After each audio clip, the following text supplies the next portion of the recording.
Fukuchan, hello, good morning.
What do you mean, Fukuchan?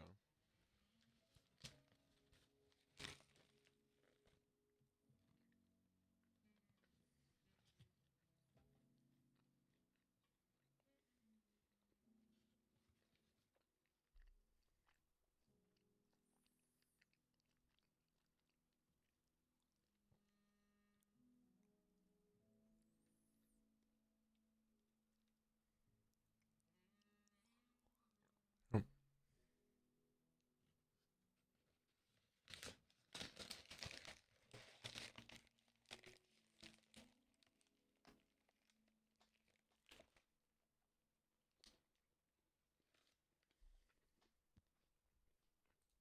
I don't understand, buddy. Sorry.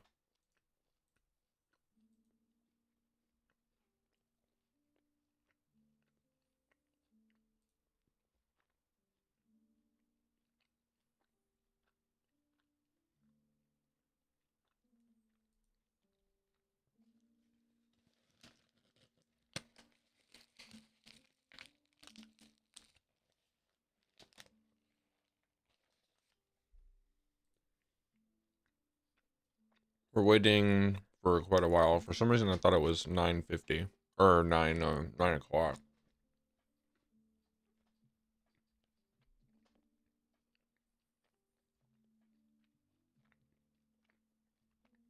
But I got some folks. I probably should write this in the description. Let me do that real quick. Um,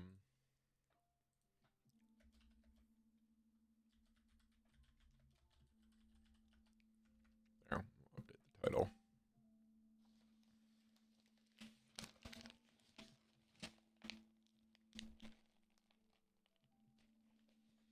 Hmm. Well, I know.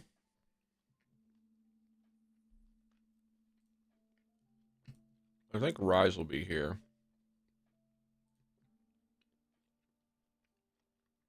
Um,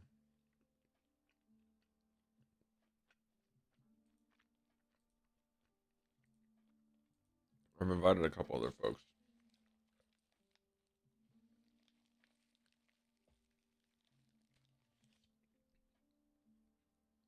but they may not come.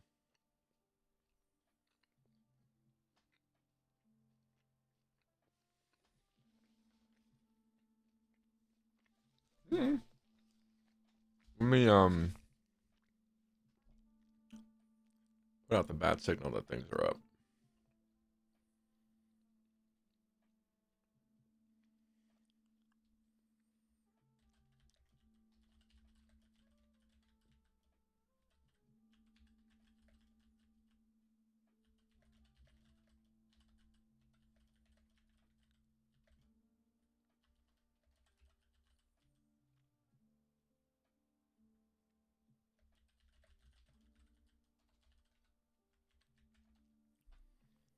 All right.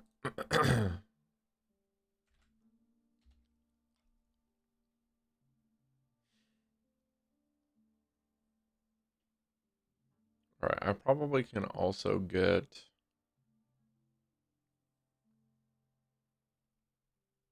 where the brackets are. Let's see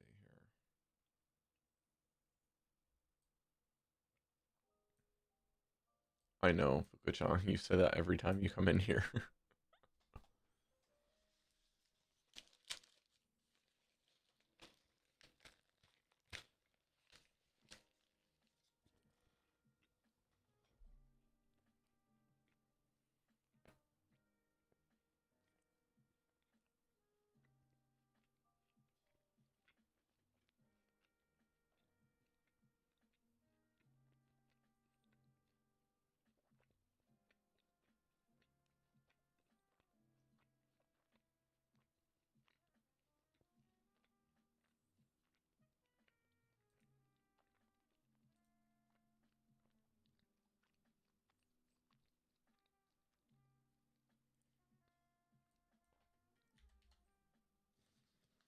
Let's see if I can find anyone.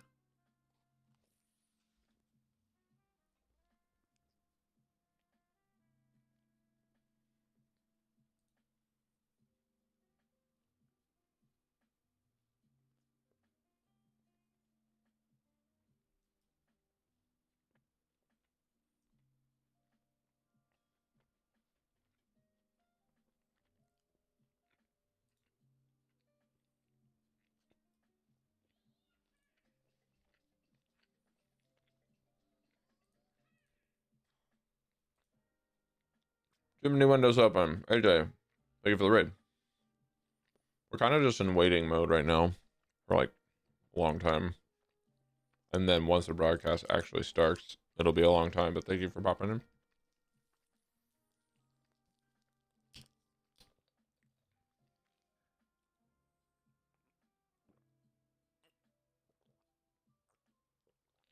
I'm trying to see if I can track down where they're going to post the brackets.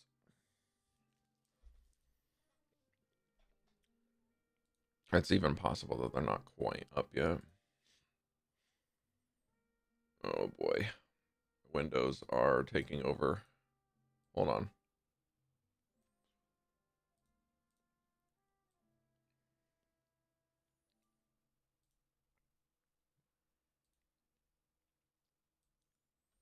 Javier, welcome in. Well, the thing is, there's not really a bracket for a while.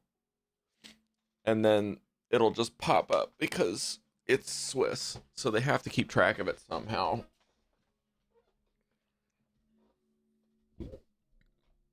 And I think what ended up happening last time was that I had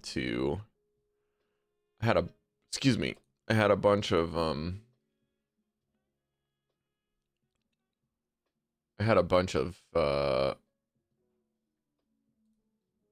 the Twitters open, and then I had the hashtag PJCS 2025 open so that I could check.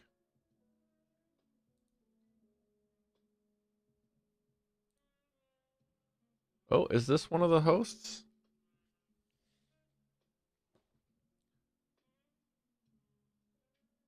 Hang on. I might have been seeing an old tweet of this person's. Oh, yeah. Hey, thanks for the sub. Sniper Mike, appreciate it. King GBL, welcome in. Now, this is going to be very chill for a while until things actually get kicked off. I've got a slightly different strategy this time around.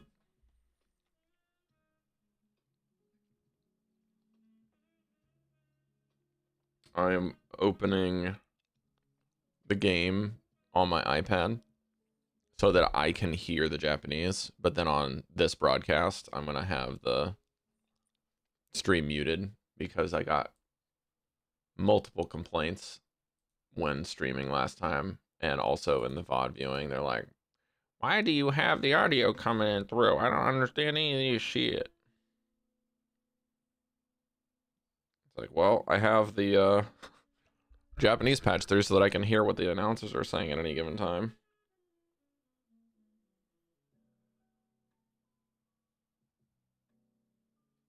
Okay, so this is 22. This one. Okay.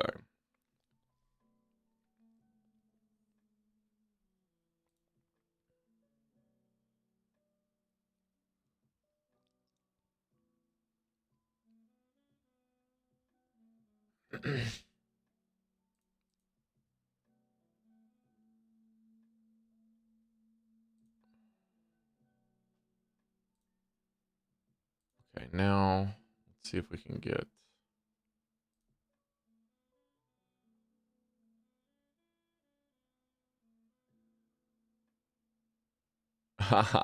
Okay, ZZ. Check your DMs. Maybe you'll have something there. Is this broadcasting on YouTube? Yes, I currently have the Nico Nico page up, but it'll be on YouTube here. So they're simulcasting. Nico Nico's kind of like the Japanese YouTube type thing. I don't know why really Nico Nico exists, but I found that it's a little bit more interesting to use and sometimes smoother than other broadcasting options. We can use the YouTube one if you guys want. Of course, Little Ryan Ray, it's my pleasure. I was like the only person that lives in Japan that likes playing Go, that does the PvP stuff, and speaks fluent English. Just makes sense. I do know that we will have Ilya for probably the majority of the stream, but Ilya won't be here for a while. He's got a concert in Amsterdam.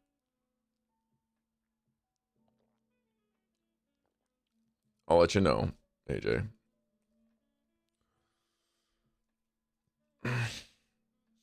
I'm not awake enough for your energy yet.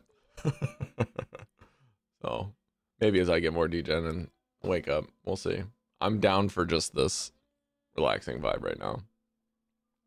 But I have one guest scheduled. Yeah, well, there you go. Okay, let's see if I can grab Chodo and Luminous's Twitters, because they're usually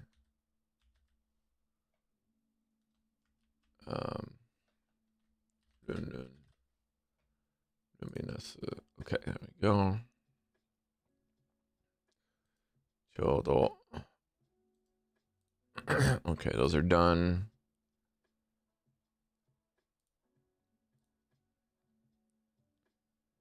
Ooh, Luminous posted 18 hours ago. I'm ready to. No, he doesn't say that. He says I'm going to aim for first. Chodo's bringing a completely unique team. Looking forward to that. Let's see here. I should probably try to grab Kasarn's page. I'm going to open Luminous a second time, actually. That way I can have his as a base point. Okay, and then I will put all of the Twitter stuff on one page. That way I can minimize this one.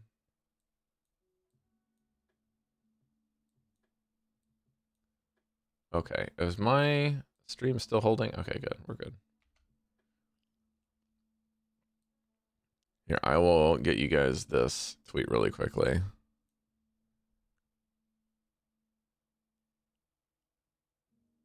So this is PJCS 13 hour. This is yesterday's Unite casters. And he says he's got a completely unique party with his own style. So we'll see how Chodo does. And then Luminous is also aiming for first. No, I don't want to.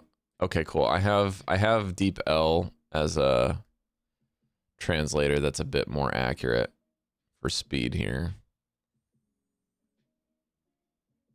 Let's see if he's posting any other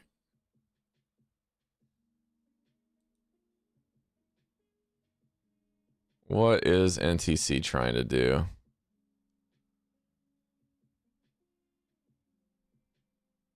Okay, we'll go back here. That's enough energy today. All right, we're going to keep that in the bank for now.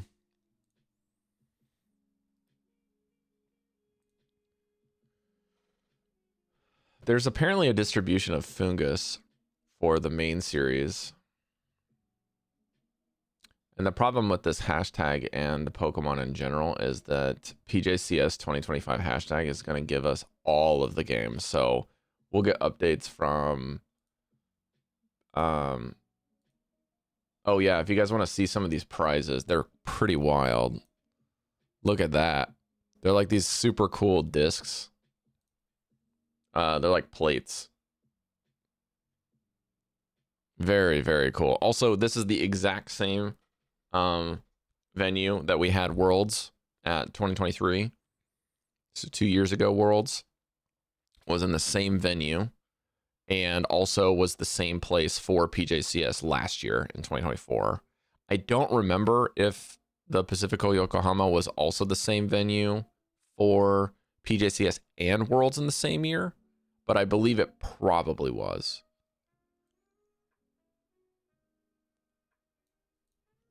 That's pretty cool. I'll like that, and maybe it'll pop up in your guys' feeds.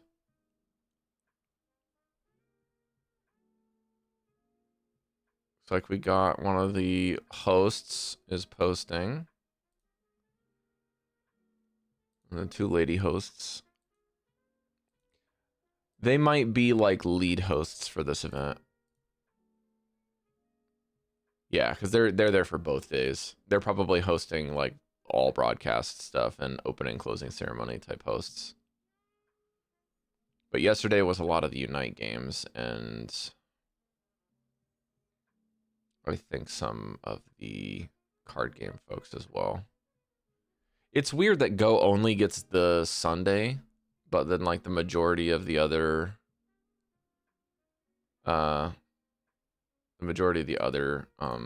individuals don't. And the other games. You guys want to see this? Look at this. Hang on.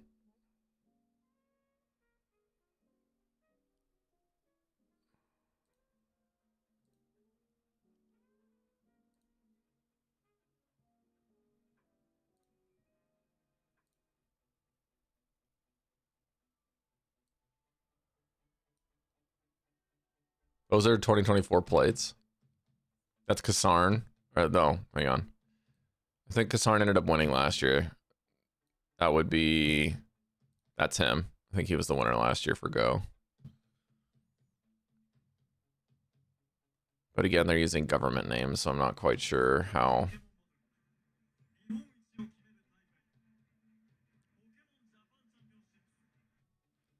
There was a really, really young... Hang on.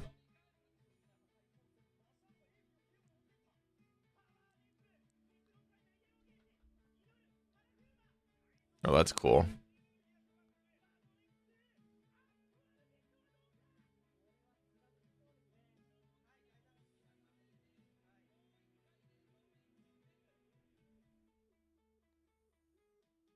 Shuffle those cards, boys and girls. Show me, buddy.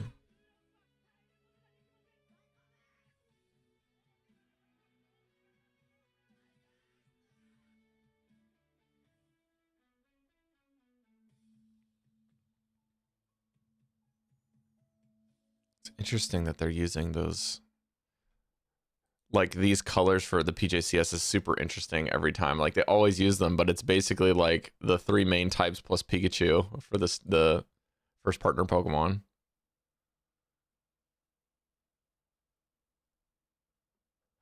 I complained about this to my landlord. God dang it, no!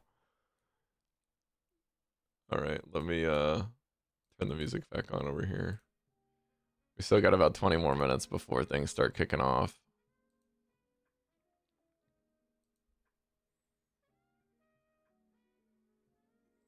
Alright,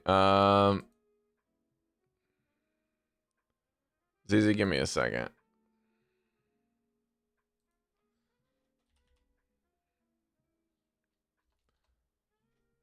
Uh,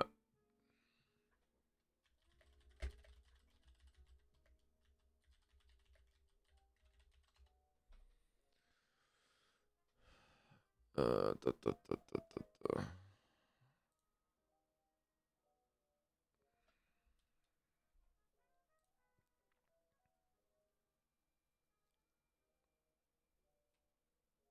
Hosting duties is going to get real sticky with only one monitor that I can realistically use for PJCS. And then I have to do everything hosting wise on the other monitor. Why can I not remember any of like how to use Discord for some reason?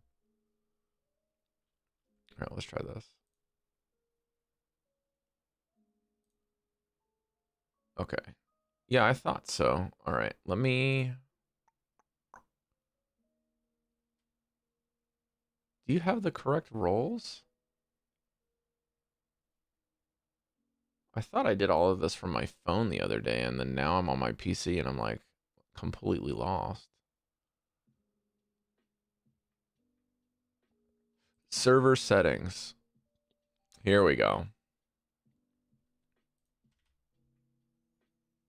Incredible. ZZ, you're set.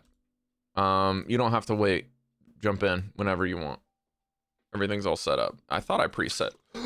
Oh my god, no, I forgot to put the cap on. That could have been so much worse. I literally went to go shake this like I normally do. All right, one sec. Disaster coffee.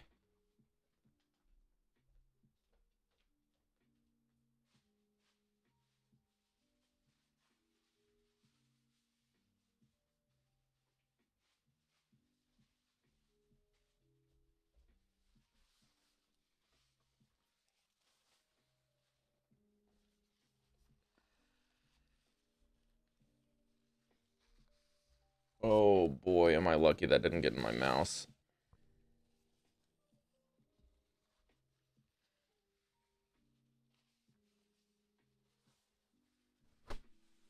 Or my keyboard for that matter.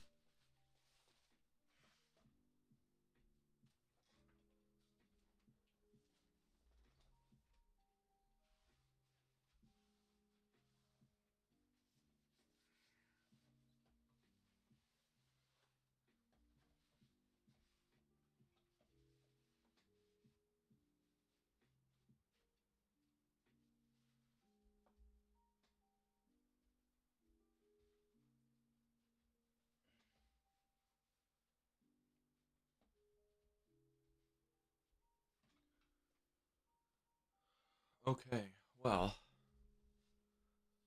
I remember even vaguely taking the lid off of this bottle and not putting it back on purpose, only for me to think that it was going to be a problem later. And in fact, it was.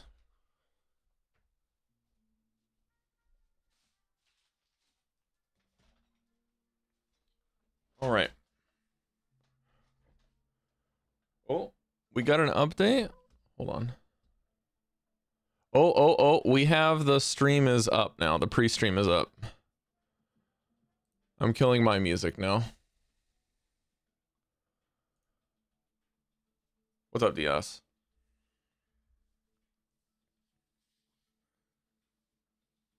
My iPad screen is so dirty. All right, so I'm going to leave the music on for now. I know the VOD will not reflect the music.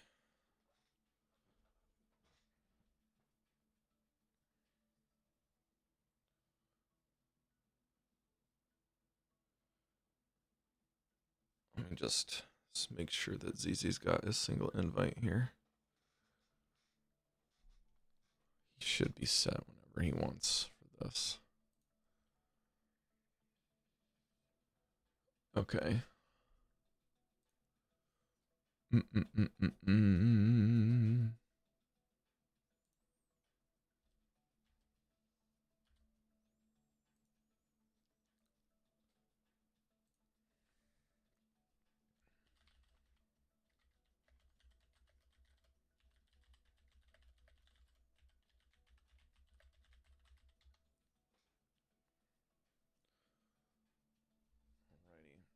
turn the volume up on my iPad as well.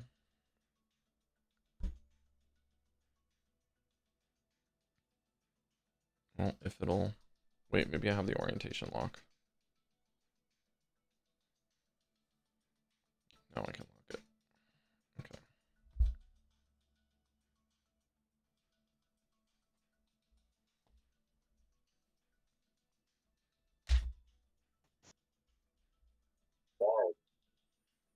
Oh, I hear someone.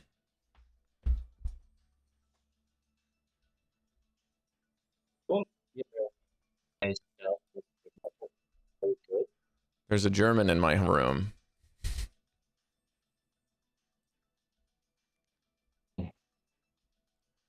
Can you quickly summarize the bottle cap thing?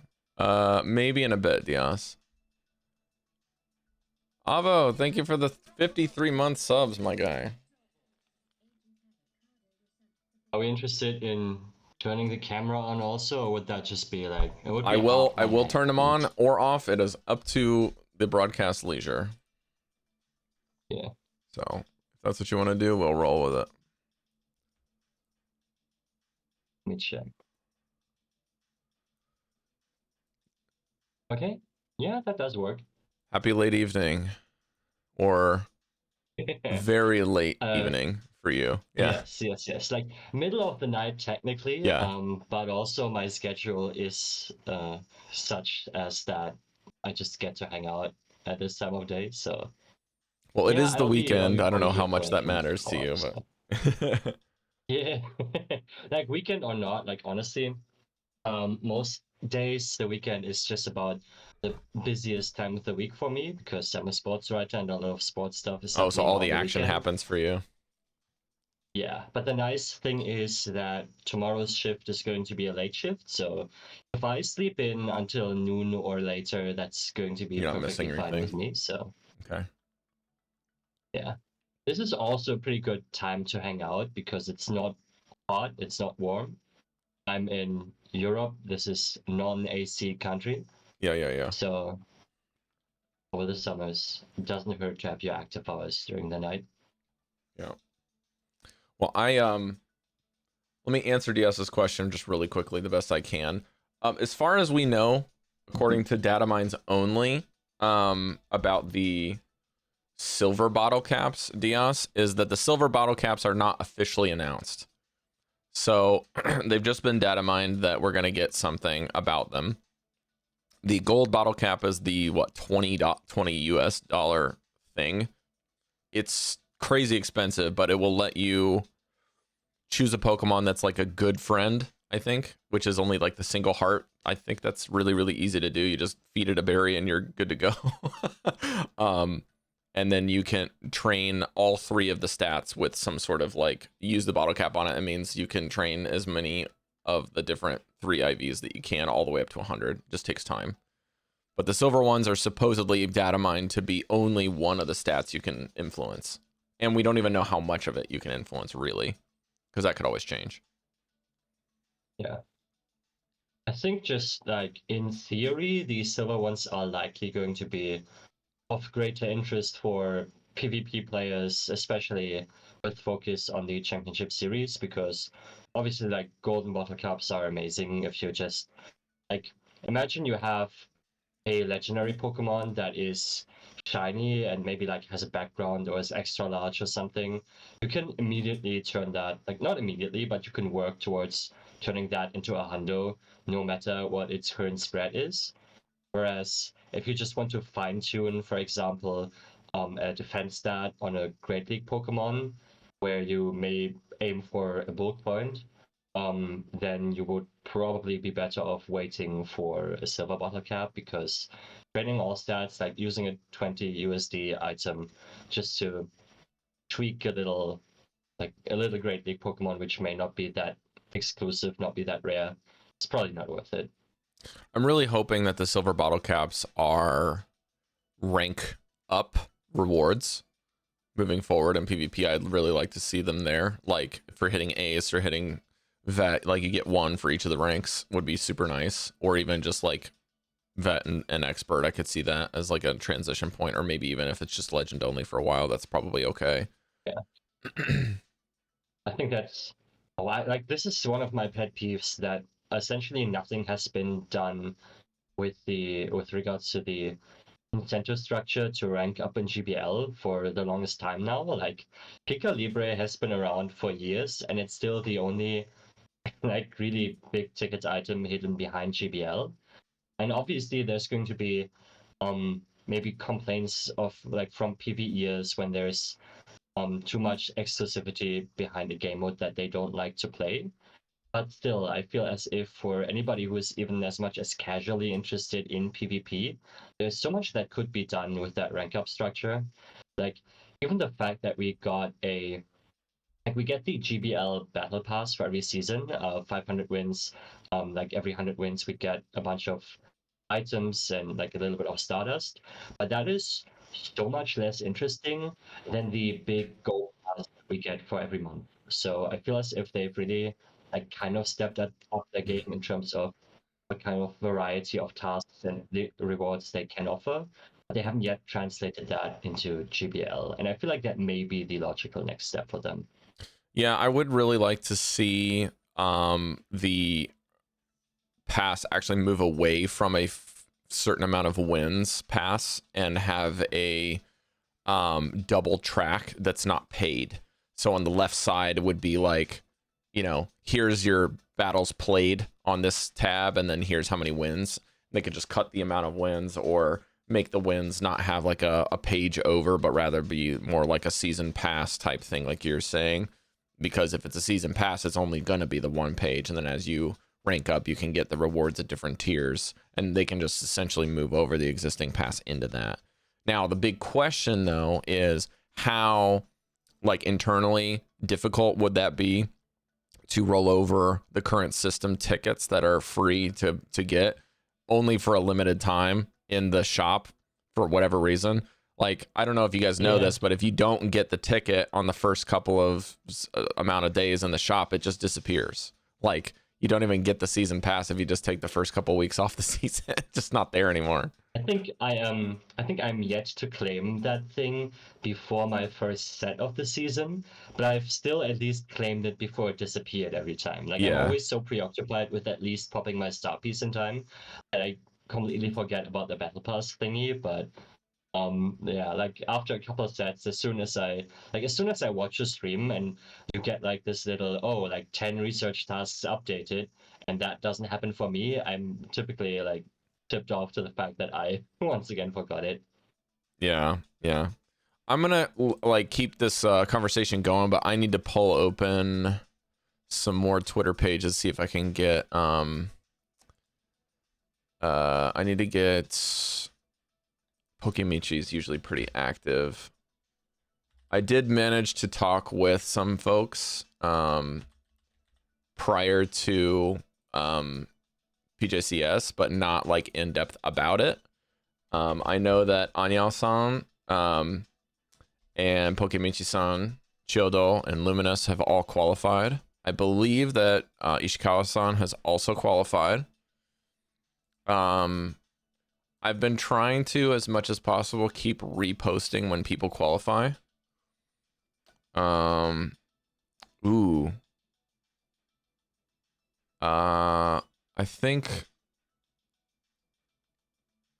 Okay. For some reason, I thought this was a competitor. Yufin just posted that the broadcast team internal photo. Yufin is one of our lead Go streamers. So shout out to Yufin-san. I'm going to give him a quick post here. Just so you guys can see his stuff. Please give him a follow. He is always one of the most humble and completely overworked caster on the desk at any given time. If there's multiple broadcasts, he's like literally on the desk the entire day. Yufin-san is a true hero. He was on the Japanese broadcast at Worlds, as you can see here. But yes, he just posted this 2 minutes ago, so they're gearing up for their stuff. And Yufin is also currently on the leaderboards, just so you guys know his skill. It's pretty good. All right, there's Yufin's posts. Let's see if we got Crescent Angels posting anything. And I need to get one for Tisarn as well. Wait, did Crescent Angels delete his Twitter?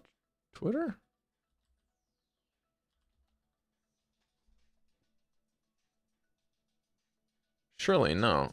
Is 610 Hero going? Do we know? Because he qualified in a different competition, right? Yeah, I feel as if 610 must have gotten enough points. Like I will check that real quick. But they've been pretty active in collecting championship points over in North America. Yeah. Also, I don't know whether there's different eligibility criteria for the PJCS in particular, but I feel as if with regards to the Indian qualifiers, there was a question whether Abhinav was eligible to enter both the US Championship point system and the Indian qualifiers, and the answer to that was no. I believe he has qualified through the US system, but I wonder whether that is the same for Japanese competitors. Copy that. US and Canada. Yeah, 610 Hero is 23rd on the North American leaderboard, so very comfortably qualified in the upper third of championship points. Gotcha. I just got a bunch of posts from Kujira-san, who's not competing this year, or I don't think competed last year, but he was the one that was my main source of brackets and all that stuff for last year. And he's very, very good friends with most of the PJCS folks. Oh, he just posted, or no, that would be the plate rewards that I showed earlier. That's just from the other thing he retweeted. Okay. I also got a bunch of the competitors that were in the top 8 last year. So K-Bomb, Nico K-Bomb, PJCS top 3. Let's see here. Says something about Hiroshima. He may not be competing today. Top 3 last year, may not be competing today. Interesting. Oh, 30 seconds. Let's get this kickoff. Oh. Yeah, I've just pulled up the top 16 graphic from last year. Bunch of staple names, Kesar and Kip. Big Yeah, Kasarm was Rosie Snapper was really solid. Like they were pretty prominent in practice tournaments last year. Mm-hmm. Home Totoro with the Whimsicott team back in the day. Well, just so you know, if you missed it earlier, as far as I know, Chodo is bringing a completely unique team to his own personal style. I really want to know what that is going to mean in practice, because I do believe that this meta has a lot of potential for unique teams still. It's Oh yeah, lots of core breaker teams. And I know that I did play Kip in one of my preparation matches for NAIC. Mm-hmm. And when I played them, I had a Runerigus on my team. And I know that in the next practice tournament they played after, they also experimented with the Runerigus and swept that practice tournament. So that's been like 2 weeks ago at this point. But still, I wonder whether they continue to give that Pokemon a try, because it's kind of interesting. Like it's a ground type that doesn't really work the way ground type works, but has some interesting play between Rock Tomb coverage and brutal swings that even outpace something like a Shadow Scizor. I think it's a fairly flexible Pokemon. Is it distracting you guys to have some of this audio going in the background? I'm gonna mute this for now for you guys.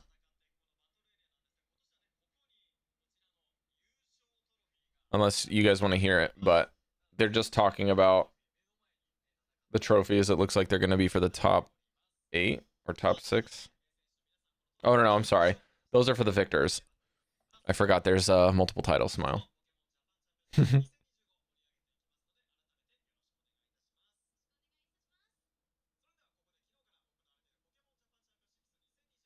Okay, they're doing a recap for yesterday.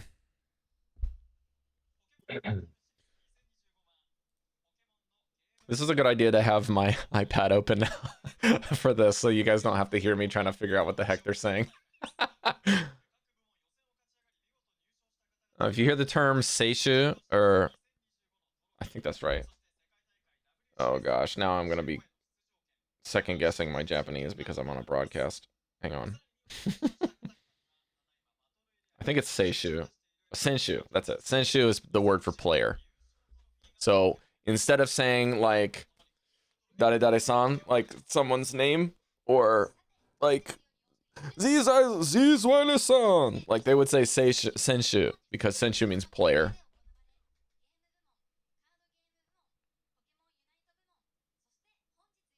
Okay, they're still talking about the other streams in Unite and where you can watch the streams.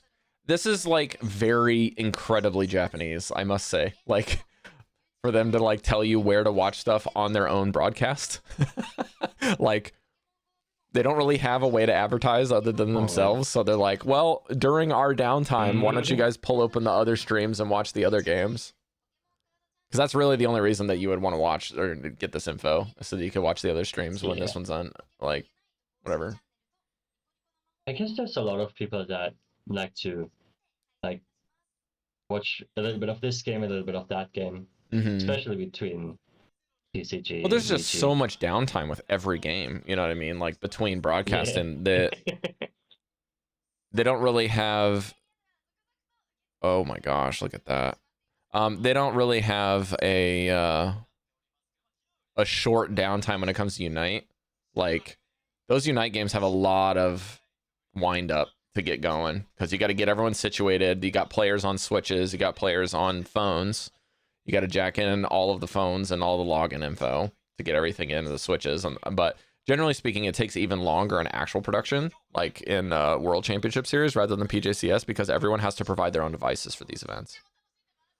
So this is all bring your BYOP, bring your own phone or bring your own Switch.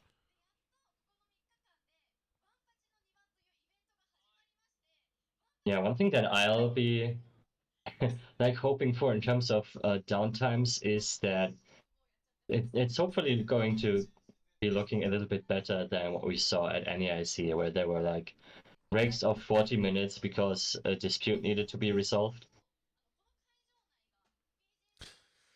Yeah, I'm confident that when a challenge, I guess you could say, is that what they're called? Are they called under review or challenges? Challenge is just the American football term. Moved towards reviews. Yeah, okay. So the reviews are going to be very common in this type of competition. Like even when I was there competing just in the in-person one, there was like I lost like 2 turns, or my opponent lost 2 turns at the very beginning of the match, and like we didn't even talk to the judge, we just restarted the match. We're just like, we ain't doing this. Yeah. And they're like, okay, well, like at this event there's gonna be actual, like, hopefully there'll be actual judges, but like the judges that we had at the locations for the Pokemon centers, there's really only maybe one person that's even relatively qualified to accept and like deal with lag issues. But all of the other people are just kind of like hired workers that are just there, and they're like, hey, they said this, and let me go talk to my superior about it. Like, that's just kind of how it is.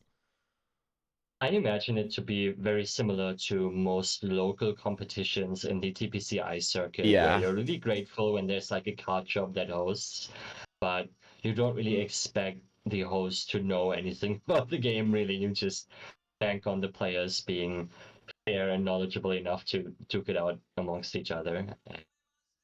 Yeah, I guess that's like the way the circuit is structured. I feel as if that's like really difficult to avoid, but at least for the big event, they seem to have not only the production, but I would imagine also the judges.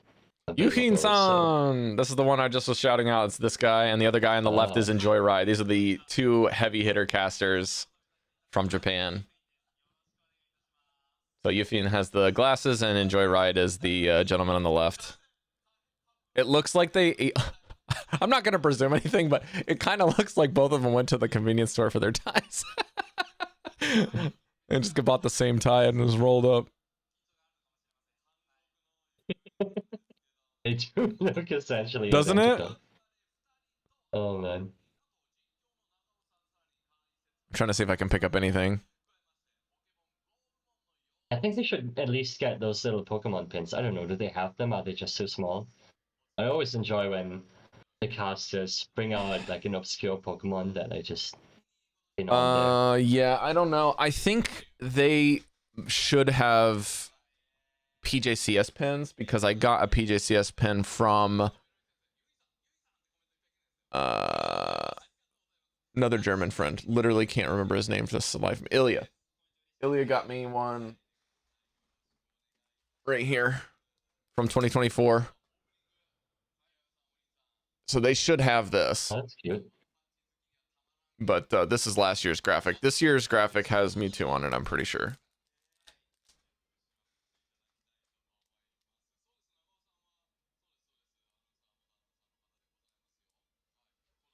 Nothing really exciting right now. They're just kind of saying like very general broadcast stuff. I think they basically have a list of things that they can talk about on the broadcast desk.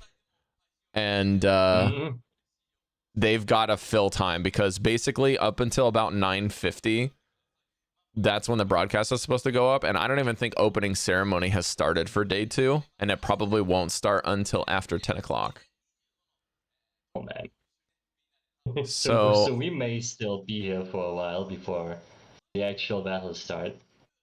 like they're literally talking about the rules for the day. Now, keep in mind that today is only day 1 for Go.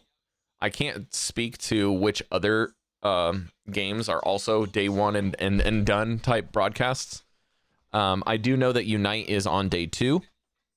And from what I can tell, because it's the flagship game, I bet you the flagship VGC is also on day 2. But as far as TCG, I don't know where they're at, if they're one and done or not. It feels as if the numbers alone would make it so that you can't really pull that off within just one day, but yeah, again, you would like, think functionally they wouldn't. Even less knowledge. Yeah. All right, let's see if I can get some Twitter updates for y'all. I've got a bunch of these open now.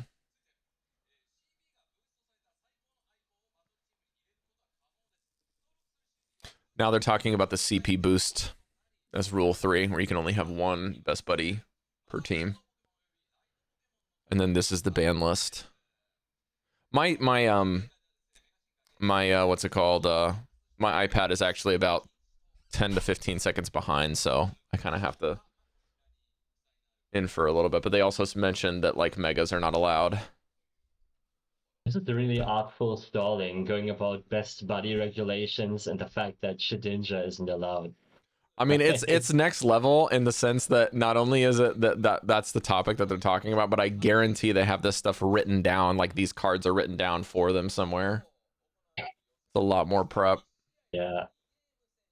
I would not be surprised. Yeah. All right. It does not look like Kip has posted anything for today. Kasarn, also pretty typical. Only posts after he wins. Smile. Enjoy Ride posted for the Twitter. Oh yeah, today's sorry. PJCS this year is Mewtwo and Lucario. Excuse me. That's some fan favorites. Let's see if Kori-san says anything. Oh no, Eupheme. In about an hour or so, we should, or in the next hour, we might have Rise join us.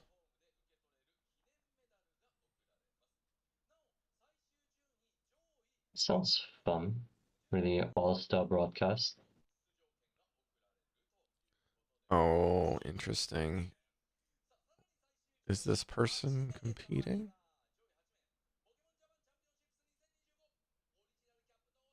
Little fun fact for chat. Those are competitors. We actually already have one Japanese player qualified for Worlds, and that one is Pokemoneymaker, because they actually did fly out to the Melbourne regional and actually won that. Swept 7 rounds, like dropped games but never a set. And took the grand finals against a double Incinerate team, piloted by Calvo, who did fly in from the US. So Nice. it's a matter of whether Japan or the United States are going to take the Melbourne Regional, and the Japanese emerged victoriously.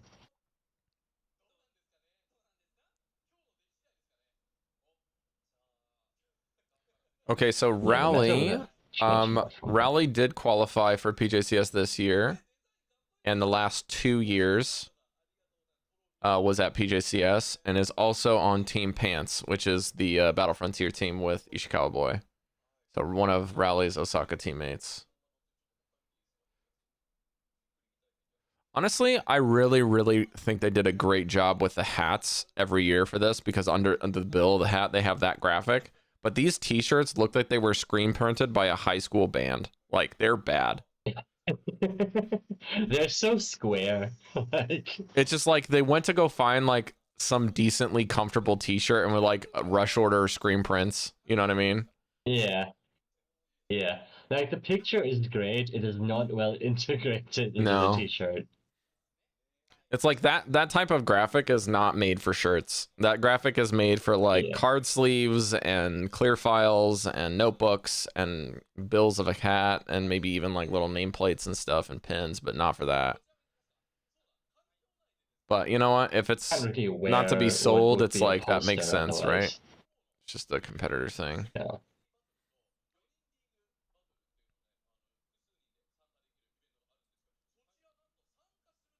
Like, look at that. That's great.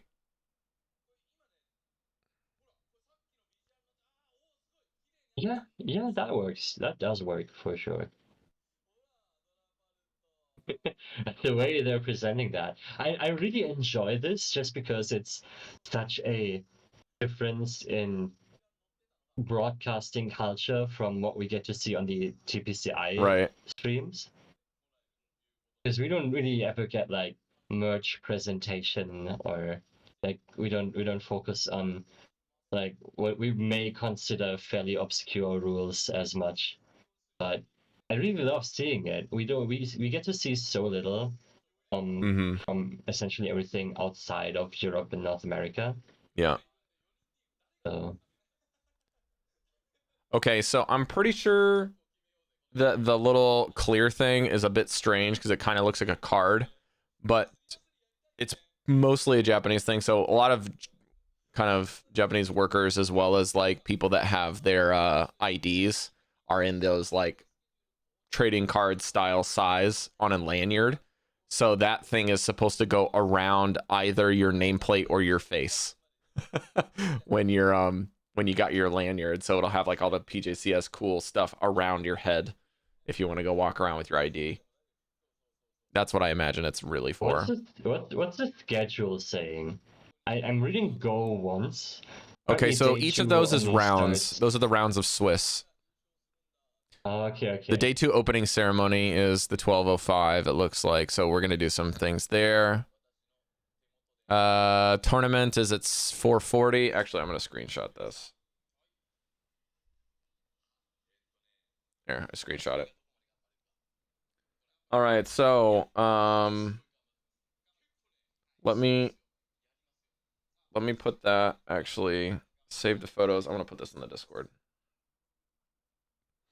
And I'll go back to the Wait, I'm going to does turn that this. mean, I don't know whether I'm misreading the time zones, but does that mean that the opening ceremony is happening 2 hours from now and only after the first 2 rounds of Swiss? That's possible because day 2 doesn't start early on for some of the games, I would imagine. But I'm just guessing at this I point. guess if a lot of players are already eliminated, that could kind of make sense. But still, it may feel a little awkward when you have a situation where Go players are already like playing their battles, maybe being pulled on stream. And I don't know what the opening ceremony is going to look like. I know the NAIC one was again like a huge show that everybody like they wanted to have the eyeballs on that. So I wonder whether that is going to be like a big thing that's going to be distracting, or just like a little presentation on the stage. Yeah. But All right, yeah, let's like see. if we don't have to wait for the opening ceremony, if that is just a thing that will happen independent from the Go tournament 2 hours from now, maybe we could get battles fairly soon, because I don't really believe that they'll do 2 hours of starting. No, the opening ceremony will be for like the greater opening would be my guess, but again, I posted the link Yeah. or the schedule there. If you have a Google device for your phone and you open it, you can actually do a screen scan and translate it with Google Translate. So I'm gonna do that now just to see if there's any extra stuff here that I missed. I'm really happy to see that they're gonna wrap it up at 7 because that means it's a 9-hour stream instead of really long. So 5:20 Yeah, is the whether I'll semifinals and 6:15 will be the finals. like I may call it after one of the first stream matches, but I may as well wake up in time for the finals. So Let's see here. let's So let's see about that. Maybe that works out. 3:30 says interval, which I imagine is after 6 rounds of Swiss, they're gonna set up the tournament. So between basically the 3 o'clock and 3:30, they basically have a scheduled buffer before the tournament round 1 starts. So in theory, between 3 o'clock and 4:40, we've got nothing but downtime. I'm imagining that that's going to be pretty open for folks to go eat as well, but I don't really know. Thanks, sir. For the congrats, Diaz. Appreciate that. Yeah, I got my first community day shundo yesterday. It's easy.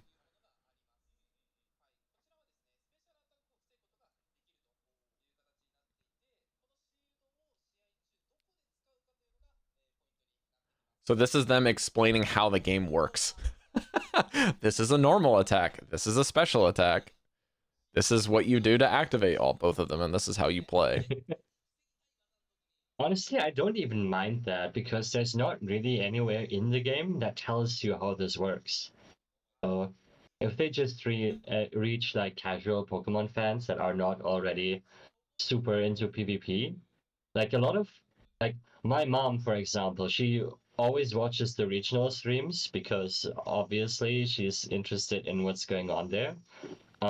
But she doesn't know what is actually happening. She just knows that, oh, we tap our phones and then things happen.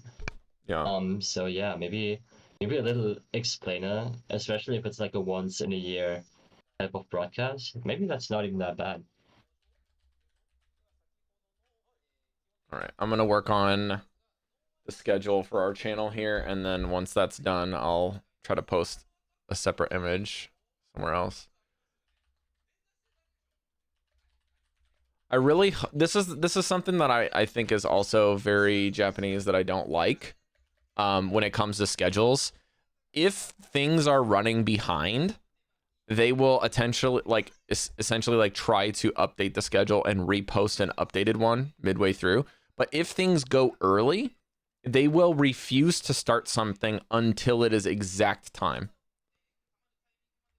So instead of trying to stay ahead of schedule, they would rather be on schedule, which is infuriating when it comes to like keeping things on track. Yeah. Oh man.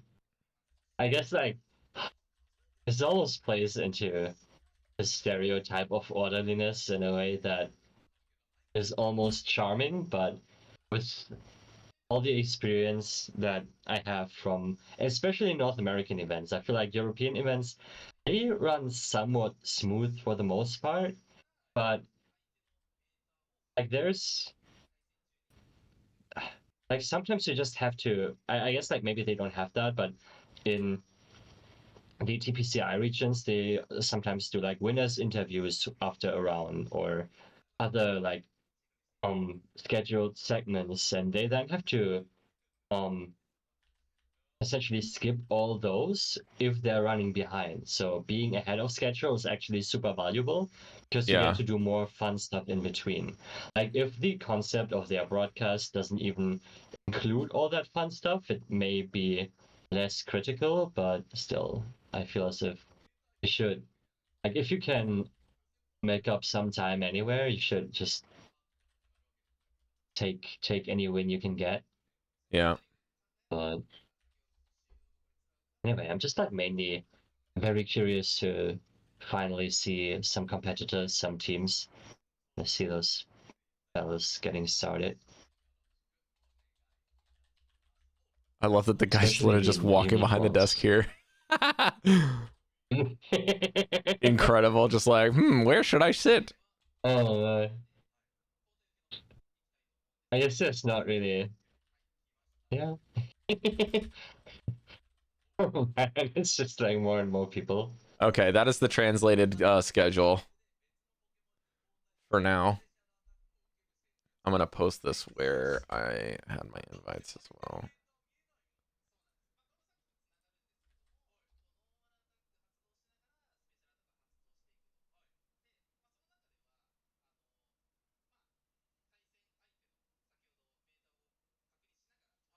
I'm going to leave the broadcast have a little bit of sound because we don't really have any music going right now. I don't really know how people do these. Like, do they have their own music going and just mute the broadcast when they stream? I don't know. Mm-hmm.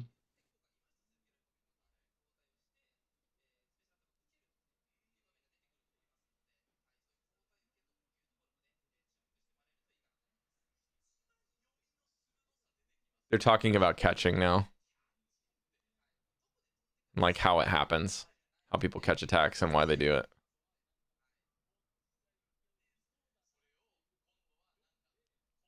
Special attack timing. Oh, they're talking about special attack timing. That's what this little thing note in the broadcast says. Special attack. I don't know this kanji specifically. And then no means it's an adjective. And then timing. So I'm guessing it means like timing and then catching. So they're trying to like basically timing the special attacks with a switch would be my guess. Because I did recognize one of the kanji is kokon, which means exchange. Usually is a word for trade, but also can mean the word for switch Pokemon in the moment. Yeah. Gosh, my Japanese got so Just much better this year. Let me tell you. It's not much better, but it is better. Just gotta work on all those, on all that PvP related vocabulary. So Yeah, the only vocabulary for the that next people want from me, right? PJCS.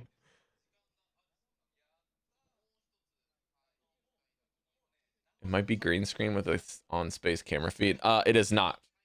Mesh, it is not. I guarantee you. I have worked that venue. Believe it or not. They just set the desks out. And they're on risers.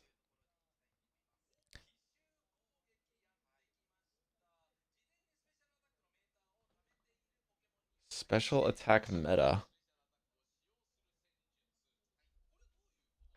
Oh, that kanji, right? Right there.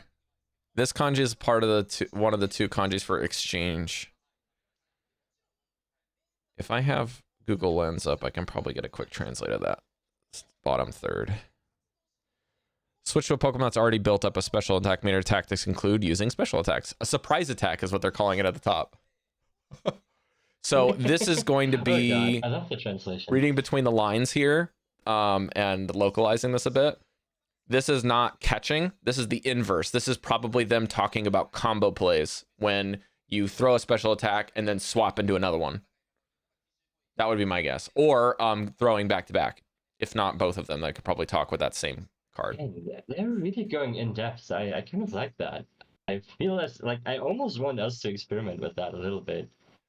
Translate Magby and Magmar? No, thanks. I think you can do the Googling on your own for those two.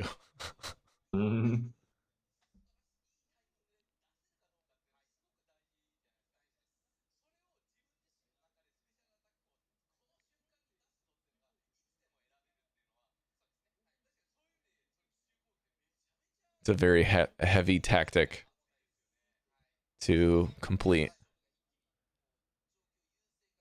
It's very interesting. So you know how like we have a lot of idioms in English where we're kind of like, oh, that's gas or something like that. Like that's great. They have something like that when they talk about something being heavy. Like it could also mean like it's challenging or like difficult to perform or like requires a lot from you, that type of thing. It's nice when one knows how to pick up on those subtleties. So, like the Yeah. one thing that I remembered from, I don't know, just browsing um through Pokemon related websites is that the reason why the attack Sucker Punch in Pokemon isn't considered a punching move in the main series games. Like you have like slashing moves, punching moves, and certain abilities interact with what type of move that is in the main series. But Sucker Punch is actually not a punch because it is just the English way of translating what in Japanese essentially just means surprise attack. So there's no punching in the Yeah. original Japanese name of that move. The original name is Therefore, it doesn't Fuichi. interact with the category that it seems to belong to. Fuichi. Fuichi means surprise attack, yeah. I just googled the Bulbapedia for it. That's Maybe also we'll going to keep be interesting because Sucker Punch is not actually punching. I've tried to practice a bit more of the Japanese like character names, and I have a list that I sent to myself when I was preparing for PJCS qualifiers.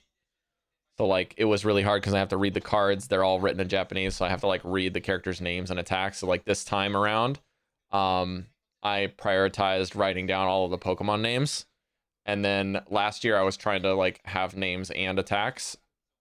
But I was like, look, I don't have time in these matchups to go through everything. So what I'm going to try to do is memorize as many of the Pokemon names and then go from the names and the typings, translate over to English so that I can actually prepare a team within 60 seconds. Because you basically have 60 seconds to look at the card and then 30 seconds to pick a team. So it's fast. Oh man. And it's Let's best put of it in one. Japanese. Oh, okay. So acid is yokai eki.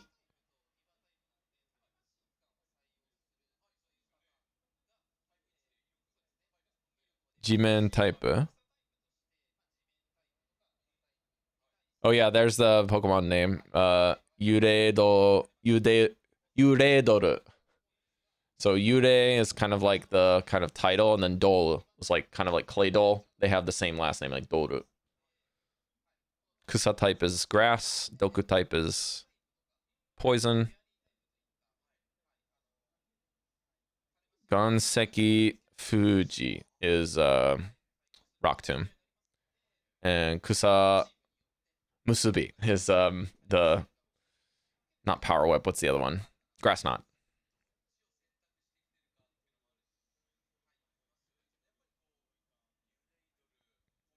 You're probably just talking about the difference between the attacks. And at the very top it says Osusume Pokemon, which means the recommended Pokemon for PJCS is this guy. I really did like Cradily when I brought it to NAIC. Like, I feel as if with Bullet Seed, it really just lacked that fast move pressure. And now, like, if you're in the Drapion matchup, you still do resisted fast attack damage, but you at least are doing fast attack damage. Whereas Bullet It has a Seed bit was more essentially punch. nothing. You always needed another move. And yeah, Cradily is definitely better than it used to be. Tane is seed. Oh, I didn't get a chance to read the last part. That's okay. Okay, JJ is asking, is top 16 confirmed for Worlds again? Couldn't find it on PJCS website. I have a post in the challenge here that was confirmed. 1 second. PJCS website official info is top 16 at PJCS qualify for Worlds 2025. The top 2 at PJCS will get an invitation to 2025. That's just what's listed on the website. That would be a technicality, in my opinion, and you would have reason to believe that an invitation means a full ride kind of paid trip. So that would be like kind of their either a fully funded trip or it will be a travel reward, but there's no public detail on that.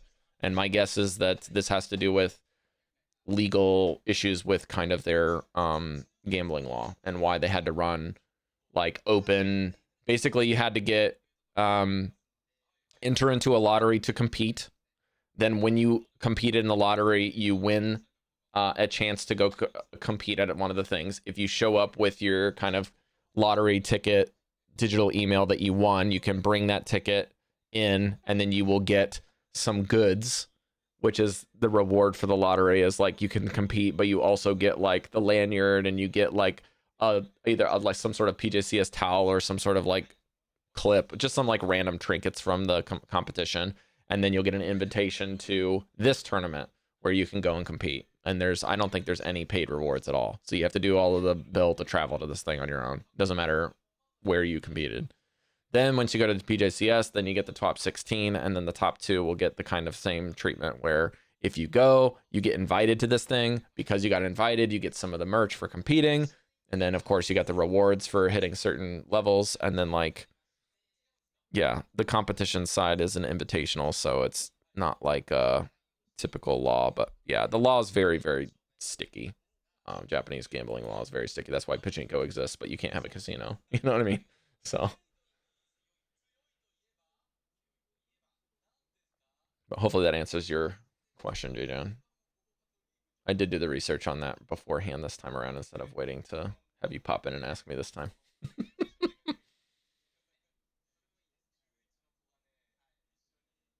All right, let's see if Kujira's there. Gobius is there? And Ryan Yuki is there. Do you remember that name, ZZ? Do you remember Ryan Yuki? What did they run? 2023 PJCS. They got to almost top 8, I think, or maybe they got to top 16 using Lucario and Drapion. Man. They were like the fan favorite of PJCS 2023. I hope they bring back the Lucario and run it together with Mewtwo to fit the theme of the year. Yeah, it looks like they are in the venue. So Ryan must have qualified or is there as a spectator. Shadow Hasamu or Scizor. Boreto Panchi. I think you know that name. And Tsuji Giri is Night Slash. Kusawake is the Trailblaze. Kusa just means grass. I don't know what wake means. From 2023, and I already forgot just how wild that Ishikawa Boy team was with Chestnut, with Shadow Dragon Knight. Yes, sir. Kofa Grigas. Like, oh man. Yes, sir. Really set the standard. All right. I will probably need to get rid of this one. Yep. Okay.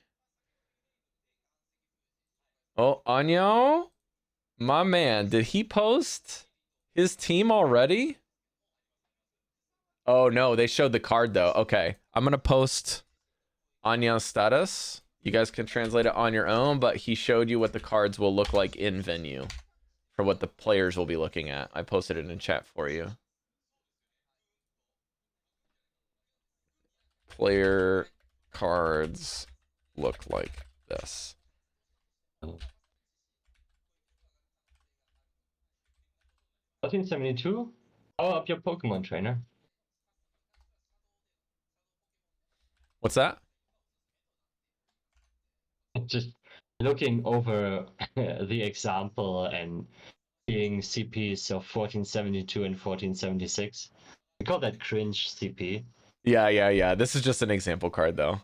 But you can see at the bottom, the 6th Pokemon actually says Shadow, which is interesting. And it says Shadow Alolan Sandopan, which is Sandslash. But the weird thing is that underneath the CP, those checkboxes are supposed to be how you delineate the name of the Pokemon. So you're not actually required to write down Shadow. I think that's probably what they're saying in the bottom like arrow, is that you don't have to write that maybe. Because there's a checkbox for Purified and there's a checkbox for Shadow. And then there's the third checkbox I believe is for like basically the best buddy.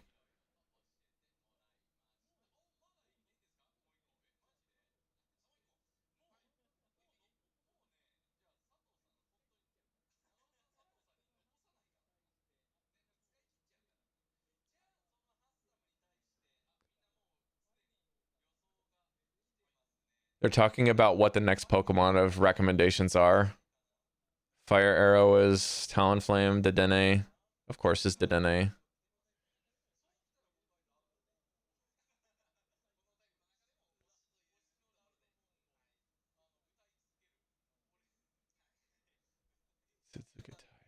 Should we continue talking about this? I think is what you're saying.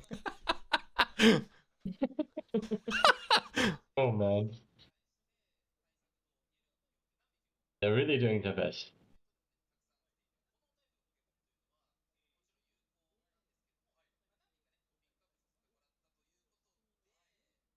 Shadow Newell. Yeah, Shadow, I couldn't get it out fast enough, but yeah, Shadow Clag.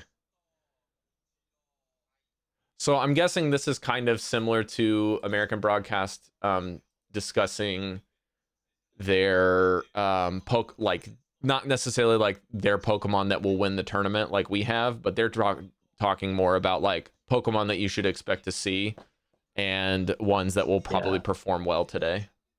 Would be my guess. Like we sometimes have those like trending up, trending down segments where that's very good. I guess like we have the data of okay, what succeeded in the last regional, what is maybe like really poised to make a splash in the next one. Right. Yeah, I think these are good callouts actually. I think Shadow Quag is for many players the mud boy of choice. For the sole reason that I guess for two reasons. The first reason would be that Aquatail actually paces 5-4-5, whereas Swampert Hydro Cannon is just straight 5s every time. So if Swampert leads into a Shadow Scizor, it CMP ties on the last charge attack in the 2 shields, and the Night Slash at that point in time just knocks out from all the bullet punches. Which is fairly similar to what we used to have with the Shadow Charizard into Swampert matchup, where Swampert is just so squishy that if it goes up against a Pokemon that paces at least the same, it will just lose the 2 shields because even a small move is going to knock it out. Whereas Quagsire is going to be able to outpace the Scizor in the 1 and 2 shield scenario. And yeah, therefore it's like a little bit safer into that. And then obviously we have the Stone Edge as a coverage move, which is largely used on Pokemon like Mandibuzz that maybe a little on the slower side, but are too bulky to really knock out with just neutral damage alone.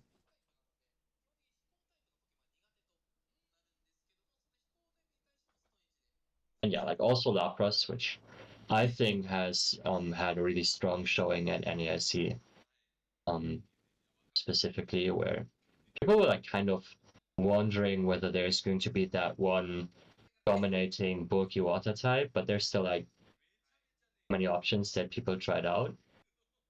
We had Pato with the Azumarill, which still like Azu just offers roll compression like no other Pokemon, with the fairy subtyping, which is especially defensively valuable.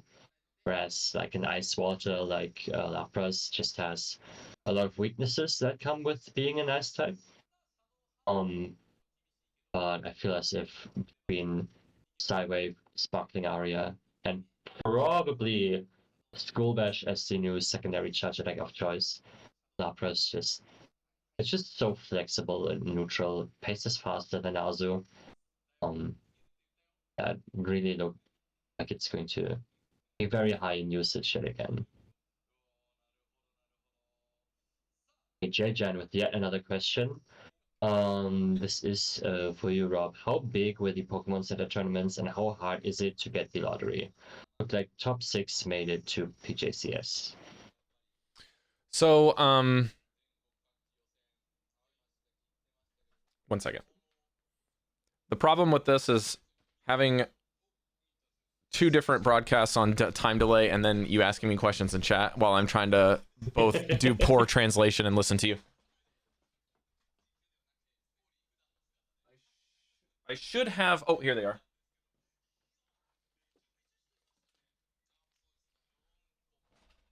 I'm gonna increase the size here. I just got an update from Rise. He'll be here, but it'll be later than expected. So this is just to show you guys that I am not lying just for proof. I have competed not once but twice in PJCS. These are my player cards with my name and my teams. And if you have further verification, you can ask Zzweilous for my DMs to be leaked, because I have messaged him more than any other single player about preparation for these. Both years, by the way. But yes, they are surprisingly, I would say that sorry, I thought that the guys were gonna just start the broadcast, but they're just doing typical reactions to random stuff that's getting put in their ears. Basically, with it being best of one, the tournaments are very individualized, which means that when you sign up for the raffle at the very beginning, there's a set period of time that you can even apply for the raffle. There's like the announcement of the announcement of the announcement type things where they're like, hey, we're going to hold the raffle on these dates. You can apply for the raffle within this time period, and then the raffles will close. Then they have like announcements throughout the raffle period that's saying how many days left it is, random places, not even very well publicized. You have to do it a very specific way. You have to use Line to do the raffles. You have to apply using certain security codes and all this other bull crap, and then you have to link your accounts and all that. So it's a lot of stuff, right? Once you get through that process, you have to choose in the raffle which date and which Pokemon Center you want to apply your raffles for. And then you can extend to a day 2, as long as the raffle is not, I think, at the same location. You don't have to apply for day 1, but most people apply for day 1, because even if your raffle comes back as like you didn't get accepted into the raffle, you can show up on the same day at the place that you applied your raffle for or another location and show your rejection raffle. As long as you show that you've got one, they will put you on, essentially for me, they put the names on a whiteboard, and then they'll have a secondary walk-in raffle only. So after a certain amount of people are registered for that tournament, each tournament only had like, I think it only had like 16 players, but there's multiple tournaments during the same day at different time blocks. Because it's best of one, they can rotate through multiple tournaments. So in a one-day event, they would have, you know, anywhere between 1 to 8 tournaments or something like that, where they would actually qualify 8 people for PJCS from one location. Okay, so you just got to keep that in mind. And not everyone, oh, that's she's a YouTuber on the left. She streams almost every day. They're showing official merch off, it looks like. She's got the GoFest ones. Yep. Oh yeah, the Tatsugiri. I think that is coming to Pokemon Go fairly soon, the Tatsugiri. Which is a fairly unassuming Dragon Ball. Oh, they pulled the broadcast because they were showing their fans. You can't show your unofficial stuff. Oh, no. Oh, they're doing it. This is what's interesting to me is they'll allow these type of things on this broadcast, but then on the official PJ or like other one, they're not. It's just a bunch of Bastiodon propaganda. Osaka is a player, right? Huh? Like they had like little like they were supporting Mao from Osaka, and I think Mao from Osaka is a consistent leaderboard player. Yeah, he's also probably known for using Bastiodon, isn't he? Oh man. Actually, no, I bet you Bastiodon's gonna be a pretty interesting core breaker for this. Oh man. Like if there's Araquanid again, and there will be Araquanid, like Araquanid, Lapras, rock type damage is valuable. So I think fighters and rocks are gonna be our new paper for the rock scissors meta, if you know what I mean. Mm-hmm. Or rather, they should be the rock and the paper. Yeah, for the rock times. we have what is it? Rock type, Scizor, Puncher. that's our RPS for this new meta. But to get back to like JJan's question, Pokemon centers depend on the location, right? If you go to Tokyo, there's a lot more people applying to go into that tournament for that day than they would be at Fukuoka. They also had something in 2024 and 2023 that was different, where people could apply for Hiroshima and Fukuoka, which are like they're like quote unquote neighboring cities. They're like basically 2 stops by Shinkansen away. You could essentially qualify for PJCS at Hiroshima, and then if you didn't, you could show up as a walk-on the following weekend at Fukuoka, and they nipped that in the bud this year because they held the event on the same day this year. So one of my buddies that qualified for PJCS last year, one of my locals, Shosan, he did not qualify this year. We were actually in the same tournament. One of my locals is like one of our better players.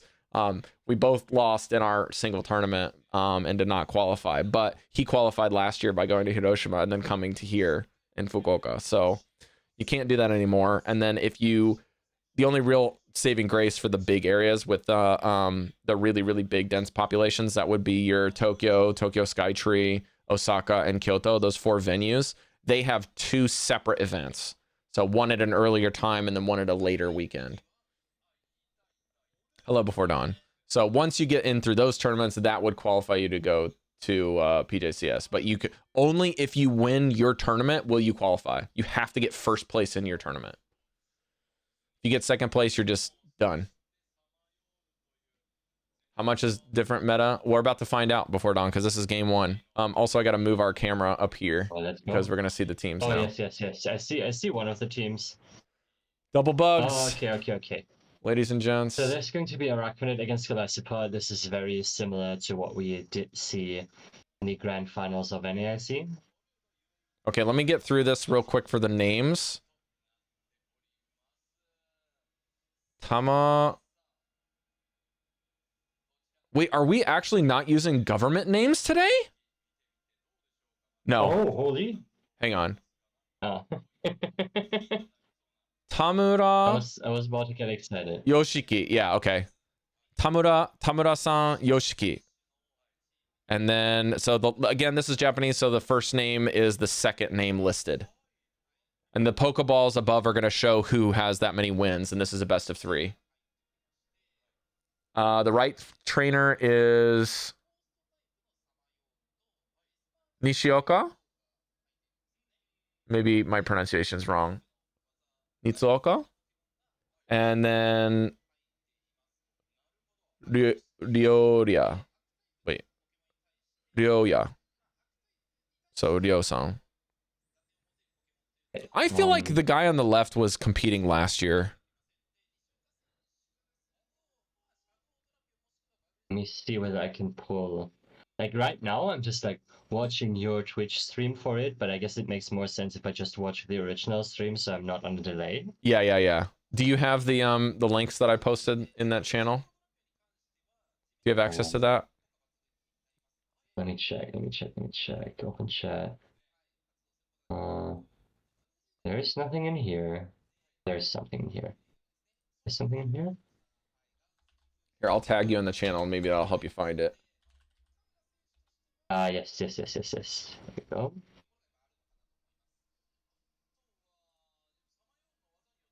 YouTube Go broadcast. That looks good.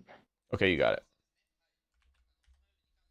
The Nico one will be the same, but might be like if you're using a phone or an app, it will be a 15-second delay for YouTube because the apps are behind the live for whatever reason. But I really like the Talonflame Claydol core here a lot. Very interesting. I was really curious about the role of Claydol because it has dropped out of the meta for 2 reasons. The one reason being the influx of ghost types, specifically the Dusclops that has been on like 70+% of teams during NAIC. And then because of the increase in bug type damage, that being Furikata from Galacipod, Gligar, or Bug Bite from Araquanid. So Claydol has fewer openings than before, but that may lead people to disrespect it a little more. If we look at the right players team, Dedenne has no shot against Claydol. Shadow Drapion loses to Claydol. The biggest Beam matchup is actually fairly even, but Ice Beam from Claydol is still putting in a lot of work there. I think the Credilli matchup may have gotten even better. It wasn't even that bad in the first place. for Claydol, but with Helps with acid the being acid. resisted, that could help out the Claydol. And also the Mandibuzz is usually on Air Slash rather than Snarl, which makes it so that there's a lot of neutral, not too impressive flying type damage coming Claydol's way. But it will be pacing to the Rock Tomb before Mandibuzz is able to fire off its first charge attack, Oh yeah. making that matchup deceptively neutral as well. So the only really bad time Claydol would be having here is against the Golisopod. And that isn't even that terrible if you manage to farm up some energy elsewhere, because Rock Tomb, it's not a clean one-shot, but it comes as close as possible. So I could see a little bit of Claydol gaming in this matchup for sure. There may be a little revival of what used to be a meta staple in the past meta. Yeah, I think Claydol is just your only other option besides running a Diggersby against things like the Dene teams in particular. Like the Dene and Mandibuzz just have such perfect opposite typing when it comes to team building that it makes them very, very natural partners. And due to that natural partnership, it really helps just so much when you can run a bug water with it. It doesn't matter if you choose for the Arachnid or you choose for the Golisopod. In fact, Golisopod probably pairs a bit better in that case. But those three as kind of a core are just so tight. The only way that you would maybe consider running Arachnid over the Golisopod is just because of the lack of bulk that the Dene brings to your overall team, and the Arachnid can kind of provide that as long as you can keep it away from targets it doesn't want to see. Yeah, I feel as if with the Dene, it's a Pokemon that exerts a lot of bench pressure, but you also have to be really careful where you position it. So having a Dedenne makes it so that your opponent is never going to feel comfortable running APA Water or a Water lead with a Flyer in the back, which otherwise could be a fairly popular, fairly useful core in other scenarios. But because the matchups that Dedenne wins are such hard wins, you will just never see, like, this opponent is not going to lead Arachnid with a Talonflame in the back. That's just not happening against Dedenne.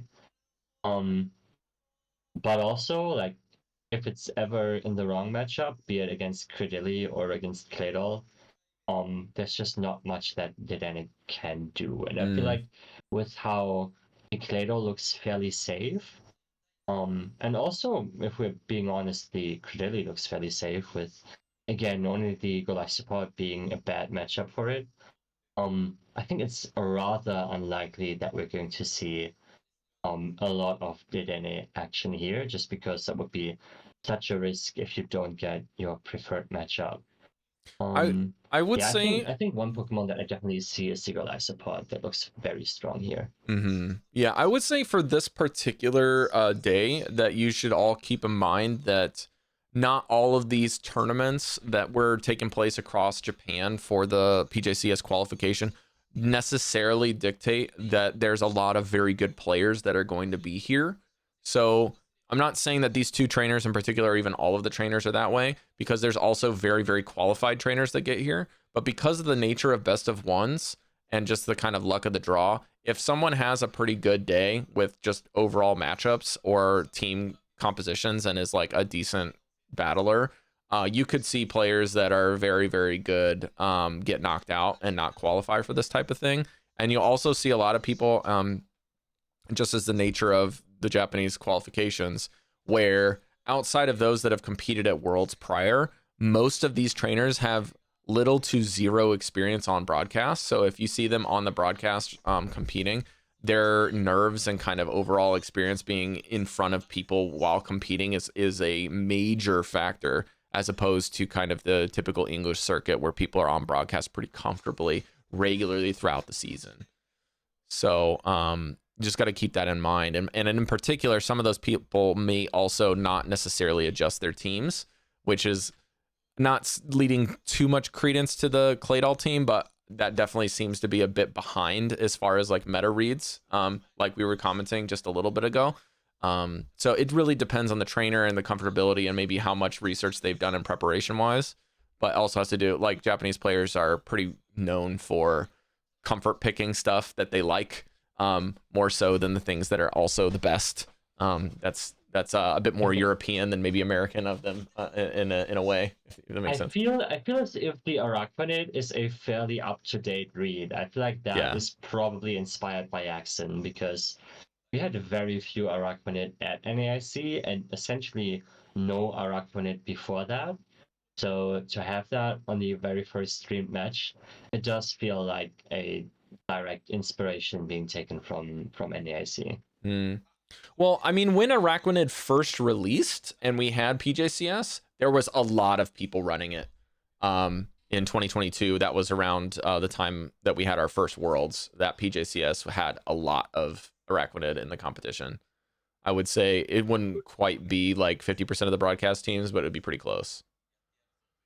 But I can't. It was decent back then. Yeah. The other thing that I forgot to mention is that when it comes to these cards, both at the kind of like in-person PJCS qualifiers and what they're doing right now, the players will have all open team sheets. So you will be able to know what the Pokemon's names are, if they're shadow or not, just like we're seeing now, and also what attacks they have. And again, because this is a Japanese broadcast and we're kind of talking over them, I don't get a chance to catch what all the broadcasters are saying and like what attacks they all have. But we can have a pretty safe assessment. But which moveset the Talonflame has is something that we don't know right now, but we'll be able to see if he uses it in the game. And kind of similarly to that, we'll know whether or not this Diggersby's packing a Hyper Beam. So. Okay, I just checked back for 2022 Worlds, and we actually had 3 Araquanid in the top 16. So there was some representation there, and one was from what I think was a Japanese player as well, alongside a Macago for what it's worth. So. And Emmy Weedle, I believe, won the first and last seniors competition with it. Did he not? This could be true. This could be true. I'm only looking at Masters here right now, but Emmy Weedle, a known. Yes, desync. They do have to show whether it's purified or not, which would reflect in the graphic here as well. So you can guarantee that the Diggersby is not purified, or the Dusclops in that case.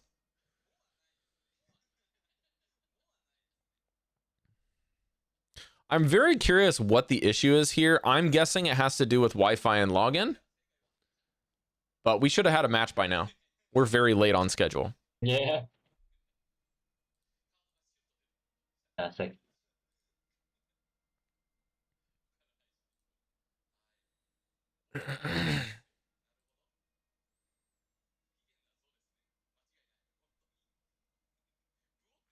Oh, this is another thing that they did at the Best of Ones tournament. So you know how there's these two admins that are kind of on stage with the gentlemen that are competing? These admins not only have to, like, when you lock in your team, they have the timers going for how much time you get to lock in and what teams you can look at. Now, during PJCS, I believe you get your opponent's card for the entirety of the match, and then you exchange them afterwards. But when I was doing the Best of Ones, you can only get the card for 60 seconds, then you got to hand your opponent's team sheets back. So you literally can't look at it the rest of the battle. But you can make notes during your time in battle and before the match starts. You have you can bring a sheet of paper. Interesting.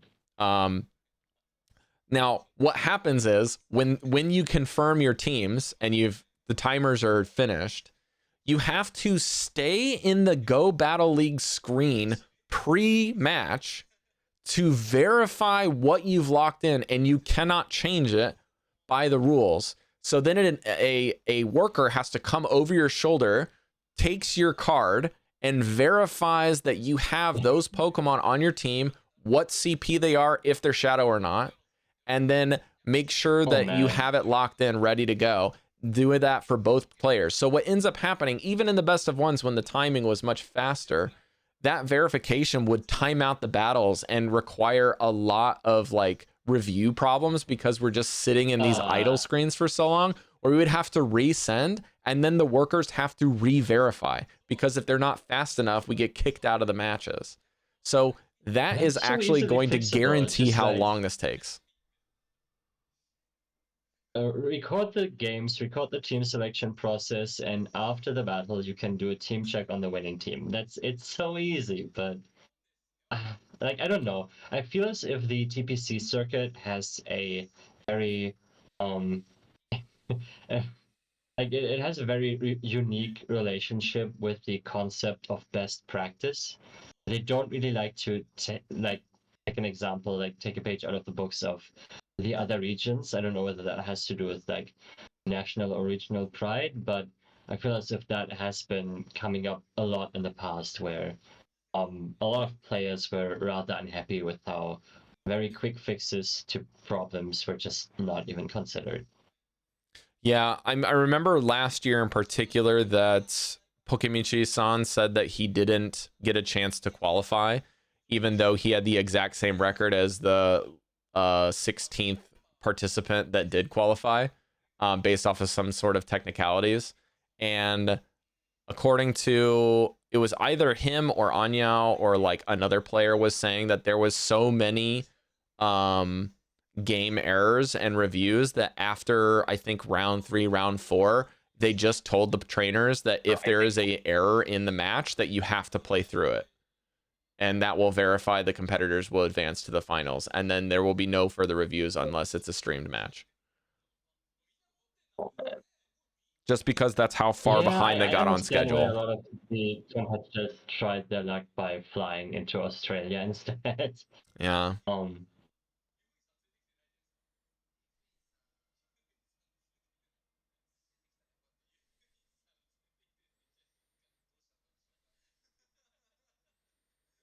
I do enjoy the plushy representation within the audience, but I would also enjoy a battle.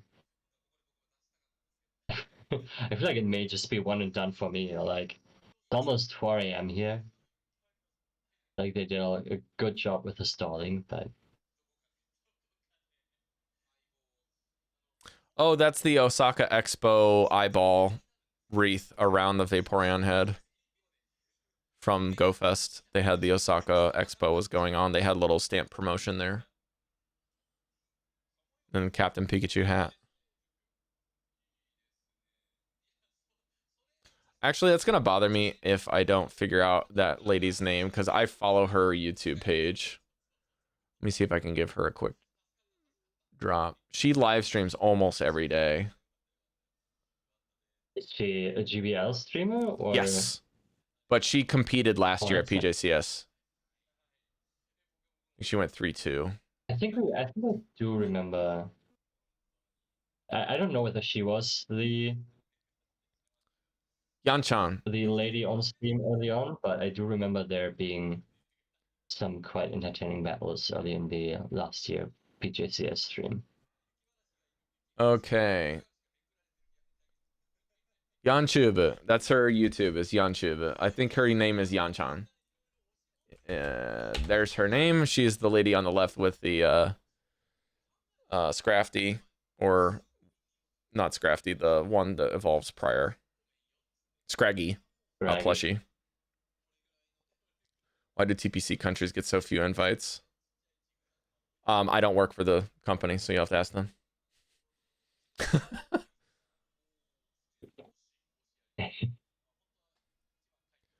I will tell you the one reason that I can give you that is guaranteed with anything that has to do with competitions.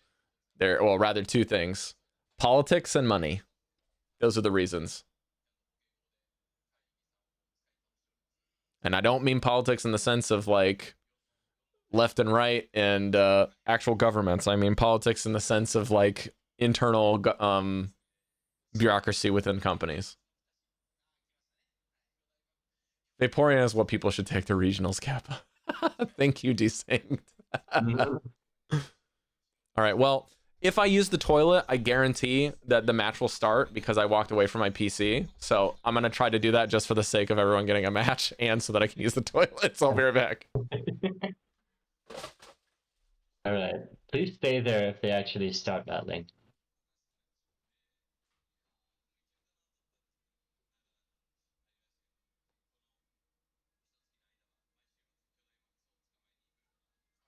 All right, guys. Chair stream. Really impressed by how there's like quote unquote only 2 casters that have to carry it all. because at least for North America and Europe, we get 2 pairings, so there's some downtime where you can relax and just like reload mentally from all the stalling, from all the energy that you have to put in putting lipstick on the pig that is competitive Pokemon Go. All right, good night, Sniper Mike. I feel like I'm in that very same boat fairly soon, but Good night, Sniper Mike. as for now, we'll always get another close-up when it comes to the players. They seem to be selecting teams, or at least they look as if the concentration level was a little higher than it used to be during the stalling, but there's also like still some presence from what may be stream stuff, what may be a judge. Now, what they did last year is they will verify everything with the judges, or I should say the production managers on stage rather than judges, because I don't necessarily think that they're both judges or reviewers or whatever. But once they've verified everything, they will do a wide shot, and then the judge will say, like, Hajime or game starto or something like that, and then they'll actually do it. So there's a little bit more production fanfare to each of those stream matches than there would be at typical broadcast for the United States or EU. Yeah. They make a little bit more of a spectacle of starting matches. Again, it's always form over function. That would imply that it would start a match, so I would be very much on board with that. As for now, we just keep being stuck on this particular screen. We got a match. Oh, let's go.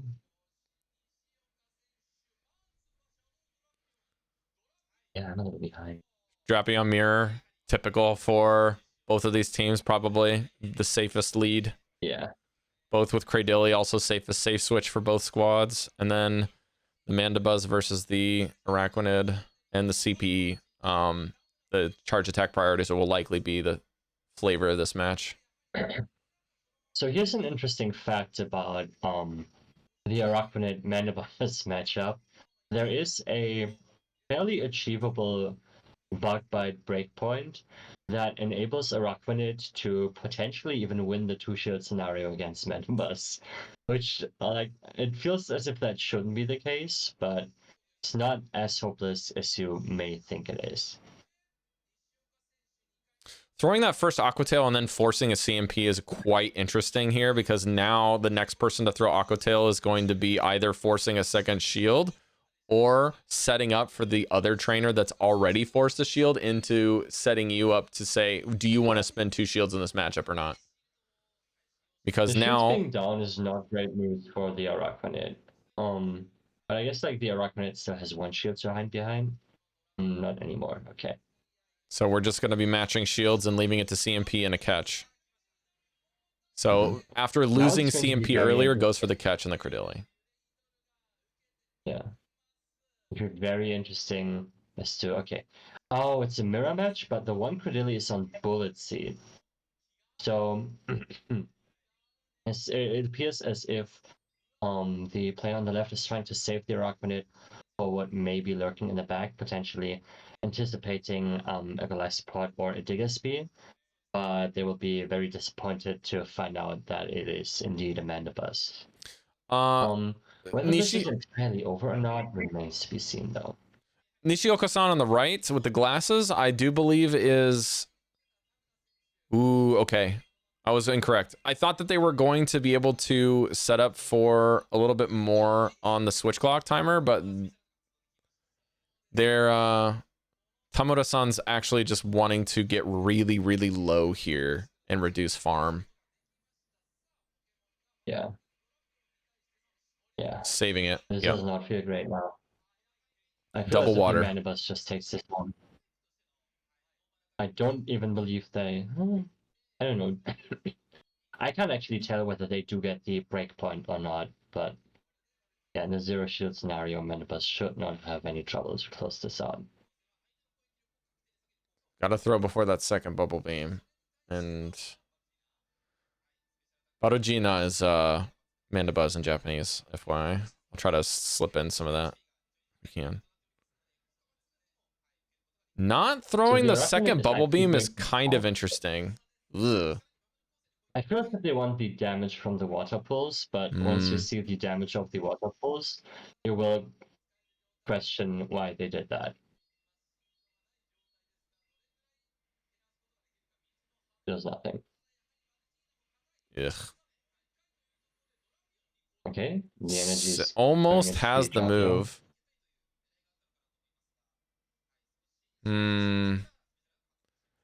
But Nishioka has his Drapion still, so he's going to be kind of in a world of hurt here if the Cradilly can instantly throw and he has to catch it. Yeah, there's the energy on the Drapion. Yep. Taking out the Cradilly, and now the Araquanid just doesn't have enough in the tank to close this game out. Yeah. The Araquanid will likely be able to farm it down, but it just doesn't have enough energy to get through. No, doesn't even have enough to farm down. To the farm down there, but again, like a bubble beam doesn't do enough there. Like you would have needed to come out with an entire water pulse, and that was just not going to happen. Like you don't have the health to get there, and the opposing Pokemon also, like the Drapion didn't have enough health to even allow for the energy generation that would have needed to take place. So yeah, a little unfortunate with the Araquanid not really having anywhere to go. The Drapion probably would have been the best matchup there. Or a Shields Up Cradilly matchup that is also somewhat favorable. However, after the opening matchup, the Drapion Mirror was played out in the 2-shield scenario. Araquanid in the zeros also loses to Cradilly, so it was really not really a way around that. The Mandibuzz was very, very safe there in that particular matchup, especially since like they had the was it Tamura-san or Nishioka-san that had the bullet seed? Trainer on the right or the left had bullet seed? I think the trainer on the left had bullet seed. I want to say the trainer on the left. So Tamura is on the left and Nishioka's on the right. Well, either way, if the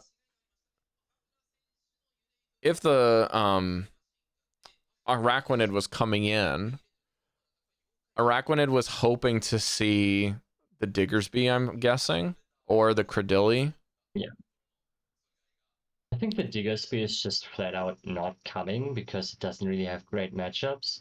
You would lean on a normal type as a ghost type counter, but the Dusclops with the Ice Punch just has like too many ways to fight back, and the same goes for the Drapion, where you need the rather expensive Scorching Sands to land, but spammy Aqua Tails can just put a dent in that and make that a fairly competitive matchup. So I feel as if there's not really the targets for the Araquanid. You can lean on it neutrally. Shields up against the Cradilly, it's fine. It's fine against Golisopod, it's fine against Drapion, but I think you have more to lose than to gain from bringing it in this particular matchup. I don't know, JJN, if there's a bracket. I remember there being a bracket last year, but I don't know if it's been posted anywhere.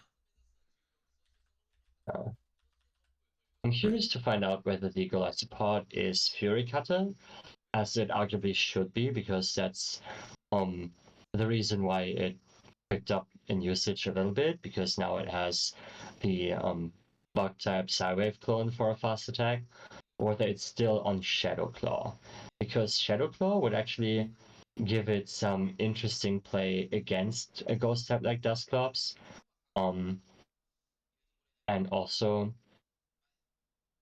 the matchup from like the Golisopod Talonflame matchup isn't actually too great if you don't have like a Fury Cutter breakpoint against the Talonflame, because one Aqua Jet doesn't quite knock out. So there's like reasons to opt into Shadow Claw instead. Yeah, we haven't seen the Golisopod on the field just yet, so bringing the Dusclops is so risky for him as well. Like, if he gets it on the wrong spot, that game's kind of mostly over.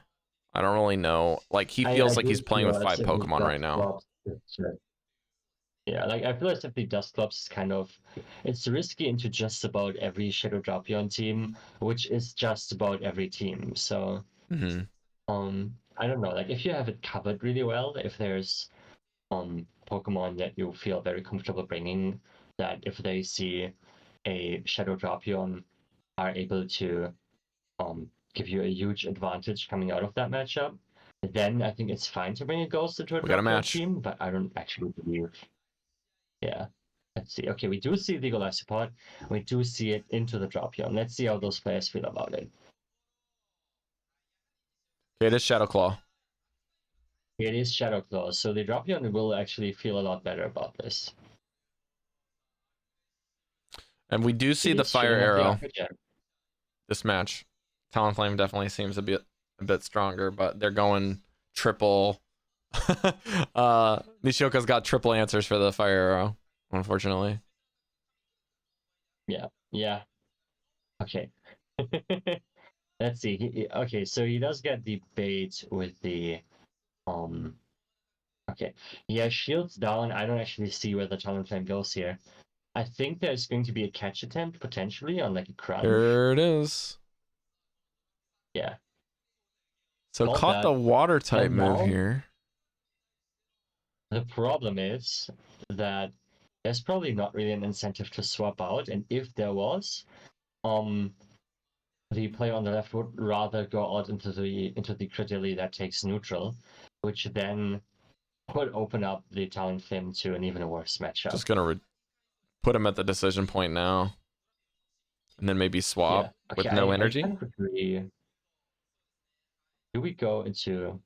No, we go into nothing. Okay, Probably there will be will. one more charge. Sorry, go ahead. Got one hit point Oh, left. no. This is next year, yeah. Oh, yeah, this is coming close to knocking out. Oh, okay. Oh, actually, thanks with the Aqua Tail. Now the crunch is loaded. This may be a blind crunch. Okay, so But Tamura-san does have Bullet Seed on the left. Yes. Ah, the Talonflame is just never going to get to a charge move, isn't it?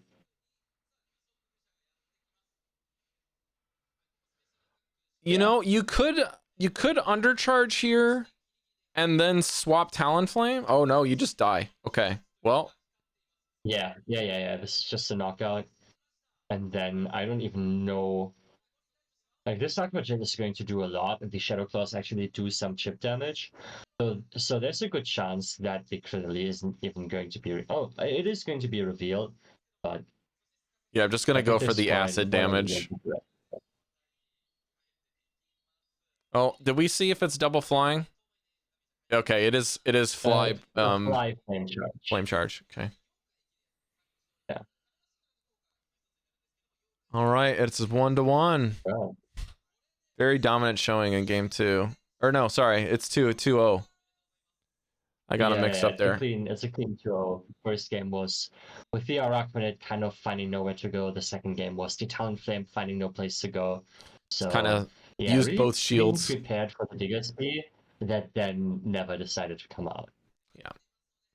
Double shielding there didn't really, like, it kind of makes you think, do you really have a plan here? But like when you're looking at just the comp difference there, that's such an insurmountable thing to overcome, because your Claydol really only has a couple targets.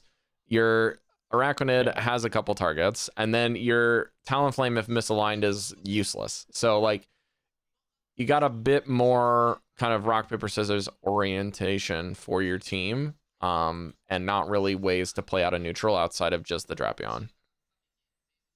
I would have really enjoyed seeing the Claydol being utilized here, because obviously the Gillespie is a bad matchup. But with the Drapion being so strong, I wonder whether that would have been a potential target. And even the Credilli, like, I will have to pull up the sims for that, but I would not be surprised if an Ice Beam Claydol was able to hang with the Credilli, at least in the 1 and 2 ship matchups. Yeah, Claydol remains washed. We didn't even see it out on the field. Freshly washed. And Acid Credilli. Would probably hang on to a Grass Knot just barely. Yeah, Claydol wins the 1s and 2 shields. That's not even that bad. Pretty good, in fact. Well, I wonder what we're reviewing here.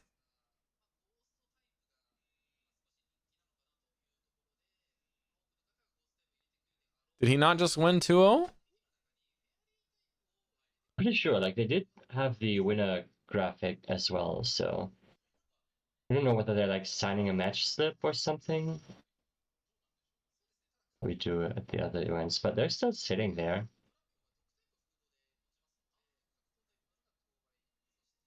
Casters are talking about fighting types right now.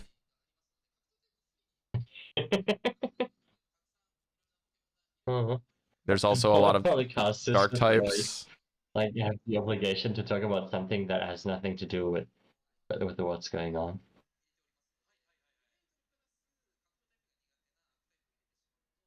My favorite fighting type is Aqua Breed Paldean Taurus, by the way.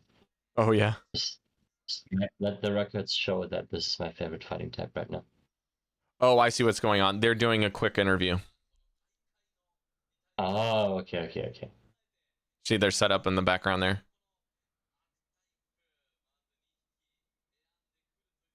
So they're talking about dark types play in the meta against the fighting types, and I think they mentioned Barogina being a little bit of a difficulty for the fighting types, which is the Mandibuzz with Air Slash. Yeah, for sure. And they're passing to the interview.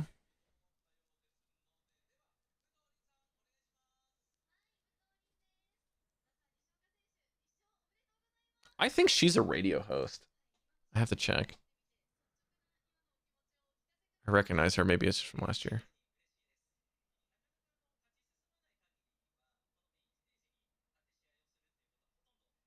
I'm really happy to participate here and also on the main stage. I'm also happy I won. Thanks for the opportunity.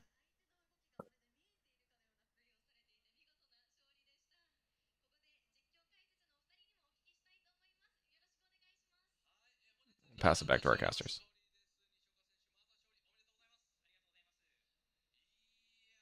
Congratulations. Good fight. So wrapping it up real quick.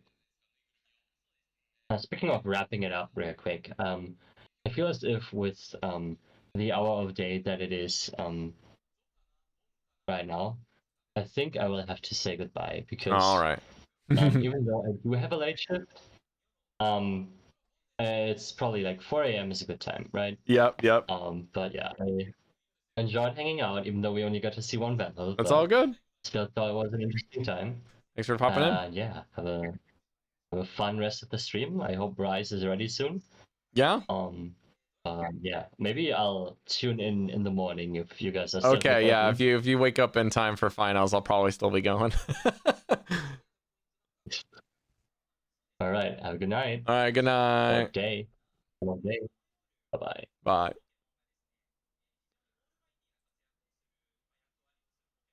All right, guys. We're left alone. I don't know what we're supposed to do now. I'm fresh out of Germans, so we'll have to see. We'll have to see where this goes, huh? Okay, well, I can do some translation help for you guys. With the dark type, what are you thinking? With Mandibuzz?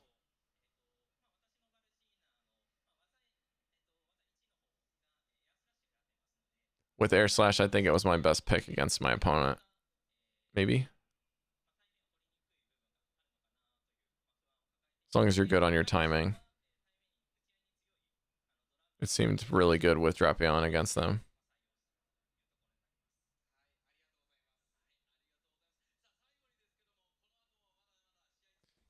Actually, I have a live translator app I can try to run at the same time. Let me try.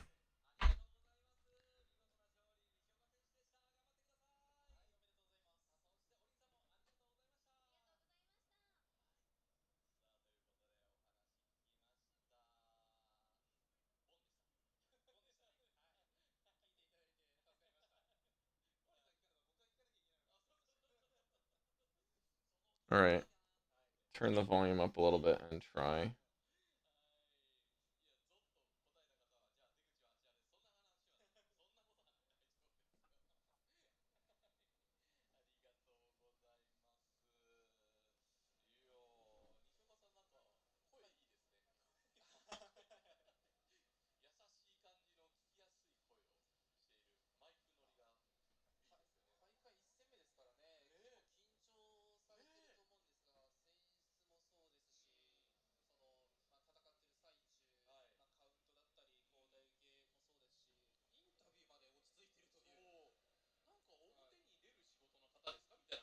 It's great to have a microphone that picks up gentle and easy to understand voice. Since we're right up in the front. There's tension. Whether it's counting or making substitutions, you can stay calm for the interviews too. It feels like you're in a position where you're more visible. That's my impression.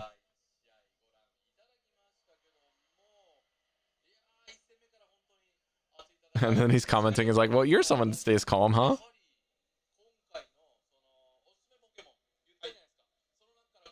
Thanks for watching the first match.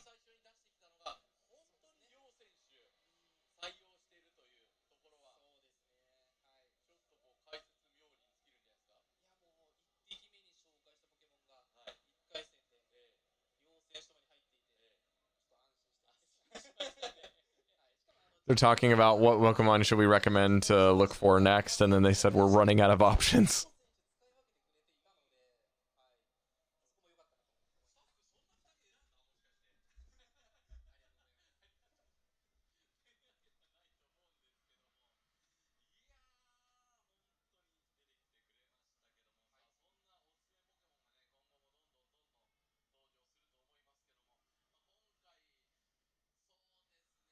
They're kind of talking a lot about nothing right now, to be honest with you. I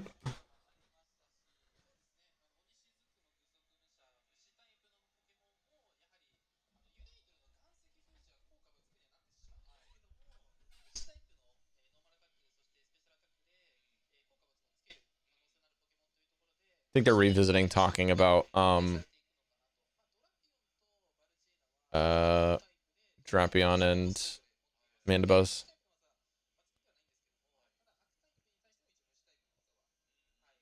I'm literally just watching the staff back here to see if they're setting up. Like, it's kind of nice in the fact that they've got the staff background behind the desk, so you can legitimately see when matches are gonna get queued.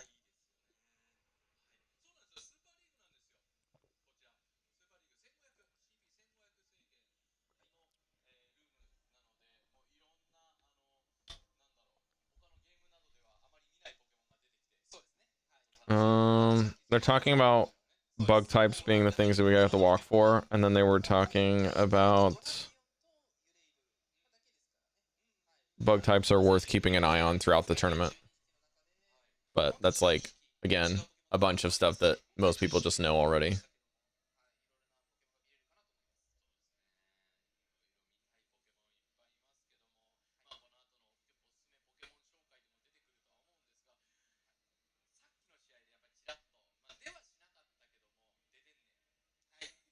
You're talking about Dedenne now.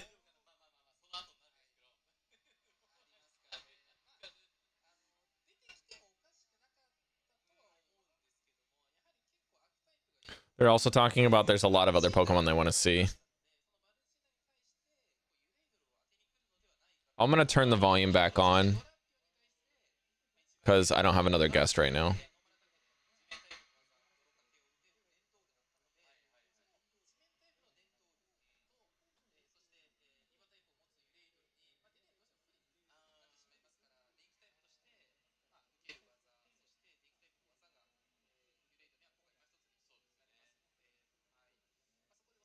Talking about Mud Slap now.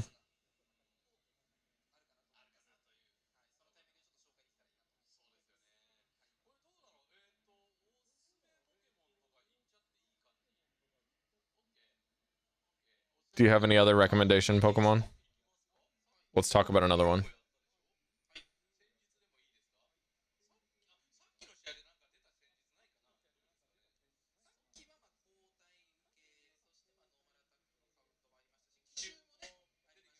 Kishumo.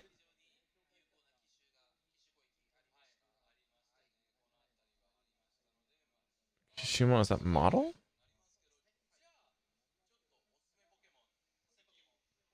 Oh, maybe it's effective.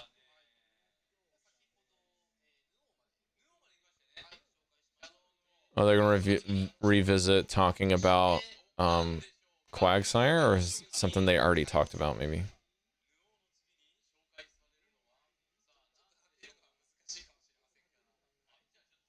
it's difficult to choose. Oh, we just covered Quagsire. Sorry, Mariduri. Okay, so that's a Zimmerel.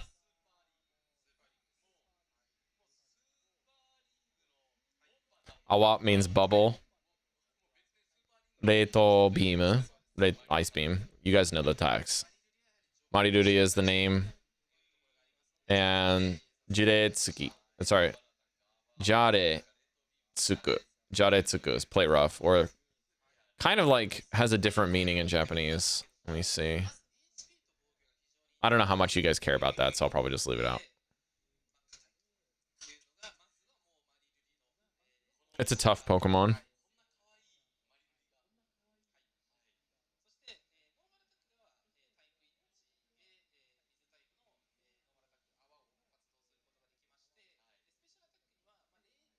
It's a bit tricky to put it in your team, but it's still very strong. High HP, high defense. Very durable Pokemon.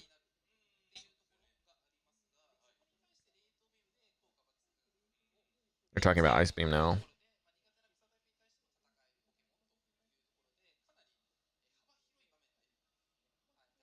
And the Ice Beam helps against grass types.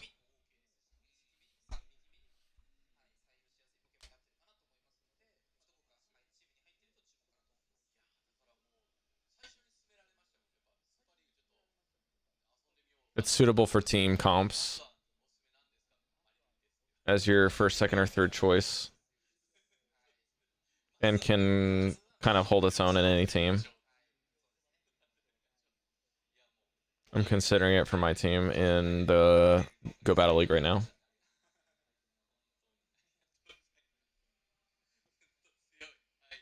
It's very strong.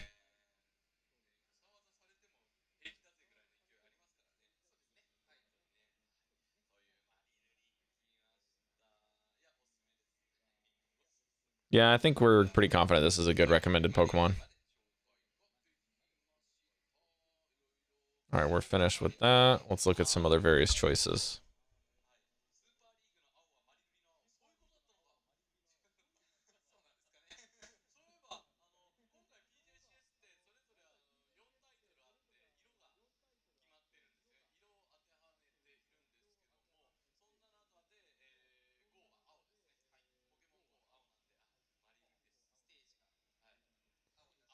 Oh, the Pokemon Go stage is blue.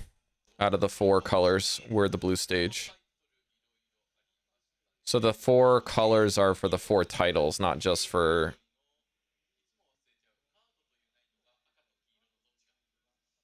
So the card game, is it red or is it yellow?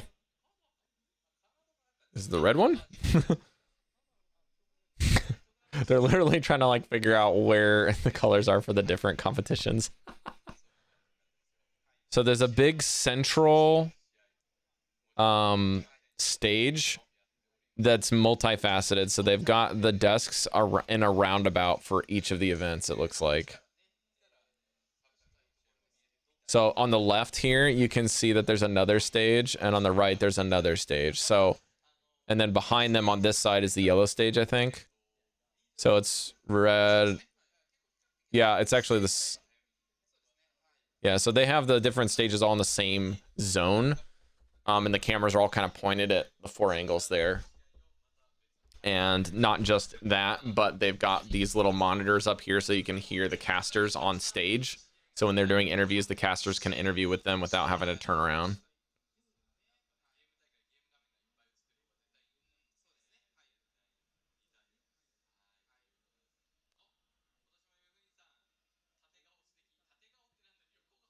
Match was 2-0, right? Let's see here. Matches are not started yet for other stages either. But our game progressed quite quickly because of the 2-0. It's challenging to keep up with all the different games, but I believe everyone is kind of in the same boat.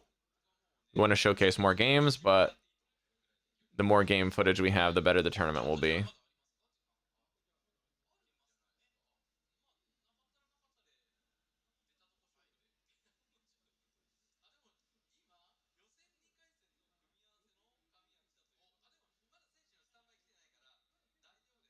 We have 2 players on standby for the second round. Oh, sorry. He says we don't have 2 players on standby just yet.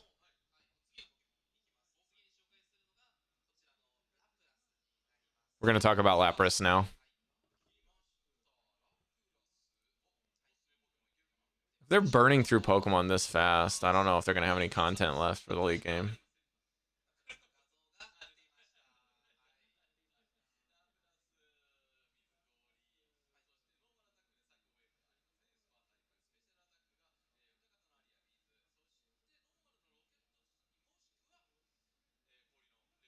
Rocketo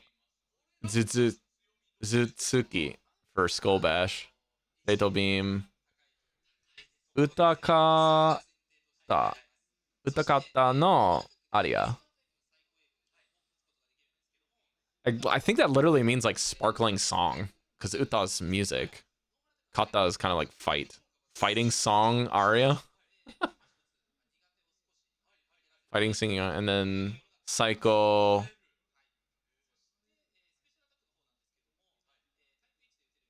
Webu? Oh, Psycho Wave. Psycho Wave. I could translate some of this from the translator here for you guys, but they're just talking about Lapras's stuff.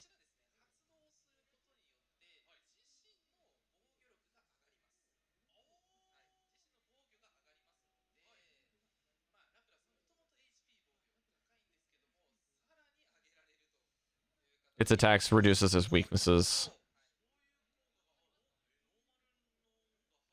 And then you got to choose which secondary charged attack you want, so you can guarantee the Aria is going to be one of them. It's like most of the stuff that most like actual players that play regularly wouldn't have any problem figuring out, if that makes sense. I'm going to stop the translator right now.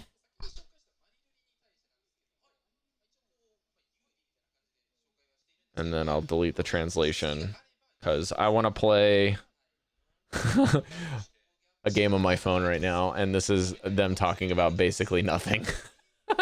For the casters, this is Enjoy Ride is on the left and Yufine San is on the right.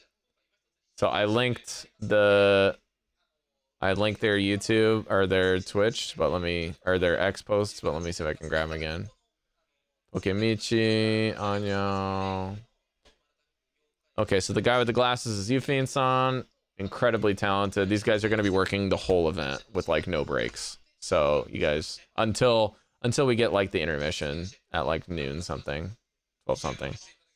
So that's Yufine San on the right with the glasses. And then let's see, there's Lurantis.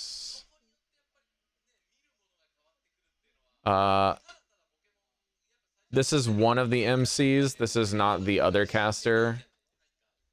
One of the male MCs. Let's see here. Enjoy Ride, here he is.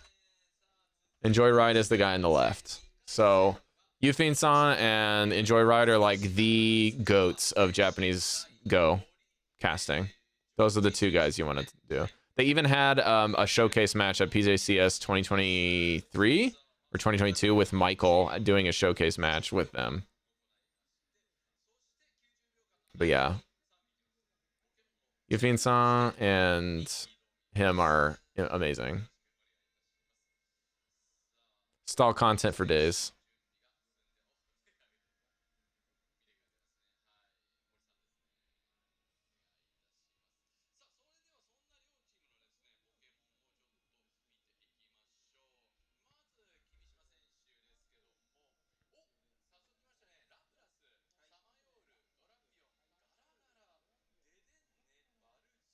We're talking about the teams. Let's go. Round 2. Kimishima.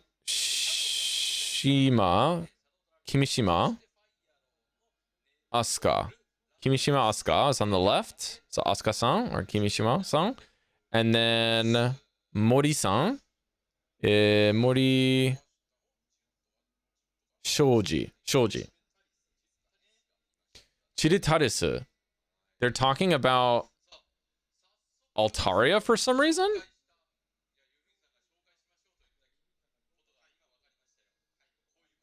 Why did they mention that?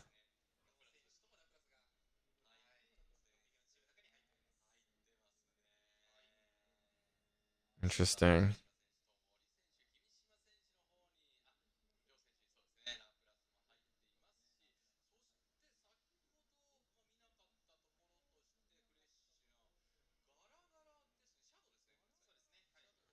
So they're talking about Shadow Marowak right now.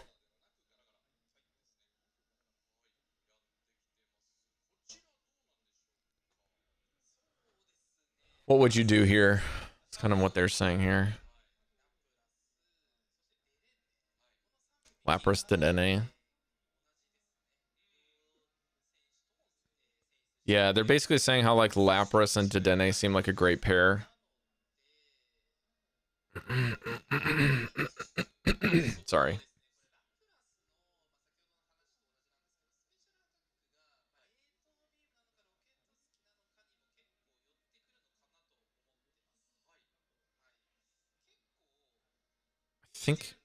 I think they're trying to talk about the two Laprases and what special attacks they're running.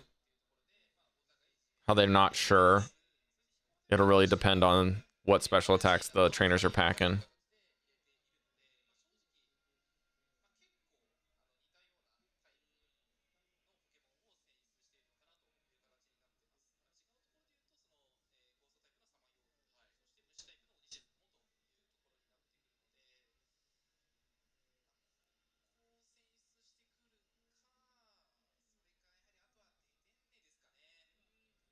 The Dedenne still seems really strong.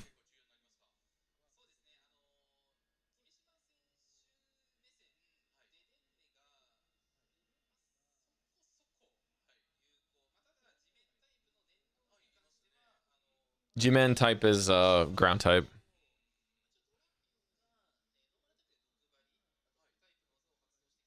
It resists the poison stings from Drapion and Dedenne.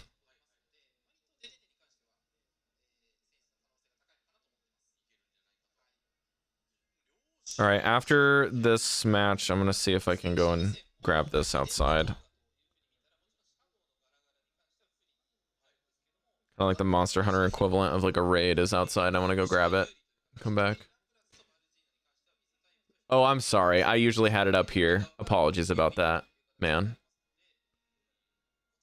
Did him dirty with the Muset? Yeah, Jan remembers. It was great. He had like a Volt Switch Rock Slide moveset. That was great.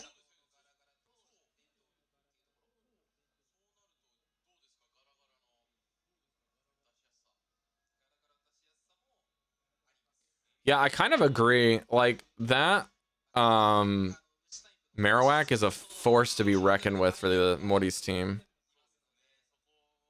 It's like relatively strong into Claydol. Up energy, it's really good into the Talonflame. It's got play into basically the whole team and shuts down 2 out of... Well, I shouldn't say shuts down. It completely destroys Dedenne and then has a really, really difficult matchup for Drapion. Not to mention, the Dusclops is like... The Drapion's the only thing that you have to really worry about, and he's got Mandibuzz with probably... Or she's got Mandibuzz with Air Slash. I think her team seems very favored here. As long as she doesn't try to get fancy and use the Dedenne, I think she's probably just going to use it for bench pressure to keep the Lapras away. Or the Talonflame, but...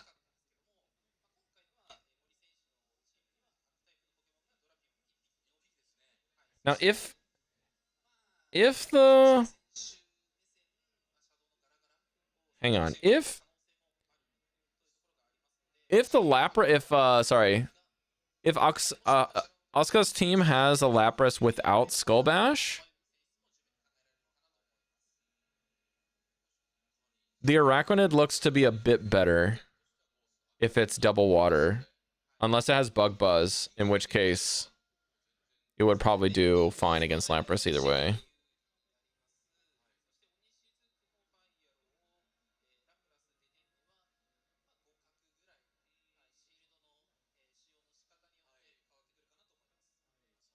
They're talking about something needing to have correct shielding.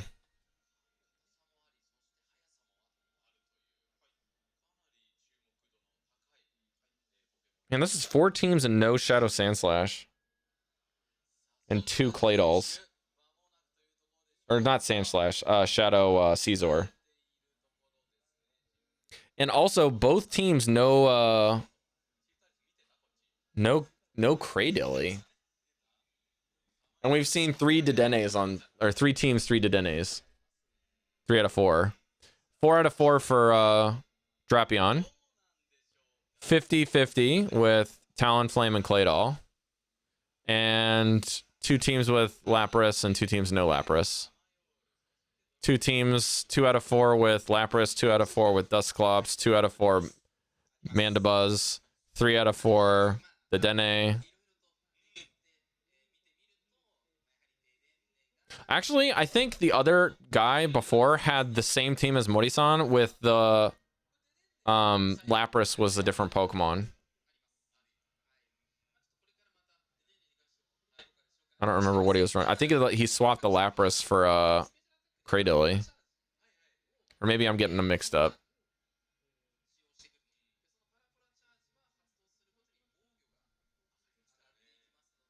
Honestly, I feel like this Dusclops is so incredibly safe. It's not even funny. You can run a Dusclops in the lead with Drapion behind it and then have really answers for anything if you just run double dark backline. The only thing that really you gotta be careful of is the Dedenne. But like, you could close with Marowak instead of the Mandibuzz as well. Yeah, the Dedenne bench pressure is honestly kind of the only thing that's keeping this threatening. All right, since they're verifying teams, I will be right back, guys. I'm just going to go walk outside and come back. So give me like a minute.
Oh, I just made it back.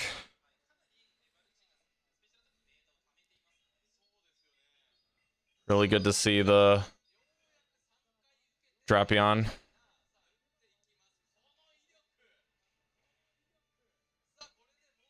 Okay. Another shield coming out. No? Okay. Okay. The Dusclops did come out in the double dark line I did call, but it's ABA.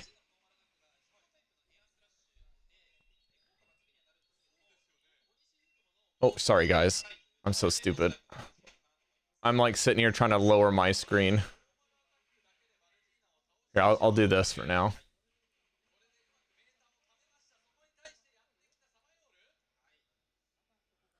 Okay.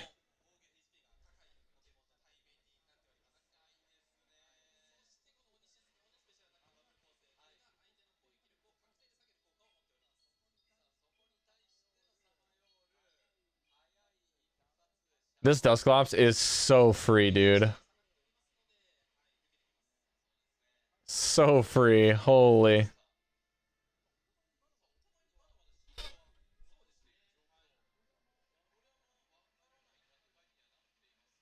Just go super high energy here. Nice timing.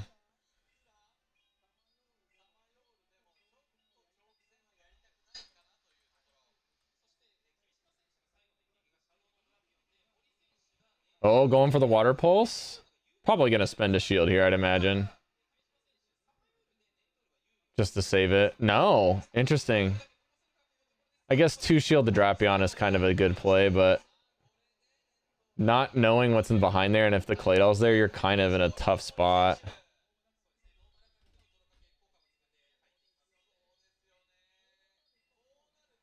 Uh-oh.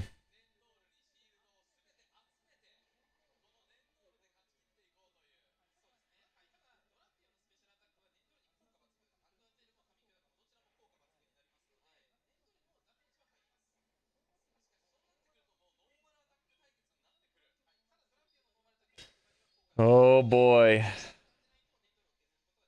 Did we just lose a very unlosable game? Well, we do have... Okay, well, she's got a lot of shield still. It may not matter.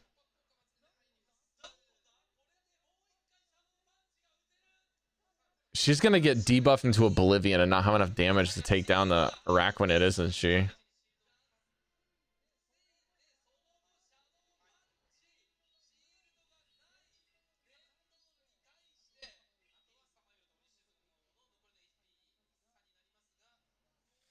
Ooh, this is scary. Okay, she's fine. Wow, not even close, baby. Am I right? What a great game. Solid. Omedetou gozaimasu.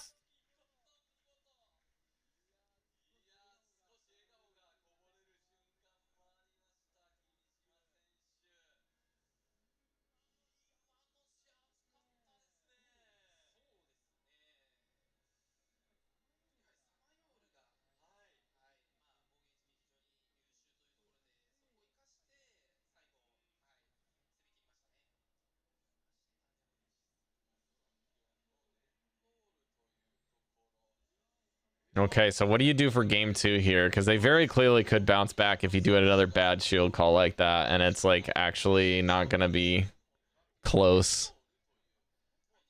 I feel like they're gonna be more motivated to try the Dedenne now.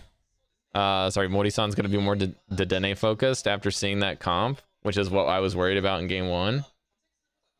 But she took the risk and went for the double dark ABA.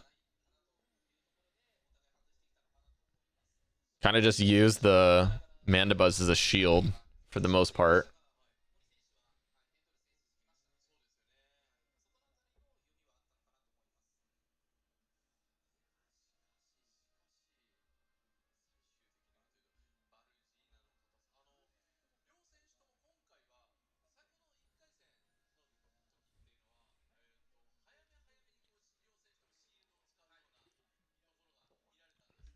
Hmm.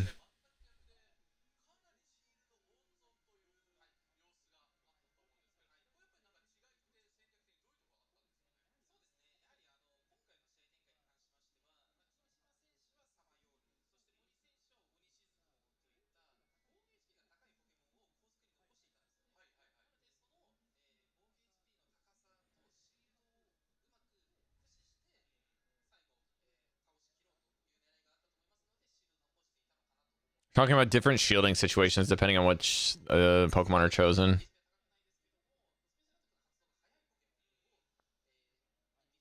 It gets, I think they're talking about Dedenne getting to the special attacks really, really fast. Shadow Drapion as well.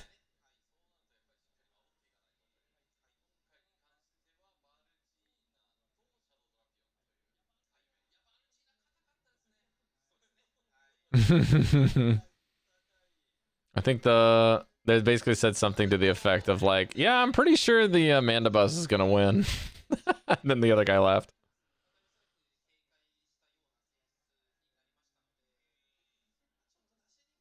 I guess he's not wrong, huh?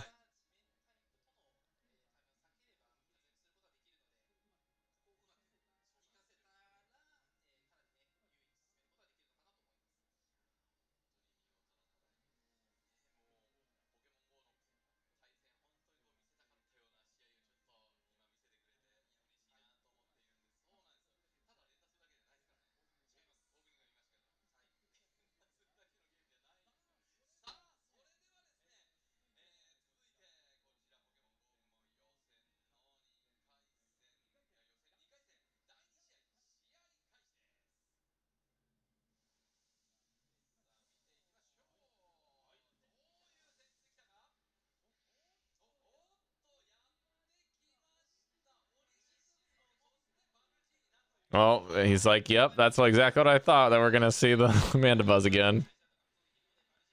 It's just so safe. Like, you just run the Mandibuzz, and then you don't have to worry unless you see the Dedenne.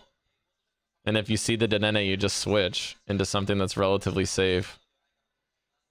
And then not really be that big of a problem.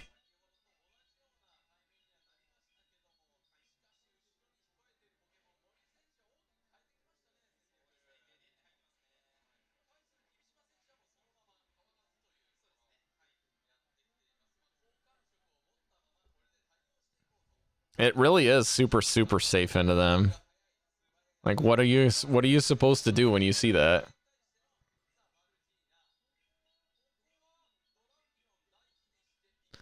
I mean, at least they did bring the Dedenne. Like, that's still here. But then, like, they just have two soft answers to Dedenne at all times if they don't bring Lapras. Like, you have any of the other four Pokemon besides Mandibuzz and Lapras. Your remaining four are like three soft answers because one of them's the mirror, and then you've got a hard answer with the Mud Slapper. And the Claydol is just basically useless, even though they used it in the first game. They could still use it again, but it's just not going to get you anywhere. It's rough. These Claydol teams are getting absolutely dumpstered.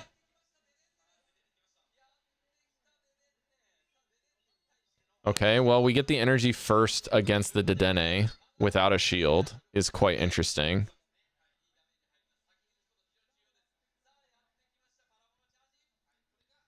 So probably just tanks this one based off of her previous play. And then might shield the second one. We'll manage to get... Why are we not throwing... Okay, so this is something that I don't really like, is not throwing the Shadow Punch right away on good timing after one, and just banking it when they're defense boosted. Seems very weird. I guess she wanted to force the Dedenne out. That seems to be the main strategy here. Force it out, get to the Araquanid, get off two crunches before... Okay, this seems like a good strat. Because when you swap in, you're never going to beat them to the first two crunches. But after you swap and they're late, you can get to two crunches before the Aqua... Or not the Aqua Tail, the Water Pulse. And then if you no-shield a Bubble Beam, you just get to another one. That Bubble Beam was so incredibly ambitious. Holy smokes. Maybe the Bubble Beam is to reduce the Poison Sting damage. And then they can go into Dedenne right here. Oh. She's saving the Drapion. Okay. I guess that's not that big of an issue, but you got to spend energy now. Well, I guess you don't have to spend energy. She probably could have just waited, but doesn't want to get parabolic charged right away. Yeah, this is it, right? He's got no shields remaining, and she's got an overwhelming advantage. She just saves the shield for Drapion and then rips the Aqua Tail for the win. And this dirty mouse ain't got nowhere to go. Just shielding to make sure that they don't lose to a Thundershock. Very dominant performance by Asuka. Kimishima. Omedetou, Kimishima-san. Very, very good stuff. Yeah, the forced overtap is fine. She had a shield. Wouldn't have affected the outcome. She's very dominant performance. Oh, cheated taught us. That's why they mentioned Altaria. All right, moral of the story in the first 2 rounds that were broadcast is don't bring Kaladol, folks. Unless you're interested in disappointment, I would not bring a Kaladol.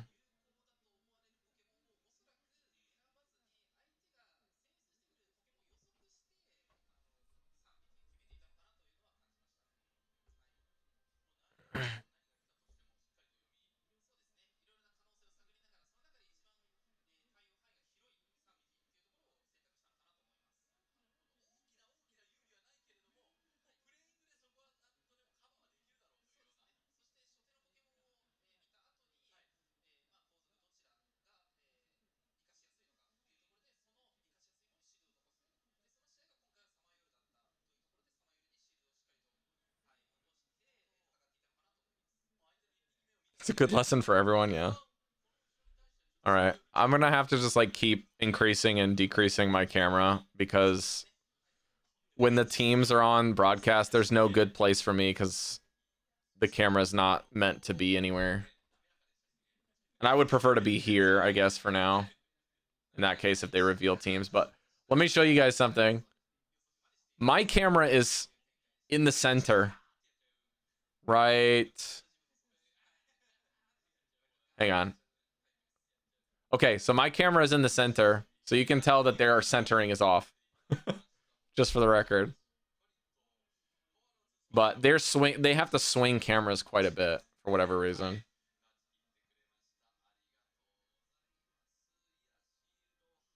Look, I'm co-casting with Look, I'm Yufin-san now.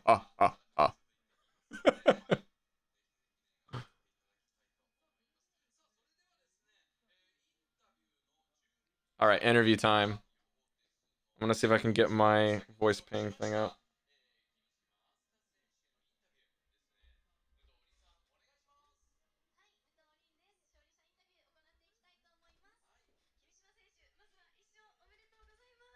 Congratulations.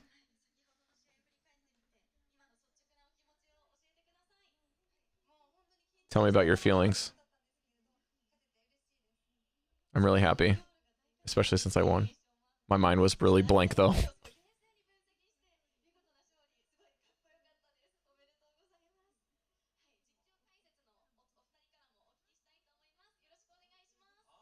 All right, let's get some questions from the casters. Congratulations, you did a really great job. You said you were nervous. But it seemed like you had fun on stage?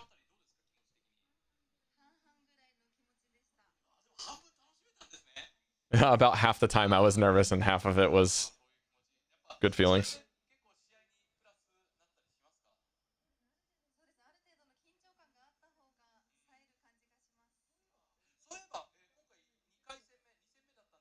Can those feelings affect your performance?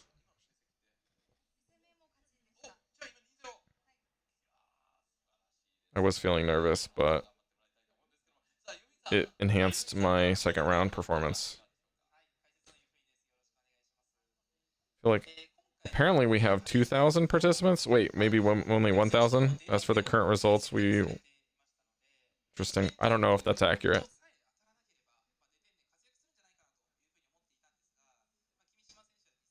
Keep up the great work moving forward. Is there anything that you'd like to discuss with Yuffie?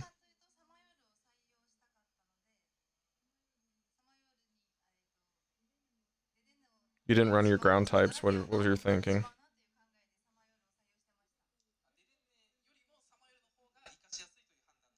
I'd wanted to bring the Dedenne, but the ground type was a bit scary in the first match.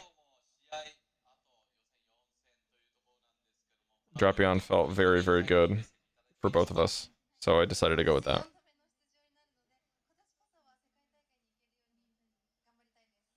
I have 4 more matches after this, so I'll do my best. Thanks.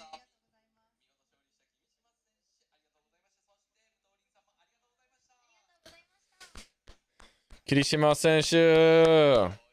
Let's go. I don't know if you saw her nails, but she's got the kind of classic, very big gem on like the ring finger nail. Very cool.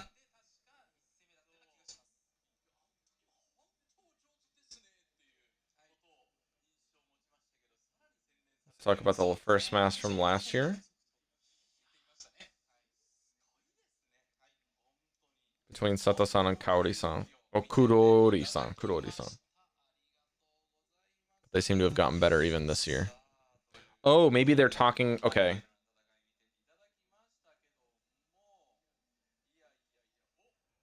They said that there's 2 people that have qualified for PJCS 4 years in a row. I don't know if they're talking about the previous 2 competitors or if they're talking about the next 2 competitors.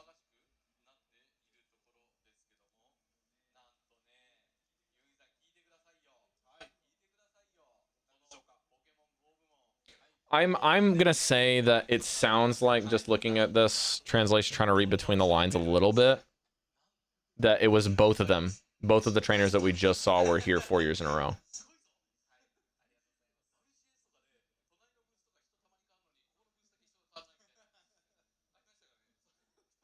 We're already in our 4th year of Go being in esports at PJCS, and a lot of people are just increasing for these events. And there's a break coming up for the broadcast.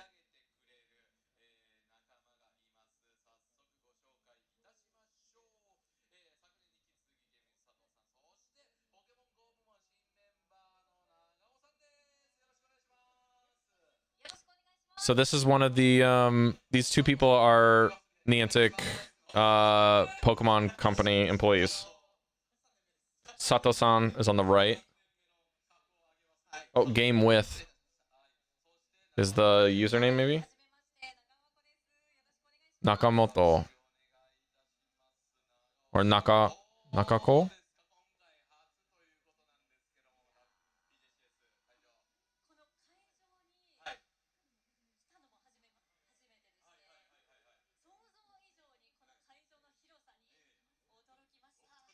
This is your first time at the venue. What do you think? The hall's way bigger than I imagined.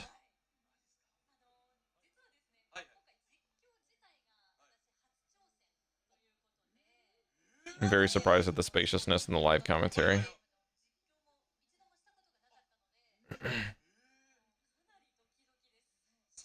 I've never done live commentary for sports games before.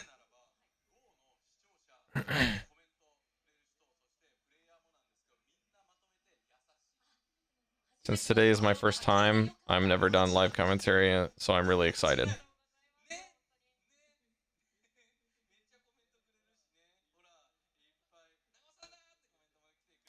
Oh, that's what's on their monitors. They're actually reading Nico and YouTube comments.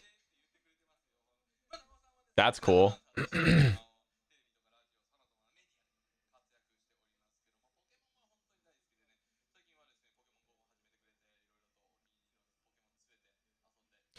Ah, so they're usually announcers on TV and radio in Japan.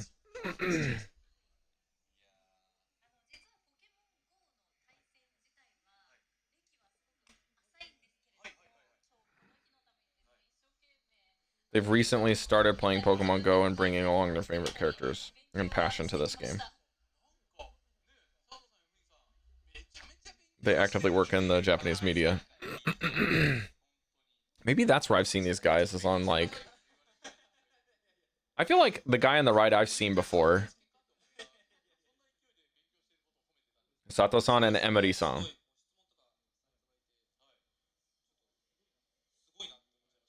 They've been practicing battles themselves.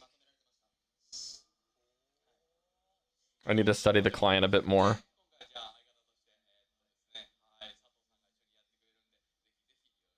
The Go casters are saying that they're praising Sato-san, this gentleman here, for his casting despite being relatively new to the game. Very surprised that he was packed full. His information was very good. Or sorry, he packed his commentary full of good information. We're looking forward to working together. I don't know if they're going to have all 4 of them on the desk. We're about to start the 3rd round, but we're going to provide some commentary and explanations. We're going to take a break for now. Please look at the Please look at these promotions in the interim.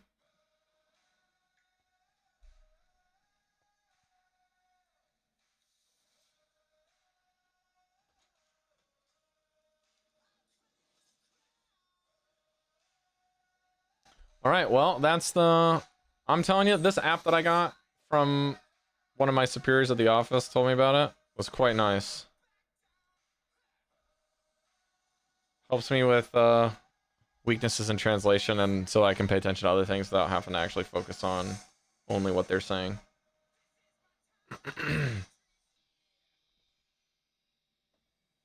Quite nice.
Okay. That was cool.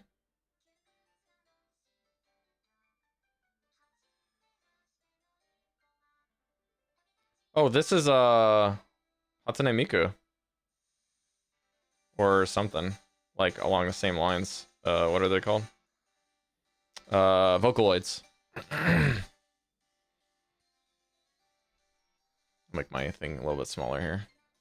Oh, it is Hatsune Miku.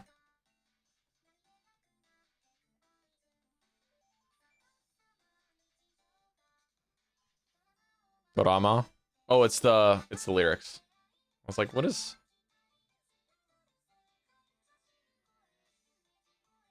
Kind of a bop, not gonna lie.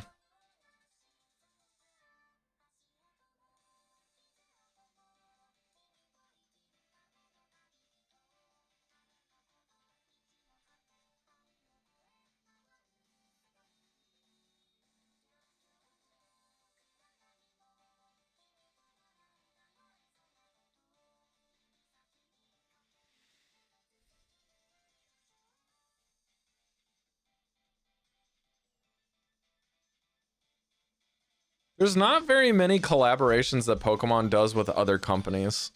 But Hatsune Miku, like musicians, seems to be a good choice if they're going to collaborate with other creators.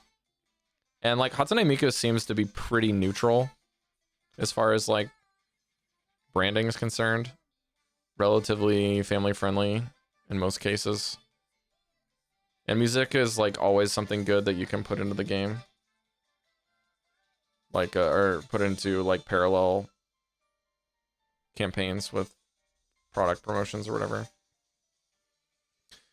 Just weird because like they don't really do a whole lot of product promos with other things outside of outside of Pokemon themselves.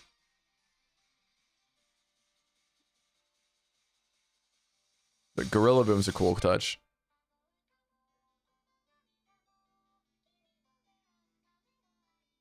Hatsune Miku has different types. That's kind of cool.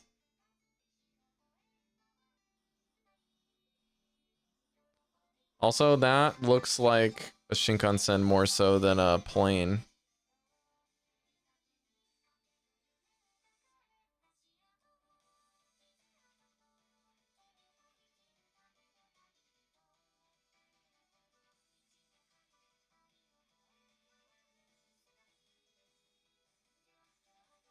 Ooh, the Ho-Oh outfit was fire.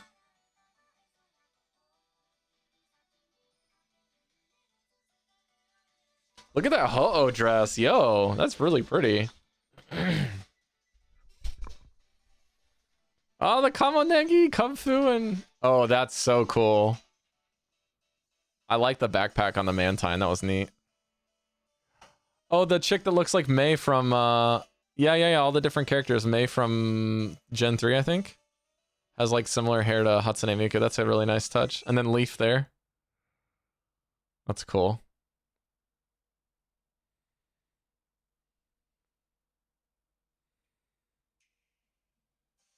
All right, let's see if we get any new leaks. All right, well, we got a Skidoo. I don't know if that was in the previous one. This seems like it's the same trailer that we already know about. Small one. Yeah, nothing new.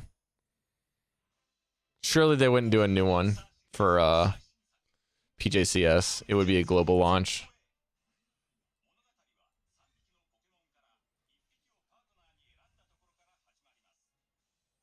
All right, well, I guess now's your time to go take a break, folks.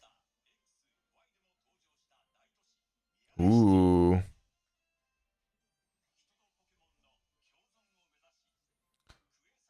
Another unoptimized video game. Fun.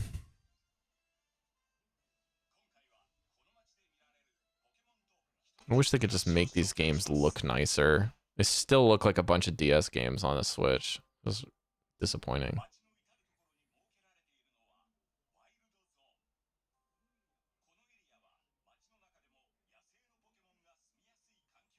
Like, there's something to say about art style, and there's another thing to do with, like, overall function. Like, I understand that they can't really do an art style thing with, like, Unreal Engine, but there's got to be something else that they could do to make it look decent, like they did with Breath of the Wild. Like, that's stylized stuff done right, you know what I mean? It's like they're still trying so hard to keep this as, like, a DS-looking game instead of making it look nice.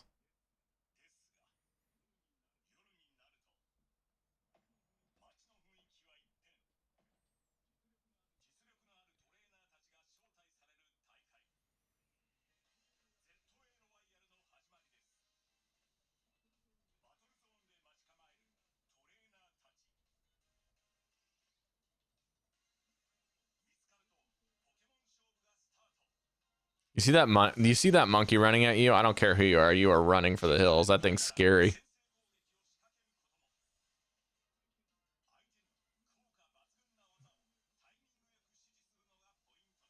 Oh, the dig was cool. I haven't seen a lot of this footage. I wonder what megas we're not getting would probably be the better question, because there's a lot of megas and there's going to be some new ones. So are they going to let all of them? What stuff is going to be confirmed Pokemon in the ZA game?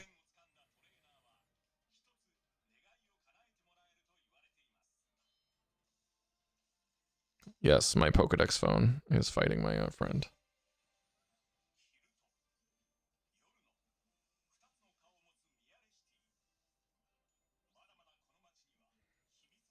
What the dog doing?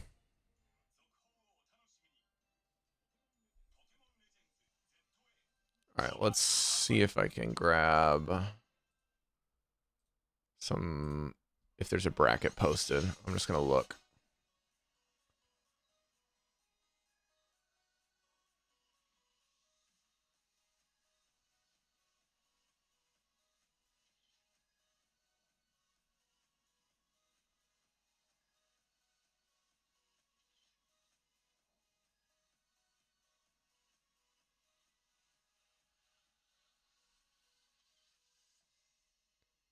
Oh, the lady that was just on the broadcast posted. I will follow her. Oh, there she is.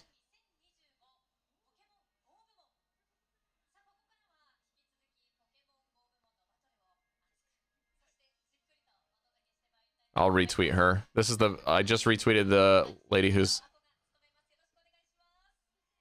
Ako. Sato-san. Sato-san and Ako-san.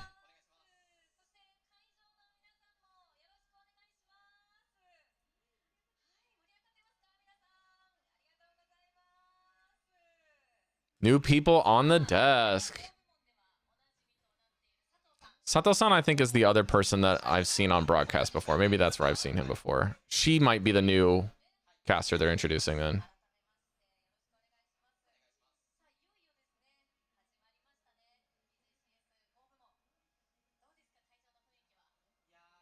So this is supposed to be an intermission, but maybe they're going to try to get some of the schedule back up because we didn't have... The next matches are scheduled for... Oh, the next matches are scheduled for 3 minutes ago. So round 3 is now.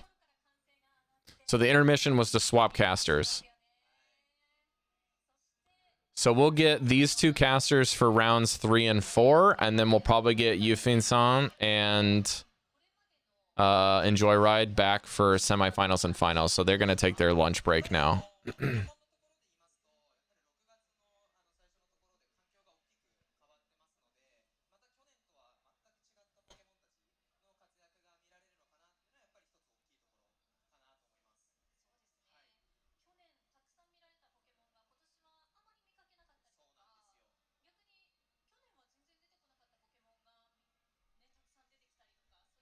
I will have my translator running again. 1 sec.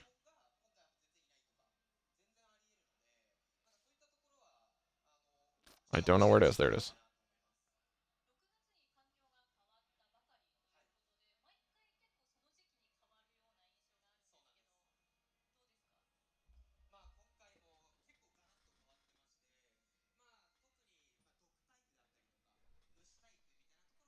Talking about poisons and bug types.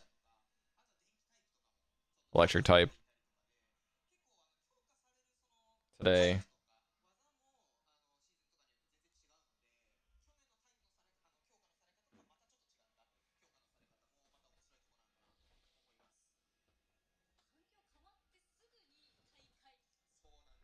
Types have been buffed and nerfed different seasons. Changes a lot. The environment changes, makes things difficult, doesn't it? Yes, it does.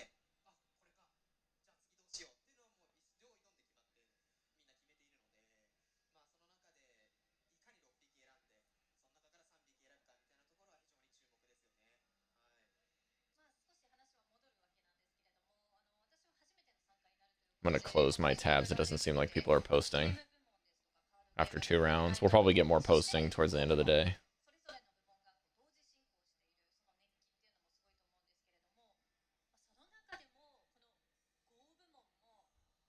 What's next? It seems everyone's made the decisions for their teams. Just to focus on how to select within their 6 teams. I want to highlight the game department along with the card games. It's really exciting to be here. We're running all these tournaments simultaneously. It's a strong presence for a showing of the game. Different games, I should say. Oh.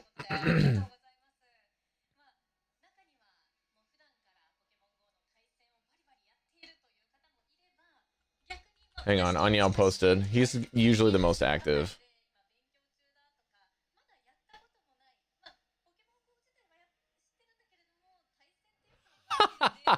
So, Anyal's first round, he had to play Pokemichi. Dude, that's so rough. Opening round, 2 PJCS competitors fighting off like that are basically world competitors. That's crazy, round 1. Oof.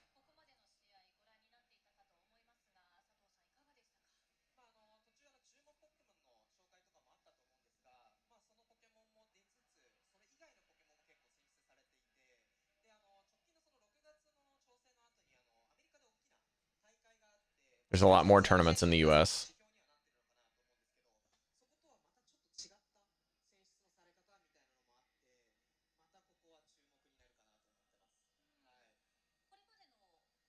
There's quite a few events before June.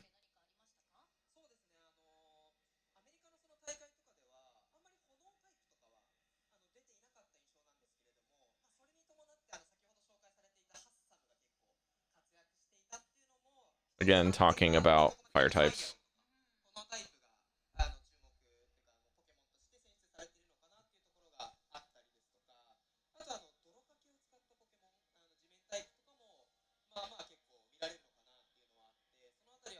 It seems that the fire types have been quite intimidated to stay off of the field. And the use of Mud Slap is also quite good, but has not shown up very much today so far. The environment in our tournament today has shown a lot different so far than the ones in the US. Upcoming matches, we expect to see Pokemon doing great in the spotlight. We had 4 players in just 2 matches, but they put out a great show. And good tournament combats. It didn't even seem like our competitors were that nervous. They were pretty good, pretty amazing on stage right here on broadcast. I'm sorry if you can hear the broadcast a little bit through my mic. I have to have the volume a bit loud on my iPad so that I can get the translator to pick it up.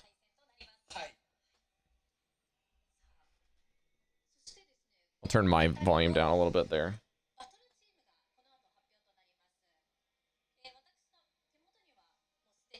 Okay. We're going to introduce our new participants in the 3rd round. We have... Shoot. We have... Ooh.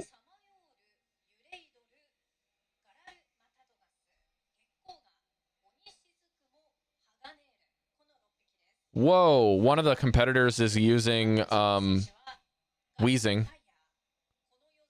Got out of fire. That's Galarian Moltres. Dokukurage, that's Tentacruel. Those are super unique teams. So Galarian Moltres and Galarian Wheezing. I don't know what Haganero is, but Gekoga is Greninja. So Wheezing. Yeah, Tentacruel and Galarian Moltres on the same team.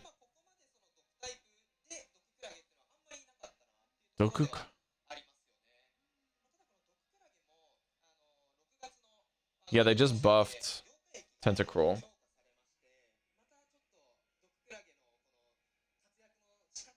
Yeah, they're talking about how they think the Tentacruel is really, really interesting.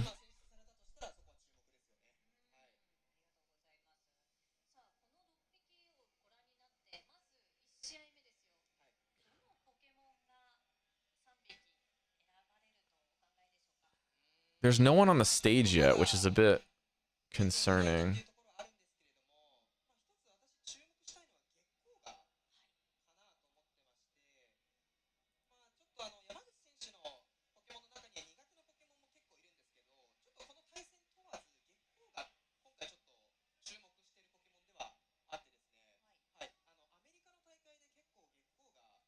They're talking about the last tournament in the US where someone in the day 2 was using Greninja and Caesar.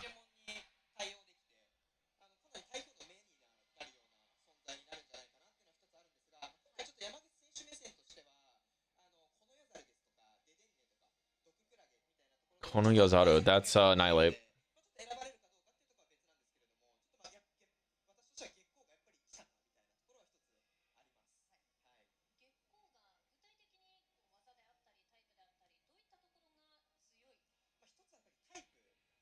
More specifically, and from her perspective, the Greninja seems really strong. Is that wrong? With water and dark typing seems good. And then he's explaining why it's good against the ground types and other things, but weak against Dedenne and not necessarily as good against Tentacruel and Dedenne.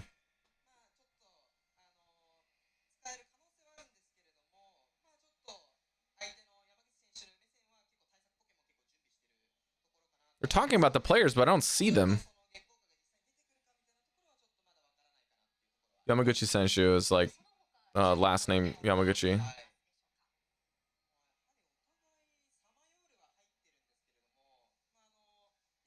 I wonder if they started round 3 and they don't get to broadcast it, or if they're just having trouble tracking them down.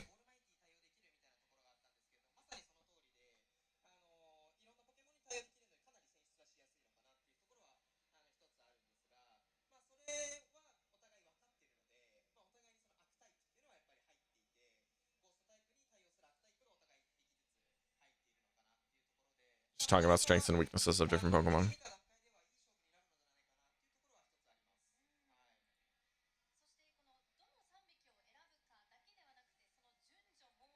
Oh, we finally got them. There they are.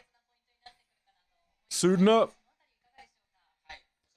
Yamaguchi Senshu, I think, is a very common last name, but this individual did really, really well last year. I remember this face. And I also remember this person, but I don't remember their records. He's just posing for the camera. Hilarious.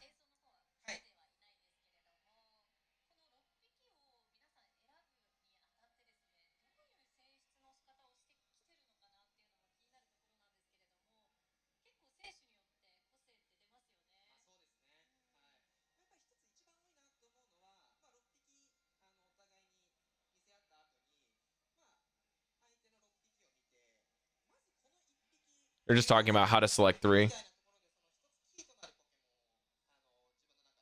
She seems to be setting him up and asking a lot of questions, just probably due to lack of knowledge, but is doing a great job making it sound conversational, I would imagine. And Sato-san's studied a lot and knows a lot, probably, from talking with the other 2.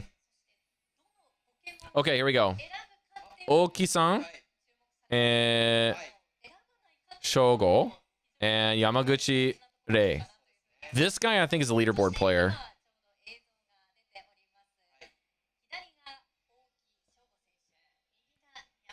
Oki-san. Oh, it's not Shadow. And he's... Oh, that's the Pokemon that had the Hagane in its name. It was Steelix.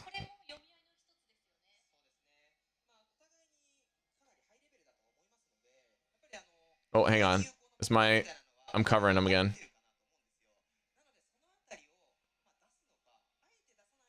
Okay, Jjan says that he has the tournament bracket, so I'm going to repost it. Thank you, Jjan.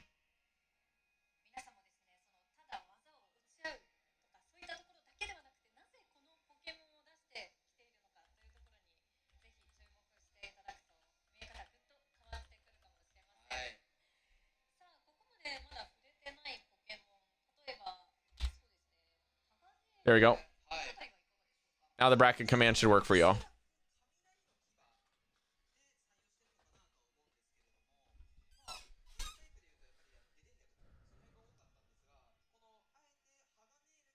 They're talking about the fast attack, I think, might be Thunderfang on the Steelix at the moment.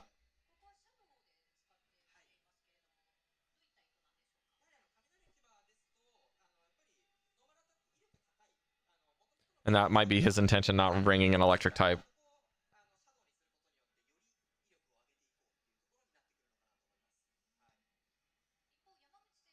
And with the shadow effect, it's even more strong. Yeah, well, that's what we got. So...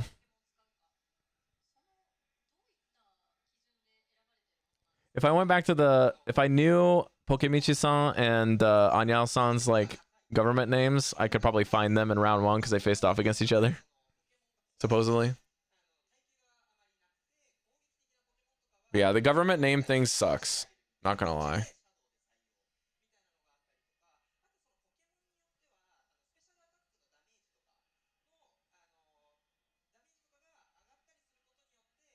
Turn up the volume a little bit for you guys.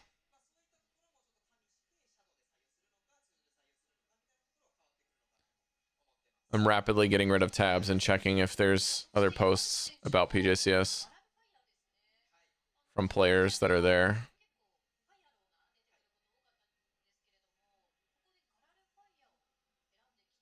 Got out of fire.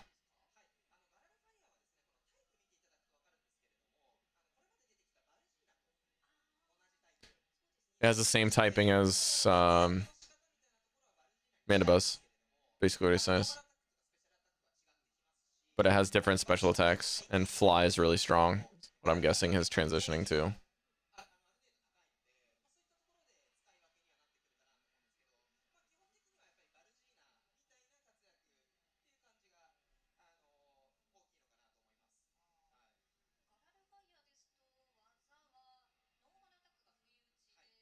Different normal attacks and special attacks.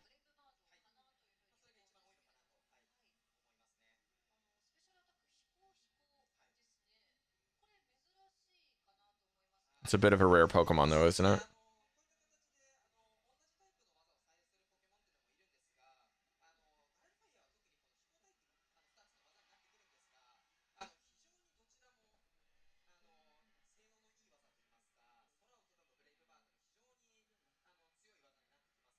We're just getting into specific attacks.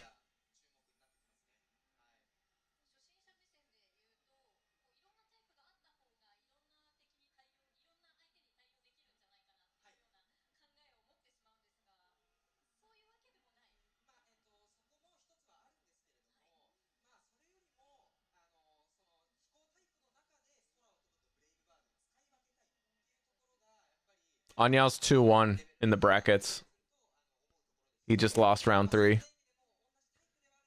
But that means that Pokemichi-san has a loss on his record to Anyal.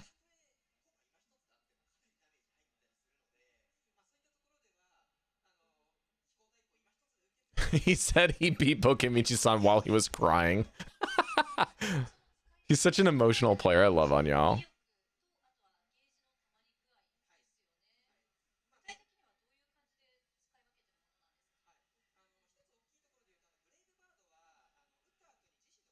All right, let's see if Luminous posted anything.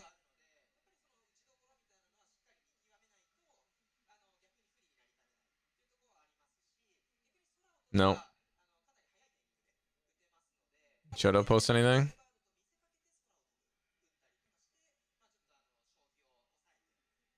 No.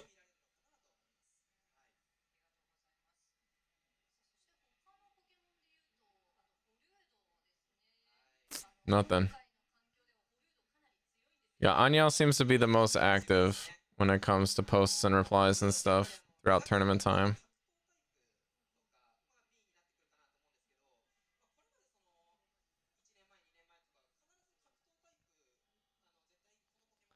They're talking about fighting types now.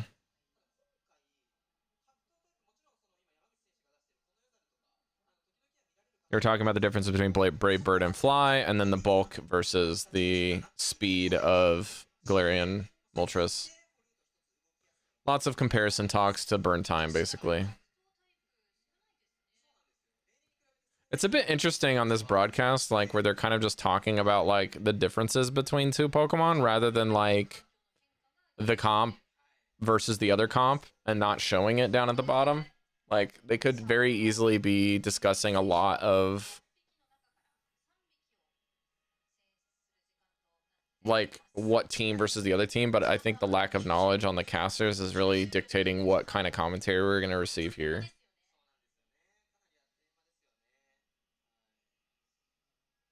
The time limit is 90 seconds in order to select teams.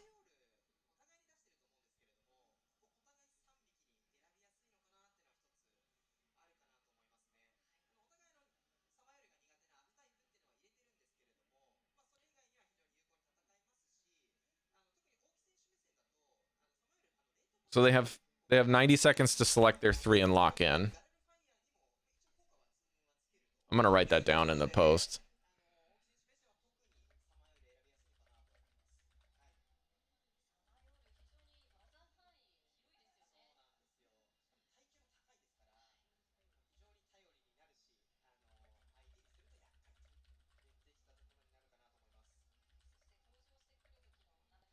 Now, I will assume I'm going to write this while I talk. I assume that the team sheets are exchanged at the beginning and held for the whole of the match. But at the Pokemon centers, you only got 30 to 60 seconds to view your opponent's teams. Actually, I should say opponent's team. There we go. All right, let's see what the broadcast is saying here. Different strategies. We're not sure about the moveset, it looks like. So they're thinking that the Annihilate is running Ice Punch, but could run a different one. It's a bit more reliable. We're talking about Pokemon feels like it gives off a intimidating vibe, basically.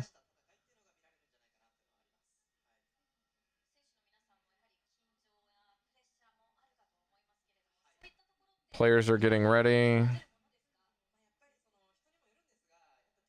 We're in the third round. Players have already played 2 matches, competing in the Swiss. Can we really call this the third round?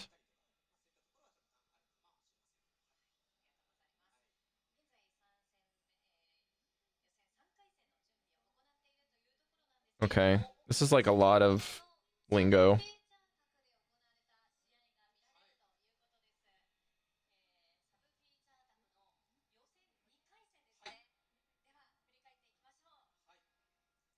Here we go.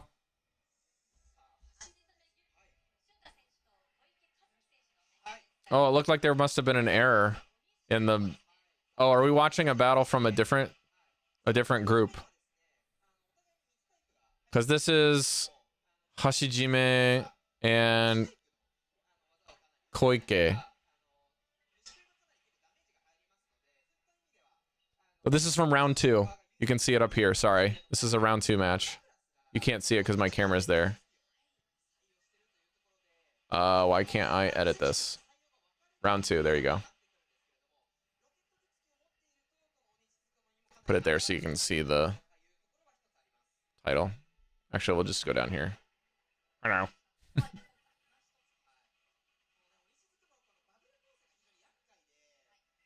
We'll go a little smaller.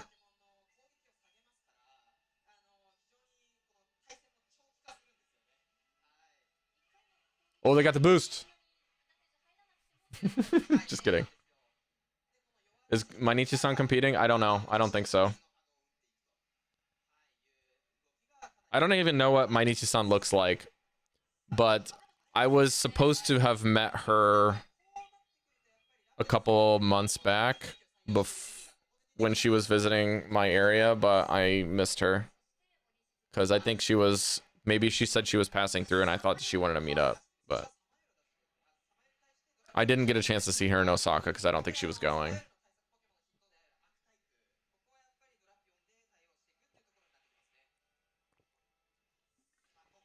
Okay.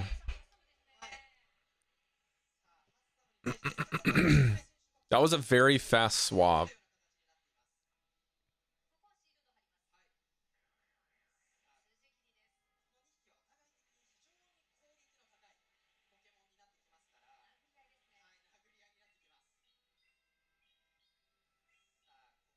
Just gonna tank us and not invest the shields, and then pray that the shield will be fine here because the fast move pressure is nothing. This is really good planning by the Caesar player here, but you know, gonna have to endure the double ice punches on the Drapion. Can it win? Goes for the bait Shadow Punch. You call this? No.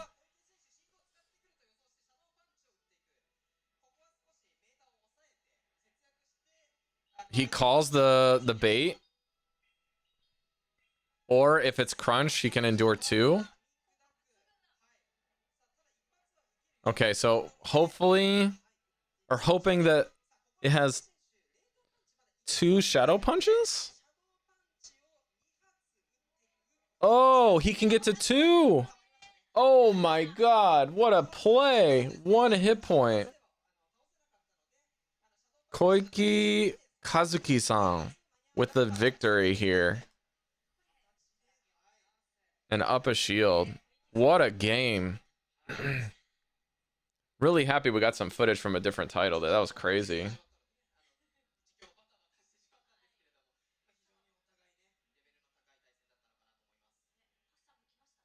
Koiki-san won that match. So the guy that not just won that single game, won that individual match as well. All right, I stopped my translator for now.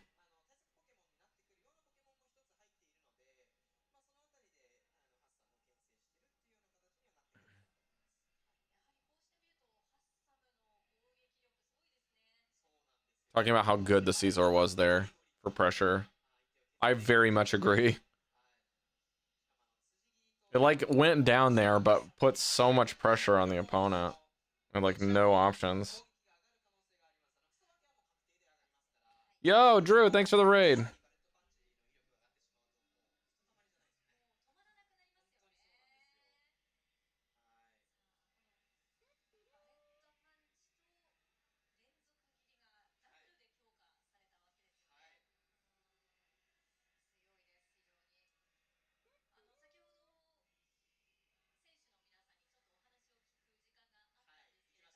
Yeah, close enough. Okay. Never get to Raven. Yeah, well, I don't really stream on Saturdays outside of and Sundays except for D&D usually. Okay, so they're talking about how Caesar was used in the US tournament. Even though they should be using the term NAIC, but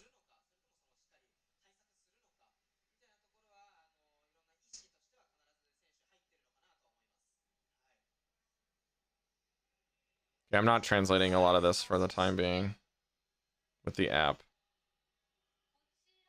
Gotta make that clear that I'm not doing a lot of the translating. All the translating that's coming in through here is like very faulty stuff that I'm just kind of trying to pick up.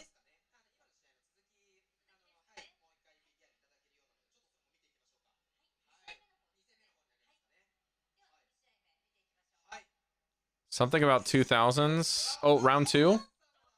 This is the second game in that series against the same two players.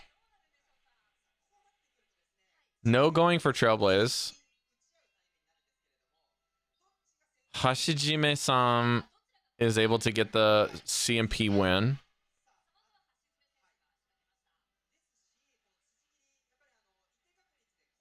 Hatsujime. So maybe catch the Trailblaze? No? Okay. So just gonna double shield and go for the extra damage on the bullet punch instead of CMP. So Koike-san's gonna go for the full farm down. And then probably just rip a straight blind move. Okay, does go for the Trailblaze instead of the slash, which is interesting. Probably just thinks it's gonna only get off one move. Yeah, it does. 3. Okay, good timing for the Reis2 punch. Again, this is only round 2. This is pre round 3. Again, I'll show the screen here right there. Round 2.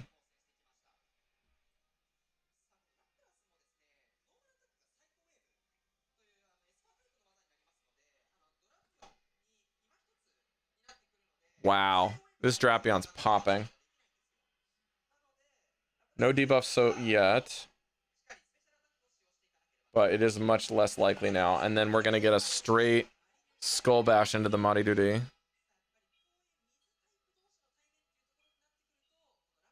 Probably just wants to soak the damage on this and then use the basically just banking the Drapion for late game. And if he can bubble down, that'd be great, but probably not.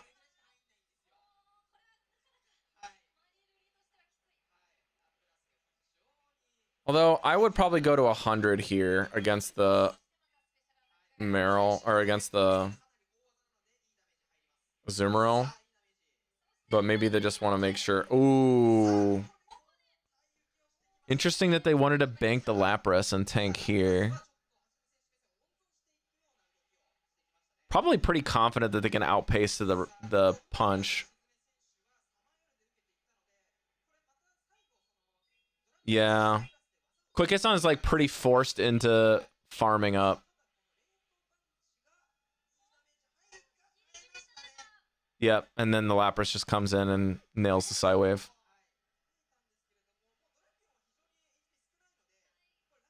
Yep.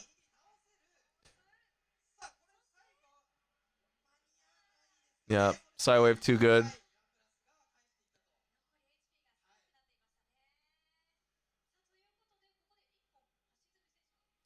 Wow, those are some really close matches there. Our stage is getting pretty close here, so I don't know if they're going to try to...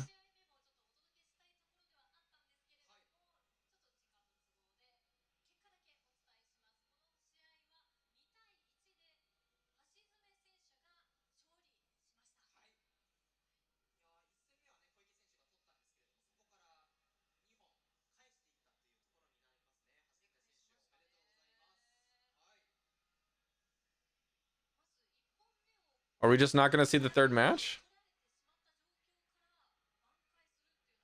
So, this is Sato-san and Ako-chan. Or Ako-san. Ako-san's new to casting. Sato-san's kind of like a relatively new caster. But Yufin-san... Hang on, let me see if I can get... I can get Ako-san's...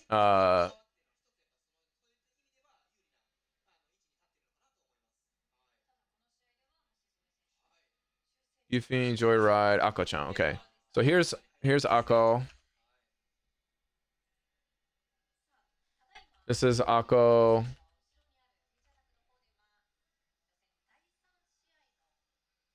This is Enjoy Ride, who we saw earlier with no glasses on stream. And then we had Yufin-san.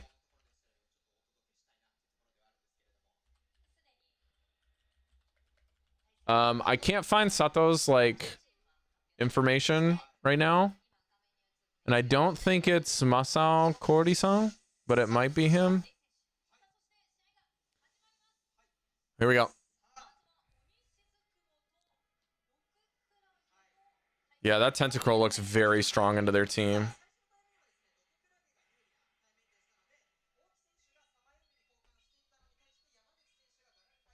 Okay, I'm turning my volume down on that.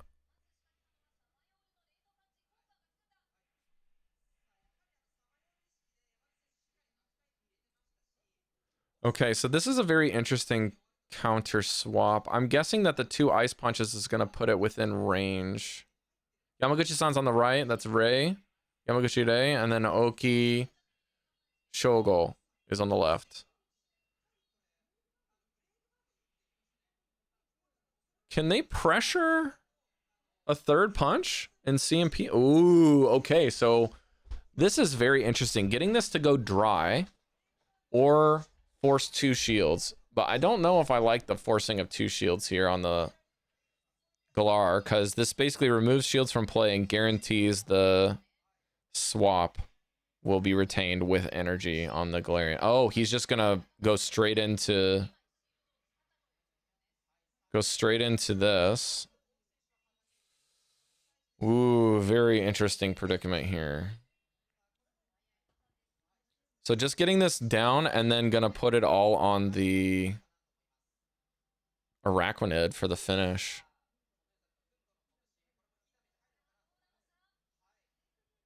Interesting. So the Araquanid maybe comes in, or do we go for a Hex? I feel like you gotta come in Araquanid and save the Dusclops for a catch. But stranger things have happened. So just throws a blind Shadow Punch, which is most likely enough here. Then maybe swap right away. Yep. Okay, so this is an Acid Spray.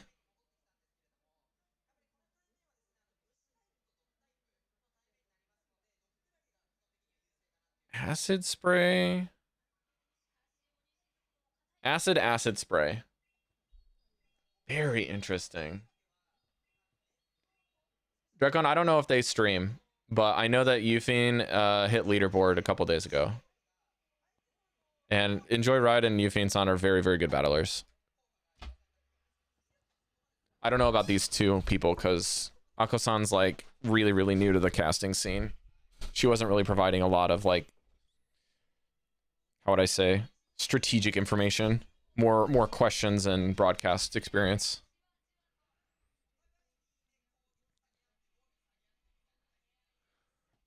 Interesting.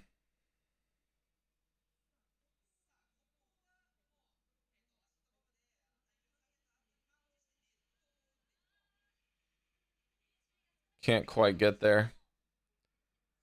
Tentacruel seems really, really hard to overcome. He got very creative there, Oki-san, and was like really pushing for those swaps over and over again, but like the Steelix on the Annihilate was really rough. And then got the worst, like second worst match, or basically two bad matchups back to back, and then got hard red in the lead. So like all of his matchups just got walled by the thing that they didn't want to see, or one of the things they didn't want to see at the very least. Yeah, I think it probably wasn't necessary.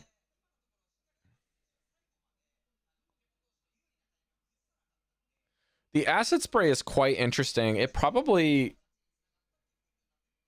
makes you like really think about shielding a water attack against it, or like deciding to call something. So it does make the shielding situation quite difficult for your opponent. And then the pressure of acid spray against things like Credilli is quite helpful, I'd imagine, because the acid getting a -2, probably nice. Very surprised that we really didn't see the Steelix up front, to be honest with you. I felt like the Steelix lead would have been very, very strong. But I guess Yamaguchi has kind of two answers for all of your Pokemon if you're in Oki-san's shoes.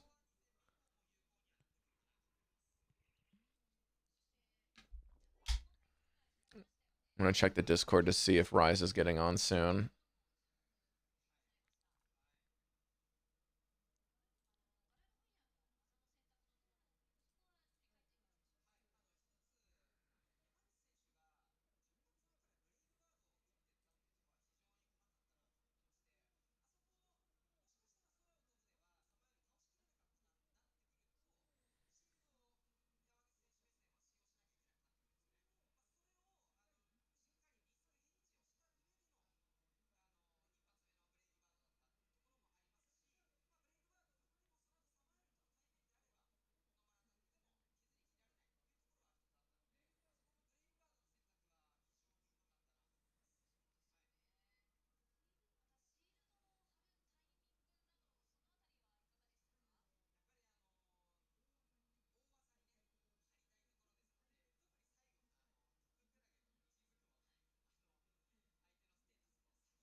Yeah, the commentary is really not talking too much about strong strategies. Do we have anyone that's like 3-0 that's registered after this restaurant?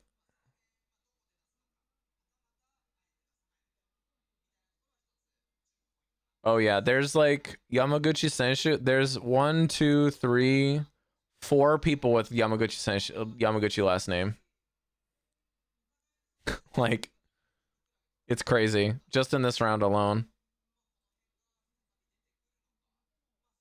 Yeah, that's wild.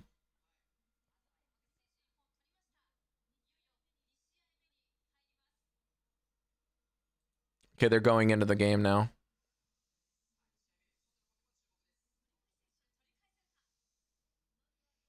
Oh, we just got the names there for a brief second. Game names. Okay, another disaster matchup. All right, well, we already know the teams, so this is another Yamaguchi win, it looks like. Not much you can do here.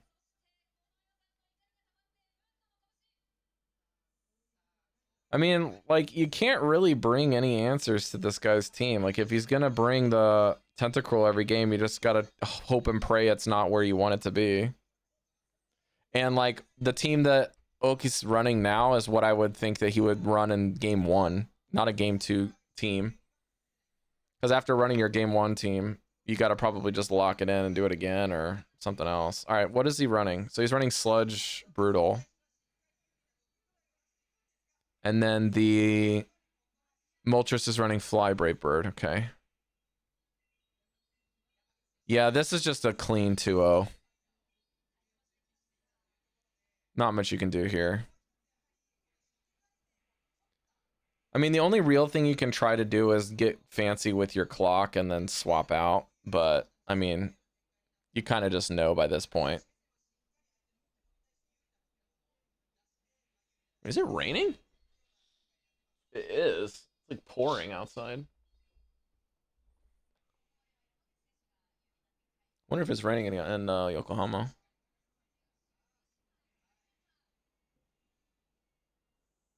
Yeah, I mean, like, this is really your only chance to do anything. Is just kind of like pray that the...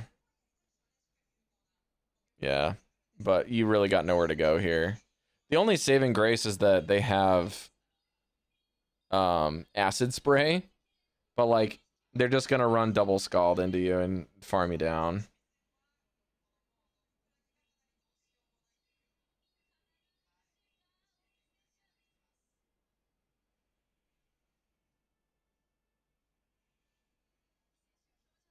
Cause like, yeah, this is what I was talking about earlier. It's like if they call that you're running the acid spray, oh man, and the scald debuff to go with it. Rude.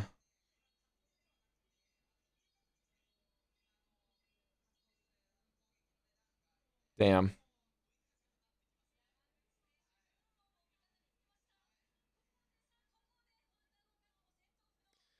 I just checked. I didn't know Axon was planning on staying up for this. I should have extended him an invite and then see if I could host for him so that he could get off. But who knows? Maybe when if he's not planning on staying up all night, I'll be able to get some raids from other creators. But I don't know how late they're planning on staying up because it's the weekend.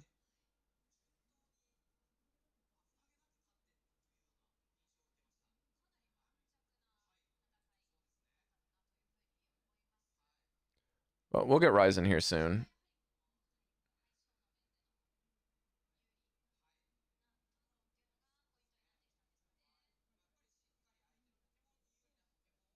Okay, I'm gonna turn the translator back on. Oh. Hang on.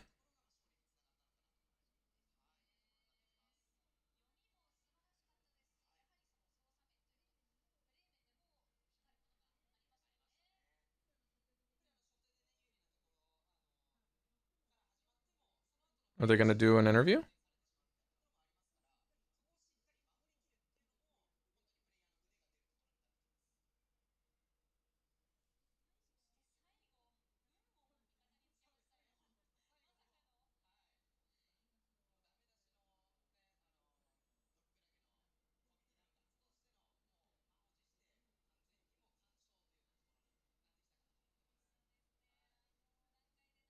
All right, I'm gonna turn my translator back on now. I think they're gonna do an interview.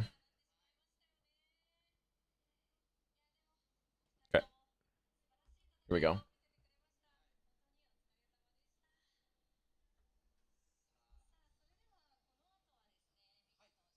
Okay, we have the interviewers here. We're prepared for the interview.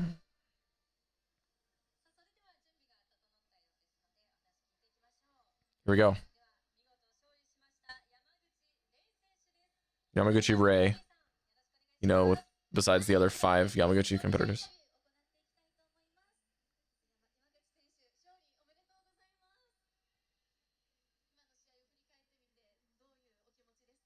How are you feeling? Thankful.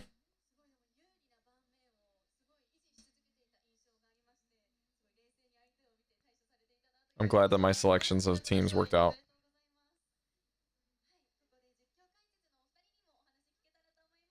I think you handled your party quite well. Let's pass it to the casters for questions. Nagao-san.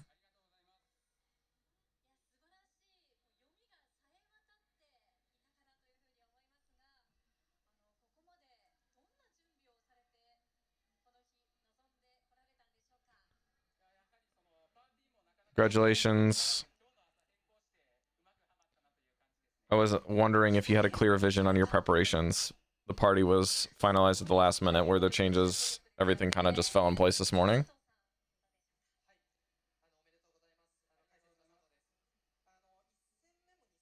You kept a close eye on your opponent. Yeah, so he said his team was the last minute, but I'm glad it kind of just fell into place this morning.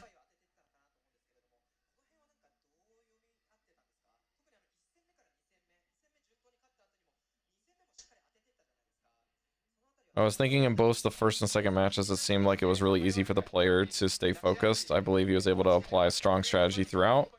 How do you think he managed to hit? How did you manage to hit the mark there with your Moltres, especially winning on the second game? You're hitting your targets quite well. What are your thoughts? Well, I was designed to be very easy to deploy the Moltres so that the targets were specifically where they needed to be.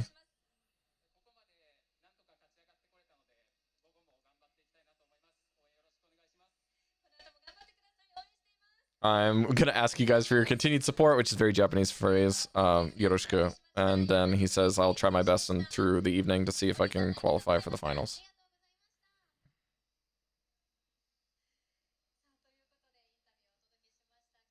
And then typical caster response, I'm cheering for you, smile.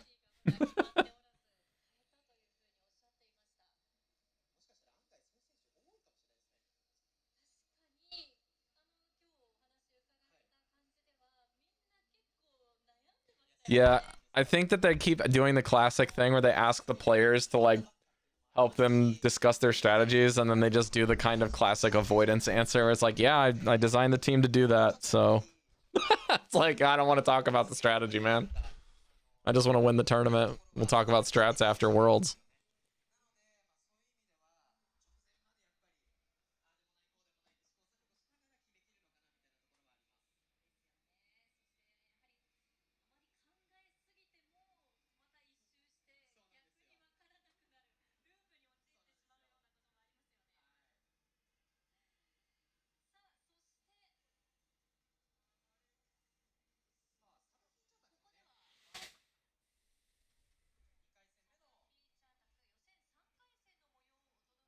We're going to get another clip from round 3.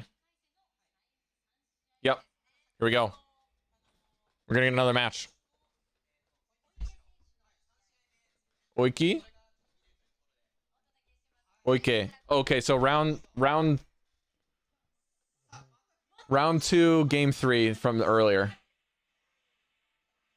So this is the game 3 from these guys.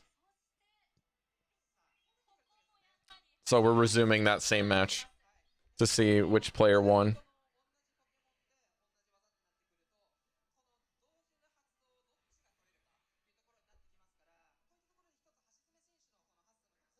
Okay.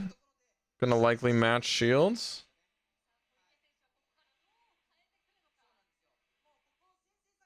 Goes for the extra instead of CMP tie again. Opts to let it go this time around. Brings in the Arachnid instead. Just swaps out after holding lead. Why? What is he saving the Caesar for? The option of double water backline? Maybe that's what he's doing.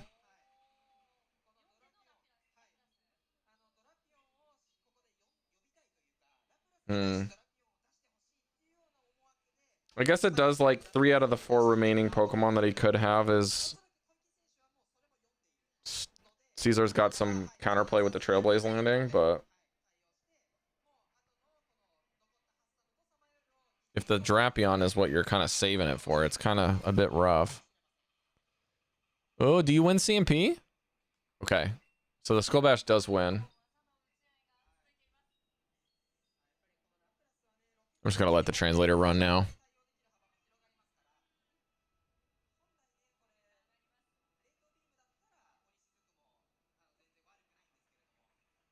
Okay, so after 2 debuffs. Okay. So opts to shield the Caesar to rip the last shield? Ah. Goes down to back. Still gonna shield the Drapion because you've got to move. And you CMP'd. So you can make the Caesar waste its energy here. But then you just have this.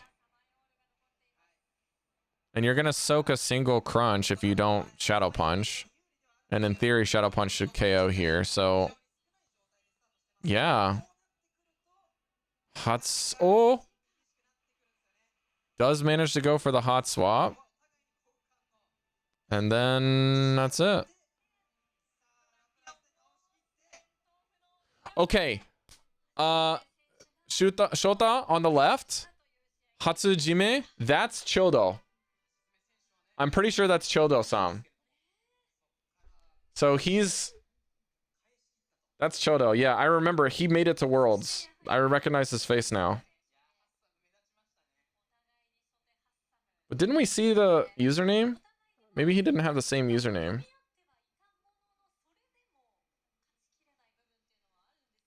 Maybe I'm thinking of a different person. Maybe it's...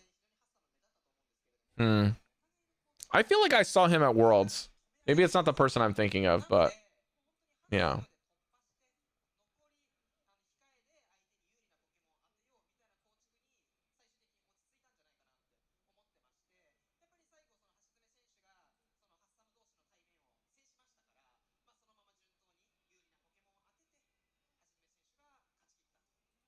All right, let's go. While they're doing their thing, I'm gonna go do a quick roll check for Anyo.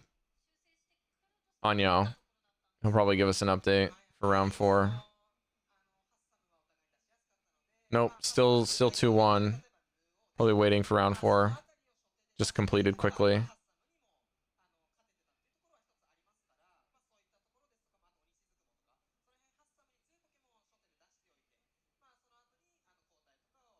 Oh. Kasarn 2-0'd somebody. So Kasarn's still competing. And Comet Glaceon went 0-2 against him.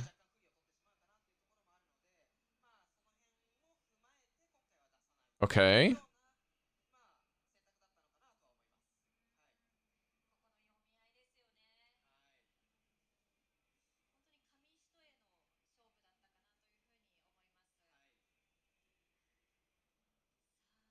Okay, I think they were talking about the new electric type dog, but it's not been released soon enough.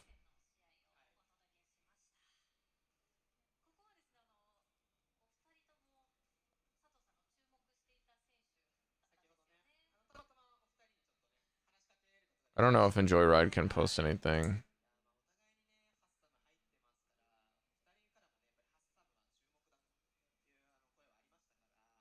All right, well, I'm just going to minimize Discord for the time being.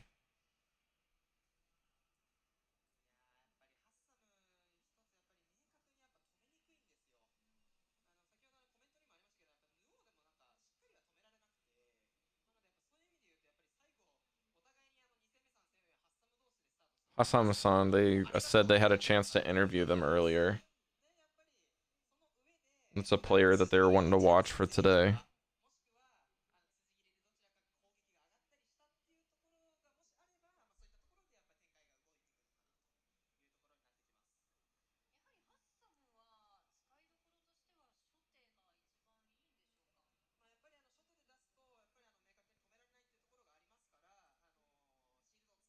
So pretty much if you get 2 losses in your 6 rounds for the top round of Swiss, you pretty much are toast. Like you're not getting in.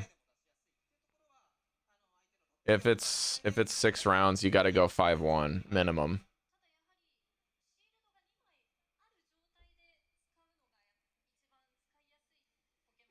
That's my guess. You got to go like 5-1 going into the top and then to qualify.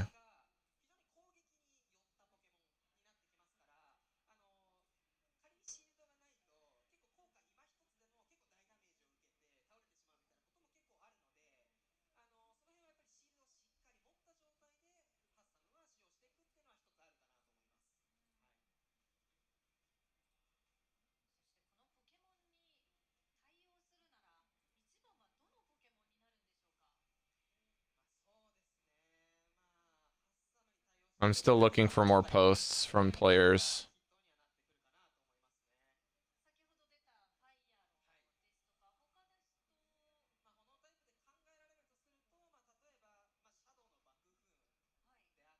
Bakufun. Loudbone is Skeldurge. Shadow Bakufun. Oh, that's Shadow Typhlosion they're talking about. So must be talking about fire type options.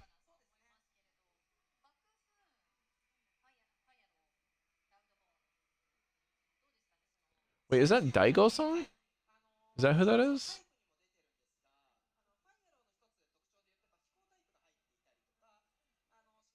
Oh, we got a post with Luminous.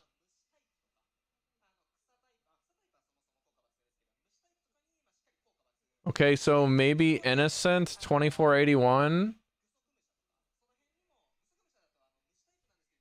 has lunch break. I guess a lot of the players are taking lunch after 3rd round. Yeah, they're just talking about Typhlosion's moveset. Okay, so Chianti Blush is saying that you need to go 4-2 to even have a chance at the final round, and they are 1-2 at the moment.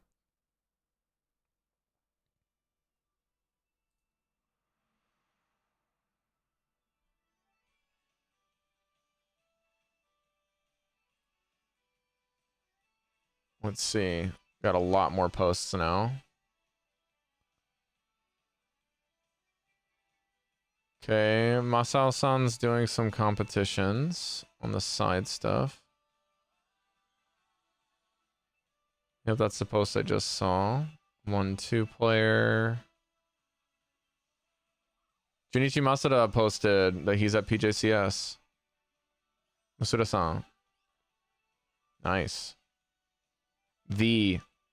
Oh, Ryan secretly participated. Oh, he's not out yet, but he's lost 2 games already. So Ryan's record's not looking strong.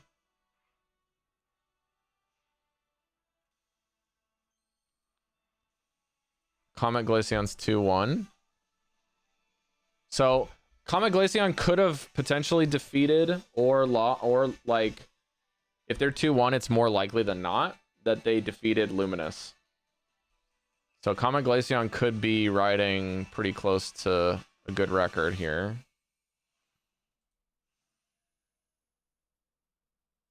This trainer's down 2 games. Hoseimon.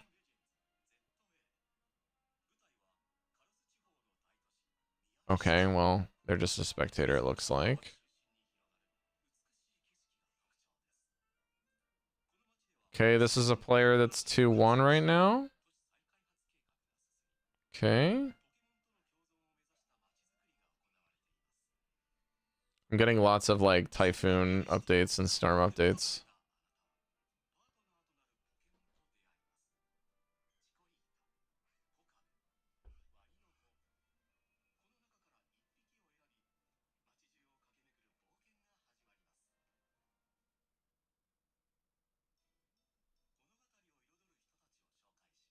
Still looking.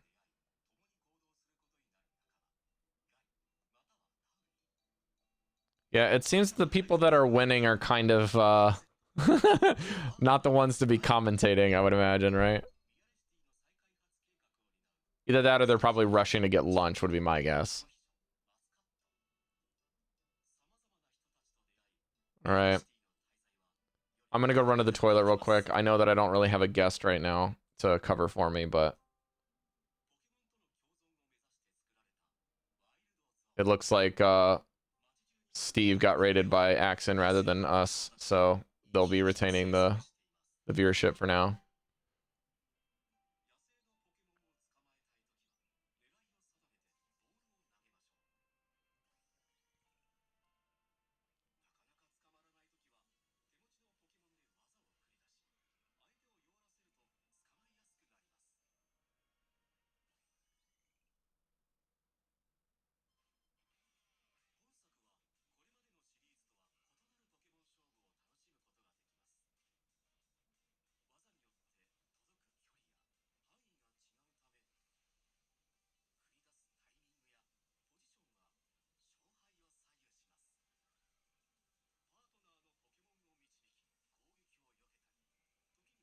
All right, they're at an intermission, so I hope you guys don't mind if I just step away for a bit.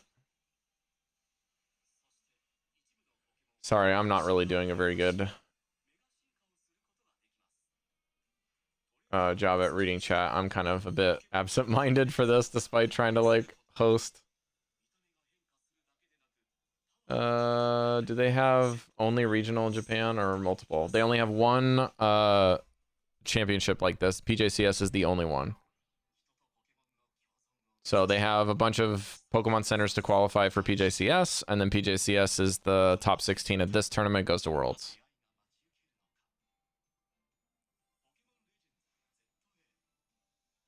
Which adult's gonna turn out evil? Wash your hands? I will wash my hands. Alrighty, I'll be back in a second.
All right, everybody. I have returned with food.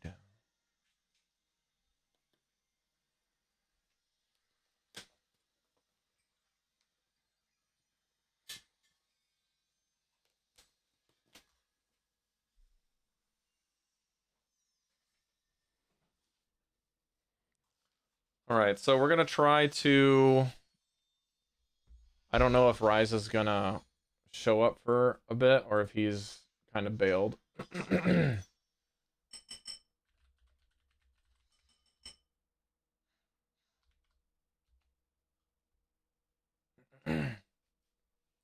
It's also possible that it was really late for him, and I was supposed to see if Ilya was going to join, but Ilya might have also bailed. Let me see.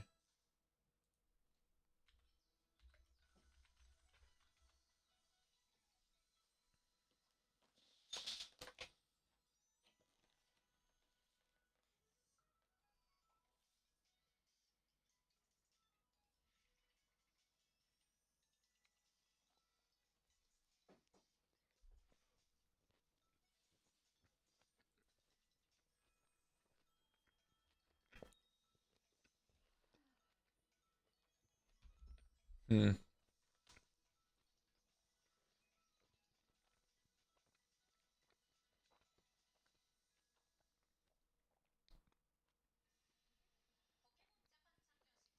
Oh, we're back.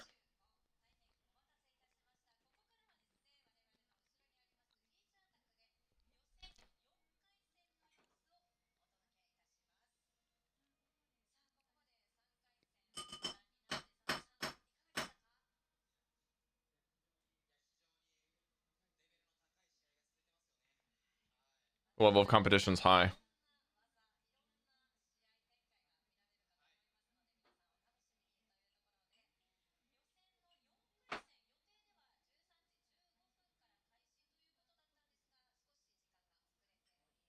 We have a little bit of time left before the 4th round.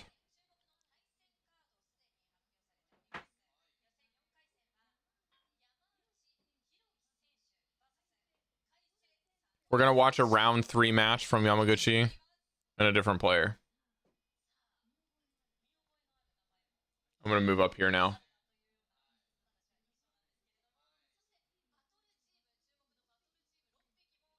Teams. Yamaguchi's team. Scissor. Gligar.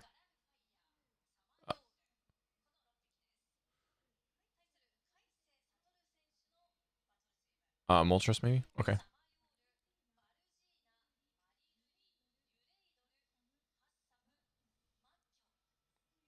What is Magyo? Is Magyo Araquanid?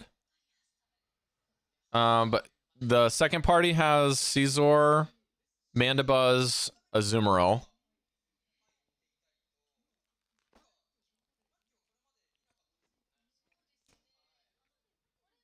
Stunfisk, that's it.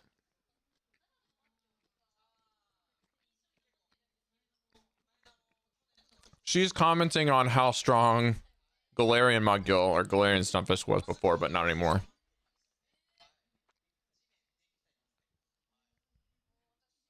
First Stunfisk party, though.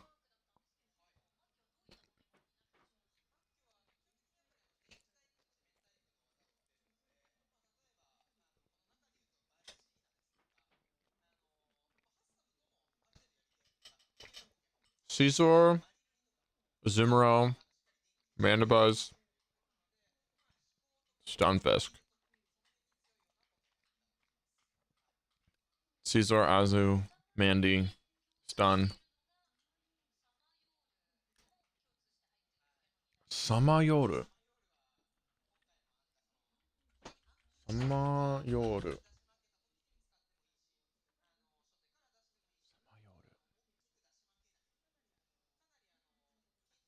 Hang on.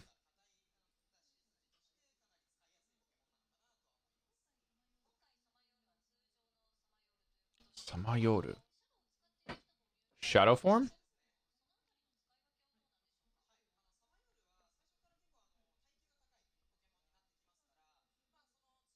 Sunny Goal is Corsola.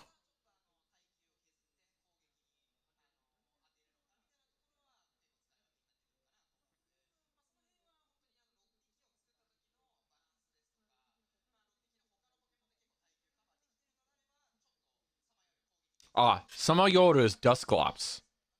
So the first party has a Dusclops in it.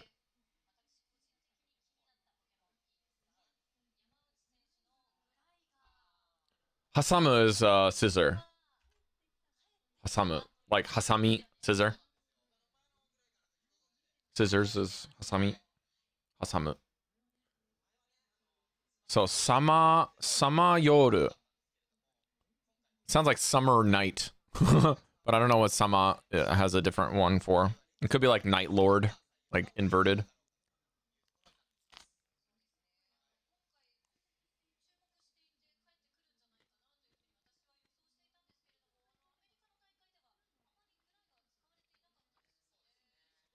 Oh yeah, it had Gligar in it too.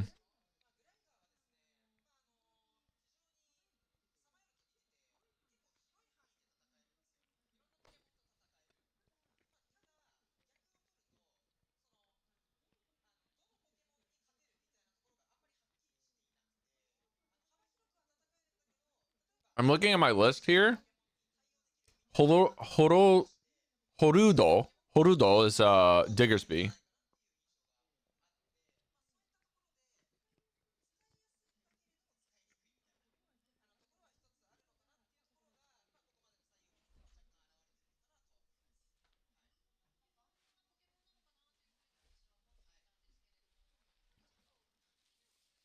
I have a big list written down, but I can't remember all of them. I think one of these team players has got Diggersby. It might be the Dusclops team.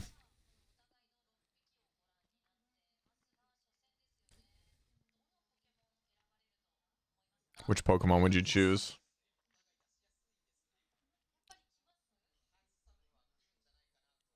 Caesar looks really strong.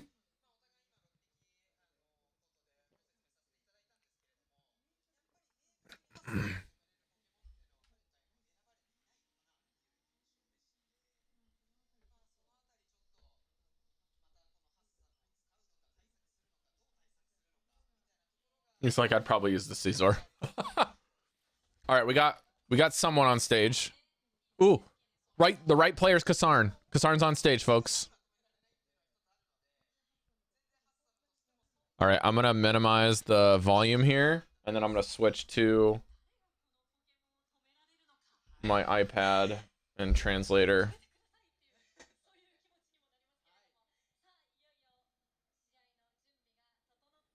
We're preparing for the next battle.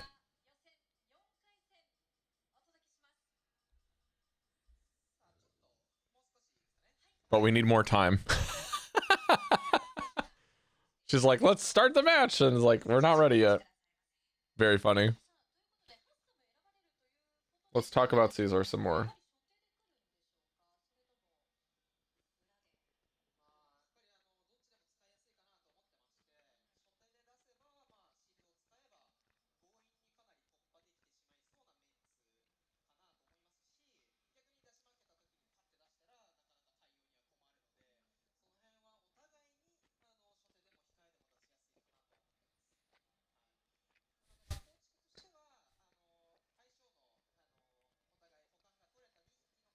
You gotta remember they have a minute and a half to lock in. But they have to look at the teams first.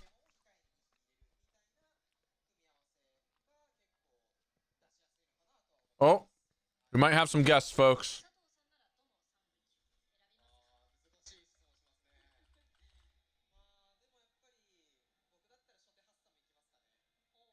Okay, we're gonna have Ilya in half an hour. And we'll have Rise shortly. Oh, there's the teams. There we go. Hey, we were right. I was right about the Pokemon. Yeah. What was the one I missed? Oh, okay. So the one I missed was the Cradilly. That feels good.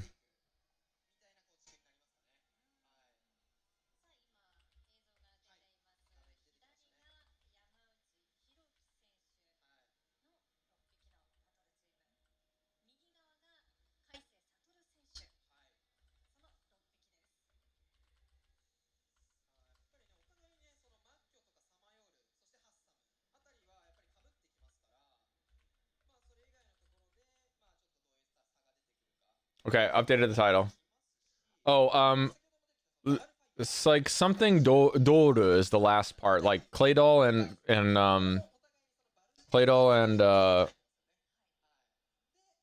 Craydilly have the same last name, or last like syllables. Let me see. I have it written down here. Craydilly is Yurei Doru. Yurei. Yo, can you Magyo. hear me? Hey, Rise, what's up, dude? Welcome in, welcome in, What's welcome up? in. I'm gonna edit the stream. Yeah, I can share my face cam. If you've got the stream links in the PJCS channel, you should be able to click on the stream on your own and see it in there. Okay, cool. So you have all the access there. And then when your camera's set up, it'll just be ready to go over here. Let's All right. see. Well, if you're doing that, we've got Yamaguchi Hiroki with Shadow Caesar, Hasamu, Magyo, Stunfisk, Shadow Quagsire, Shadow Newell, Shadow Graiga, Galarian Moltres, Dusclops, and then the opponent is Kaisei Satoru. And Kaisei Satoru on the right is Kasarn, who was the first place winner of PJCS last year.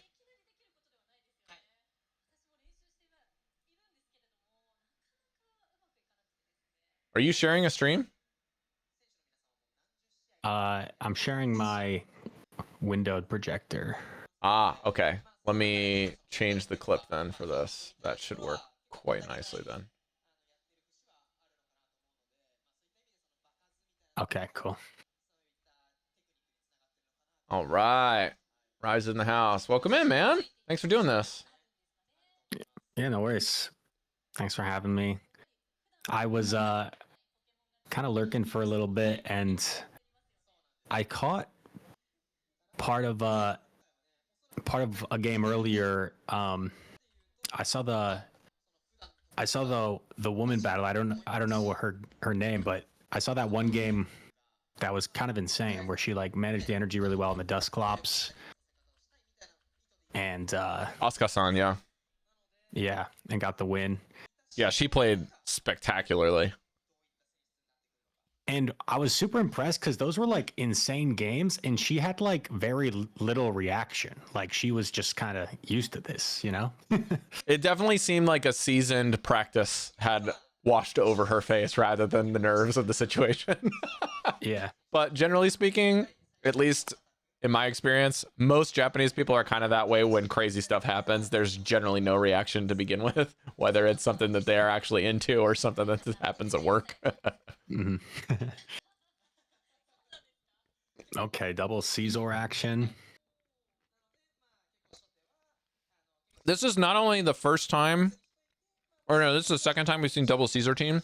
This is the first time we've seen a double Caesar, double Dusclops, and double Stunfisk matchup. We didn't see like a whole lot of Stunfisk at NAIC, but everything else here seems kind of regular. Desync says Chris to the moment. That could be like my alt if I had an alt. That might be too many characters though. I don't know. All right, I'm going to turn down the volume a bit more. I don't know how I feel about Craig Dilly. Chat, do we have Craig Dilly thoughts? Like, it's good at grabbing shields and like I don't know. It's just I feel like there's so many things that are good against it in the meta.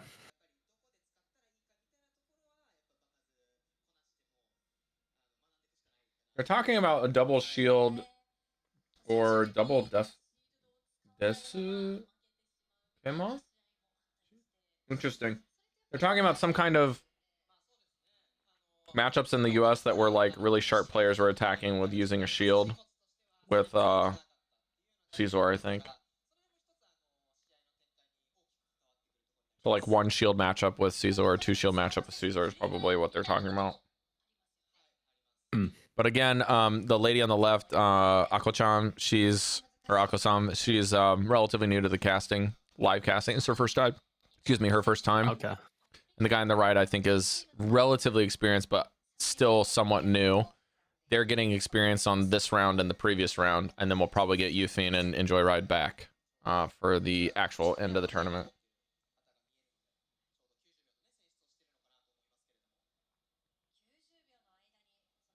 Well, we did have 3rd and 4th place at NAIC have Caesar. So We've been seeing it and Dusclops the most, I think, are the most used Pokemon so far. Almost any team that's had success today has had a Dark Flying type on it as well. Yeah, Azu looks extremely good in this matchup. yeah, it's true. Yeah, you can just like freely swap it if you want, pretty much. You could neutral lead it against the Caesar potential and then run the Stunfisk Meryl Zimmerl seems pretty good as well. It's just you got to really watch out for the Quag. Quag's probably pretty good for them. Yeah, I like that too. You could even like lead Stunfisk, and then if you see Gligar or Quag, just hard pivot straight into Azu.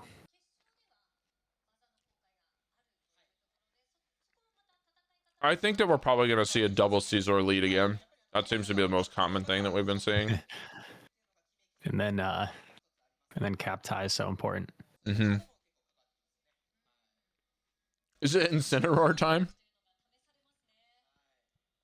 For who? Who's bringing it? I liked Mandy quite a bit just as a meta call. So I was running Moltres a lot in practice, and I kind of made the Mandy adjustment like last minute. Not last minute, but like a couple days before, just because matchup wise, like Drapion, the apes were a little bit more common. I felt like Primeape and Annihilape were becoming kind of common, and you do not want to be Moltres against a Primeape. You're kind of, that can just be game over if you get locked there. So I liked Mandy for that reason, but Oh, we're going in. Here we go. Double Caesar? Yep, there's Kasarn, like I said before. Winner from last year. Oh, disaster matchup. Bought the Meryl, or the Zimmerl.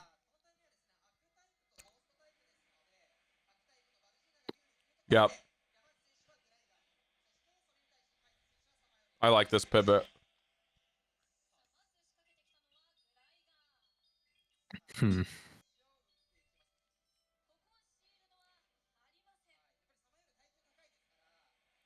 I mean, Kasarn doesn't know this just yet, but he does need to retain swap very much in this match.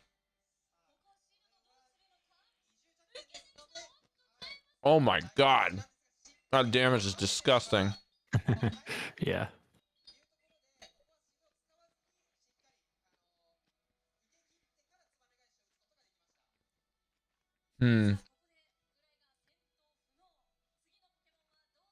Yamauchi needs to choose where to put this energy. Yep. Just let it go and rip some ice punches or shadow punches on whatever else comes in.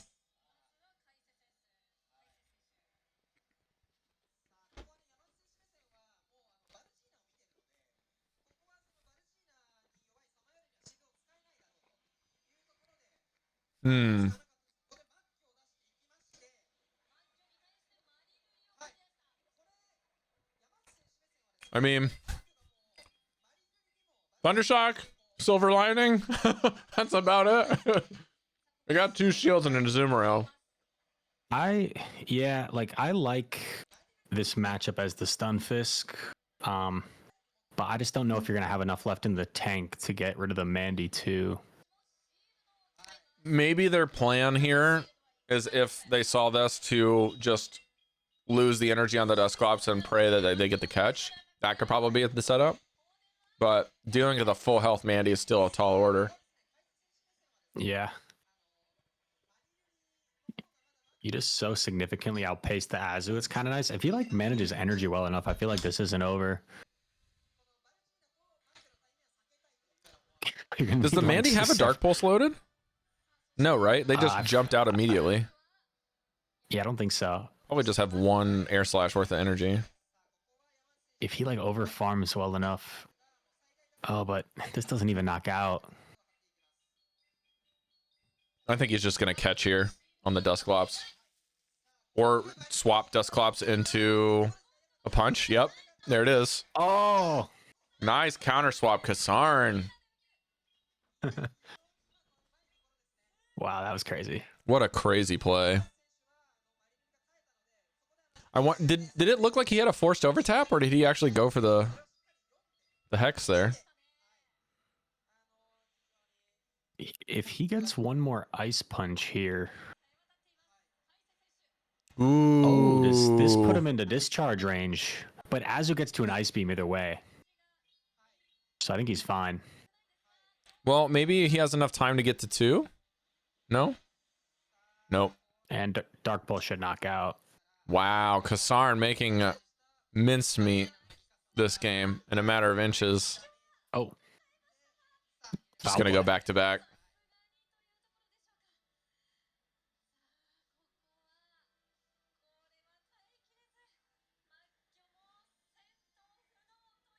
I'm a Dark Pulse guy. It's not a, I don't think it like matters too much, but foul play does very marginally more damage than Aerial Ace.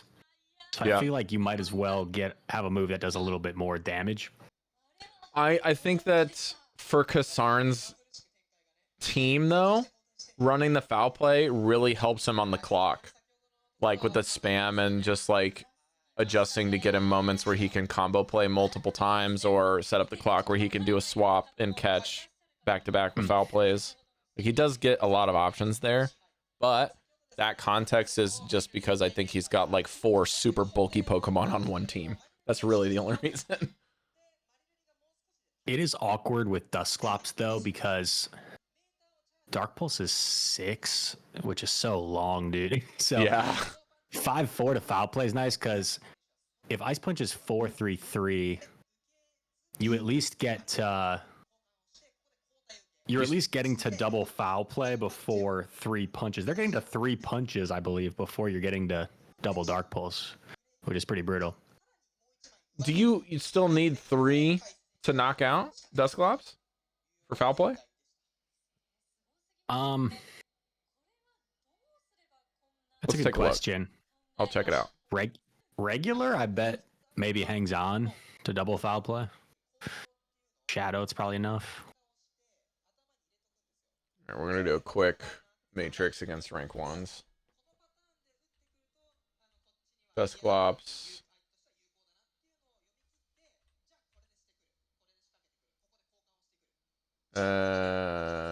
Foul play and air slash. 0 shields. Zeros, Mandy loses. Whoa. You probably need 4 punches. I'm gonna do rank 1s. It's 433, but yeah. Hang on a sec. I might have gotten this backwards. Mandy wins in the zeros right after taking 3 punches. And then you can farm down after 2 foul plays. So 2 foul plays is enough for Dusclops normal in the zeros. Now in the 1s, you still win in the 1s, but you need a 3rd. And you'll have to tank 3 punches. So you can tank 3 punches, but barely. So I imagine you flip the 2s with Dusclops, yeah? No. Yeah, you live with 4 hit maybe. points, so it's IV dependent. There was actually a situation, I think it was against Chen Yu in my loser final, where Dark Pulse ended up KOing a Dedenne, where I don't think like a foul play would have been enough. So it came in handy, but maybe like matchup specific foul plays pacing can be better. So just so you know, they get 90 seconds to lock in. So they got people with clocks and stuff between matches. So these guys are full timering almost each time to lock in. And is it double a limb like we do? It's 6 rounds of Swiss, and then those players, the top of Swiss, will qualify for Worlds, and then there'll be a tournament. Gotcha. I don't know if the tournament will be double a limb or not. It didn't really say. I'd imagine it's single limb and then best of 3 still.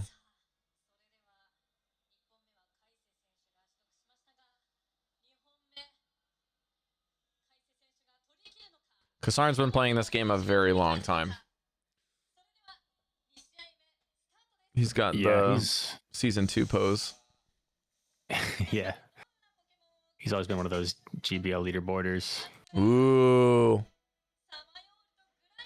I really like the Quag finally coming out this game. Okay. He's running Bullet Seed. Wow. Stone Edge. Isn't neutral Aquatail better? I guess he's thinking maybe like he's only going to get one Tomb debuff. Well, let's see. Maybe he's just only planning on letting one attack go through and then full bring in the Gligar. I can see that. You take a Rock Tomb, you get a huge farm down, but this just seems like a lot of work. You don't really have a whole lot of charge attack pressure is the problem. And then if you think that they've got the Mandibuzz behind these two, then you're really screwed. And if you switch your Stunfisk, then Kasarn just stays. Yep, here it comes. Yeah, he just stays. Then he's fine. And Manny just soaks all the energy later. A bit curious that he still's going for the Ice Punches. I guess it's more likely that their opponent's going to shield the first one if they're locked into a matchup they don't want. I think it's like the safe play. You're ahead a little bit anyway. Like, you don't need to mince your words. Yeah, it's just like you're ahead at so much. All right, well, this looks like a Kasarn sweep.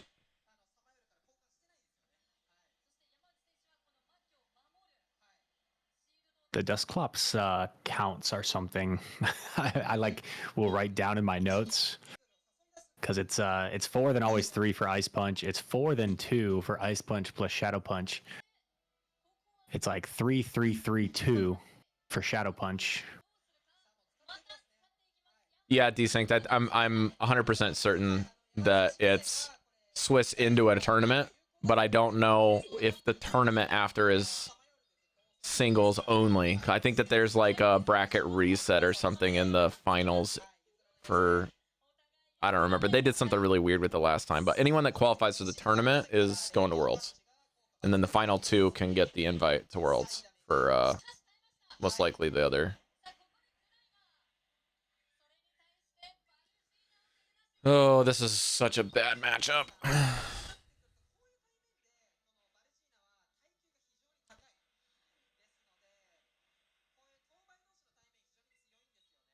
Are you just going to save the shield for the Stunfisk at the end here? I guess. I don't know what you do here. Well, I mean, he just keeps throwing fast attacks. He doesn't even need to throw a charge attack at this point. Just go to double, farm down the Gligar. Shield the Stunfisk. Oh, okay. Yeah, he's just saving the shield, building up enough where he knows he can't get to 2. Well. I mean, if he shields, it's a knockout. Yeah. Because the fast attack went through. An actual triple ground team, yeah. Triple ground against Credilli. Not advised. That's funny. Hey. Way to go, Kasarn. Showing why you were the champ last year, my man. I wish I could know what his record was, but I'm going to back up just a second. His name is Kaisei Satoru. Kaisei. So I have the bracket. I can find him.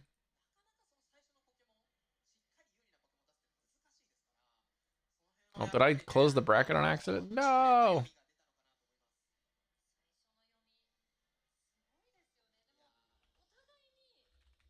All right, there's the bracket in chat. Try that again. I feel like I remember him winning GBLA back in the day with like Speediest Chief. And Oh, Kasarn? Yeah. Yeah. Okay, so the bracket, quote unquote, is just the matchups. It doesn't say like the records of anything. Oh, and it's like their actual names? Yeah, so let's see here.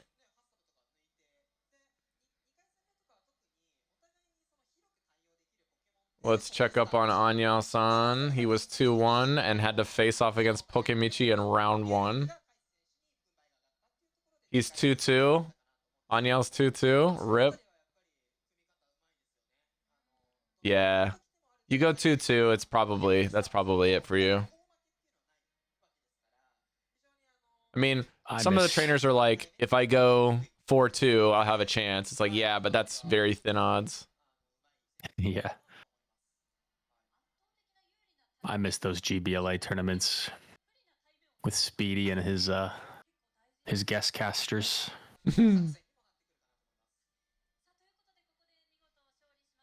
I don't know if we'll ever adopt like a Swiss format here. I have a ton of respect for like the Japanese players that qualify, because to have a best of one, like just to get to this point, oh my god. The pressure on those local qualifiers, I can't imagine.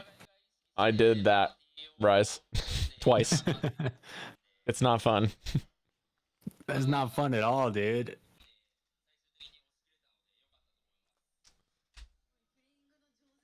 Okay, I got my translator going. Best of one is so crazy.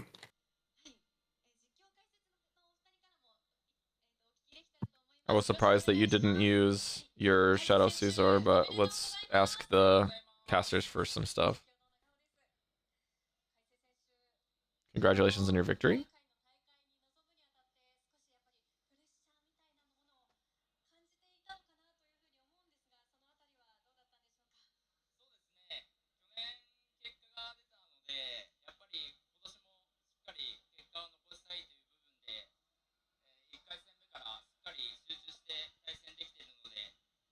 This tournament's been intense. How are you handling it?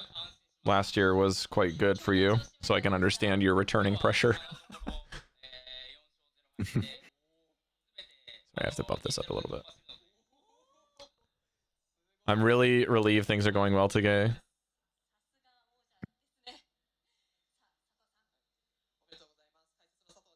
Oh my god, he hasn't dropped a game. I can believe it. He's 8-0.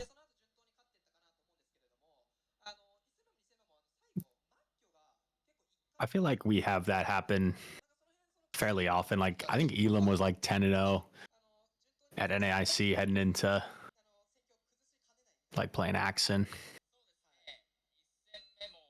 He's asking about his consistency within the last matches.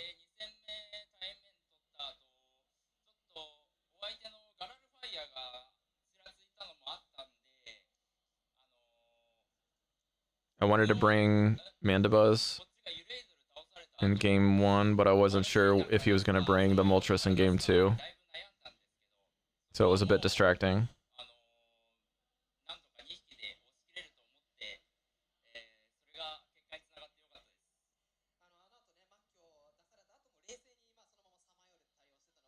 After he brought in the Dusclops, I wasn't sure if I should have brought my Mandibuzz in or just stayed.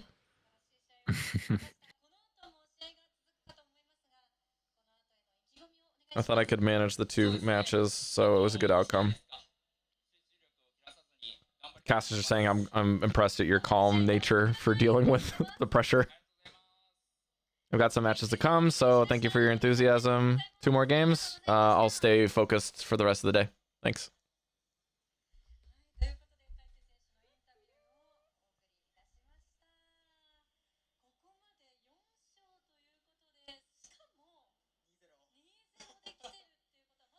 Well done, Kasarn.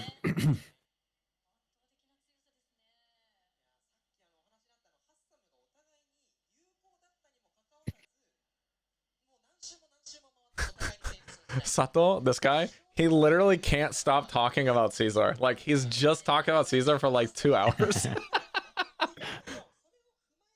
I love it. Maybe he is like, do you think he's like super into Go PvP, like or would he be like shocked like that like Caesar is actually relevant now? I don't know. I really don't know.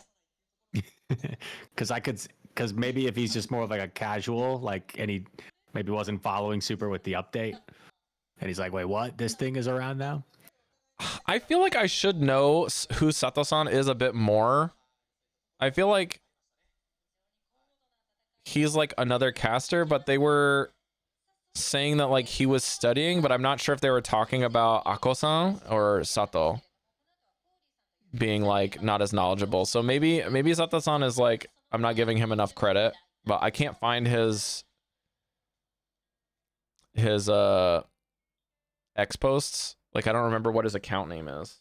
I know the other 2 guys are pretty legendary in Japanese scene, but it's good to see them. I think off the desk like Gabby and Necra, since they like before when they did a little bit of Go and they helped out with Go, like they were following it more and stuff, but like since now they're just sticking to VGC like normal, like they haven't been following as much with the updates and stuff. So when they see something like Caesar meta now, they're like, wait, what? What's Caesar doing?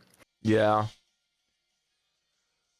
I mean, I'm kind of glad in a certain sense that we don't have to really rely on the production experience of VGC and other stuff, that we have kind of our own insulated team of casters. And by I mean us, I mean Pokemon Go players. Like, not people that are not typically players, but people that kind of play casually. It's good to have battlers on the desk if you know what I mean. So yeah. But it's hard to say, because like I would like to have more interest from other games, but like I feel like the approachability and like the bugs of the game is kind of a bit standoffish for those that don't really continually engage. I mean, even for me, I'm like doing Monster Hunter now more than Go this last 2 weeks. I have a prediction. I literally know nothing. I feel like I know nothing about anything. But I feel like Axon has been so good in his interviews. I would not be surprised at all if they like ask him to cast next season.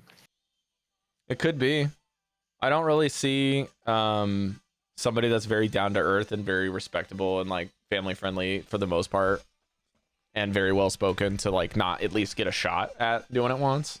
I mean, they did the same thing for House, but House is like one of the most comfortable people on the mic besides yourself with but I would say it this way: House is probably one of the most comfortable people on the mic without the experience, if that makes sense. Because like for you, when people are saying like, oh well, Reis is finally able to cast, I'm like, well, my man has been casting since before any of these guys has casted. Like, it just hasn't been Go. He's got twice the experience of anyone except for maybe Speedy on the mic. I appreciate it. I have made the comment, like it's funny to me, like it's a huge compliment when people say like dude, you're like you're a natural at casting, and I'm like, thank you, man. And I'm like, I did hundreds of games in college, so like hundreds of games of practice. But yeah, I think Tomahawk as well. He got asked like, just because whenever he got interviewed, like as a player, his interviews were like so good. Mm-hmm. That's like what led to him getting asked to cast. Yeah.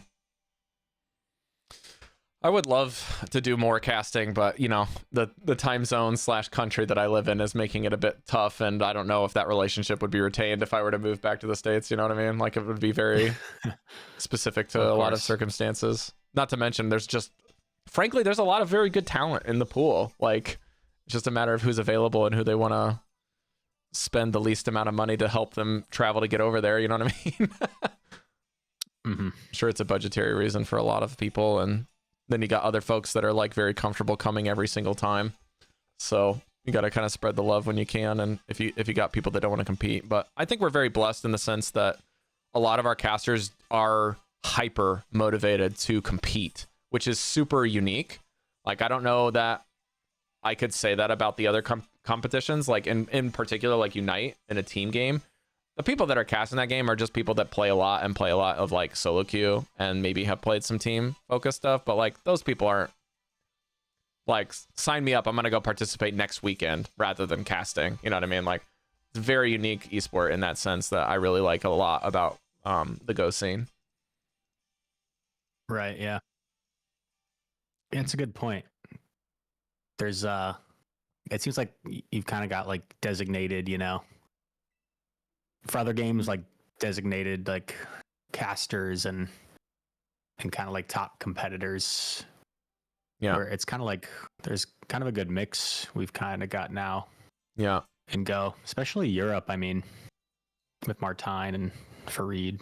Now there's something that I would like to run by you. Yeah. This is something that we've seen before with some of the Japanese broadcasts, especially at 2023 Worlds. So Yufin-san and Enjoy Ride. Marto, thank you for the raid, buddy. Good to see you. Hope you have a good time and streaming to your Spanish crowd. Marto. I almost thanked you in Japanese, thinking that I was speaking Spanish, so I'm glad I held back. Welcome. Mi hermano, Marto. Nice. Yeah.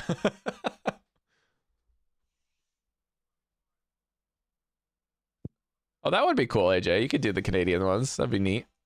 It would be nice to have more people that were like specific to the region on the mic. You know what I mean? That would be cool. But thanks again for the raid. I was kind of interrupted with what I was trying to like my train of thought. Oh, we got Yufin-san and Enjoy Ride. These two guys had Ishikawa Boy on the desk. They literally just handed him a headset and another chair, and they had 3 people on the desk, and they were just talking between rounds at Worlds when he was knocked out, and kind of just let them in there. And like I would really like to have more of that, but I don't know if like the TPCI broadcast team is just a bit too reserved and like safety net rather than like allowing that type of thing in. Because like let's say Speedy was competing and you were casting with like House and Butters and Caleb or whatever, they would not have any issue having somebody that's been on the payroll come back there and do that sort of thing, especially Right. consistently. But like you said with Axon, I would love to have that outside of just the interviews, like letting them plop down on the desk between rounds instead of just being with a host on the mic. Give them a little bit more time. Let them sit there, relieve your casters a bit. Like they're basically volunteering. They're not getting paid. Here we go. Yeah. This is round 4, 2 different competitors, by the way. Oh, dude, A/. Okay. He's got A/ and Wiggly on this team. Blastoise. Night/. We got a Blastoise. Yeah, I Shadow. know they've done that with like Wolfie before, where he just will like randomly join. Yeah. But yeah, here we go. Kills the Ice Punch. Kitsura Yuiki on the left. Yabe Jun on the right. I don't really recognize these guys.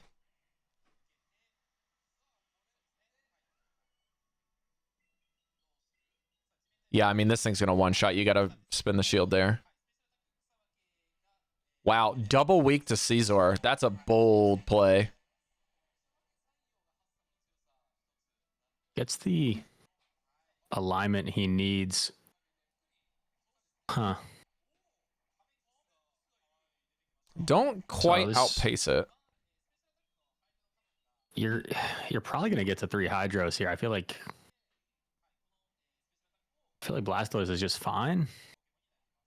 Unless does Wiggles get to double Swift first? You might be able to throw one before the Swift. I think it's gonna be a charge attack priority.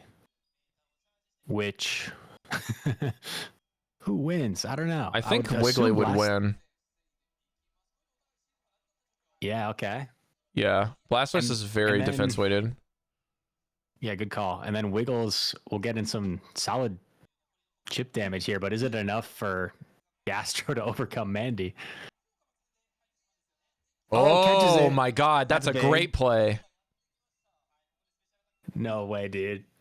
Can he pull this this is gonna out? be annoying. He's got to try to come out with. I think you just double up and maybe you're okay. He's gonna try to CMP on the next charge attack for Mandibuzz. Mandibuzz does not have, or Mandibuzz has foul play.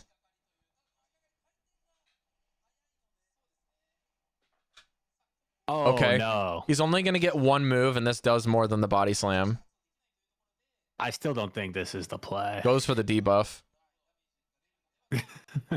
That's a bit bold. I guess it doesn't do more than the body slam.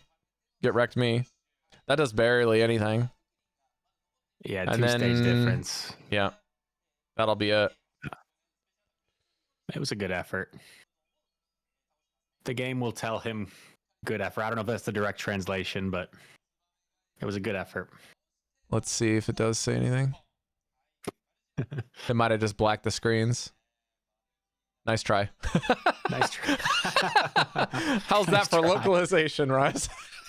That's funny. Nice try.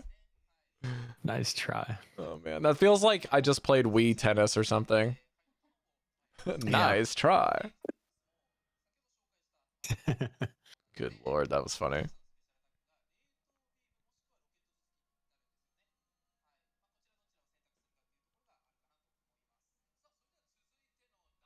I'm gonna look up the attacks. That's one thing I honestly don't have a great knowledge of is like the numbers themselves of attack stats. Oh, are we already in the next game? This is the second game because this is a recording from round 4. Oh, gotcha. So this is game 2. Yeah, Brock- it's actually not even close. Wiggles like 116 base attack, Blastoise like 112. Wow, that's actually very IV dependent, huh? Especially if you got a high attack or a low attack Wiggly and a medium attack Blastoise. I'm gonna look at the foul play attack on Japanese. Foul play is ikasemu. Ikasemu. Yep. Okay.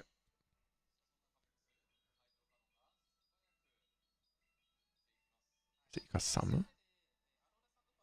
Hang on. I think it's ikasamu. I'm sure if Ricardo's still awake, he'll correct my Japanese because he watches the anime quite often, so he actually knows quite a bit of them.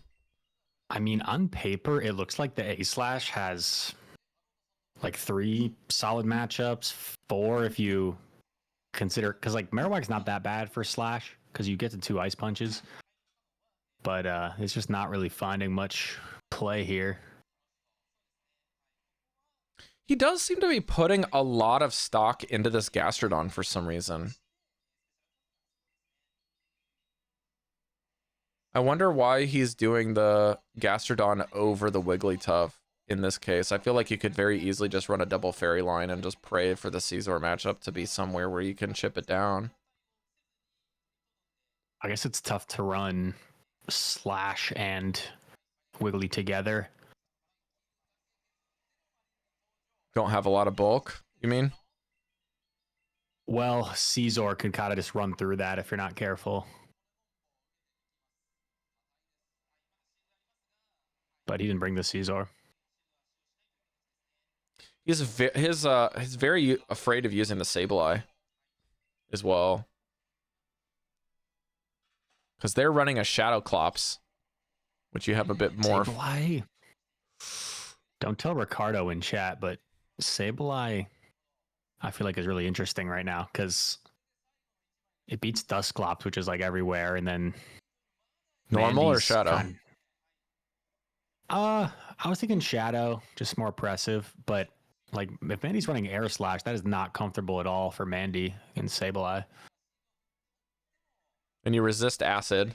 We saw that. Did you watch that match when you were lurking earlier of the Tentacruel matchup? That was really interesting. They're running acid spray. No, I didn't see that. Okay, he's not happy that he has to throw here, but that's the game.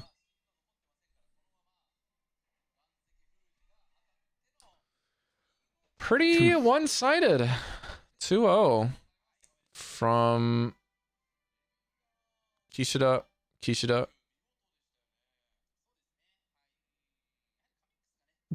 Acid Credilli looking pretty strong. We've actually seen about 50-50 50-50 with the Bullet Seed today. Been quite interesting. Yeah, so this is Yufine Sam. I guess, yeah, the risk you run with acid is like suddenly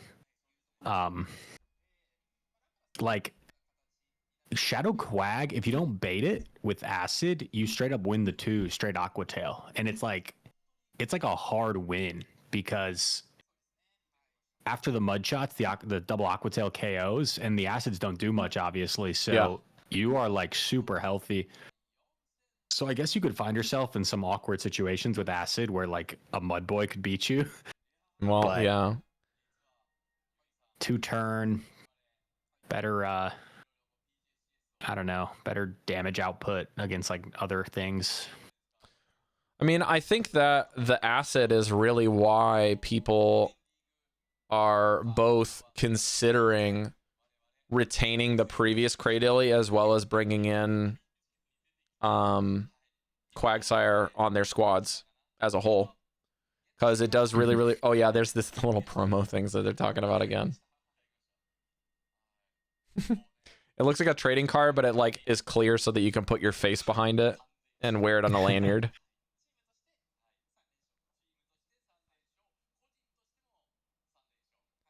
All right, well, we're getting these next players up. It's quite nice that they got those recordings from the previous round so quickly.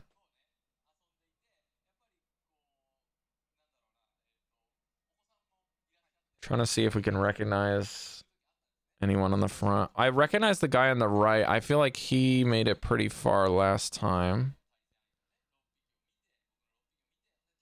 That would honestly be a cool thing they could incorporate in the NA streams, like especially when there's reviews or disputes, like if there was an off-stream match that they recorded. Yeah, it looks like they had a recording station set up because it like they had cameras on the competitors during the game. Did you see that? Oh, gotcha. Okay. So there's a little bit more production fanfare to get it to work. I see.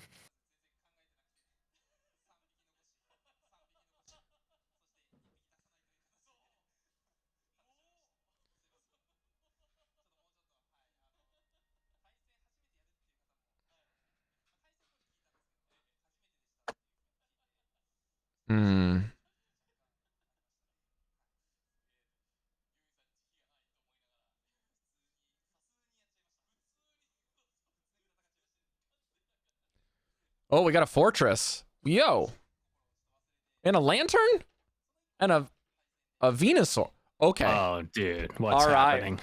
Everyone get your pots and pans out because we're cooking. Yikes. We're cooking.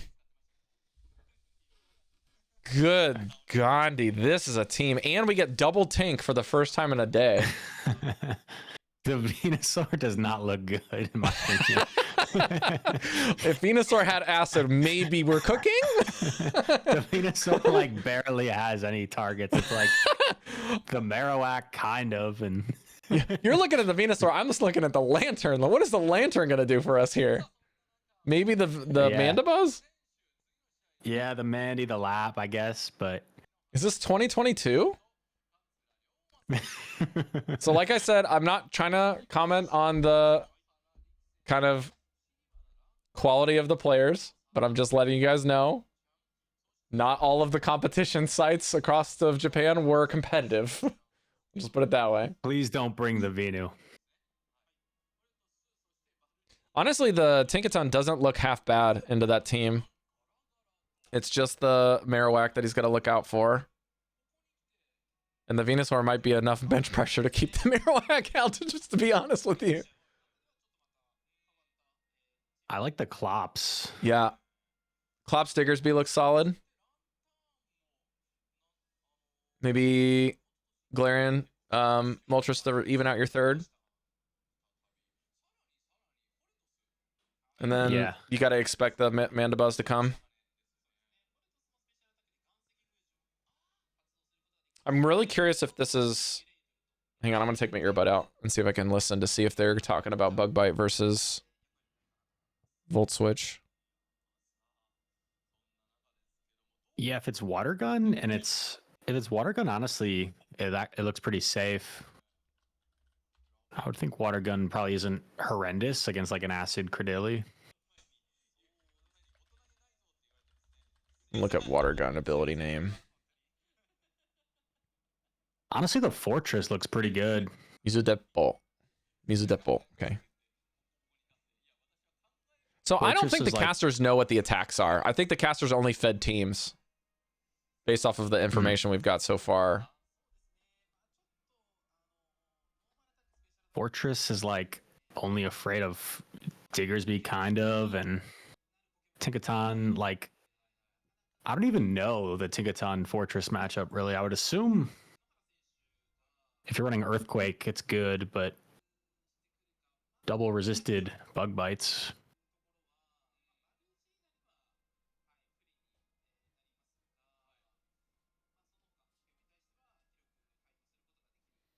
You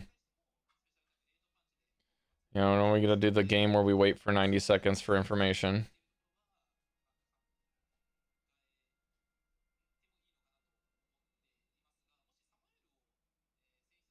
Let's see.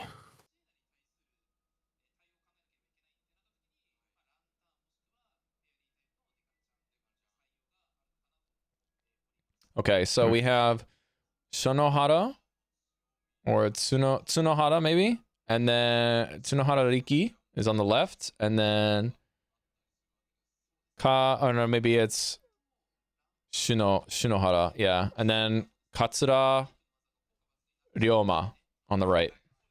Katsura-san.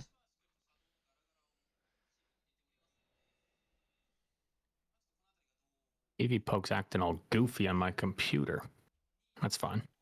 You sounded so boomer saying it that way. EV Poke sounds. That's not my pooter.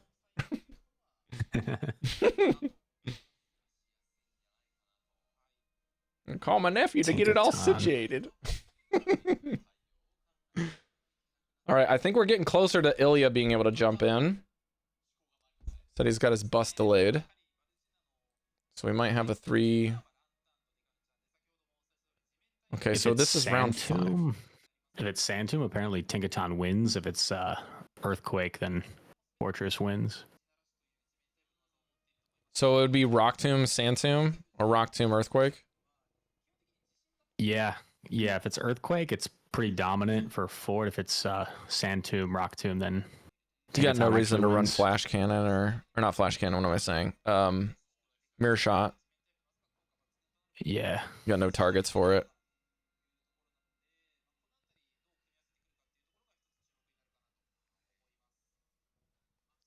Okay, I'm Man of the listening. Planet beat me with a Fortress in a practice tournament. How's the game working? So far, there's been a couple forced overtaps, but nothing super flashy problematic-wise. And every time that I've seen some errors, it's not dictated the match, which has been nice. Like, most of the games have honestly been 2-0s. So, there's that.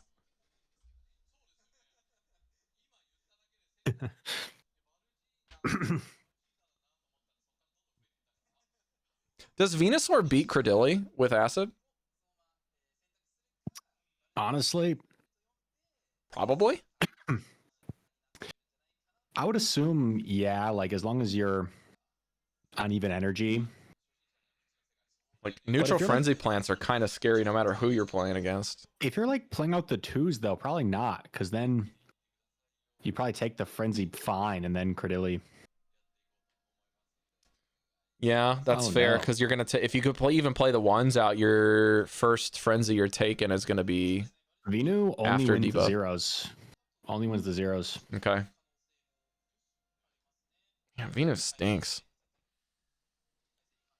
I see, yeah, virtually no reason to bring it.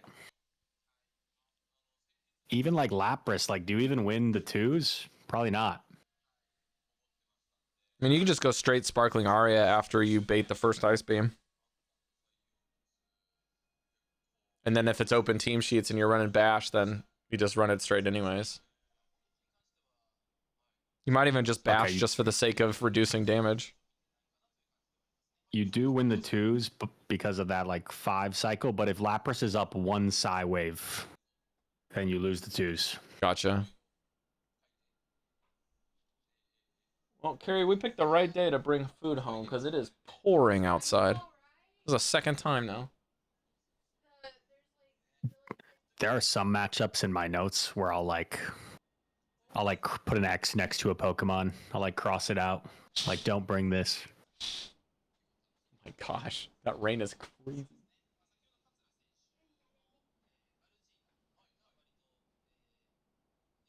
They're talking about, again, how strong Mandibuzz looks in this match.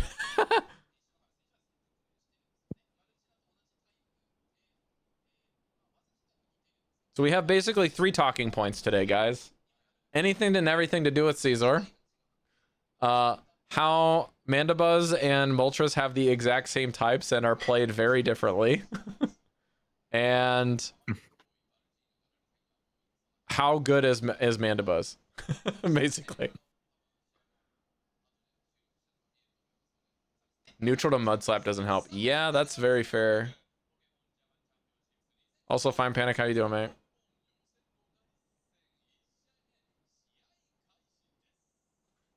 Okay, we're in. Here we go. Round 5. Earth Color and Ricky Instinct. Those are your gamer tags. Okay. I like the team comp. Wow. Somehow didn't bring the Mandy. I guess they do have the Tink and the Lantern you don't want to see. Although this is Seed? Seed Bomb? No, it's Acid. Okay. Acid. I think Safe Swap Dusclops makes a lot of sense. Staying in momentarily. Goes Marowak after the debuff. Interesting. Can probably... Oh, Shiny Shadow. Nice. Flexing on this guy more than once. Now you can take 2 Ice Punches, it looks like. I think he's just going to shield farm down. Oh. Did he win CMP or did it a forced overtap or? It looked like he didn't throw. Oh, he did win CMP. Is that for real?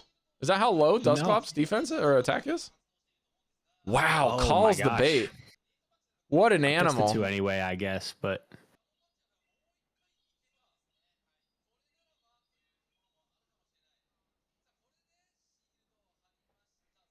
Okay, this final matchup against the Tinkaton's going to be a bit heavy.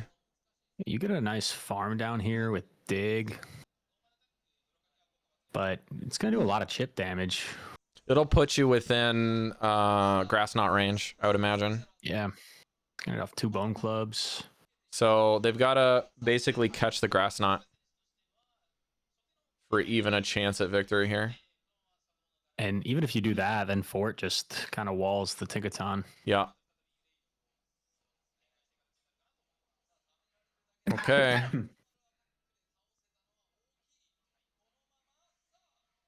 Gonna store a move first. Yep. Yeah, makes sense. And it's Sandtomb, which isn't as good for Fort, but it's probably good enough where you're still fine. Oh, first debuff though. This is the put him in the dirt fortress set, right? Double tomb. Yeah. Bury him. Burial Grounds Fortress. My favorite region. The play rough here. Wait, does he not? Oh, he doesn't know the moves. It's closed team sheets. That's right. No, it's open team sheets. There's no way. It's open team sheets. I guarantee it. But he shielded the first. That's just a mistake. They know the attacks. I guarantee you. It is open team sheets. It is in the rules. Dang, maybe he didn't look. Okay.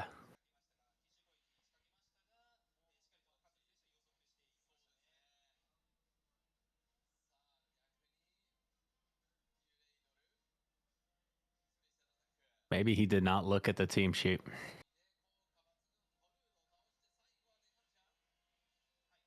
Yeah, now it's just... Oh, interesting. Gonna shield to get this off. Permanently debuff. Yeah. It's a very comfortable game one.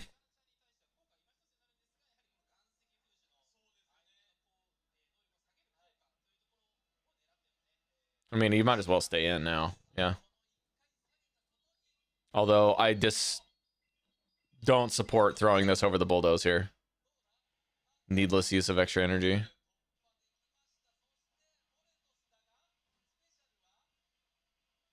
And if we're going to debuff, I don't know why we're not throwing the bulldoze sooner unless we're just ready to concede this game. Yeah, I think he knows he needs two. If he had a bulldoze there, that would have been really... Oh! Yeah, if he had bulldozed the Credilli and it knocked out, he might have actually won there. He had 2 outs. But it's tough. It's just the damage recognition on Tinkaton is tough because bulldoze just does so little. It is tough to know with a debuffed Tinkaton how much a bulldoze is going to do in certain situations. I know firsthand. I had a situation against Dilap where bulldoze probably was enough, but I committed to the play rough and I didn't get it.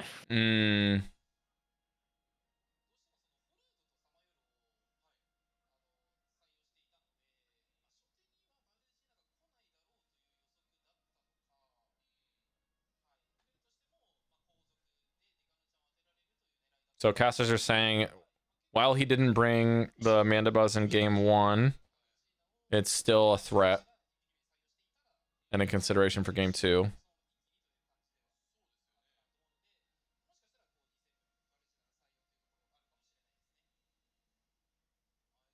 I wonder if we see the lantern. I really want to know if it's water gun or not.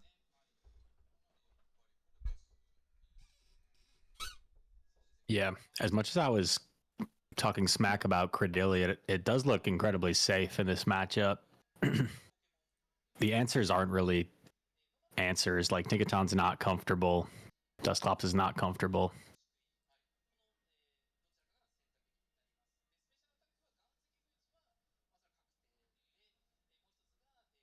All right, I'm going to go check Twitter really quickly, see if there's any reports of updates from these gentlemen.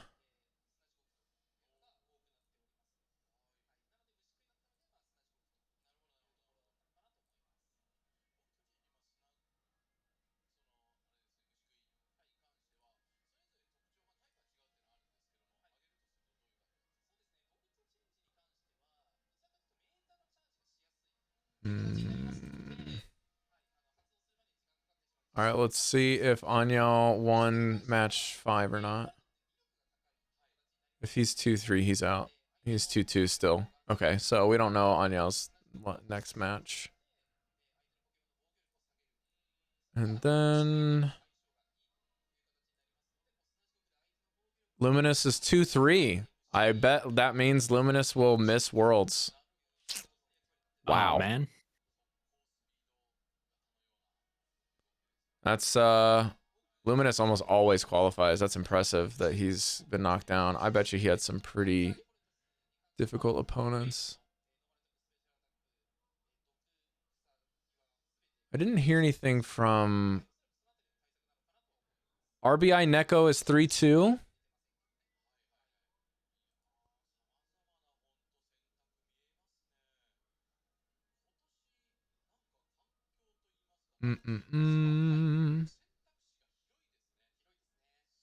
Yeah, Luminous 7th place at Japan Worlds.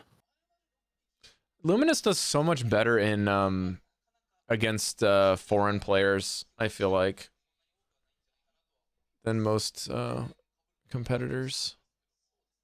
Comet Glaceon is 3-1. Oh, they're ready. Here we go. He lost to Axon and Chioda, who finished 5th. Yep. Him and Chioda have the YouTube page together.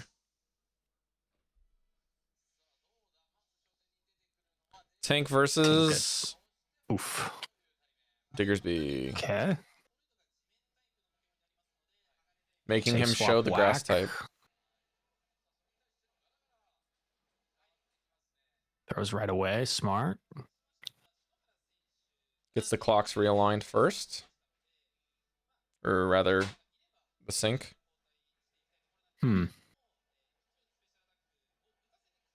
Interesting tactic here. I don't know if I love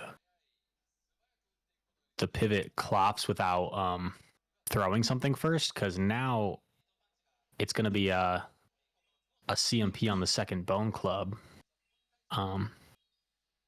So Merrick's going to make this uncomfortable. But okay, he doesn't throw. Going for the energy. Planning to take shields. I Clocks guess are now up. you get to, yeah, now you get to 2 ice punches first, but maybe he catches one. Okay, looks like he waited. Smart. Maybe let it. See if he throws. Swap? No? Oh, Let him throw it. You just pivot out or just let it go down? does this I mean, it's knock CMP. out?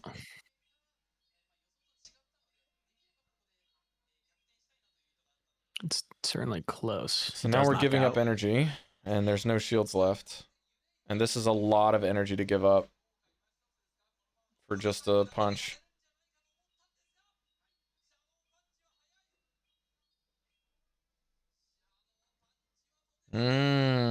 He's fine though. Yeah, he kept switch. You don't want to throw? Okay. Very nice patience. Got a little bit of extra energy for the road. Moving into the Diggersby.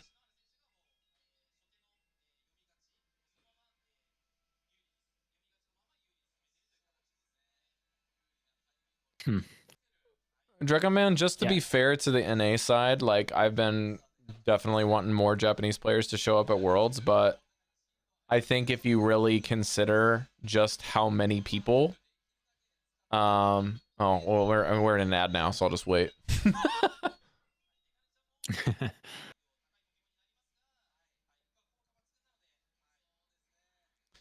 Saving everything for this Credilli was very, very interesting planning. Oh, it's lived. Oh, is it down or did it live? Because the stream marked the dead. Oh, it is down. Okay.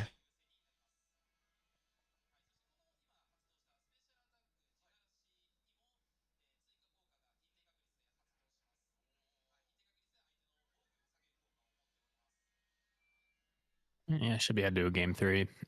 Yep. Not many game 3s today. This will be good. A bit surprising yet again.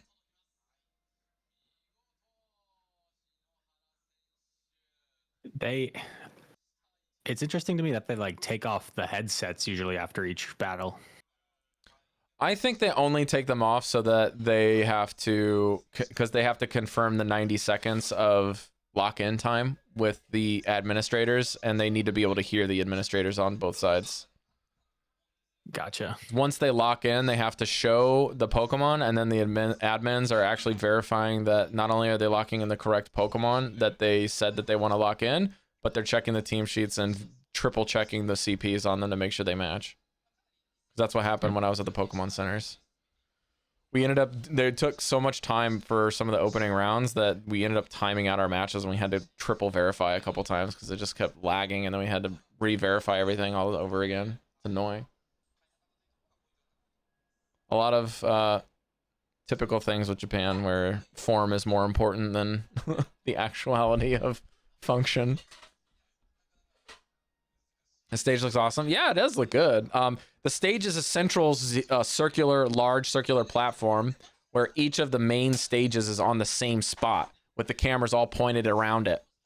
So you've got the TCGs like off to the right, you've got VGC off to the left, and then on the other side, you've got the kind of stage to Unite, which is pretty neat. But yeah, talking about the Japanese thing real quick with the players that I would really like to see more of. Unfortunately, like, despite having a lot more opportunities in NA, there are close to, how would I say? Because NA and LATAM and Central America, I don't know how all of the points are split with y'all. And like qualifiers, like if the NA and the qualifiers to Worlds are like the same amount of positions shared with the points. So it's US and Canada is 75 spots, and then 50 for LATAM, which is like Mexico, Central South America. So North America then would essentially lists two separate countries with, how would I say this? Over, I think Canada and America, if you isolate them as a singular region or a singular country, they would have over double the amount of population of Japan for the slots, and also allow outsiders to come in for international competitions. And you can take points to outside of region if you would like in LATAM and in Europe.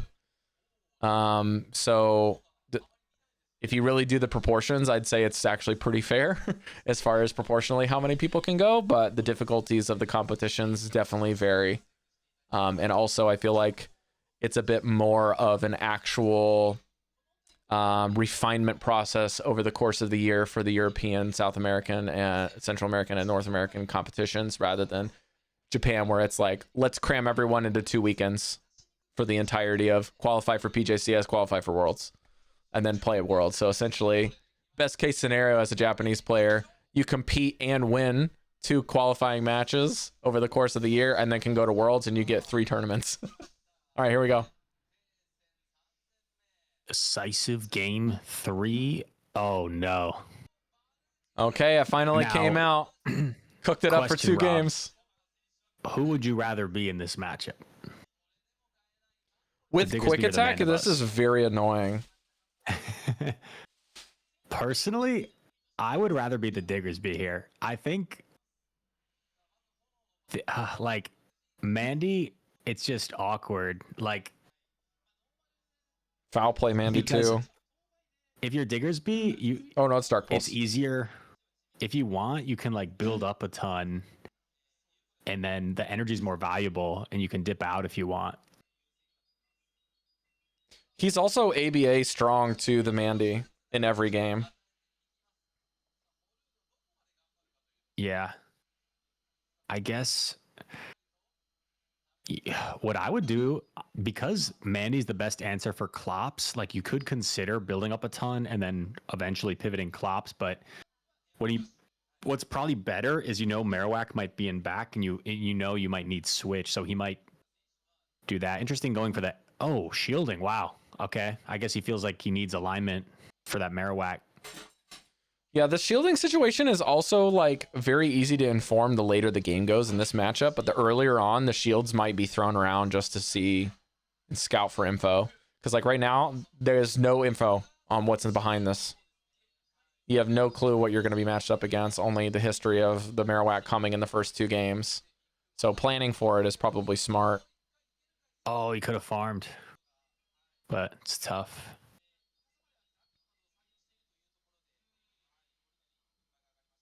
So retain swap. does not get the bonus shield, and goes down energy. If he did the extra quick attack there, you think he would have been able to fire punch? Oh, for sure. Yeah, I think that was probably the game breaker. He could have farmed down the Mandibuzz, and then maybe he gets double fire punch off because the air slashes do less than the bug bites. Yeah. But this is pretty solid matchup for Klopp, so it's not over. But Credilli up a shield will just beat Tinkaton, so I don't know. The shield situation is quite steep here. We'll probably see a shield. But it's so tough because you don't want to get Sand Tomb baited. Oh, man. I think it's just over now. Because now you're going to get locked into a debuff. You just force him to throw. I don't even think this KO is neutral, does it? I don't think so. If he lives this and gets off this, yeah. Yeah. Oh, that's brutal. And you just switch and that's it.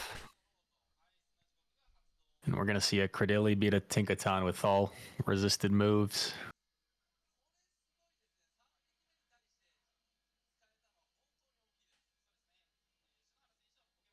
Japanese trainers claim points outside and in it. No, they can't. They can only get auto qualifications, but they have to win. 610 Hero did that, is that right? Yeah, 610 Hero like competes, I feel like fairly often. Does he? I thought he was like based in Canada. Yeah. I'm pretty sure he is. There's another Japanese player that qualified by winning something in Australia, right?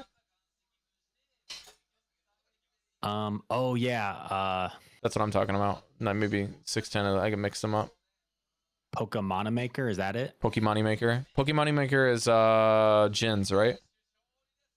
He's like Australia, New Zealand, and Japan. Like he kind of putzes around all three of those regions. I'm not sure. I think Monamaker is just like Japanese, or at least that's what I thought. And he just went to Australia. What is Jins competed but didn't win then? If that's the case, Man with the Planet. What is Jins' name? Yeah, I think Jins is like dual citizen, U.S. and Australia. Spends like a lot of time in California.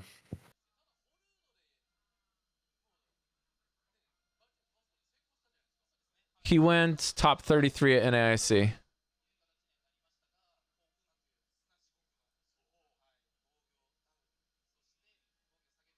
So he used his Jins 8810. And he defeated Onion Frank in the losers bracket. Knocked him out. And then 2-0'd Martegra. Did Frank qualify for Worlds this year? I know he didn't compete as much as normal. I'm going to check. I'll check JJan's spreadsheet.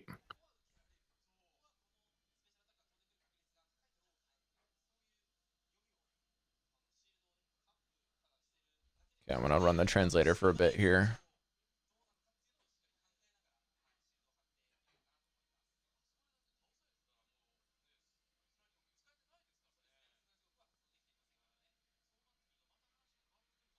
Yeah, Frank snuck in there, number 80. With the extra auto invites. We got an interview?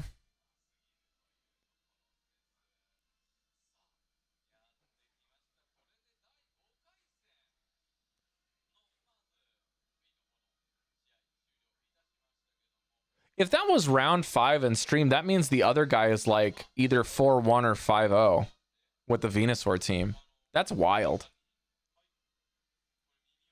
That is wild. I thought he played like pretty well, except for that third game, just kind of losing track of energy, but it happens. Well, unless I've they certainly- decided to stream 2 people that went 3-2, that would be the only other alternative, right? Oh, right. I've had my fair share of battles where like on stream you just like sometimes I think about too many things and I just completely like lose track where I have zero clue the energy. Okay, let's see how this interview goes.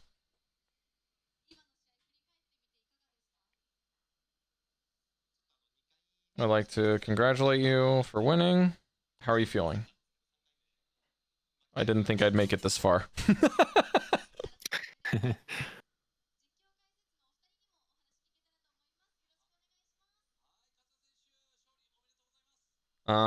In my second player, I felt a bit off of my second match, but my third round, I did quite well.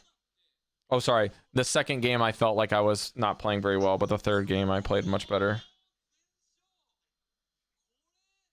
Thank you.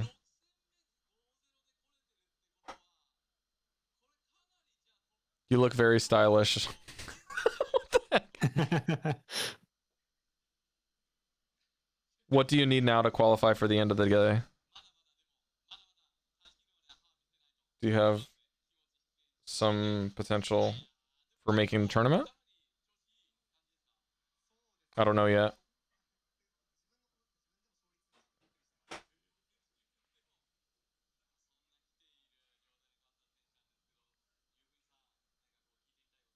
I feel a bit focused today, and honestly, I'm surprised at my win rate, especially considering I'm in a strong position for the tournament right now. By the way, is there anything that you'd like to ask? I'd like to hear from you as an analysis expert. Oh, so he's complimenting the casters and trolling them a little bit. That's funny. And then they said to him, the caster said, "You did an excellent job. I think you're a top-notch player. However, the second match against a different opponent's quite a different story." How'd you feel about that? The moment I saw his first Pokemon, I was like, "Oh no, this is bad." Definitely played the whole role in the third match quite well. Since I've been consistently achieving first place, I believe that then the third game. Oh, I've been consistently winning. And guessing my opponent's teams since I had played that bold move twice in a row. I didn't think that the third match it would work anymore. So I made it even bolder play, and that gamble paid off. And read the situation even better. Well, we look forward to your next match. Anything that you want to say in your last stuff? No, thank you.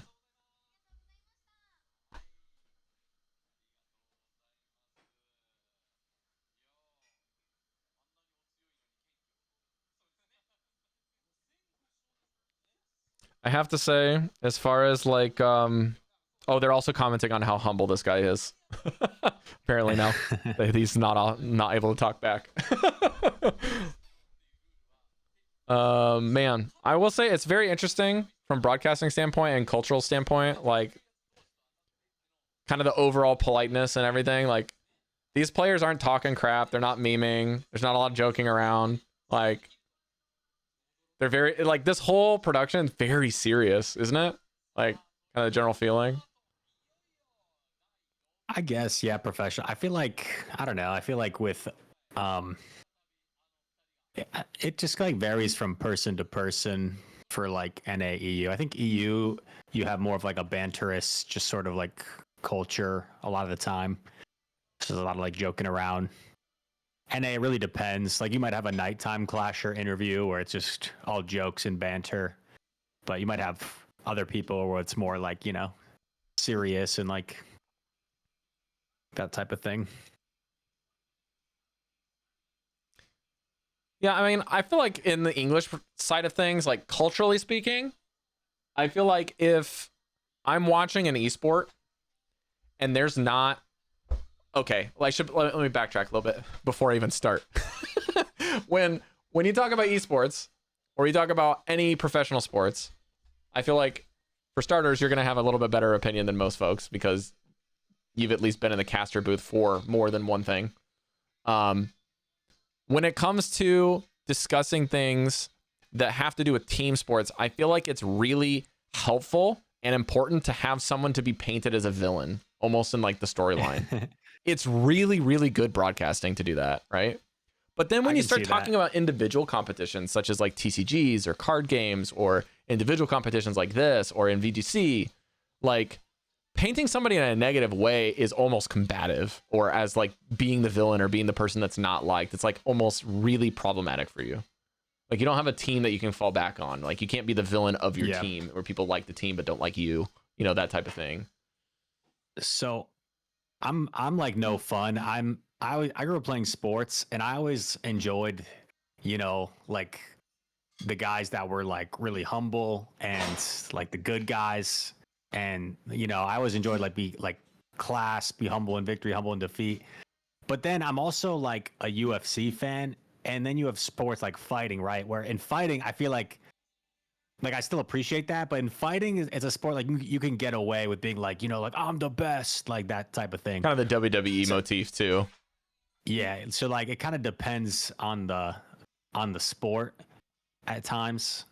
But I see what you're saying. I think esports, I don't know. People can have their own persona.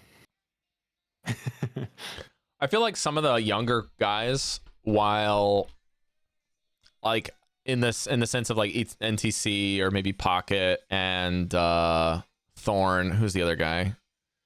Wadaj. Yeah, Wadaj. Like especially Wadaj and Pocket. Like even though both of those guys are relatively on the young side, I actually think that they're a bit more purposeful with how they tease people, if that makes sense. Like how they're being a bit like undercutting of the situation or being silly and being jokey and kind of like talking trash a little bit. It's like I think that it's a little less than just being naive and young. I think they actually have a lot more strategic thinking process of how they do it, because they're not trying to get kicked out of competitions, you know what I mean? Like this is a very PG company. Pocket is like a total goofball at times, and then like when he won Milwaukee, dude, his interview was like very you could tell how much it meant to him. And he's like man, like all these tournaments and like all this practice, like all the hours I put in, like it's all been leading up to this right here. And like, so he can be a goofball like 99% of the time and trolling and staring at the camera. But like, then you like see like it does mean a lot to him, and like he takes it seriously and everything. Yeah. Honestly, he's a lot more mature than people give him credit for, I feel. Yeah, he's a good kid. Sometimes I think that group, like, they kind of feed off each other with like the trolling and stuff. But like I think they're like, you know, good kids in their own way. And well, they're getting, you know, they're like 19, early 20s now, so they're not really, they're getting up there. They're not quite kids anymore, but they're evolving. To put it in Pokemon terms. I was saying, I think Pocket has kind of changed like scrim culture in a way. Well, maybe Zhao Victor, because there's this ORAC server now that people scrim all the time in. I feel like scrimming, I feel like you used to always hear people like Wadaj be like, yeah, I didn't like prep at all for this tournament. Like I just put a team together the night before. But now like you hear people like Pocket like saying how much they've been scrimming and prepping. And it's almost like because of Pocket, scrimming has like become cool now. Oh, because he's like put the trail on the younger kids. It's like, I'm going to do this now. Yeah, like he's talking because he's obviously been like really consistent and successful this season, and he talks about like how much time and effort he's put in, where like scrimming has become cool in a way where before I feel like it used to be like, yeah, I just kind of threw a team together, I didn't really prep much, like that type of thing. Yeah, I think it's very interesting because as someone that's trying to remember what I was like at that stage, like my brain has been wired a very specific route. Like I was never very naturally gifted at anything. Like when it comes to competitions, I've always had to be the guy that's like, all right, if I don't put the hours in, we're going to be benched. So how am I going to do this? Like I'm at a school where I've got very little like talent to be chosen from. And so like I could likely play, but like we ain't going to win unless I put some hours in, you know what I mean? So if if we can kind of see these guys evolution wise, like there's a lot of people that are naturally gifted that don't think they have to put in the effort to succeed. And like when Pocket's performing at that level and just kind of doing what you said, where he's not putting in the effort, or Wadaj or whoever it is, like it's just like sometimes there's at some point when they get to the mental maturity level where they can flip the switch and realize like, oh, natural giftedness with the work put in is like unstoppable. Like you can't put that person down.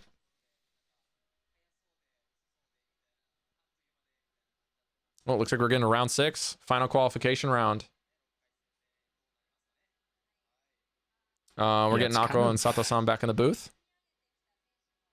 It's kind of cool, like the turns those two have kind of taken in a way, because Pocket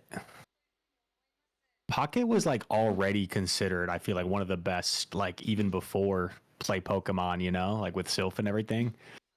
And then Wadaj just had this like insane run that is one of the greatest runs really, with regional win, NAIC win, Sylph World Championship win, third Worlds regional win. He had like a tournament, like a 6 tournament run of just destruction. And then since then, like this past season, Pocket's just been, well, dating back to NAIC. He won NAIC and then 4th, 5th Worlds, and then just a super consistent season this past year with the Milwaukee win. Mm-hmm. I mean, to be put in it plainly, to toot your horn, because I know you're not gonna, Rise, like you're one of the more consistent players out there as well. You got to give yourself a little pat on the back. Walking into a tournament and you know that you're gonna, the gloves are off, you know, anytime you walk in the building, the people are going to show you the respect that you need when you walk in and lock down your teams. Like you're putting in the effort, you're casting, you're watching games, you're playing GPL, you're prepping for tournaments, you're going to tournaments, you're doing active competitions, ready for Worlds. If anything, that despite like there's like, this is the nice thing about having the game around for 4 years now, is now we've got year upon year upon year consistency that we can start measuring people's abilities, right? We haven't had that up until now. And I would say even after the 5th year kind of elapsing in esports and people are still playing, that's really the big test. Because that's 5 years worth of competitions under people's belts. Now, I can't really say that so much for the Japanese players because they don't have that many opportunities to, but like in the circuits where you have a lot of those competitions, that's when you can start seeing what consistency means. You know what I mean? Like, yeah. Some of the youngsters have kind of made fun of the like every season winner stat this year, because they do kind of repeat that ad nauseum. I have to say, like when I play, like the only player to win a regional championship in every single season, which is a pretty cool stat, but it's kind of funny like how many times they say it. And the reason maybe it's a little bit overblown is because in that first season there was only 3 regionals, right? And then NAIC. So like King, Cindy, me, and Axon, like we'd be the only people that have the chance to do that. To even have it as a qualifier, and King doesn't play anymore, so it's really only you and Axon. and Axon missed it one season, last season. So it's kind of funny, but I'll take it, and the kids can be jealous that I have it. Hang on, I'm going to translate this screen real quick for everyone. Introduction to warfare substitutions when you lose your first move. Strategy is to play less advantage of the 2 reserve Pokemon, like rock, paper, scissors, and getting ties. I don't even know how to really translate that. They're probably talking about strategies to lose lead, would be my guess. Or when you lose cap tie, I'm guessing. It's probably not really worth translating, to be honest with you. This is like teaching people the game is what a lot of the Japanese broadcast has been when they're between sessions. They don't really talk about comps, unless it's, and they don't really have time to talk about comps when they have the matches patched in, like when they have the recordings. They're like, oh yeah, we have these recordings. Here's this guy's team. Here's this guy's team, or here's this lady's team. Let's run the tape and react to it live. And then they just do that as much as they can. to fill time, but they don't get the typical broadcast air when you're waiting on the teams and you look at the or waiting for the players to queue up, and then you can actually do the discussions about teams that a lot of casters kind of pride themselves on being very good at. Discussing teams and comps and strats and all that. Yeah. I've noticed they've started to refrain finally from like asking about strategies and stuff in the like pre-match interviews, which is a good thing. I'm very like surprised about the pre-match interviews are even a thing. Like I said before, I feel like post-match interviews are definitely much better at transition points, but pre-match interviews are quite nice in when casters are on the desk throughout a series, but when you change hands with another set of casters, post-match interviews are quite difficult in the shuffle because it gives the casters less time to move from one place to the next. I remember they did this like rivalry segment between me and Dunebug for San Antonio, and then we ended up playing in that tournament, and Butters wanted us to do like another pre-interview. I'm like, dude, we already did this segment. Just have production play that. And he's like, oh, okay. Also, Jamie Finn, yeah, I believe King does still judge. I think I remember him judging in Vancouver, but I think hasn't judged in a little while because he just had a kid recently.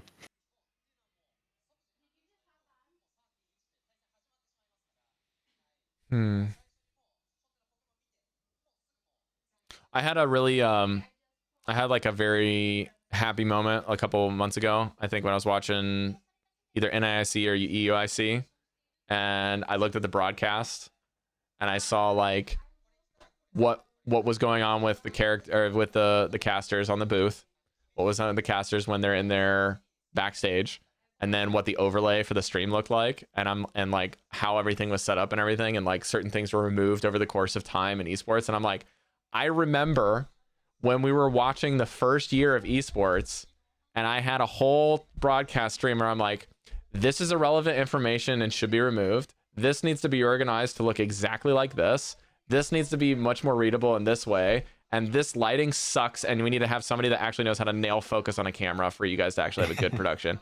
And look at us now. All of that stuff has happened. Every single piece of information looks clean and readable, and it actually looks good on a mobile device. I've been nothing short of impressed of the production team in the last 2 years in particular. They have literally just set the ball on a tee and knocked it out of the park over and over again, with the exception of adding text to the broadcast for catches and weird moments. I don't know what decision that was, but I'll brush it aside, of course, from the rest of the stuff. But it's just been very, very good. And replays is honestly the coolest thing that they've done. That's a lot of work to do that, but I think people don't give them credit for. If you compare like those first season streams to now, it's such a drastic difference. It really is, yeah.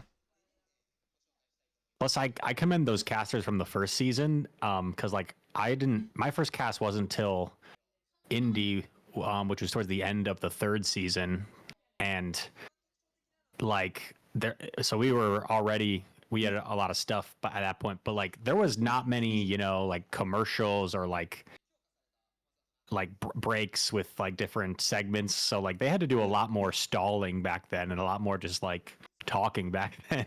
You mean like what we're watching right now? Yeah. Versus like we're gonna send it to a break or send it to an interview here. Like we have a lot more stuff that we can do now where you don't have to like stall as much. Yeah, this is like Osusume Pokemon is kind of like the recommended Pokemon, or like what they would recommend to watch really in the competition. So they have a list of like pre-chosen Pokemon with their attacks, and then they can have them as a discussion point rather than talking about individuals, teams, and strategies. They're talking about the Pokemons and the strategies around that particular Pokemon and team building. So Dedenne. Yeah. How cute. I wonder if my former like semi-local swag tips, he must know of this Dedenne buff. He's got to know. I'm sure he's fired up the game at least a couple times since the Dedenne buff got to him. I'm sure someone sent it to him. He's got enough fans. The production of this, like with the stage and everything, it seems more similar to like an international for us than like a regional. Yeah, in terms of production, it definitely has an IC level of commitment. Now, if I were to guess, see how they're punching in with him? They've only got one camera on the desk, whereas usually, I think that they've got 3 camera desks on typical production. So they're down 2 cameras per desk, at least for a go. They do have 2 cameras on stage for the player cams, and they might have a 3rd camera behind this desk for the interviews. So thinking about it from that point of view is maybe what they have. But as you can see back there on here, I'll see if I can move my mouse on the stream if you guys are on stream watching. Over here is actually a big crane, and I actually don't know if that crane is a live recorder for production or if they are just using the crane for footage for like long run. It's possible they're doing it for both, but we've got it cut a couple times for crowd cams that are static, where someone's just standing there like videoing the crowd. So there is one for us over here, but this crane is likely for VGC, I would guess, because most of the fans are for that title outside of Go. I think Go's probably the number 2 title, then maybe Unite's number 3, and then TCG is always last in the titles. Sometimes, depending on time zones, TCG will be more than Go, but yeah. We get a Diggersby showcase. Speaking of which, I forgot to check broadcast viewership. Let's check that now. YouTube has 2.5K.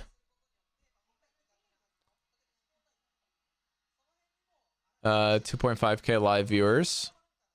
Yep. And then Nico's broadcast has about 5K, just under 5K, or just over 4.5. And that's just the Go streams, by the way. So we're probably at around 7,000. It's so interesting that there's this many viewers on Nico compared to the YouTube page, which would have... That's pretty comparable to like most of our regionals, right? Although, you know what? This more. viewership number might be concurrent visitors rather than active viewers. Let me see if there's an active viewer count somewhere.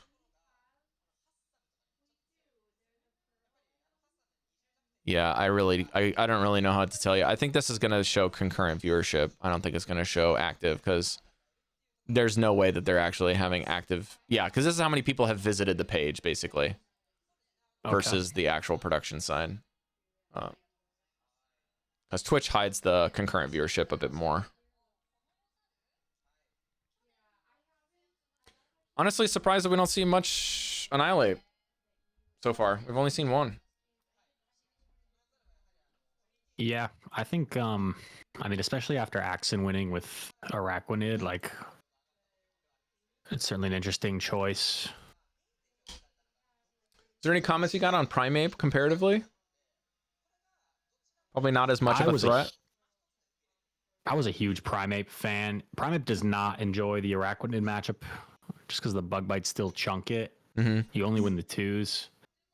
But I loved Primeape personally. Like, I felt I went 4-2 at NAIC, and I felt like I never went into a matchup feeling like I had a bad matchup. I felt like Axon just outplayed me, and then I won against Chen Yu in losers finals, and then I played Dialap, and I felt like I kind of threw pretty hard. So I felt like even against Axon, I had a fine team composition, and Primeape was like very, very safe. Like there's very few things in the meta that it wants to avoid. Like Air Slash Mandy, but even that, I mean, 2 ice punches basically knocks out. Like, just a very flexible pick. I guess you have to be careful with it though, to not like overbring it, because you find yourself leading against like a Shadow Caesar. Like, they can shield once and just bullet punch you all the way down, and then you're kind of in a terrible spot. So you do have to practice with it, like, to get used to it, know what situations are kind of bad. Do you have any other like fighting types that you were considering? I was considering Pangoro like before the update, because in that previous meta, I mean, Lapras, Malamar, Diggersby, like I felt like it was looking pretty dang good if it avoided like Jump Bluff, but or it at least made a lot of teams' lives difficult where it could beat like 4 things on a lot of teams. But no, that was kind of it. It was Primate or Annihilate, but with my particular team, I don't know. I feel like Double Ghost is just kind of weird with Dusclops and Annihilate, but I mean they function pretty differently, so maybe it's not that weird. Do you ever consider Machamp as an option? You know, Ricardo, who was in our chat, who's in the chat for a while, he was running some Machamp. I just think you might as if you're gonna run Machamp like Karate Chop, Cross Chop, Stone Edge, or Rock Slide, like I feel like you might as well just run Primate because then you have much more play against Dusclops. So With the Rage Punch. yeah, Rage Fist. Rage Fist, yeah. I'll honestly like wonder if there is a realm where Machamp would like again this is like foreseeable future past this update is maybe a bit far reaching, but I have like Ricardo. I never ran was Machamp thinking of to Vish, Vish. apparently. Okay. My bad. I kind of just wonder Sorry, if there's going to be a world where payback is a thing. Because like yeah, it just we takes don't a while to have get that there. meta yet. You know what I mean? Corviknight could potentially be interesting when it gets Air Cutter. Air Cutter payback. It's a little bit of a sim hero probably, but its sim's kind of insane with the bait potential. And if Dusclops is still really calm and like just having payback coverage for Dusclops seems pretty nice. And Dusk Noir, I am assuming, is just even a Shadow Astonishing with it is just not good enough. Well, it's certainly a dangerous Pokemon. I don't know. I guess there are like maybe better glassy Pokemon right now with like Caesar and Primeape. So, well, we're getting a round here we go. 5 match. Ota I feel like I'm watching on the right. And I feel like I'm watching Axon and Elam with this matchup. Morita Kaito on the left.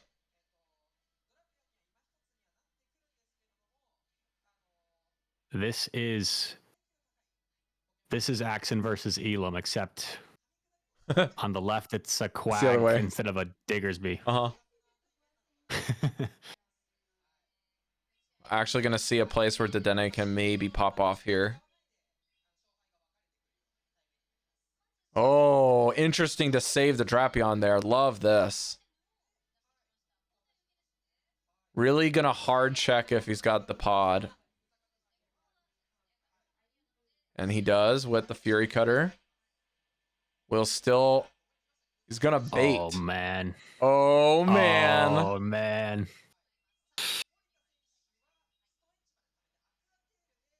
Dun dun dun dun. Do you invest the shield here? I mean, surely this KOs you. Yeah, he gets there one turn before, I believe. Oh, I guess not. Uh-oh, SpaghettiOs. Well, well. Win CMP. Wow. Oh, this pod is putting in work.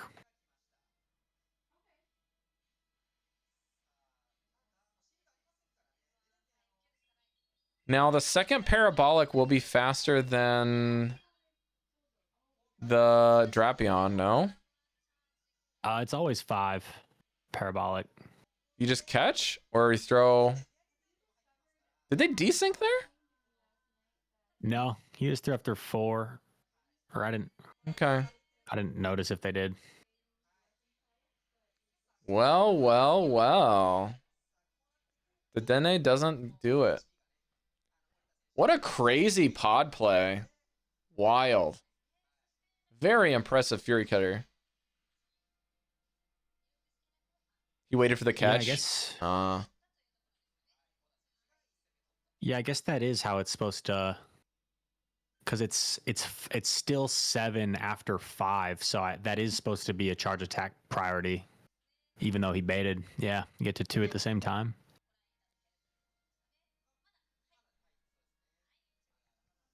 Am I mathing correct? I don't know. Okay, now just to be clear, that was match 5. Sorry, that was match 1 of round 5 of a different group in the recording area. They currently have the next 2 players for round 6 on stage.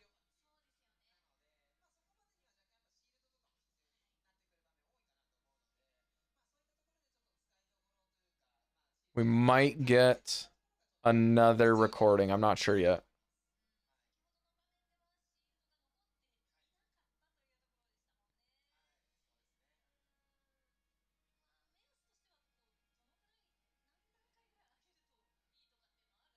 I think they're verifying the teams first, explaining some additional broadcast rules. You notice the guys are always putting their hands up like that on the right and looking over. I saw it. So when they're doing that, they're looking at the monitor off camera or on camera, and basically they're using that hand to set focus on the camera. Oh, interesting. We got teams. Speak Okay, of we the get devil, the Annihilate. primate has arrived, and we got a triple shadow on the left team. For Alligator. I thought Gator was extinct. Normal as well. Normal Gator. Like, I guess it doesn't look bad, but like, It's good against Dusclops. It's good against the Quags, and it resists the Caesar. Has an ice beam to answer Mandibuzz. Yeah, assuming it's Air Slash, it might even beat Mandibuzz. Does well into Tinkaton. Still does okay against Diggersby. And also very kind of even, I'd say, against Shadow Marowak. That's Ishikawa boy on the left. Sorry, I just noticed. Oh, it is. Yeah, yeah. Ishikawa Hiroaki. There he is. Kyoiku Tinkai. He's just did the domain expansion meme. Amazing. Gojo Satoru. Relatively Hilarious. standard team for him. I mean, the Dedenne is really the only shining wild pick, I'd say, for his level of caliber, if that makes sense. Matsui Yoshiyasu. Tinkaton looks Matsui. safe. Matsui-san Albert says, on the right. There's the Gengar signature. Yeah, Tinkaton looks pretty safe. You know what's crazy? Tinkaton wins certain scenarios against Quag. Interesting. I found that out the hard way. I think we're going to see a Quag Clops team.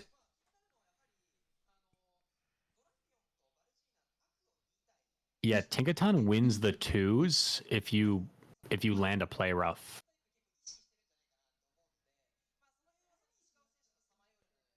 When's the 2s straight play rough against Clag?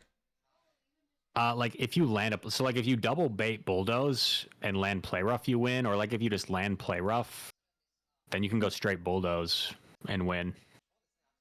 I think, personally, I think he's going to go ABA to Tinkaton. He's going to try to bring the Clops maybe as a lead. Or Caesar a lead. Trying to scout him out. And then put a Quag behind it. Try to get up energy somewhere.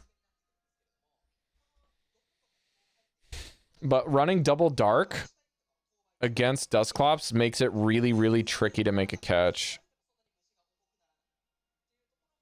So maybe he'll bring his own Mandibuzz here.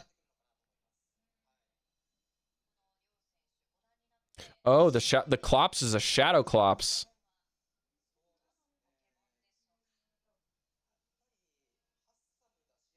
Let's go, Ishikawa-san.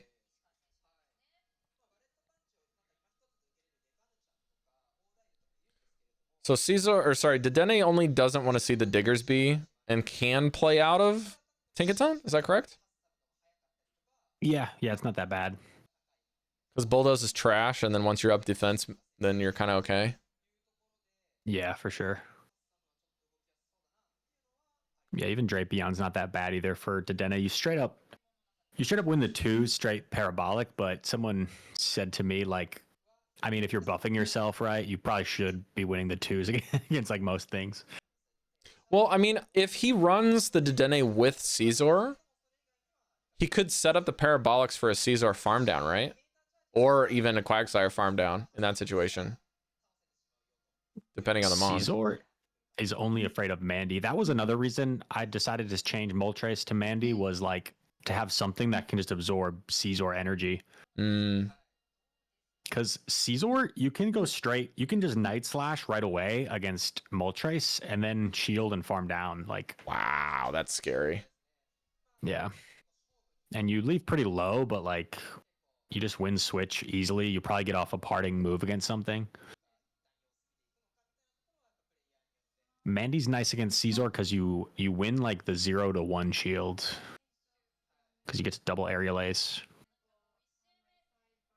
I'm really glad that like Luminous and Chodo and Ishikawa Boy are so trying to, I guess, be charismatic on camera when they're competing, because it adds so much extra character to the kind of Japanese player base who's typically not very emotionful when they go into interviews, and just very respectful. It's like, I don't know, they feel very self-aware, and Ishikawa being from Osaka certainly helps.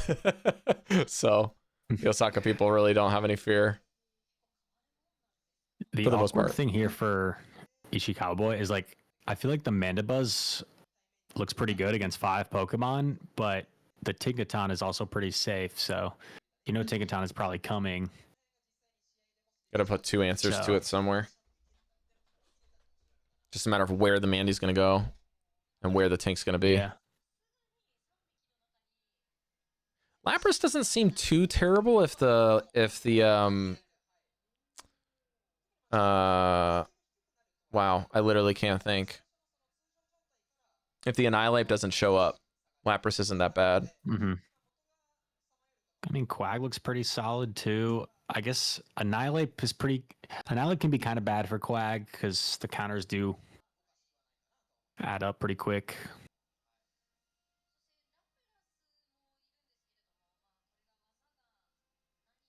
So we need to see what random thing Ishikawa is bringing. Looks like they're going to get into the match here.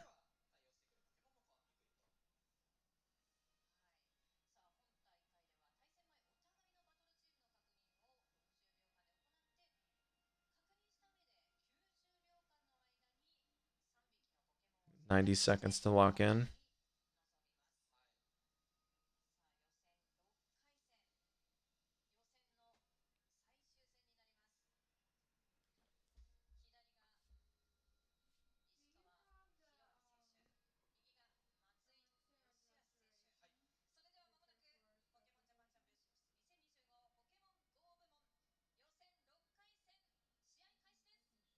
What a long title for the name of the competition.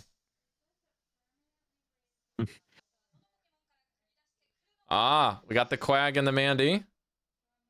And the Tink Mandy on the other side. Mandy Mirror. Oh, no.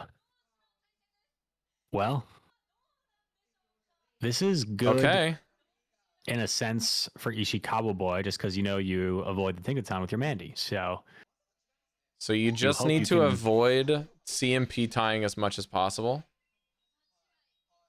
Yeah. You want switch, however, because you don't want Clops on Drapion.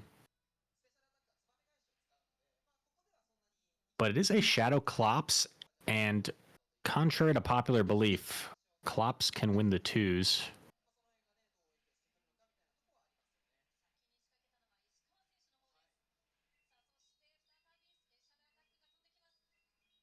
I feel like you just want to play zeros. Okay.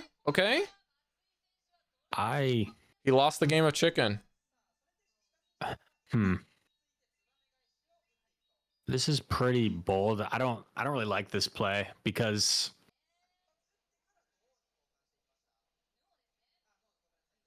it'd be one thing like if Drapion was safer into this team, but like it's not like you're gonna just comfortably flip. Back It's to not like back. you have comfortable matchups that you can flip with Drapion. Like I feel like, oh, letting this go through is a little bit That's fine. risky. It just gets a 2 or 1 off 2. Oh no. He can Reduce the shield farm. this and get. I'm being a little bit critical here, but I feel like you should flip that and then lock Tink on Mandy, but maybe doesn't feel like it's worth it. Okay. Okay. Well, maybe he's right because Switch. Tinkaton's Yep. safe anyway.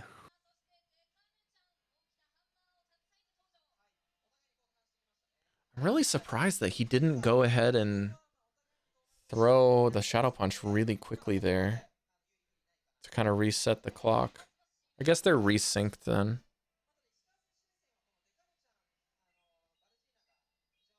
I feel like this is where Shadow Clops is going to be a little bit nicer just because these Mhm. punches are more threatening here. With all shields still in play. Yeah.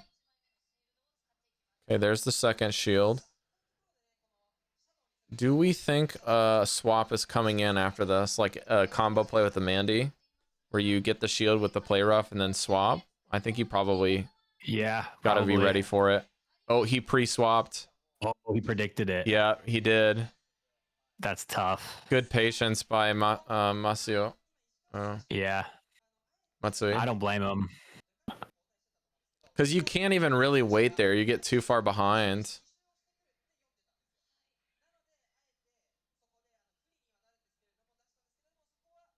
It may not be entirely over still. Oh, yeah, it is.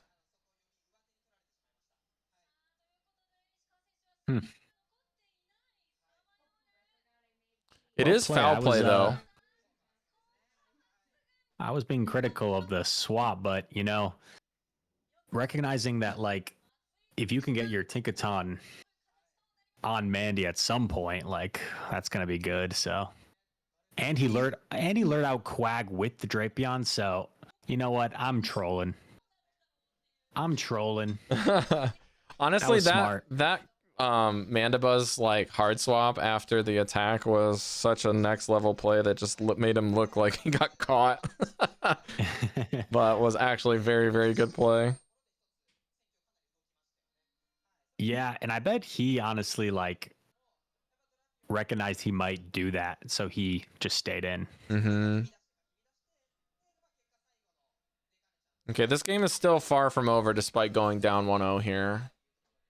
Got a lot of information as to what your opponent wants to do and like how they want to play some weird stuff with the Drapion there. As tough as it may be, you might have to bench the Mandy if you're Ishikawa boy, just because you know Tingaton's coming, and it's like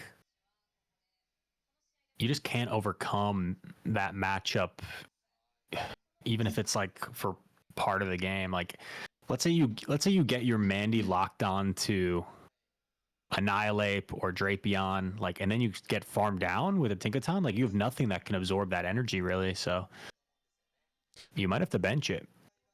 It's really hard to think about what I would end up doing here because, like, if I'm in a Matsui-san's shoes versus Ishikawa's shoes, it really depends on like how I'm going to navigate whether or not this Dedenne is coming out game 2. Because like if I'm the Dedenne player, if I'm in Ishikawa's shoes, it's like I'm really afraid to bring the Dedenne in the front, but I'm bringing it. You know what I mean? Mm-hmm. After seeing what I just saw, because it's really, really good into what I just saw. And if they're going to do the typical competitor strat where they're like, I'm going to keep playing this team until you answer it type of a response, then, you know, it really depends on what Matsui-san's thinking. Because for me, I also don't think I would be safe running the same team twice, even though I just won with it. Because somebody is the caliber of Ishikawa-san not adjusting to what he just saw is almost an insult to his play in a certain context, because he's gonna make an adjustment and you're gonna get punished if you don't respect it.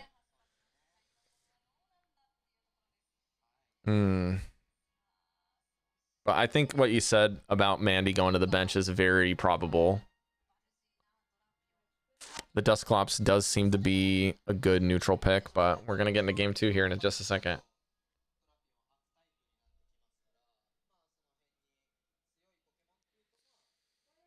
Right. Well, if Ishikawa is 5-0, he still will likely go to the top tournament. If he's not in a 5-0 versus 5-0 match and is 4-1, and this is a 4-1-4-1 match, then we may not see him at Worlds. We'll find out here in just a minute.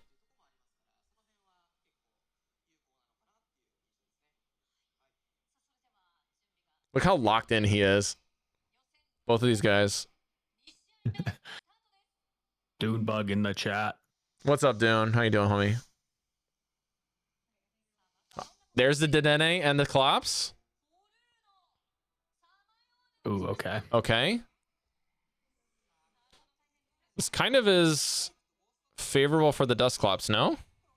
Klops wins all evens, as Alpha Phoebe pointed out in Vancouver. Did he say that about Shadow Klops, though? Yeah, it was me and Heidanis in the pre-finals interview. Oh, and it gets the debuff. Oh, and the catch. This is not looking great. And Phoebe was like, fun fact, did you know that Shadow Dusclops beats Diggersby in all even shields? Then Heidanis is like, well, hopefully my opponent didn't know that. Otherwise, that's free information for him. And I'm like, and it was like kind of awkward. And I'm like, I don't have a Diggersby on my team. And we all kind of laughed. I actually really love this play by Ishikawa to save the information that he brought to Dedenne. And bring this as his answer. He also has Ice Beam for the Diggersby, and or not the Diggersby, the Mandibuzz if it comes out. He makes the swap. Rip the Aria. Oh. Yeah. Okay. Well, this is helpful for Ishikawa boy, because this energy will be more valuable here. Oh. Shiny. Brown rat. Mouse rat. Interesting that he's not shielding here. Yeah, I agree. Well, I guess you know that there's a Diggersby waiting for you. So you might just be kind of sacking this. He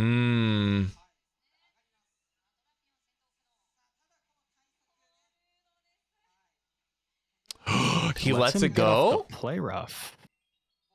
I feel like that's a big mistake. Letting this come out. Wants more energy. But now you're in like sparkling range / double ice punch range. Oh, this is so scary. We're going to see the Klops come back in. Is he going to make a catch or just throw? Okay, so he's setting up for the catch. Ishikawa uses the shield that he saved. We'll probably see the Gator come out real quick here on the next Hex. No. Gator's still fairly healthy. Man, that Gator is still kind of a problem. I think we'll see a Hex and a swap. No. Okay. Do you just swap lap here? Yeah, I don't hate that. Or like one swap. Oh, man. He's being so patient after the catch earlier. Bro, these debuffs are crazy. Yeah. Okay. Oh, bro. You like have to swap, but you have to get out of here, but you really can't at the same time. Down. He waited. Oh no. Okay. Oh. Okay. You got to commit to 2 hexes here, but is he only 2 Shadow Claws away? Or is he 3 away? He's 2 away. Dang it. Oh man.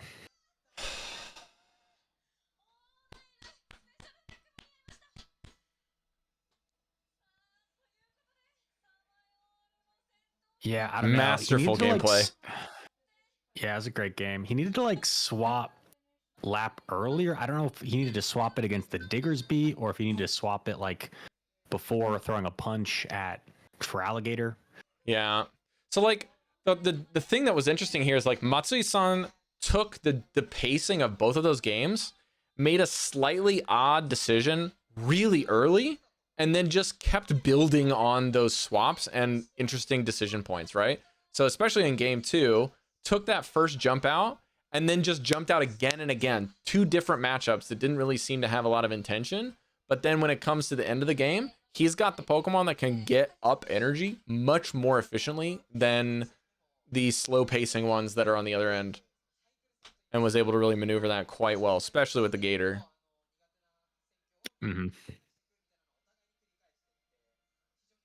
Matsui-san's very interesting playstyle there. It honestly reminds me a lot of like Arrow's playstyle, where you kind of just jump out at random times and then like banking that Pokemon like partial energy, even not even full energy. But it looks like, I'm not sure if they're recording things or if there's going to be some sort of review from that last game here.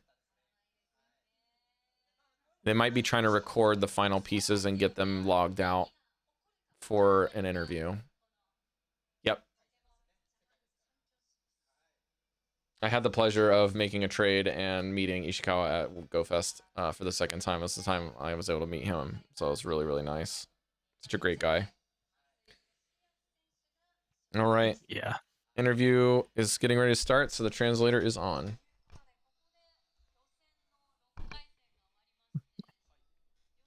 Rob, I think I may have to call it a night. All right. Sounds good. Thanks for hanging out with us, Reis. Appreciate it. No worries. It was fun. And thank you for having me. 1:35 over here. Yeah, it's getting late.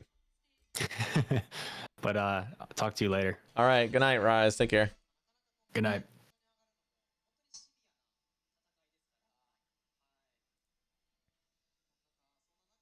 All right. We're alone, chat.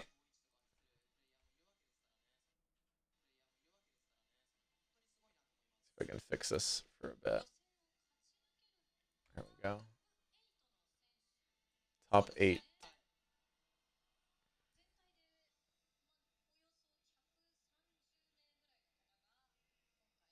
Work's been killing you. Yeah, I mean, honestly, Dune, that's very relatable. There doesn't seem to be anyone around. Yeah. Glad to see you, KMD. Good morning to you. Okay, here's our interview. I got our translator going.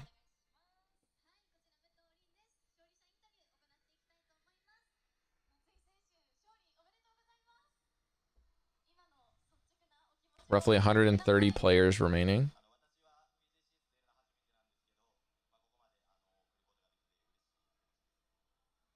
Congratulations. Can you share your feelings?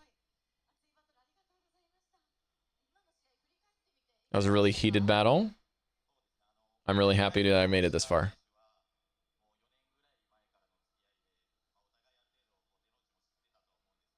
How do you feel like your game went?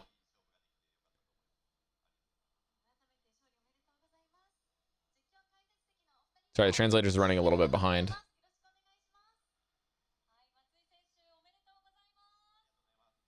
I've known Ishikawa for about 4 years, and I think that we both had a good understanding of each other's playstyles.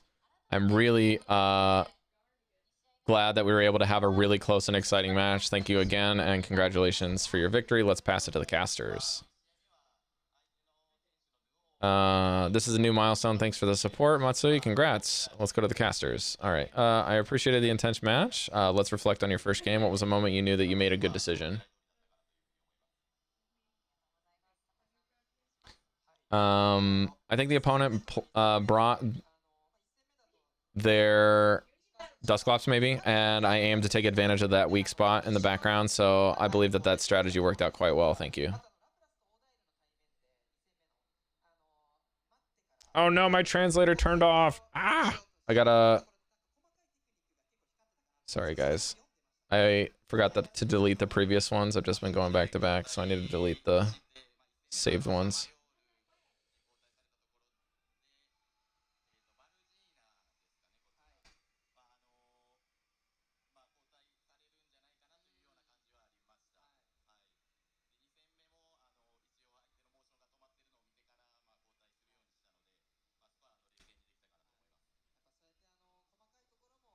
All right, well, my interviews are at their limit. I can't translate anymore. My app is full.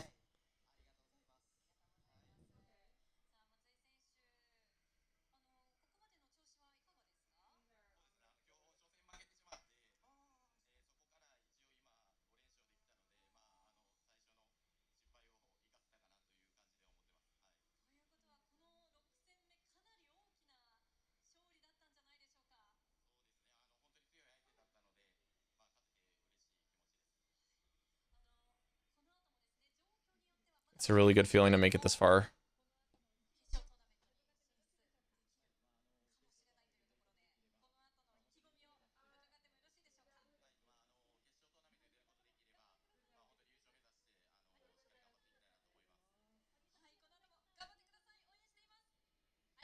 Good luck in the following tournament. I guess he qualified then for the top tournament at Worlds with this bout.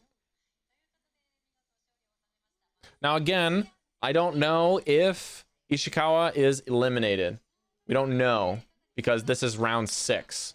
So at round 6, this could very much be 2 players that are like 3 and 2. Could be 2 players that are 4 and 1. I don't know. Could also be 2 players that are 5 and 0. So if Ishikawa-san is 5-0, then he went here 5-1 at round 6, and this gentleman 6-0. Then Ishikawa's good qualified wise, most likely, unless there's some sort of tiebreaker with too many players that are 5-1 in the tournament. Also, I apologize for this.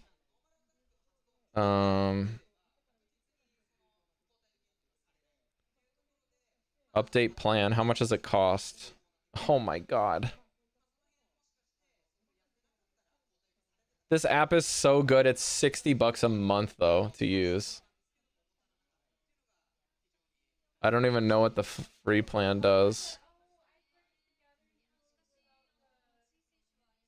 I don't know when I'll be able to use it again, but it's basically a live translation tool that'll like listen and then write down things live, do a rough translation, and then when the conversation is ended, it'll save the conversation and then run it through an AI translator and localize it with AI. So it's quite advanced. But the app is called Voice Ping, but I can't use anything but the free version right now, and I don't know when my free plan will reset to be able to be used again, but I'm canceled. Yes, we are finished with Swiss right now, Desynced. There is not a bracket yet because the round 6 is currently being tallied.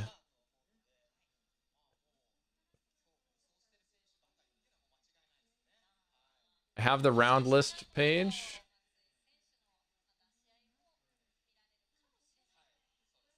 Oh, wait, I have the amount of wins. Okay, so it will go to this. Okay. Can you guys see this? This is the translated play page.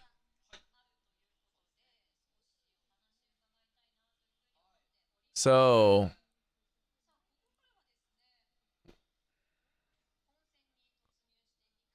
accumulated points is 24. So this will be how many total wins were achieved and their rankings.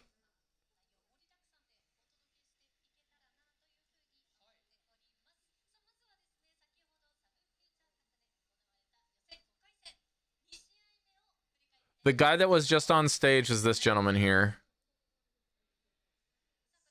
Oh, wait a sec. We got another match.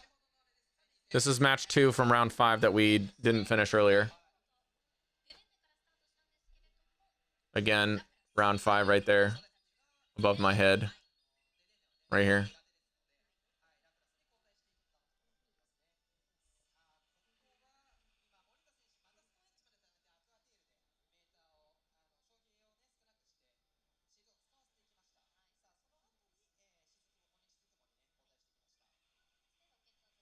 The Golisopod's going to be a huge issue. Triple water against Dedenne as well. Like, the Dedenne is going to have a little bit of a hard time when it comes to the Quag, but it really depends on when the Dedenne comes out. Just rip the Skull Bash here and then Put it in range for a farm down from the Dene. It's crazy how little that does after a little bit of the debuffing.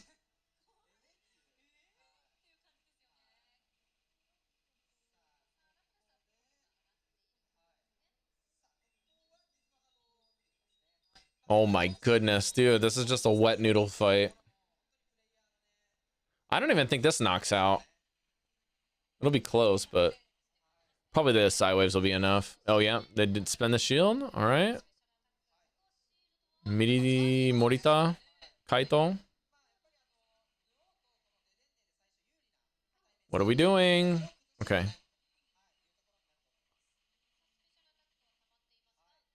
Who's running Attack the Oxus? Okay, they're just gonna go for a full farm down. Very interesting. Ooh, this is a bait. But why? Why no play rough? Does 2 of these do more than a play rough does? Oh, he just banks one. Interesting. I love that. All right, X scissor off the rip. Can you get to 2 of these before the bonk? It does not look like you're going to be able to get there. But the CMP will dictate that you can.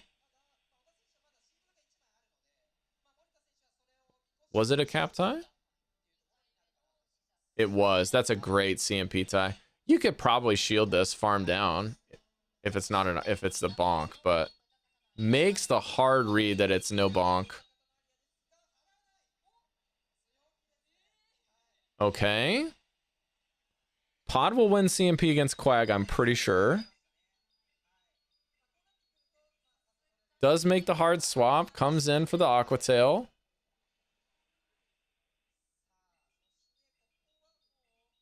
Oh, he's got the move loaded. No. Wow. Manages to get there because he forced the energy onto the pod. Really, really good strategic management of energy here. And then just a single zap from the mouse will determine a 2-0 victory for Oda Katsunari. Katsunari. That's a cool name. Katsunari. Oda. I hope that's not a typo, because Ota sounds more like a name that I would be familiar with. All right. Let's refresh here. Katsura Ryoma, 18 points. 6 times 2. I'm guessing that you get a bonus point for wins. So you get like a point for every win that you get, and then you get a point for winning the match. Is that how Swiss works? 1 for each victory and then 1 for the win. So 6 times 3 is 18. Or is my math terrible? I'm stupid as hell, so very possible. 3 times 6. Yeah, that's got to be it. I'm glad I don't have Omega Bad matchup. All right, so this is the guy that we just watched on screen. That looks like he's got his 5th match registered, but not the 6th match, and he's already here. So he's 5-0. 3 points for a match win, 0 otherwise. Okay, that makes sense, desynced. Because they have to have some sort of tiebreaker, I imagine.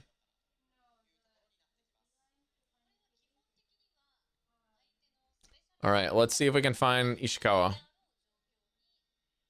Okay, well, Morita is here. If I change this, I'm pretty sure Ishikawa's out. That's very disappointing.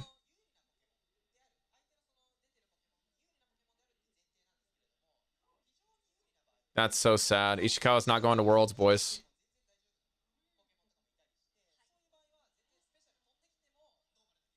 So then why did... That would be the real question, though, is if Ishikawa is not going to Worlds, he would have had 15 points in that last match against...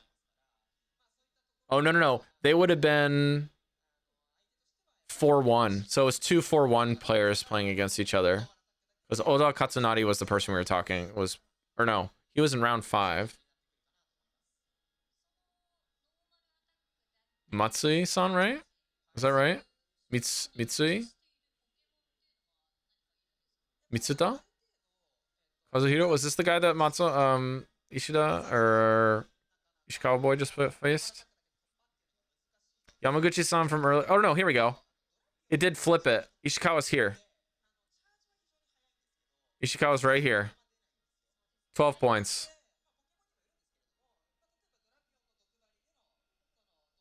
Let's double check. Yeah, that's Ishikawa. 18th. So you need to be top 16, so he is out.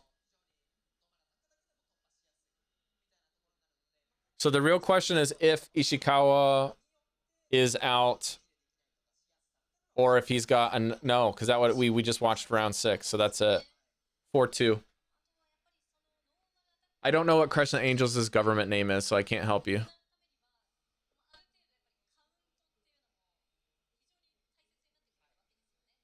Top 12? Hang on. Top 16. So Ishikawa missed it by 2 points. But basically the 16th player has the same record if you're at 12. So right now we're waiting on all of the players to finish round 6. And when round 6 concludes, we'll know who our top 16 is.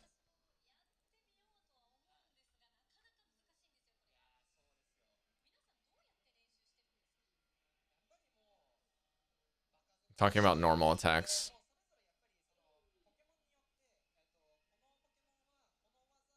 Kazuki Koike. Okay. He was on stream last year, I think, so we should have his name somewhere on file. Oh yeah, here he is. He also has 12 points, so he has the same amount of points. So like, look how many players have 12. This is all of the 4-2 players from here down. Well, 4-2 or 5-1.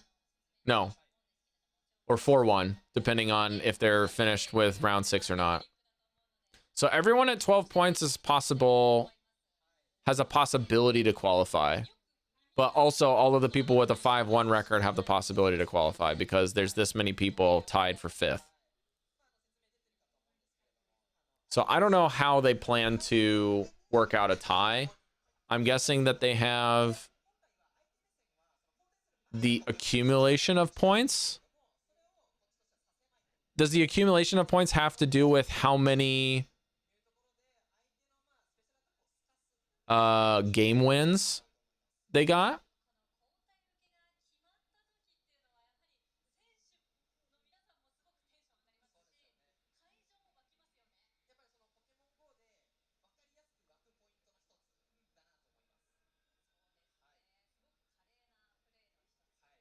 This is a TCG website.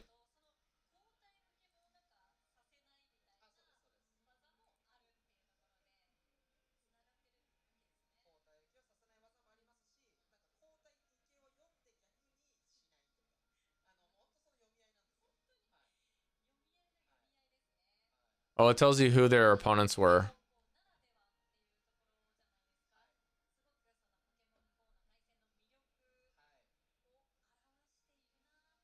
So here's all the matches that were like 12 versus 12. So that would have been 4 wins versus 4 wins players. And this would have been the first time that we saw 12 versus 5 wins because we ran out of stuff.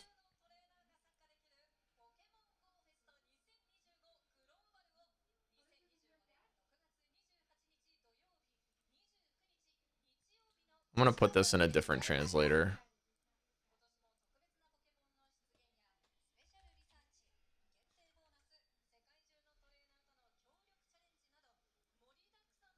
Their opponent's win rate. I mean, the percentage one is their win rate, but there's 2 different percentages. This is this kanji means point or score. And then this is translated as self-satisfactory points or self-satisfaction points. I don't know what. What does this mean? This is probably a modification of...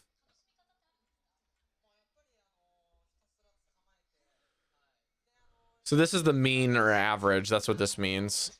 Right here, these two kanji.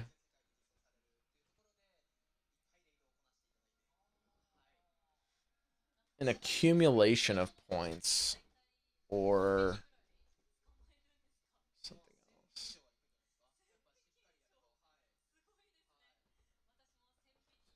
No idea, Sausage. I don't talk with DFH.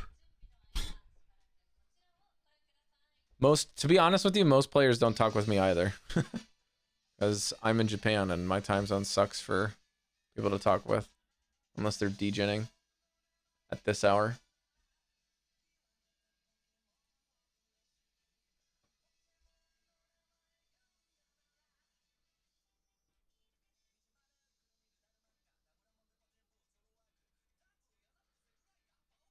Okay, let's refresh. Okay. These are the top 3 players with 18 wins. Satoru. So, hang on. Let's read these names correctly. Katsura Ryoma. Kaisei Satoru. And Tanaka Takumi. Those 3 players are 6-0.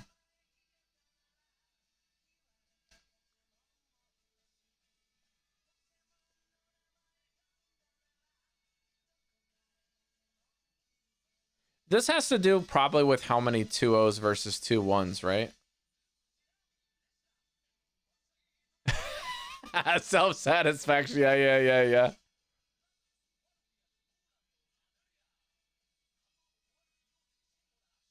So I'm guessing that Kaisei-san right here has the highest 65% rate as an average that's higher than the other players because... Well, that's interesting because both of these numbers are higher than... sorry, Katsura's numbers are higher than Katsura's numbers. Or Kaisei's numbers.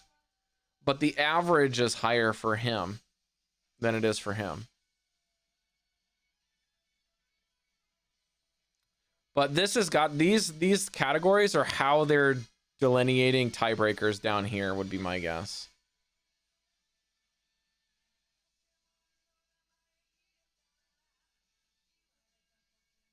This guy was on stream earlier. That's Oki Shogo. Man, I need to go back and figure out where we had...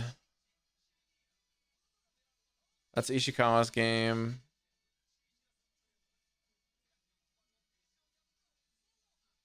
When do we have Kasarn?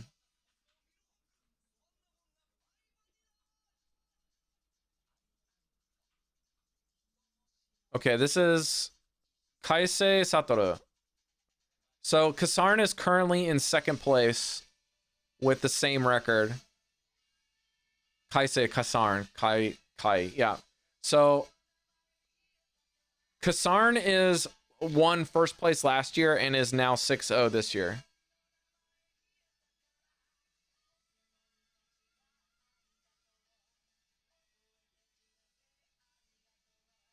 That's what I mean, Desynced. Did they just get 3 points per win? How is that calculated? Hang on. I just need to figure out how we're getting the points to get to 60.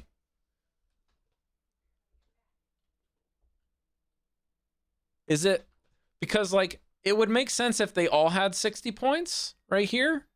Because 60 points would just mean that you went 2-0 in every one of your matches and you went you got your, your 18 here.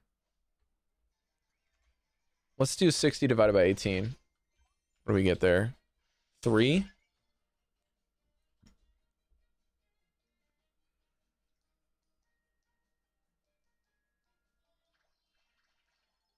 Like this satisfaction rate is very interesting.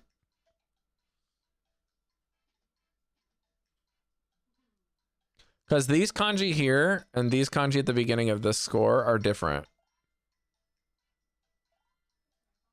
18 times...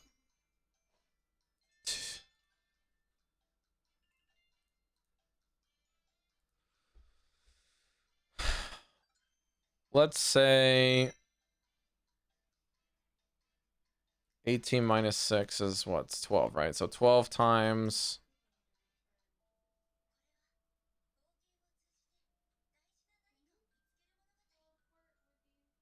Like, there's no multiplier where you can do that. There's just got to be a flat rate of something.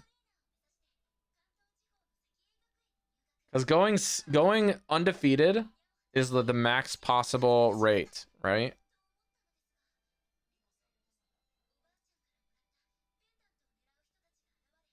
So let's say we played 12 games. Well, let's be a little bit more conservative. Let's say we played 14 games and lost 2.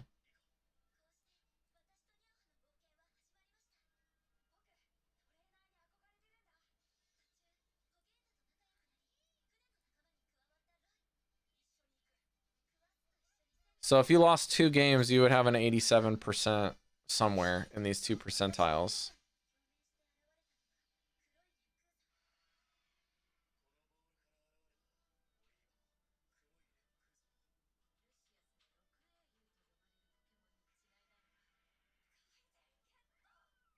I mean, we know what this column is. We know this one right here with the 18s. Oops, sorry. We know what this is. This is all the match points you get, 3 for a win, right? That one's an easy one to calculate and figure out.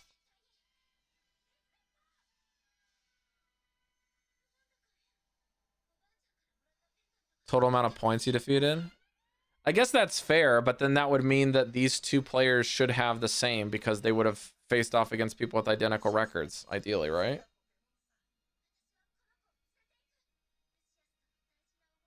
Unless they're gonna defeat somebody that retroactively is still competing.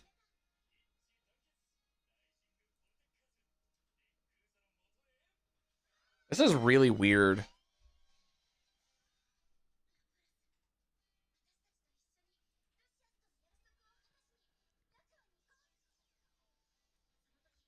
All right, I'm gonna search it over here. What does mean?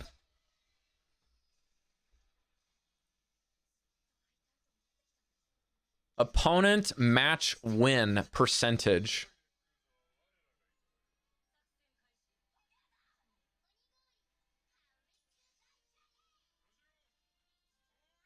That's what this is. Opponent match wins percentage.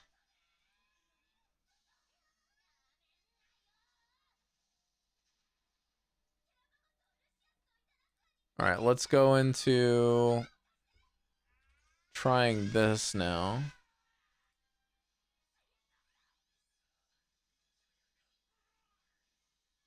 Mainly used for card games to refer to total number of points obtained by adding up the results of the wins and losses of one's opponents, especially for Swiss draws to determine the ranking. The stronger your opponent, the higher your cumulative score. The result of an opponent's win-loss is quantified. If a win is worth 3 points, a loss is worth 0, a draw is worth 1 point, and so on.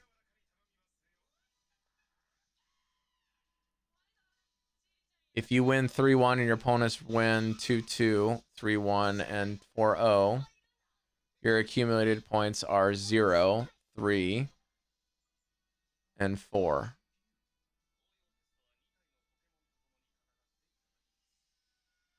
Opponent match win percentage is the average of your opponent's win percentages.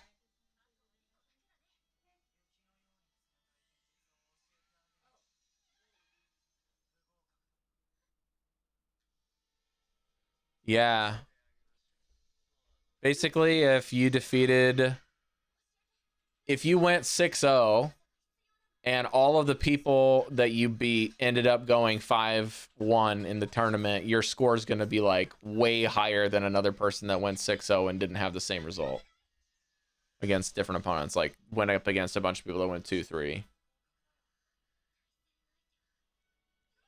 But at the end of the day, you go 6-0, it does not matter what this number is that you're in. But we've got 3 players that went 6-0, and one of them, the second player here, is Kasarn. All right, let's check the schedule. So according to the original schedule, we're at intermission from 3:30 until 4:40. So we have a 40-minute intermission right now until the first round of the tournament. So we've got a lot of time to kill here,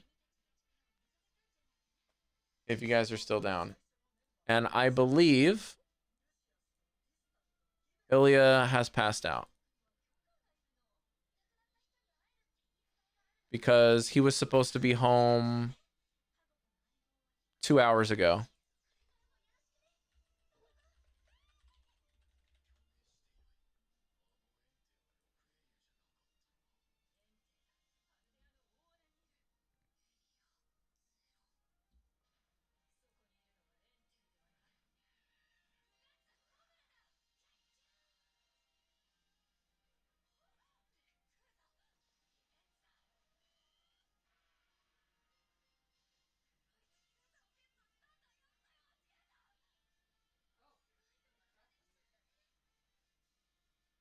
$4.55, baby. Passing out sounds good, yeah. If you're in Europe and you're not asleep by now, I don't know what you're doing, but yeah. All right, well, this is our finals here. Is this the first? This is the first year ever that Crescent Angels has not made Worlds. That's wild.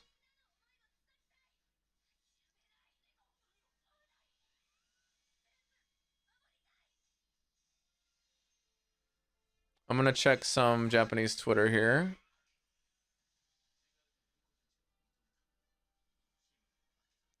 Anya went 4-2.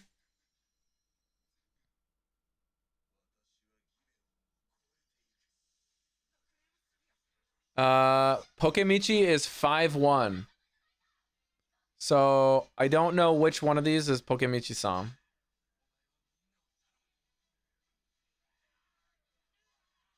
But 5-1 means that you're in the 15-point bracket.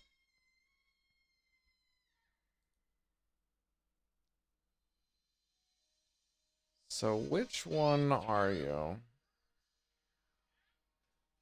Is it Mitsusa? Mitsuta?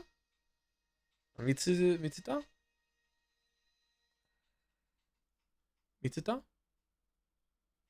Kazuhiro?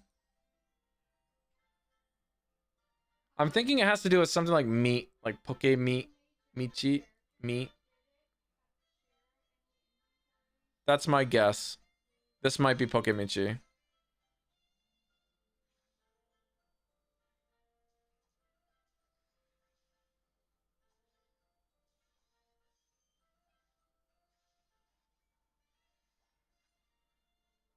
So that means Anya-san, Ishikawa-san, and Crescent Angel-san, all 3 of them had the same record of 4-2.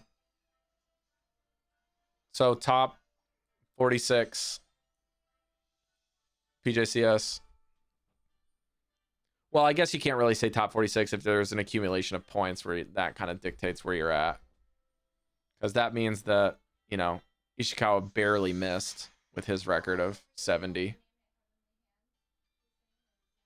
I mean, his rate was crazy. Is 70 points here. Both of these guys, Yamauchi-san and Ishikawa-san.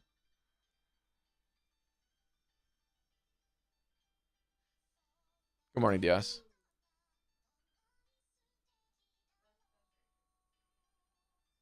I'm probably gonna have to order some food soon, guys. I'm starving.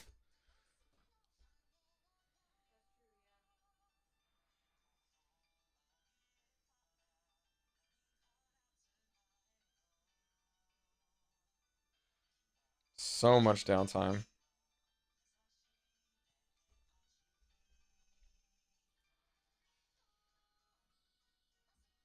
All right, I'll let this play a little bit for y'all.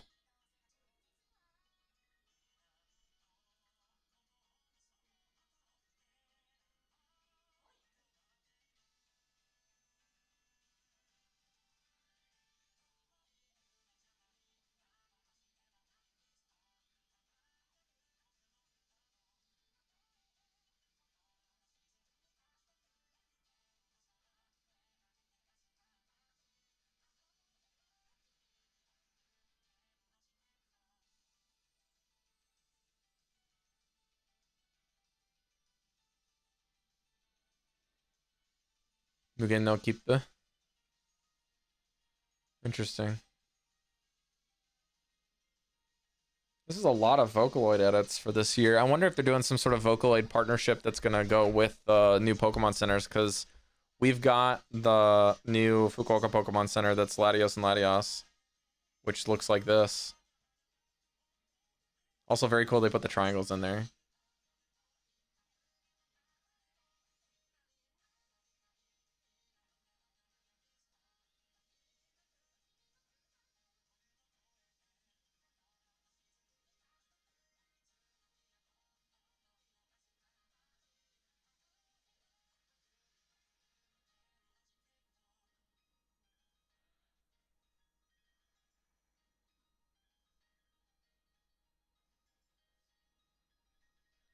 So your opponent's win percent, your win percent, and the average for both is the tiebreaker.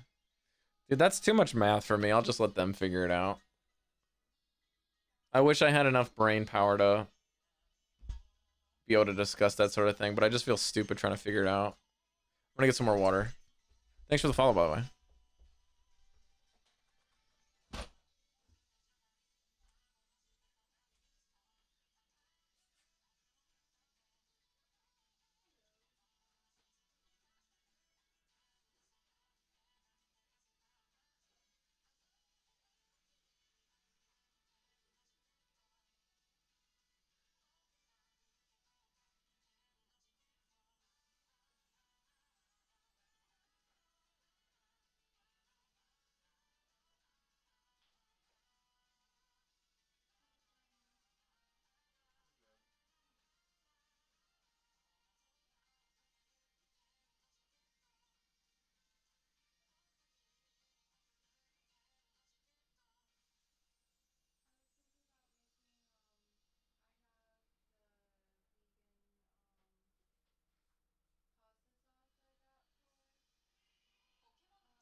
Oop.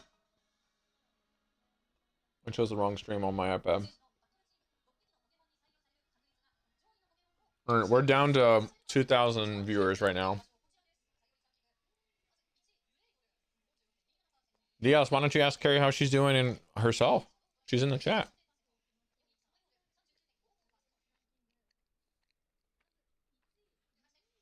Oh, this is game Pokemon brought. Number 1 is Cradily. Number 2 is Dedenne.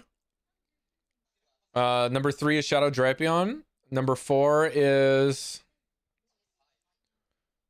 Samoyoru. This is a Dusclops. And Barogina is Mandibuzz.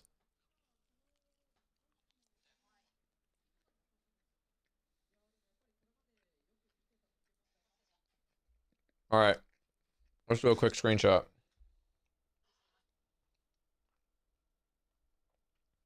and I'm gonna write on it.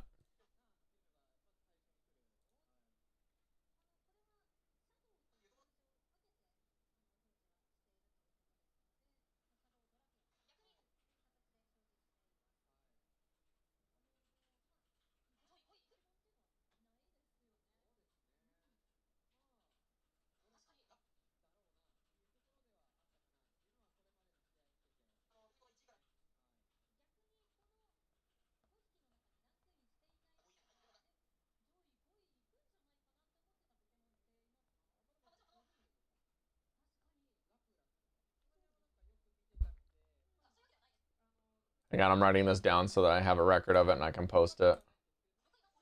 For clout. More clout. Just kidding. I'm not gonna post it for clout. I'm just post it for info. Let's see here.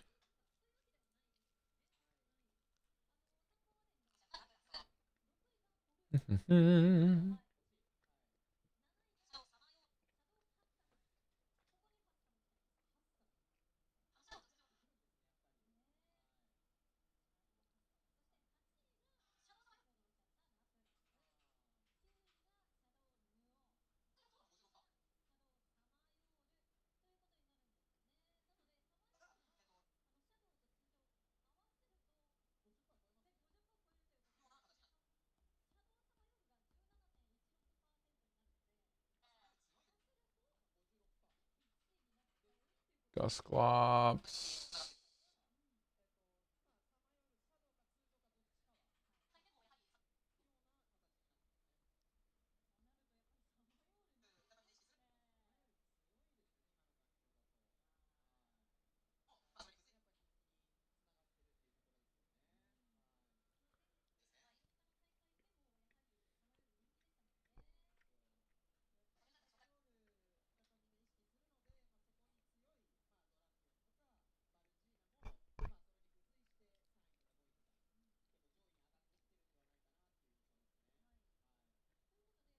Here we go.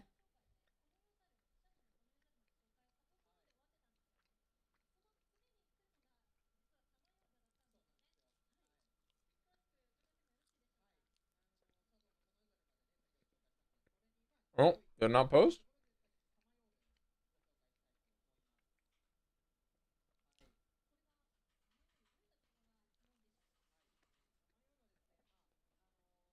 There we go.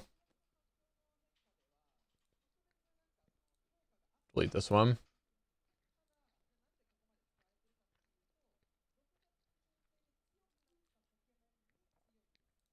Open link. There you go.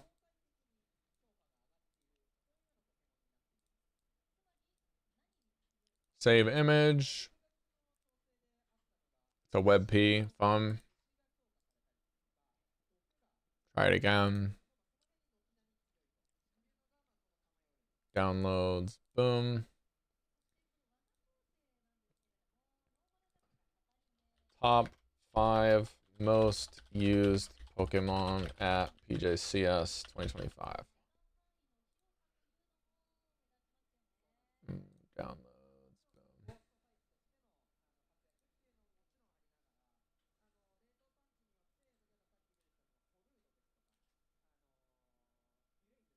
Oh, Kbon also got 4 too. He did very well last year. Let's see.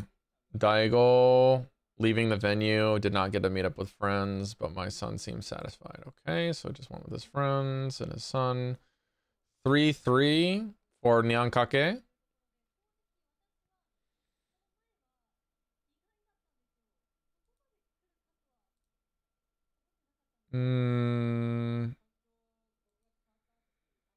Okay.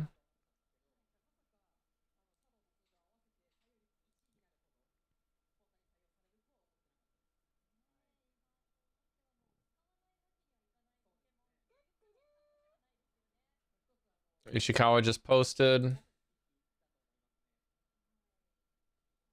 After 4 straight wins, we lost 2 in a row. And the result was 18th, just short of WCS. Unlike last year, we had to do, so I have no regrets. I'm so sad for Ishikawa. Oh well. He went 4 straight and then dropped 2 at the end. That sucks.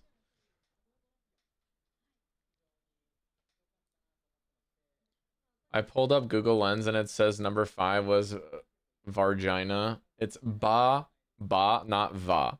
I don't know why, but Google Translate literally tries to troll you when it comes to Japanese.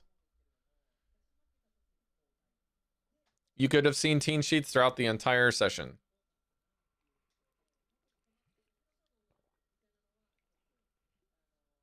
But the casters were not sharing move sets. So we can guess for the majority of them. And some of them used Pokemon that would have had questionable things that we wouldn't have 100% certainty of as far as like movesets and stuff, but you could probably pretty much move it between the gaps. But there is no public team sheets for the viewing outside of the streamed matches. But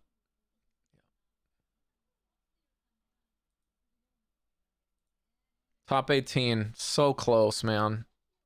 That's like the worst position to be in because you get all of the best swag without going to Worlds. And have a relatively successful competition that I bet a lot of Worlds qualifiers that are going to Worlds this year had similar consistent records throughout the year.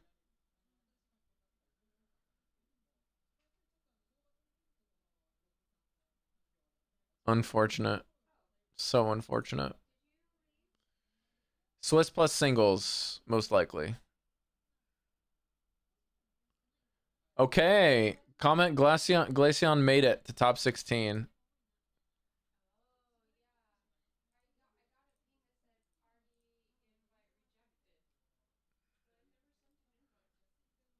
That's the first player besides Kasarn that we know will go to.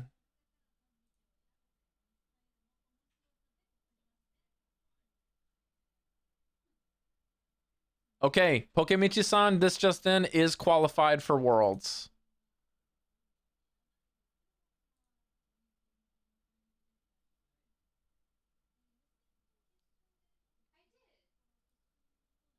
Okay, so Pokemichi-san and Glaceon and Kasarn, that's 3 Japanese players that we know are going to be there.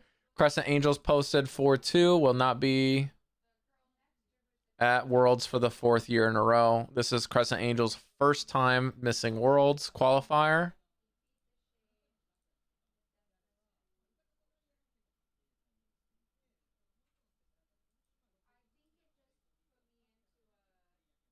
Okay.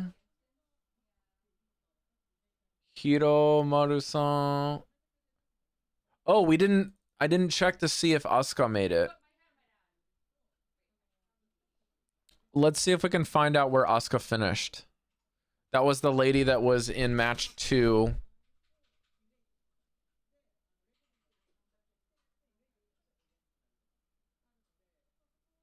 Okay, so Asuka definitely won at least 2 matches, but doesn't look like they made a 4-2 record.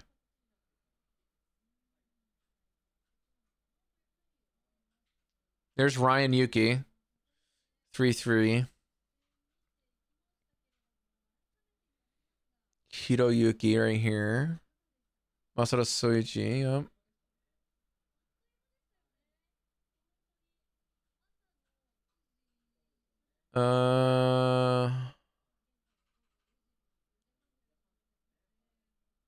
Let me go back. I have a feeling I might have missed it. Just in case. Ayasa?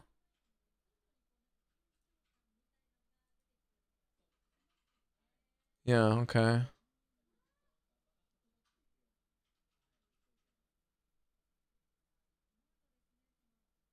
Ayumu?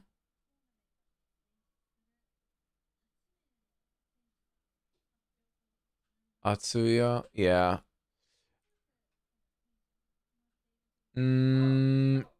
Where is Asuka? Unfortunate. Where is that trainer's name?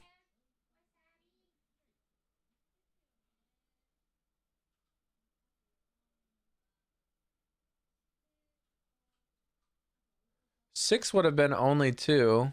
Snowdrop. What?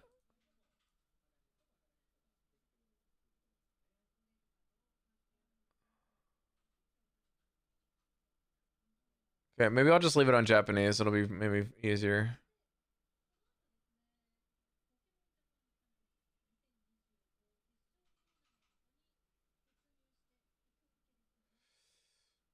Asuka, here she is. She had a 3-3 record. Kimishima Asuka, 3-3. She was the second trainer on broadcast. Anaheim.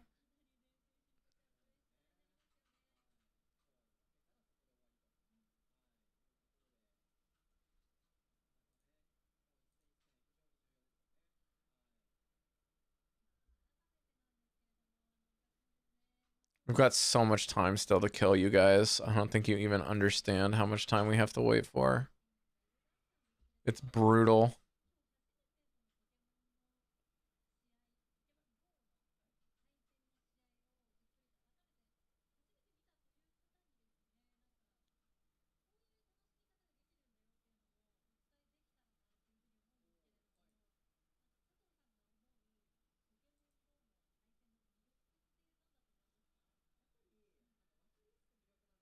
These two people are cursed to like sit on broadcast waiting for the next event, and then they're just gonna like hand it over to Enjoy Ride and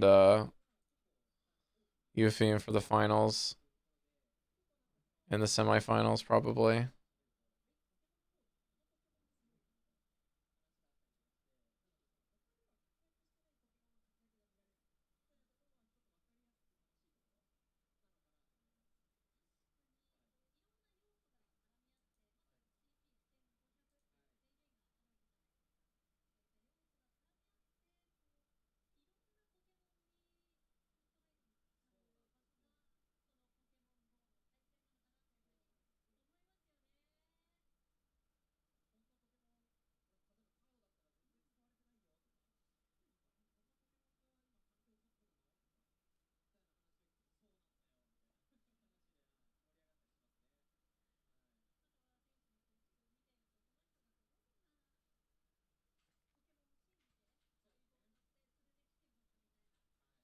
We're not really even talking about much of anything.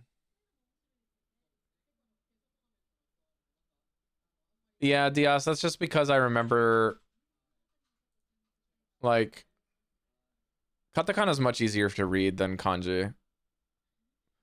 But yeah, sometimes the translator messes with the spelling of stuff. Wow, this guy was really, really good. A 4-2 rating as well. Dang. Well, I'm really happy that at least Pokemichi's going. So Anya's not going. Pokemichi's going. Glaceon's going. Let me... Where's Twitter? I can try to grab some more info for you guys.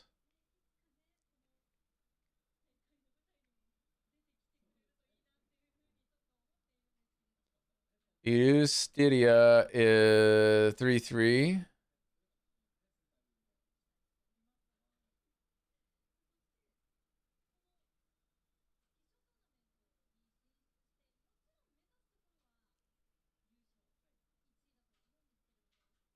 Okay. Volvic Poke went 3-3. He was like a top competitor last year, I'm pretty sure.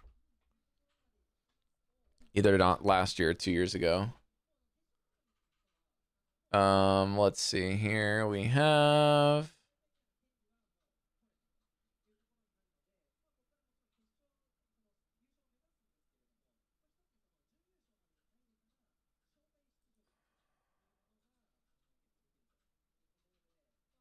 week-long Hunter Fest. Interesting.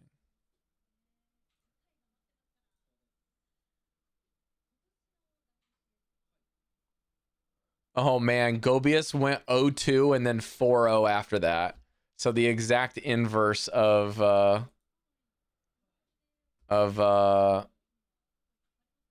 of Ishikawa-san.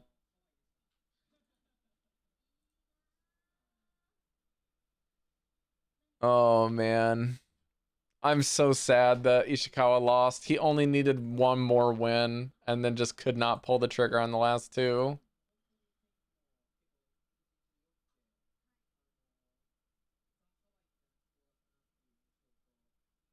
Dang.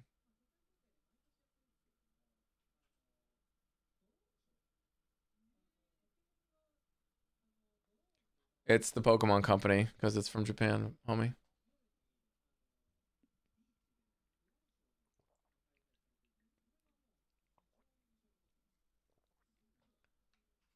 Yeah, that's true, Panic. Everyone that's like at like 4-2 wins, all of the 4-2 win players at PJCS are like world's caliber trainers.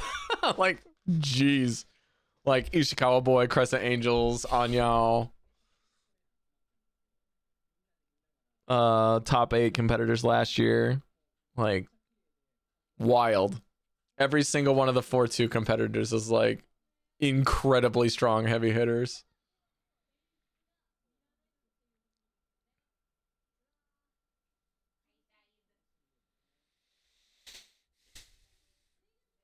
My friend played in Osaka in the PJ qualifier. Random guy who's never heard of him got beaten real bad.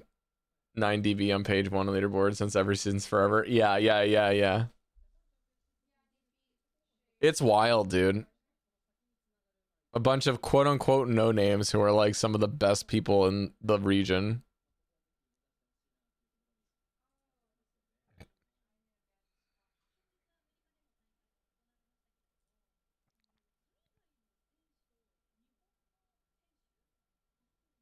Okay, so reports right now are just like we've done all we can. We're waiting for the tournament to release. So we got about 10 minutes before round 1 is supposed to take place.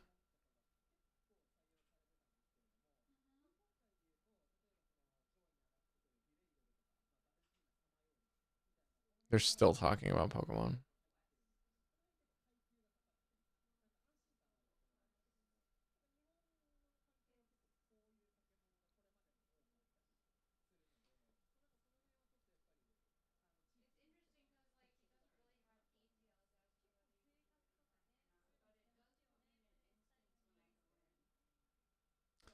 That's really disappointing to like there's some really strong trainers that also went like 2-3 and 3-3 as well.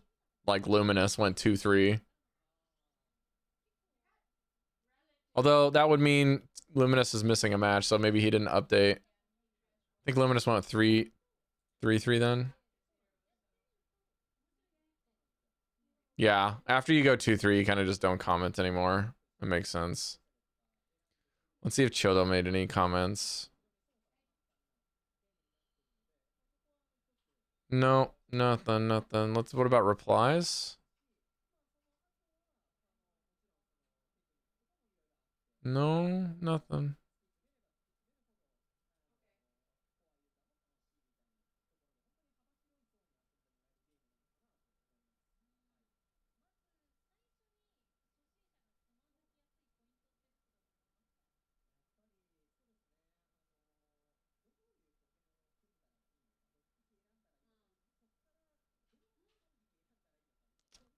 Well, now it's just a bunch of like random PJCS stuff for different like Unite stuff.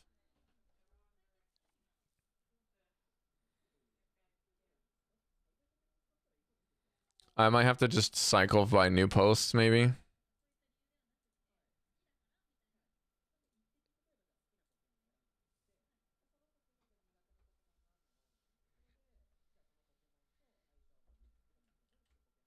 I'm gonna send Ishikawa a message first.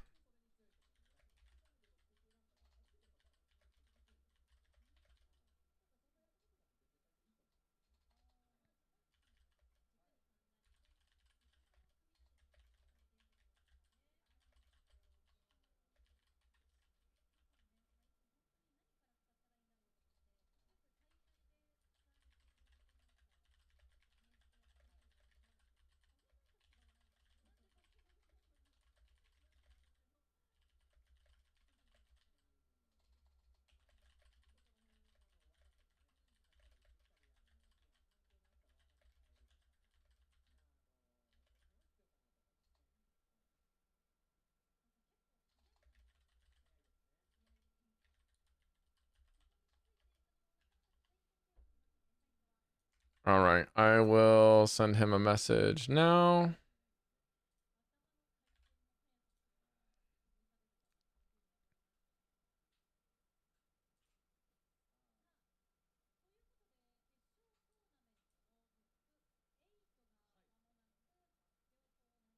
Okay, we may not see Pokemichi compete in the top 8, but the top 8 will qualify for the travel award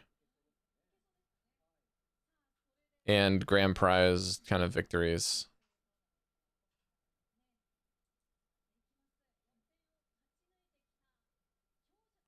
So apparently the gentleman that Matsui Yoshiyasu or Yotsuyasu that Ikawa lost to was his teammate.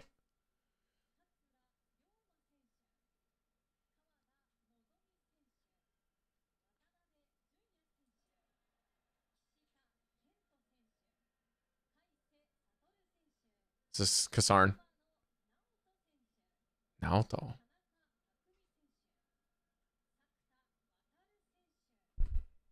This name is very familiar. Yamano Naoto. I feel like we watched this person last year. Tanaka Takumi. That's like a very Japanese name. Tanaka Takumi.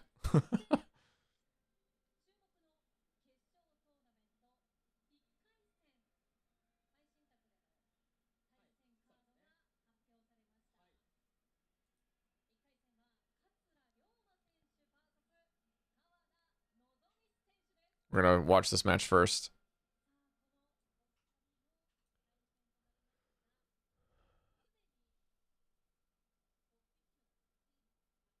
Yeah, I mean they're not gonna go ahead of schedule, I guarantee it. They will always be late, but they will never be early. Or they will always be happy with going late, and they will never be good with going early. Well, this year I feel like they're ahead of time because they put like a large chunk budget-wise on how much to give for both a caster swap and an intermission, and it's not like 8 to 9 rounds of Swiss. It's only 6 rounds of Swiss and then the tournament. Before it was like 9 rounds of Swiss and the tournament, and it was like, this is a nightmare. All right, here's the Katsura's team. This is here, let's see. Let me write it down. Katsura Ryoma.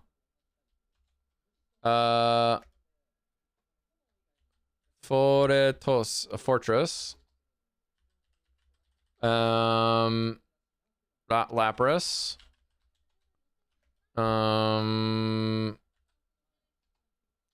Mandibuzz.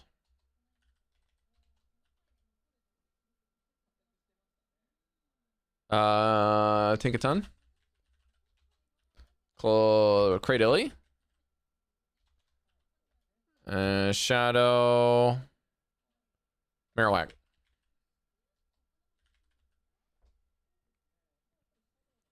And then Mandibuzz will have,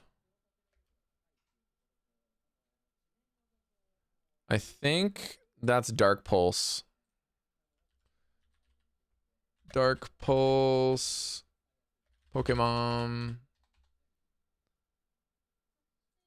Dark Pulse is Akuno Hado. Oh, well, yeah. We'll get the next team now.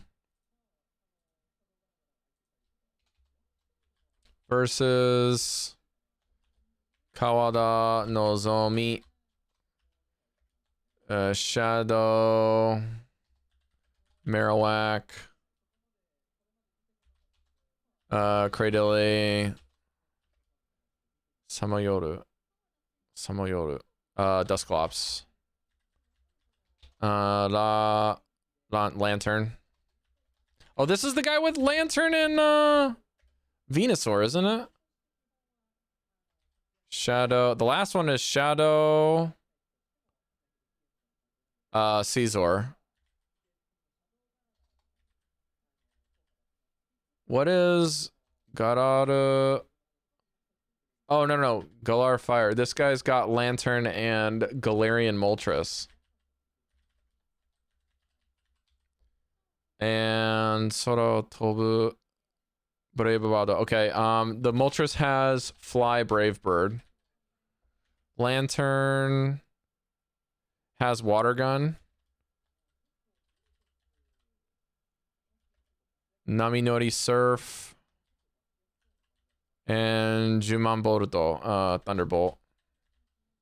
I think that's Thunderbolt. Don't come for me if it's Thunder. I'll check real quick.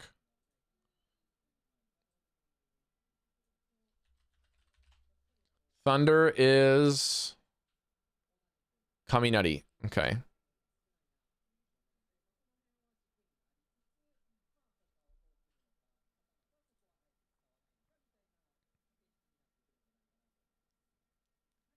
I'm gonna look up Acid really quickly.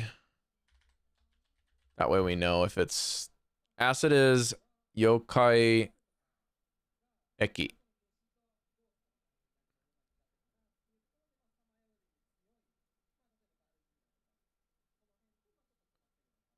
Tatarime. Oh, that's Hex. Sorry. I thought that was Claydol. That was Dusclops.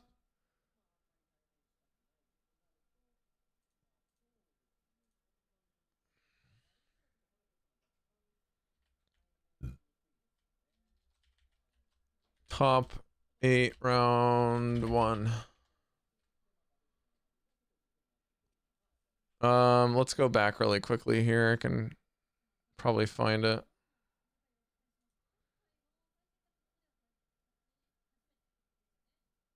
Lapras has Skull Bash.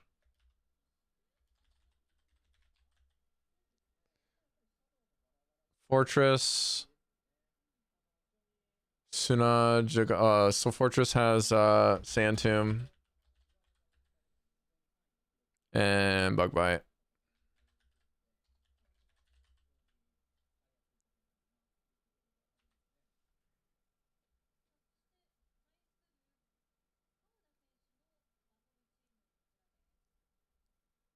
Aku.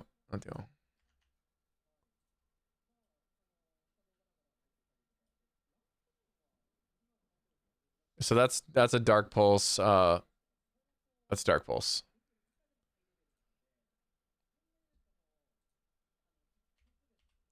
Mandibuzz, Dark Pulse Mandibuzz.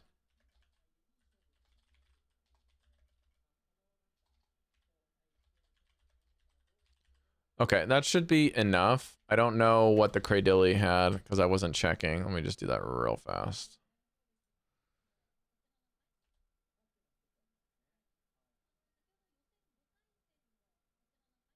Okay, it is Acid.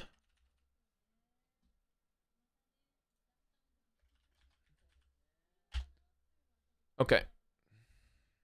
You are all welcome.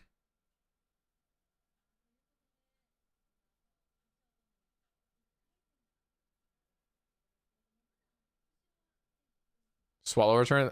You mean Aerial Ace? I can check Aerial Ace. One second. Aerial Ace is Swallow return, yeah. Tsubame, Gaishi.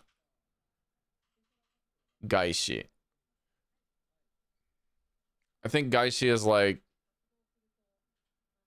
I don't know what Gaishi is, but Tsubame is like swallow in the sense of not the verb, but swallow in the sense of the bird breed. Like a sparrow or a swallow type of bird. Something like that. But if you are wondering how you can find them, you can actually get if you can read the hiragana even briefly, you can type in the English word that you suspect it would be into Bulba Garden or something like that, and then you'll get the Japanese terms there and be able to check. Because that's how I'm verifying some of the attacks. So I use Bulba Garden to figure out what the hiragana and katakana are for the Pokemon names and attacks. The most annoying thing about Pokemon attacks is that for some reason, all of the mythical or all of the like random names of Pokemon are all in katakana, but then like when they do the attacks that are like technical loan words, for some reason the loan words are not katakana. They're like hiragana because it has to do with like the Japanese name of the attack. So yeah, like I have my attacks here. Oh, here we go. Oh, we got more teams. Hang on. Match round 1, match 2. Watanabe Jr. He's got Mandibuzz. I'll check the moves later. Shadow. Dora. Shadow Drapion. Shadow Drapion. Samayoru. That's Dusclops. Shadow Konoyozaru. That's Shadow Annihilate.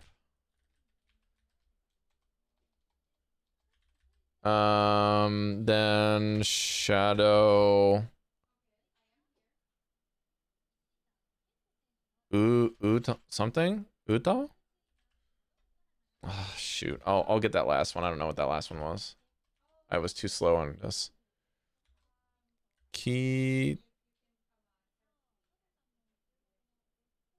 Shida Kento. Mandibuzz. This one has Dark Pulse. I can check that. I think that's Dark Pulse. Shadow. Dusclops. Oh my gosh, dude, they're too fast.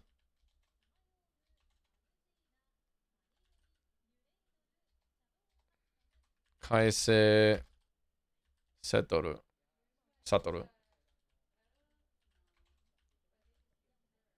Dusclops. Cradilly. Mandibuzz. Shadow. Caesar. Azumarill. Magyo. Stunfisk. Thundershock. Mandibuzz has... Oh. Yamano. Naoto. Shadow. Kairyu. Shadow Dragonite? Hole. Galar. Matadoga. Galar Weezing.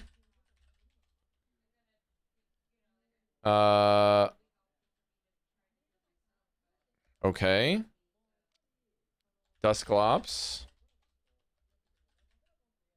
Shadow. Caesar. Shadow. Utao. What is Shadow Utao? Oh, that's Shadow Null. That's sorry, I'm reading that wrong. Shadow Null. That's Quag. Shadow Quag. And then Horudo.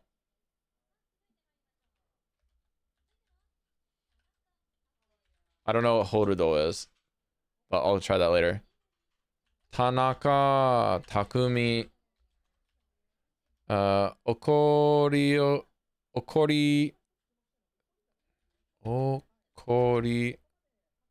Zaru. Okori Zaru. I don't know what that one is. That might be Primeape.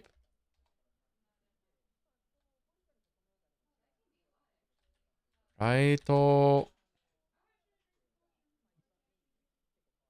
Yurei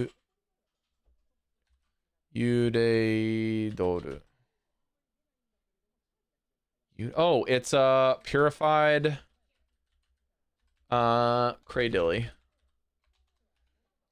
Azumarill, Stunfisk, Shadow, Caesar, and Mandibuzz.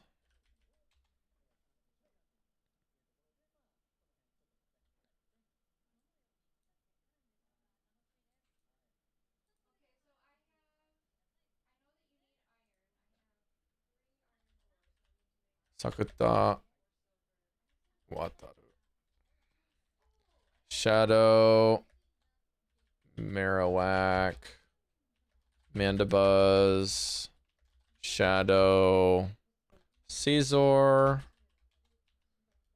That is a Gekkoga.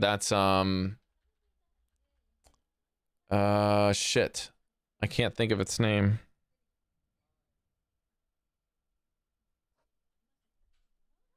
Cradilly, Shadow, Raranga. I don't remember what Raranga is, but after... What is Gekkoga? It's the Ninja Water Dark.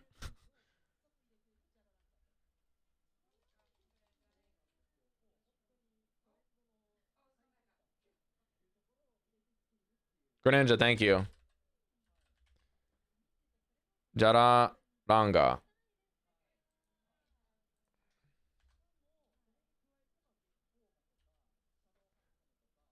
Hackmo, maybe?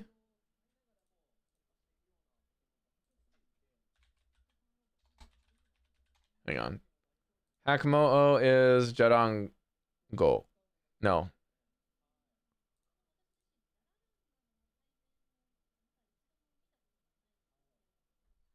Is that Como?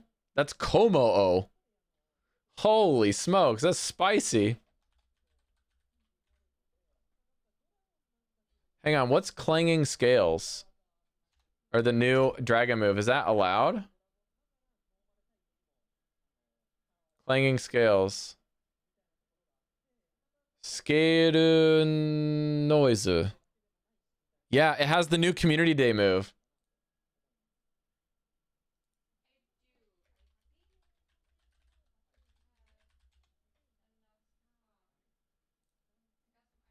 Literally released yesterday. Locked it in this morning. Insane.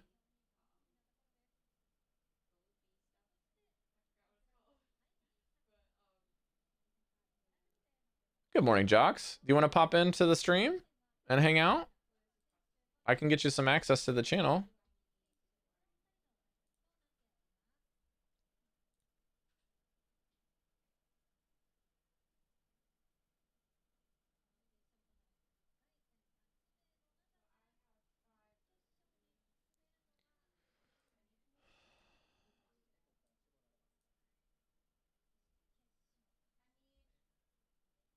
Okay, no worries.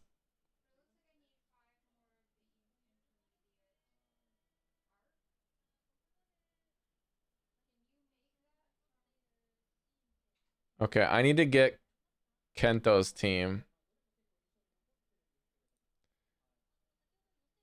Kishida.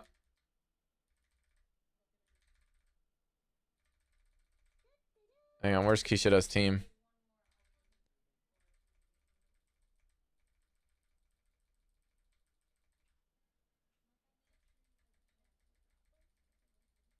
Kishida.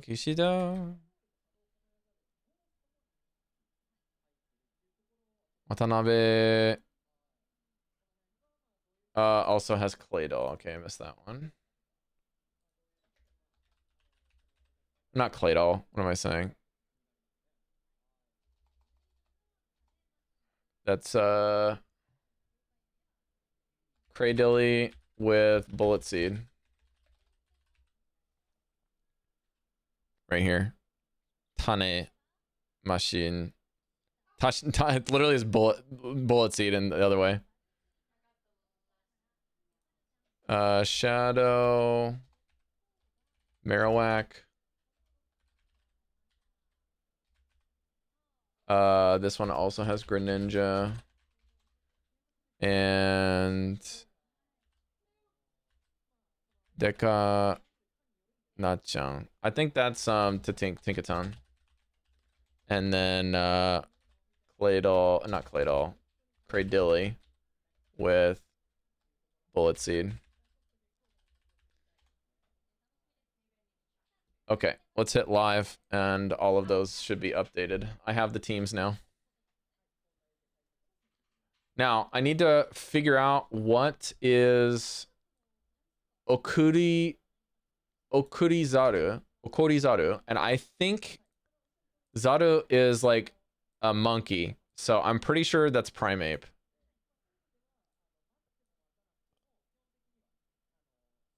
So I'm gonna type Primeape, and I am like 95% certain that I'm correct. Okurizaru, there it is. All right.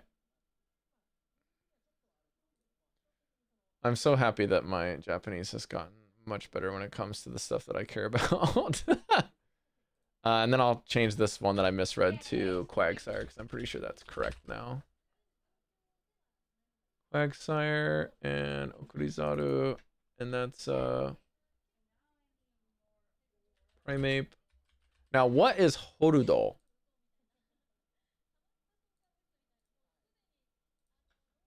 Pokemon Horudo. Diggersby is Horudo. Okay. Okay, so there's one Diggersby in the top 8. One.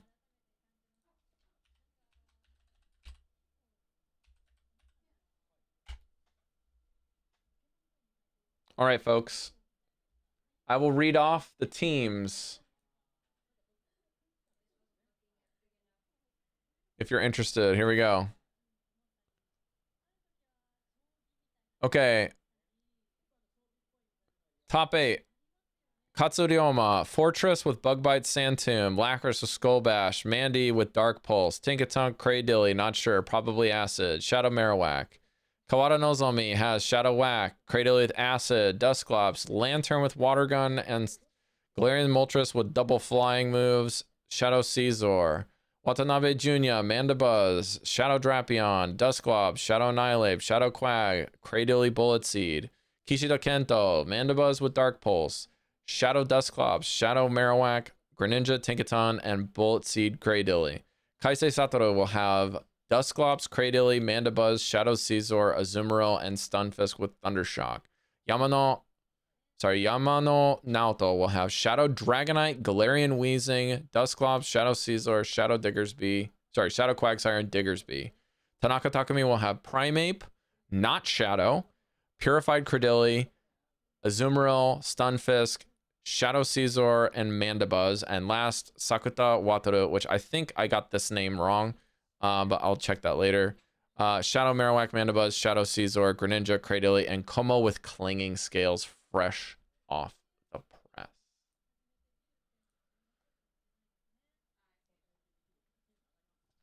When are they going to start battling? When the schedule says they can. Which is stalling for time.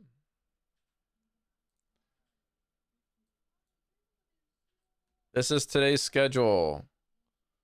So round 1 will start at 4:40. It is now 5 o'clock. So anytime.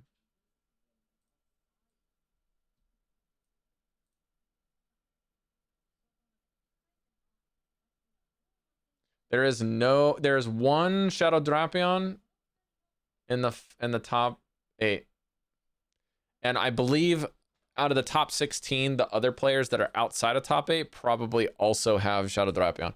The gentleman on the left is a player we have not seen on the broadcast today.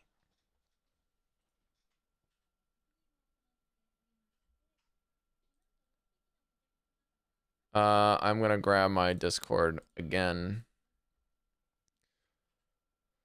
So these should be in order of teams. So I'm gonna say, let's see if we were right. Fortress. Wait a second. This is Kawada Nozomi. Okay. So we got his team right. Yeah. Okay. Yep, everything I got was correct.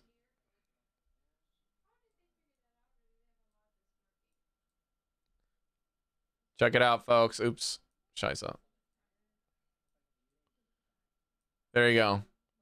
Nozomi is over here on the left. I was right about all of those. Shadowwhack, Kraydilly, Duskgloves, Moltres, Caesar, and Lantern with Water Gun. Then Ryoma Katsusan will have Fortress with Bugbite Sand Tomb, Mandibuzz with Dark Pulse, Tinkaton. Oh, I just realized it's muted in Discord, but not in here. Not that it matters, but because no one's here. But yeah, there you go. Yep, everything is correct. Cool. Any favorites to win? Well, there are 2 people in the top 16 that I wanted to make it, which was Kasarn and Pokemichi. I don't believe Pokemichi is in top 8, but I could be proven wrong where I'm not sure. I believe that Pokemichi is in the top 16 to qualify. Do you text hot girls? Yes, my wife. Smile.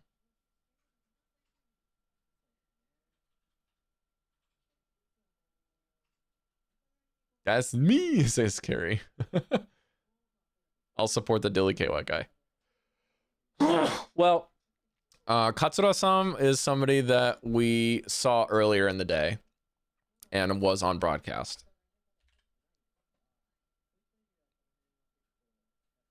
I'll also be correcting my lists here.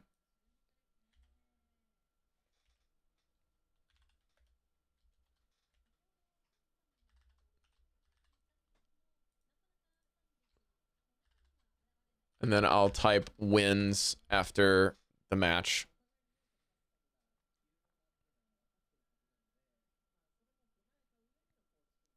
Yeah, this guy does not think a Talonflame's coming in. I'm guessing that the team effort of debuffing with Kraydilly or having like Rock Slides and Mandibuzz is fine with like 4 soft answers to Kraydilly, or they have 4, or I have 3.5 if you include Mandibuzz, 3.5 answers to Talon, but people just don't respect Talonflame right now.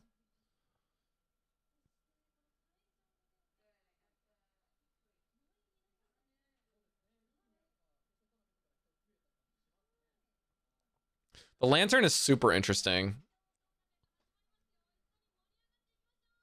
Here we go. I'll turn the volume down because I know I get complaints that I leave the broadcast audio on all the time.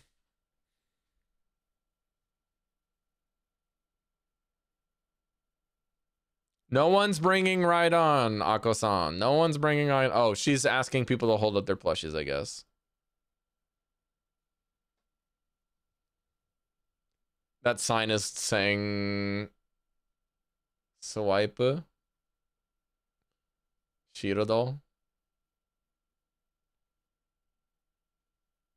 We got a Galarian Zigzagoon, Wooper Squirtle, Nidoqueen, Dedenne, and then I saw Politoed.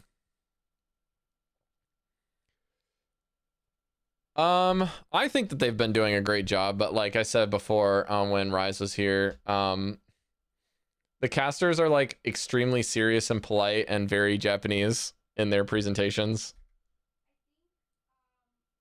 They're not like super high energy, but they're like polite levels of energy, and I think it's probably they're pacing themselves a bit today. Cause sorry, I have it on my iPad now, I can hear him, but I really like Yufin and Joyride on the desk, and Ako-san is the lady on the left here. She's relatively new to Pokemon broadcasting, but I feel like she's really experienced broadcasting. She seems pretty comfortable and asks good questions, in my opinion, to the other guy. And the other guy's name is Sato-san, I think.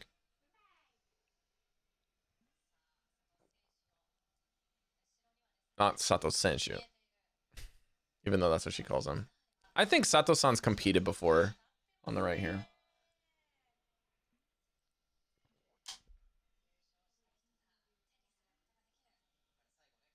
Can you wait to get your own glass plate at home? It's such an interesting thing for PJCS to not use trophies, but to use glass or like silver plates or something. They always use plates for PJCS for some reason.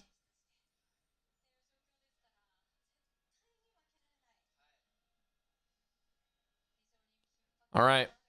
So begins the battle for the money trip to Worlds. Who will earn some? Who will earn a plane ticket, and who will have to pay out of pocket? This and more after 8.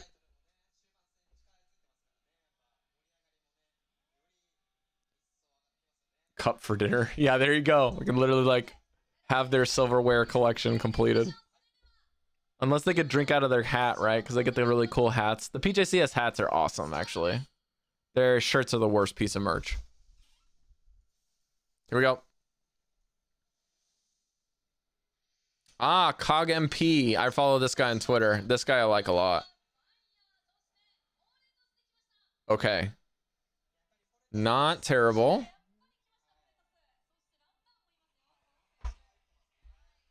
I was right about the sand tomb. That's good to know. I just read Suna and I was like, okay, maybe it's sand tomb because it says sand. Anaheim, Diaz. Anaheim and then LA for the next 2 years. And then in LA, we'll probably get another announcement. It'll probably be going back to Europe, I would imagine, in 3 years. Disneyland, yeah. Interesting that they wanted out of that Galarian matchup. I really like throwing the Rock Tomb after throwing the Sand Tomb. This is going to do a crap ton of damage. To a Lantern, that's a lot. So it's now -1 attack and defense.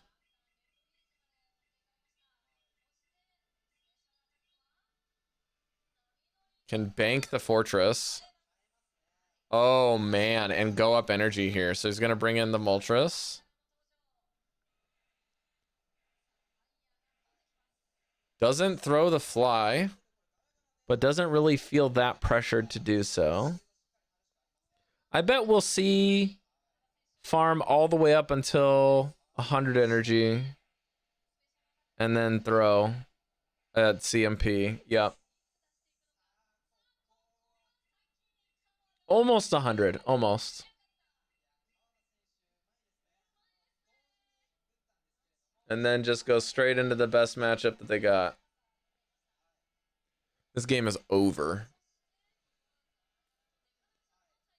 Kawada-san is up 1-0 after this one. Now, if Katsura catches...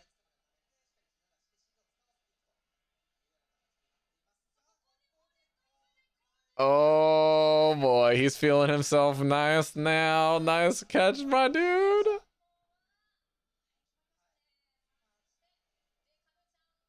Okay. I guess it doesn't really matter at this stage, but that was still like big flex on him, nerd. He's like, I'm still gonna make the catch smile.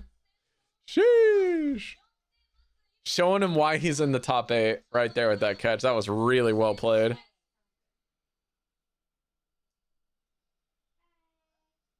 Am I wrong in thinking this, Jocks? But I believe Katsura-san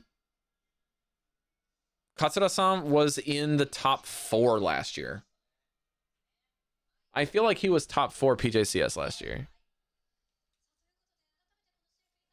I'm just speaking out of my butt, though, because I can't be bothered to look. You know what? I can't be bothered. I might as well. They've been stalling all stream.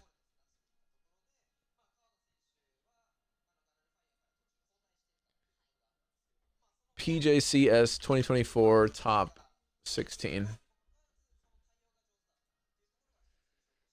Oh, I didn't do go. Okay, Mongo. There.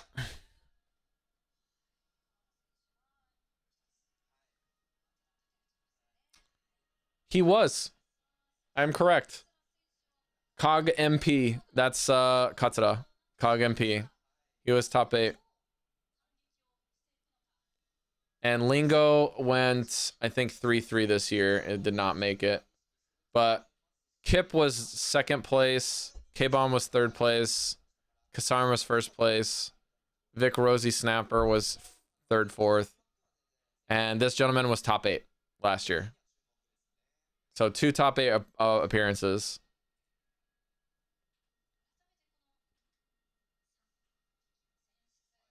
Oh, sorry, excuse me. He was top 16 last year, not top 8. So he probably competed on camera, did not make top 8 for the final tournament with Crescent Angels.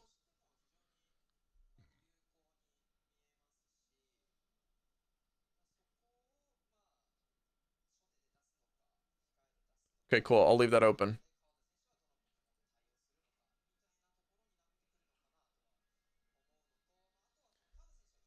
I don't know what Kip's government name is, so I couldn't tell you. Let me check Wikipedia if it has his government name. It does not.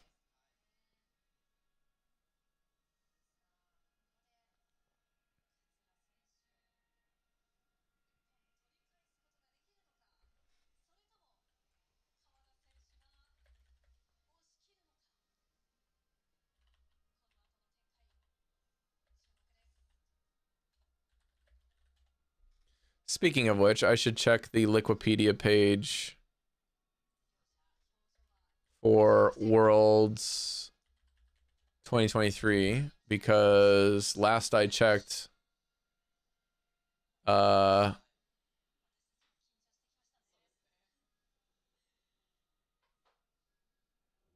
okay, cool. They did fix it with my request. They listed, they didn't have my name listed on the broadcast talent. And then I submitted an edit. And they got accepted. Great. Okay, here we go.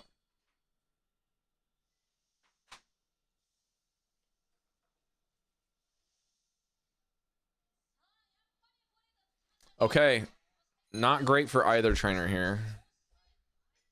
With the Sand Tomb in particular.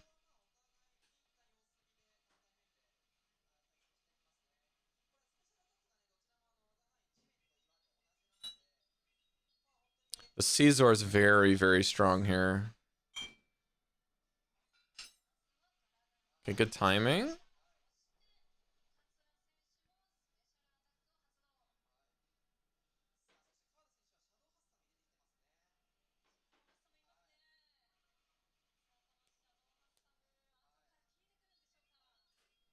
I'm not really sure what the plan is here.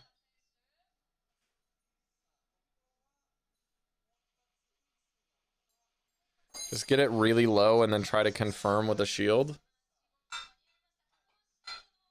But then, like, matching shields, they just don't give up that much farm. So just play the ones, get really low instead of shielding the first, or shield the... Instead of shielding the first Sand Tomb, shield the second. Get a little bit of damage here.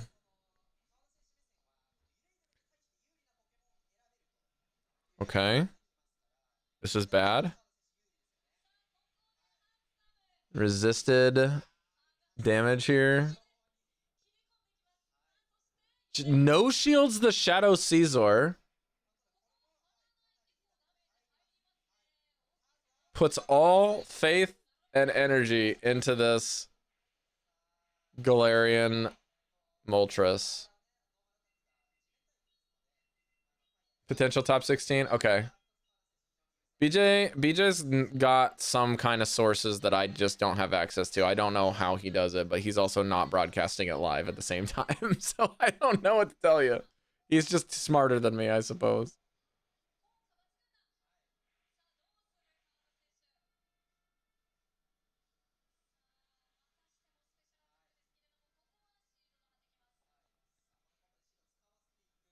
That's very true, Panic. He could be there. Okay, well, just rip the attack. Brave Bird for the win. All right. Kawada Nozomi Senshu Kachi desu. He's got the win. All right. We have a winner advancing.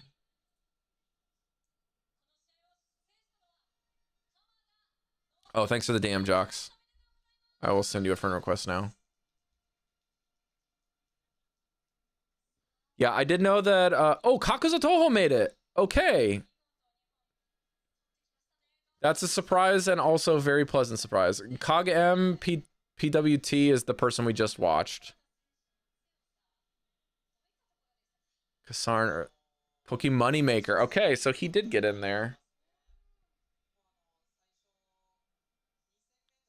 Japanese dialab. Wow. Going for that edgy humor early in the morning, huh?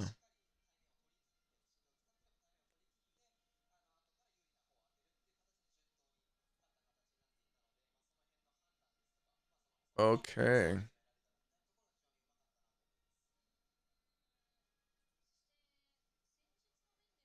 As far as I know, yeah.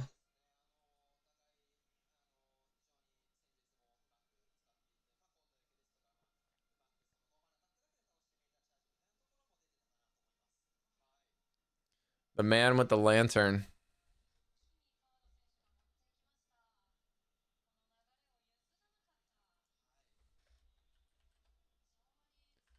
I really hate that they use the government names like beyond anything, dude. Can't handle it.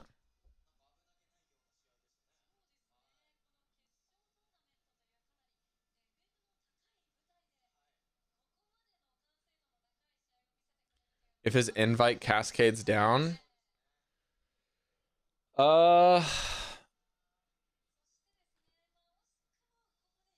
this is the first year that it can, right, Jocks? I think this is the first year that Japanese players outside a country can qualify.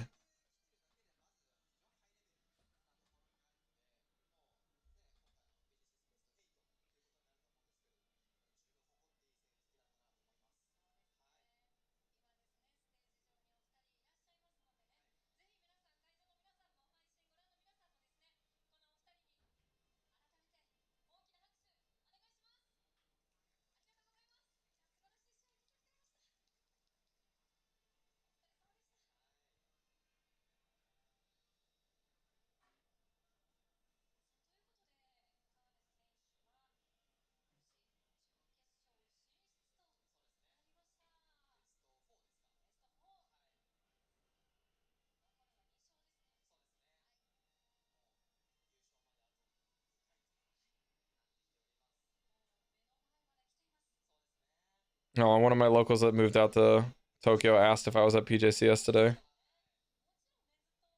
If I had the money, I would definitely be there.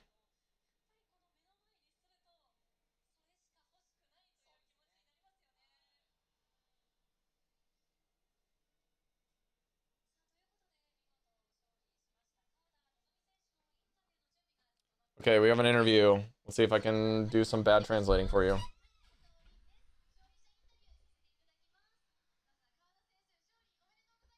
Congratulations. Thank you.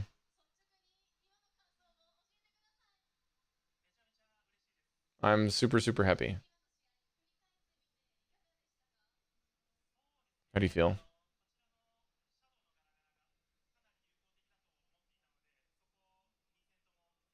I'm happy to use Shadow Marowak so well. Something like that. Holding that Kekla and like his life depends on it. Congrats. Thanks. This is the most unenthused like commentary. I'm sorry.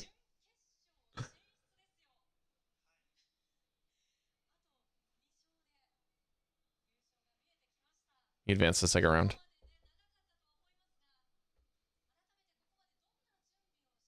How did you prepare for that match?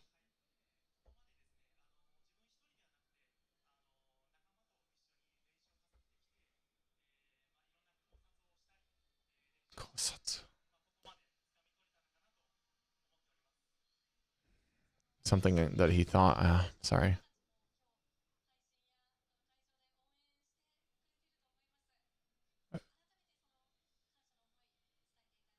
Thank you so much for taking the interview. Would you like us to have any words of thanks to everyone watching? Yes, thank you, everyone. Congrats. My name is Sato.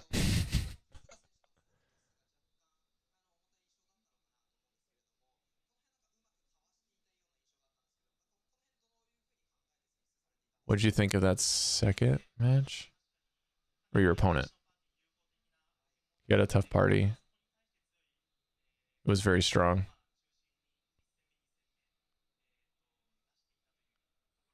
In the first and second games, I was glad to get a read on it. Thank you. Great job.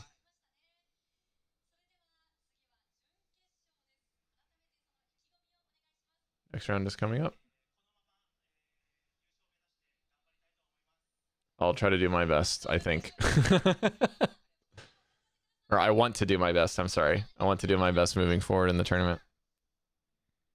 There you go.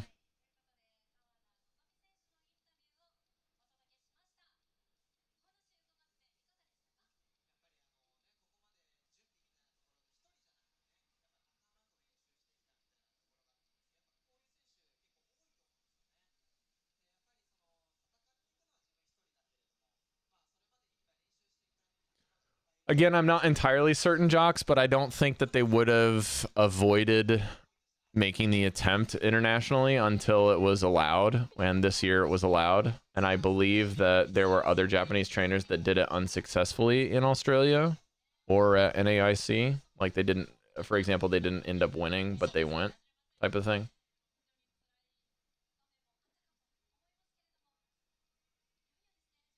But that's very interesting. If it does cascade down, we might see someone that is there, but I would have to probably message Ishikawa-san about that.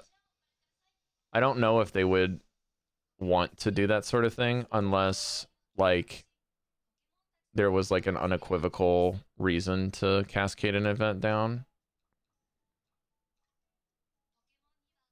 Or like I wonder if the technicality of cascading, like if there was a cascading rule, like it would have to fall under jurisdiction in PJCS or in the Pokemon Company rather than TPCI, because I believe that TPCI was very like clear in the rulings about cascading down not being a thing. And then for international people, like the only way that international folks in the official circuit could get any recognition was to actually like what am I thinking here? The only way for that sort of thing to happen was for you to be an international out of region player and actually get the win. And like you will not earn any points unless you get a first place finish or something, right? Something like that.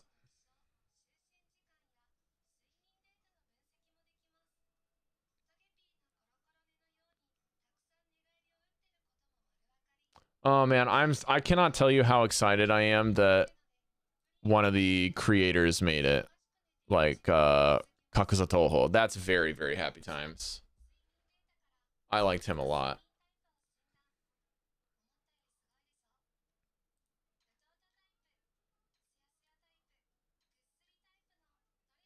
Oh no, I lost that post.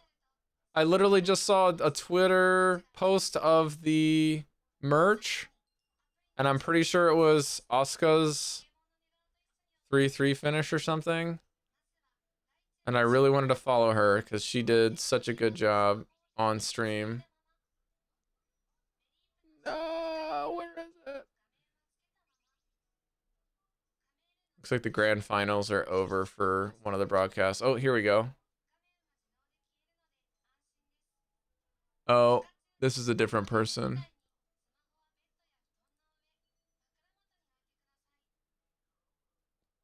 Oh, this is a TCG fair. Never mind. Forget everything I just said. Sag.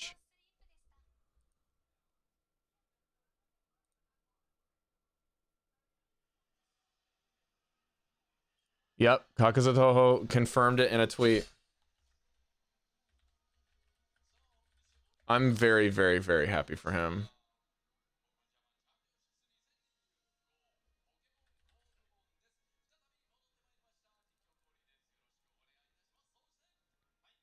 Gosh, that makes me so happy. And I'm waiting for Pokemichi to say something, but he's so bad about commenting when he wins stuff. I hate it. He hasn't posted a single tweet since the 7th, bro. Bro. Even Anya sounds like his hype king, dude.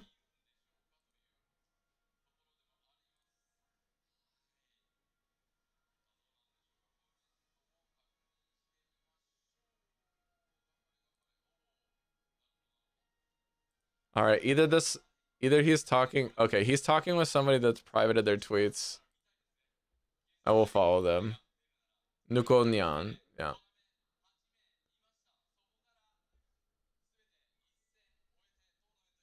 Okay, we got Yufin-san back on the thing with Enjoy Ride. I see, Gengar Life. I see. Are you wanting to jump in and hang out? I can get you some permissions, and that way you can leave whenever you want.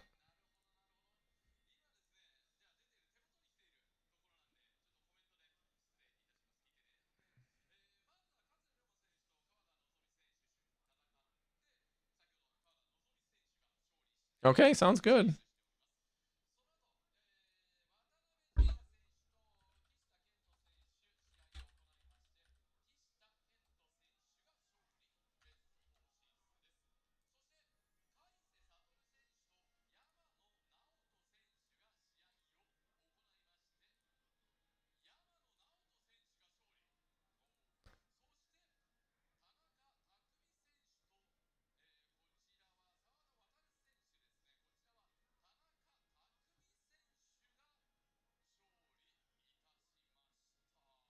Okay. Oh my goodness, look at that fanfare. Grand Finals is over somewhere. Good Gandhi, those sparks are sick. Look at them go! There are lights in there. Woo! That's so long for that fanfare. Good lord. The guy that handed out the plates has got the gloves is just like, yay. Oh man, I love it.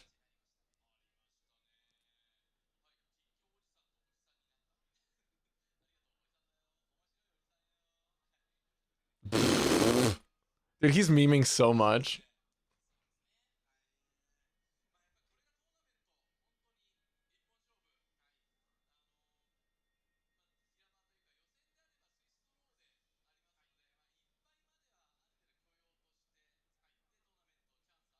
Okay, so if you look at the pedestal, the plates on the far side are completed. The left and the right side are still plated, which means if there's 2 plates over here, I'm guessing that Unite might be in a different area. I don't actually know. Or if Unite is the one over here.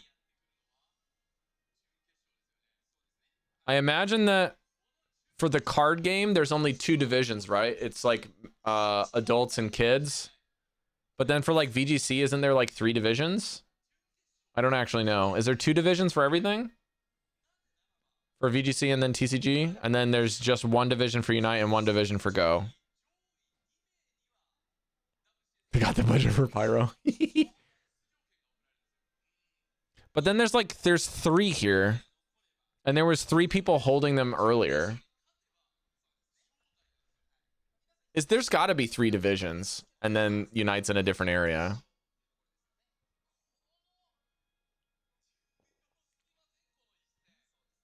It's quite cool that they have the Terra stuff made them do this kind of glass design. It's kind of neat. Junior, senior, masters. Okay, so is junior like 16 and below? And then seniors is like 16 to 20? What's the... Here, let me just... I'm asking questions that I can Google, Smile. Junior, senior, and master divisions, age, Pokemon. Boom. Junior division is players born before 2013 or later. So they have to be 12 and under, basically. Ish. So it's 12 and under, and then senior is 3-year division. 2009, 2010, 2011, 2012. So that's 4 years. So that's like 13, 14, 15, 16. So it's 13 to 16. And then 17 plus. Interesting.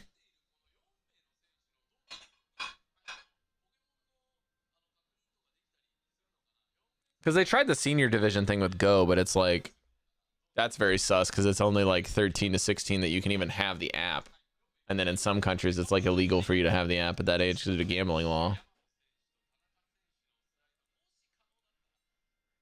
Because they're like, our game doesn't gamble, smile. Something like that.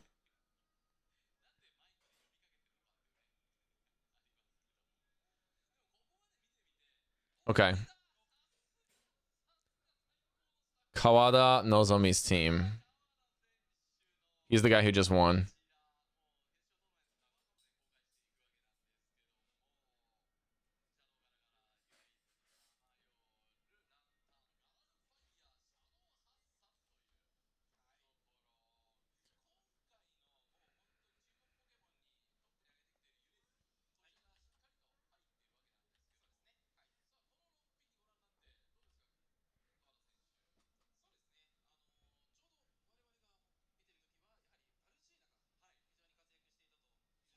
So essentially, the juniors division is like ages 4 or 5 to 12.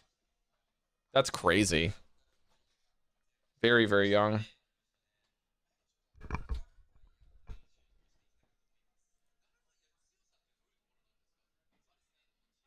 Caraca, serious? It's like that Galarian Moltres is crazy, dude.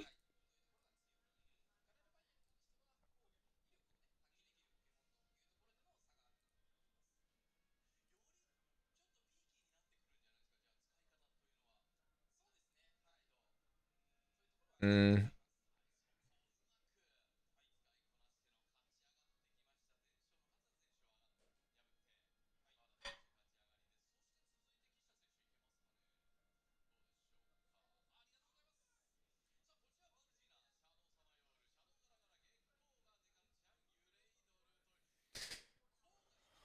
Yeah, we're gonna get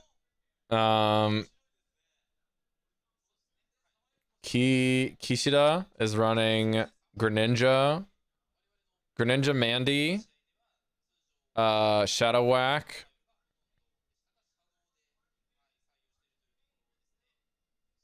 Shadow Clops, Tinkaton, and Cradilly.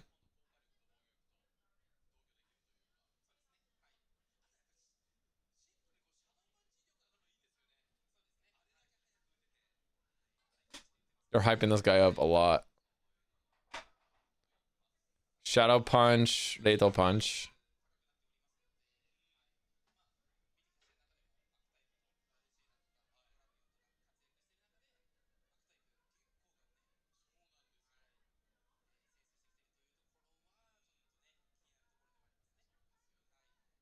So desu yo ne.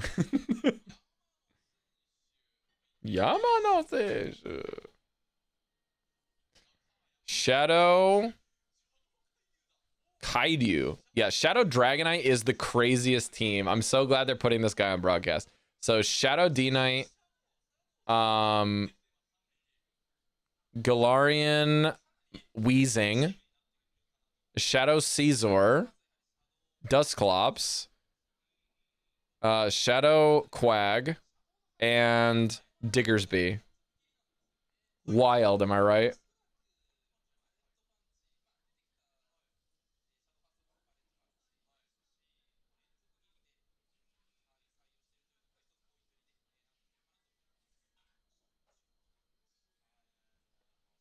wild. Just wild, that team.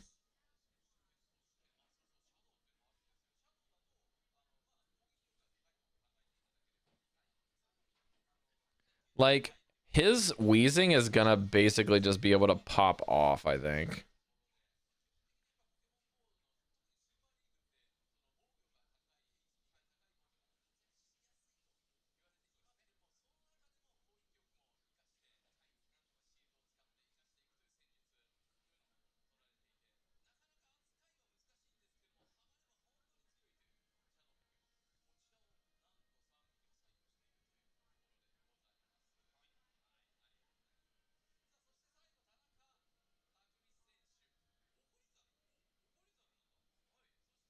Okay, so this is all of the remaining teams. They're just talking about them from before, so I'll just keep referring to them because they have them here. So, Okorizaru, this is Primeape. And it says Infighto, which I believe this is a that's close combat. Fundo no Kabushi. I think that's Rage Fist.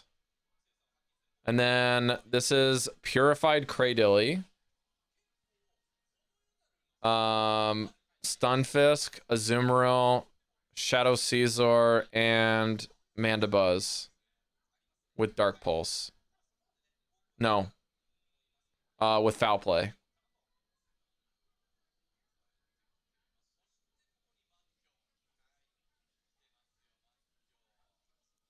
Infighto. Panic, do you want to jump in? Are you busy? I wouldn't mind being memed on for a bit.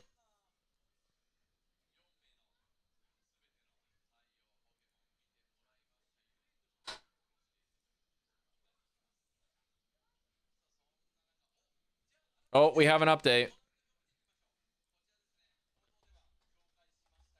Round 2. Kawada Nozomi versus Kishida Kento. And Yamano Naoto versus Tanaka Takumi.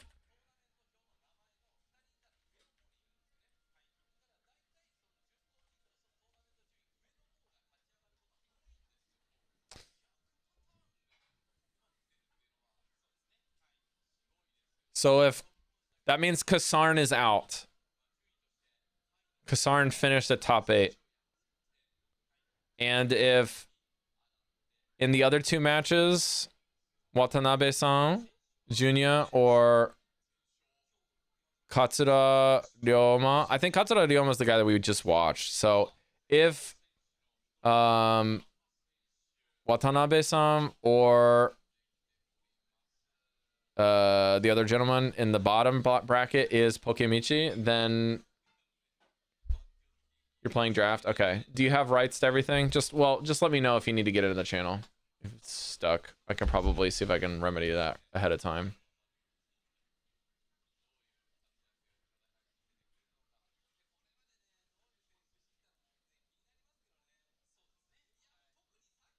I mean, you're a founder, so I think you should be able to get anywhere.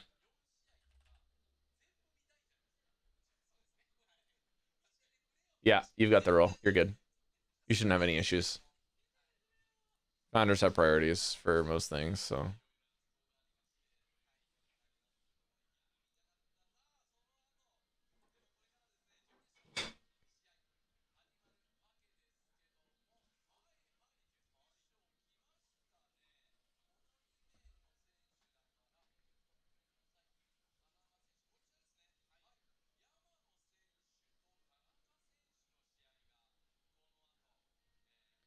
Looks like we're gonna get Tanaka Takumi-san.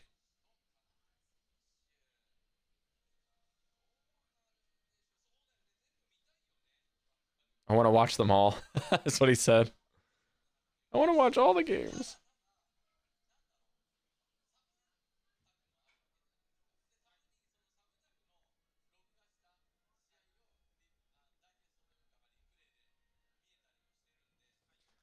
They're still stalling, guys. I want to go grab this thing for Monster Hunter now that's outside the house. I just need to walk at the end of my block to pick it up, and it's not raining. So I'm going to go try to do that, and I'll pick it up and come home. So I'll be right back in like 1 minute.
I've returned.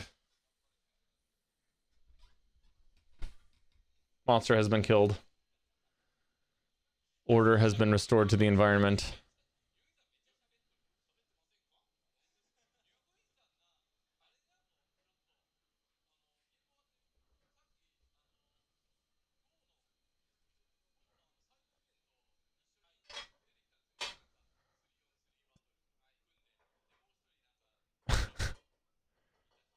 He's memeing on him so much.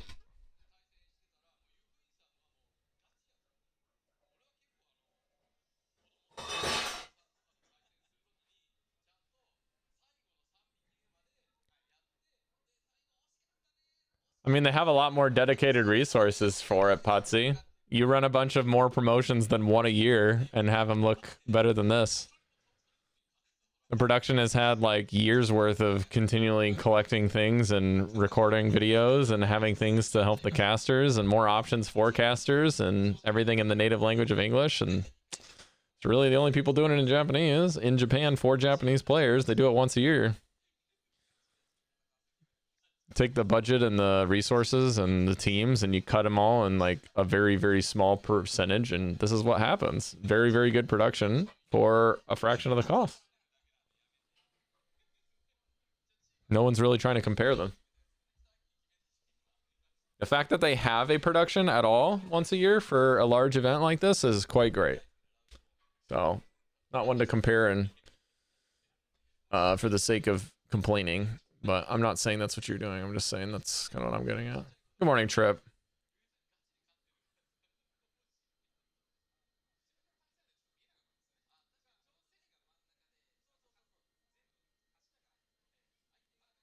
Ooh, Pokemichi shared his team.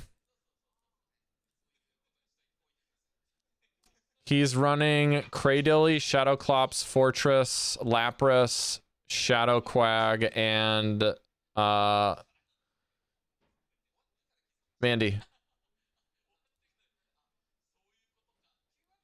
Finally, he made a post.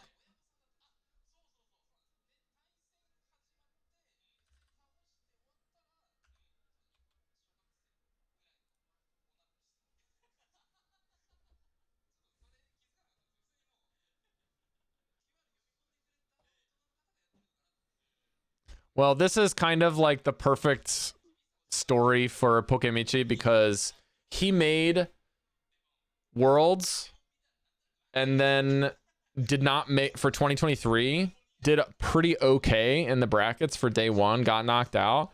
Was gonna vow to like go back in year two. Did not make it for year two.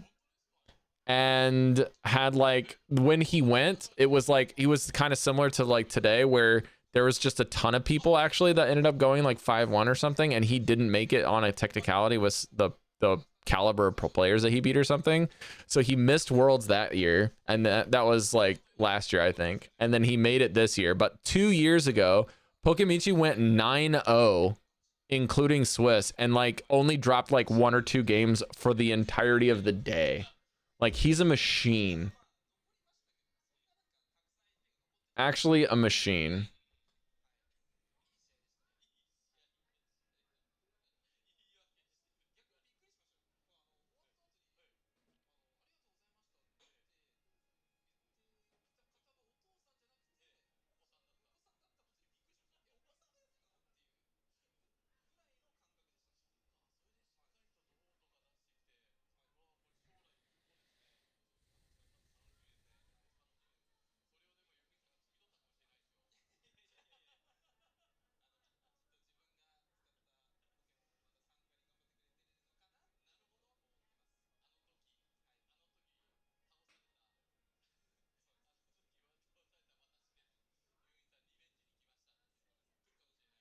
Okay, well, looking at the trainers on stage, neither of them are Pokemichi, I think. Unless he's wearing sunglasses for some reason, but that doesn't seem like him. So if Pokemichi's on stage, it's the one on the left, but I don't think it's him. I'm guessing. We are at round 2 semifinals. We have this match and then the finals. And then we'll be done. It looks like we will also get findpanic in just a few minutes to join us for the last 2 matches, maybe. And then if you want to jump in, Trip or Jox or Gengar Life, you're more than welcome. I just got to get you privileges and stuff in the Steel Discord. This team is crazy, dude. Yeah, that's not Pokemichi. Yamano Naoto. And Takumi, Tanaka Takumi.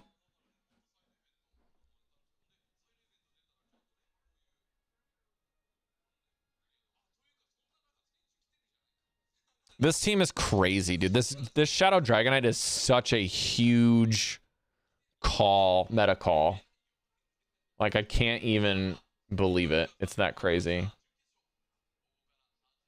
Jox, I will give, or Trip and Jox, I will give you guys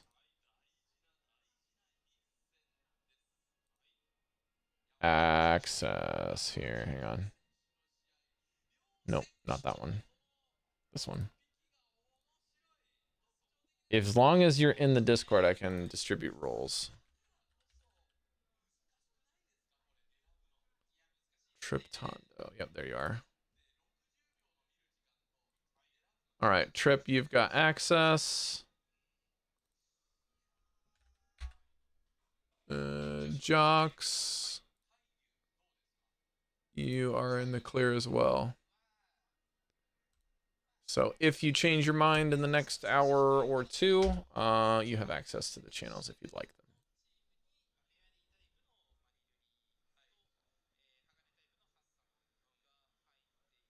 Just trying to get ahead of it while I'm not busy, like, casting or trying to translate or anything. Yes, Manny, this is live. In Yokohama, Pacifico, where Worlds 2023 was held. This is where PJCS was held last year and this year. I don't remember if it was also prior to that, but it was held here last 2 years.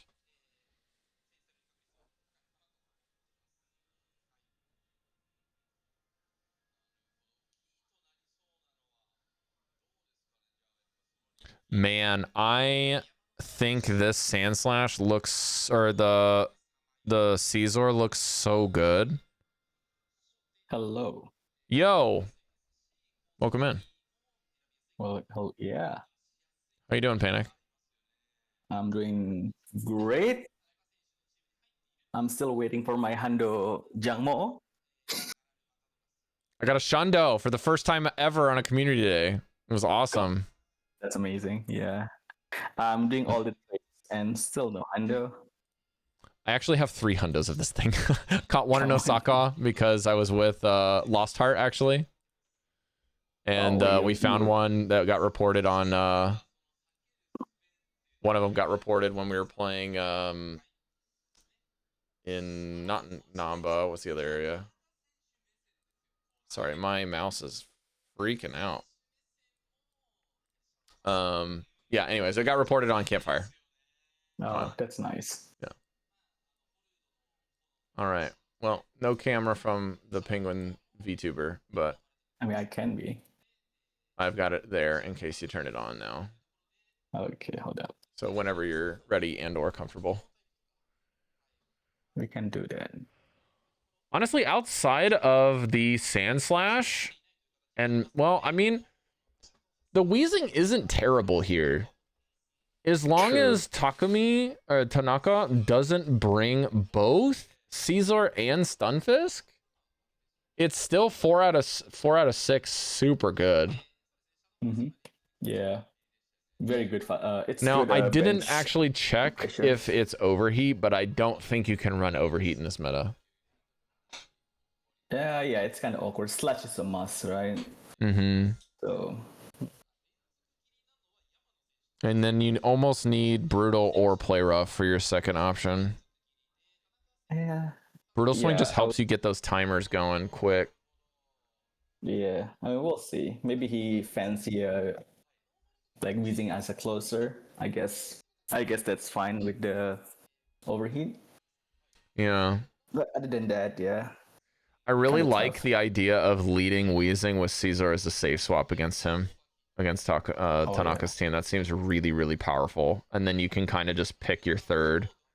Dragonite also has lots of options against them. Even with the Stunfisk, it's still pretty decent.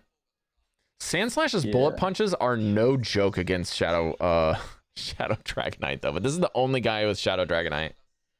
Yeah, I mean, they're definitely going to get farmed down, right? Mm-hmm. So I personally think that if you're Tanaka here, you're 100% bringing your Caesar, because it's like one of your 2 only like kind of best choices against the Wheezing that you've got to bring.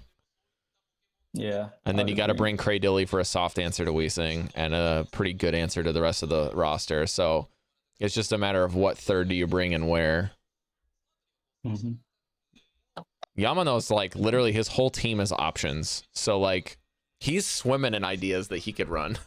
He's all right Yeah, here. he can run anything right now. Yeah. He's not the one playing with 2 Pokemon. Or basically like 2 in the pocket that are predictable.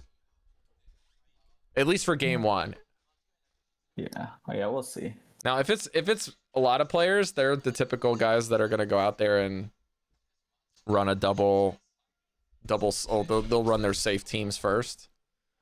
But you know, some of the best players are the ones that are just like Yeah. they're caution just to like the wind whatever. game 1. Mhm.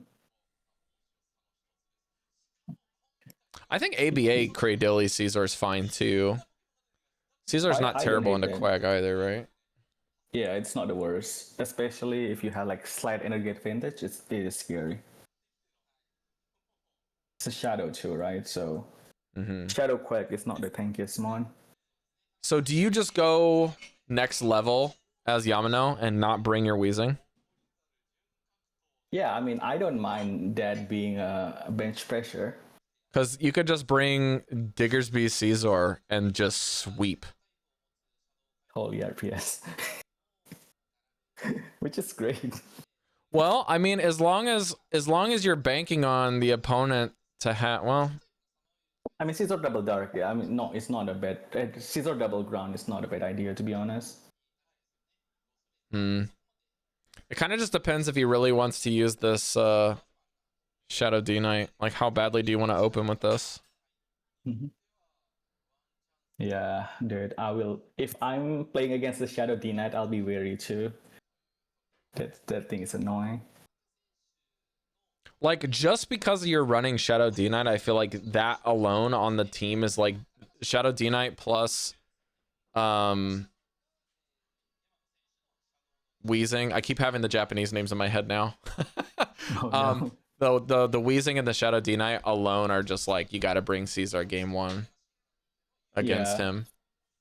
Yeah, I would agree with that. Caesar definitely feels like a must bring. So what's your best answer to Caesar? Like, what's your best case scenario? I mean, Quag? I think Mandibus is super strong. Wait, do we know like the Mandibus moveset though? Yes. Is it air slash?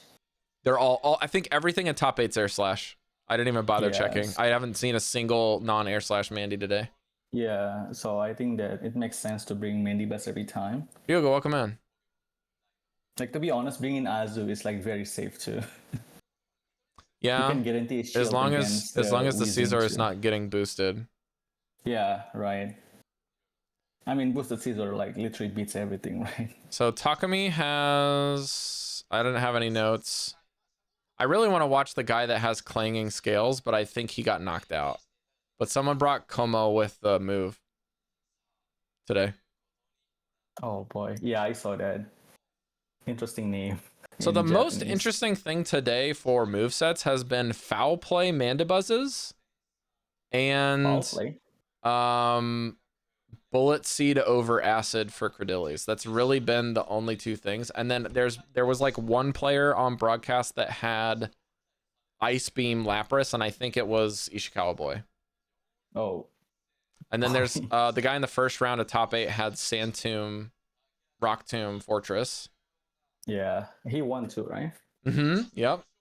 And then there was a guy that the guy that won also was running Water Gun Lantern and double flying. Oh yeah, they were playing me. Oh, sorry, no, the guy that was Birdie. running Sand Tomb, Fortress Lost. Excuse me.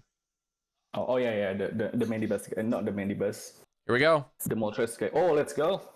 Oh wow, that's not great. I think it's over. Is it harsh? It might be a bit harsh because if they go into ahead of energy here. Oh yeah, no nukes there. Just double chip move. On the This Weezing. is also Bullet Seed Cradilly.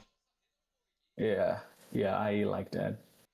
So you chip I mean, and go into Dusclops. Okay. yeah, it's pretty much a guarantee win right now. On the Switch. Oh, that does nothing. I'm still not used to like looking at non-shadow Dusclops. Holy, it's tanky. Yeah. It's a thick ghost. Yeah, it's definitely Now, gonna after be... 2 debuffs, I don't think you can farm down. You're still going to have to throw. Yeah, you definitely have to throw the... Oh, wait, interesting. I like this play. Okay, now we're getting going somewhere. Yeah, there's no fast enough pressure to the Caesar here. Man, Caesar do be ramping up. Oh boy, this Caesar is about to go crazy. This is what we were worried about. Yeah, he's like, if you don't have any fast enough pressure, it's over. So he brought one hard and one soft answer to the, or sorry, the guy brought a soft and a hard answer to Wheezing. Yeah, it's crazy, dude. That bullet punch is setting up. So does the quick attack, though. We're about to see these shields just melt away. Yeah. I mean, the crazy part is this much HP on Caesar is fine. Double shield. Yeah, he has no choice. He get bullet punched down. I think he still does. Yeah, oh, he swapped too. Any catches? Oh, he's CMPs. Yeah, it's over, right? Man, that's a nasty play with the Caesar. All right, I'm gonna have to restart because I think your stream's slightly ahead of mine. Oh, sorry. It's all good. CMP. Yeah, that's a nice CMP. I mean, this could be so much worse. Yeah, I thought it was unwinnable, but that swap, the instant swap to Caesar, it just flips everything. Holy. Caesar with energy is something no one wants to see. Yeah. It's just, Caesar just keep ramping up. You kind of need fast enough pressure against it, right? It's just Now, Takumi does have otherwise, foul play, it's not crazy. dark pulse, so I'm gonna edit the document here because I don't Yeah, think I wrote foul that play down. is better than error is, right? So yeah, I guess you can run either foul play or dark pulse just fine. Man, what a play! Okay, I'll pause my stream for like few seconds, maybe, so I'm not too far ahead. Okay, I'm going to refresh mine. Yeah, Caesar too good. Already expert. Oh, true.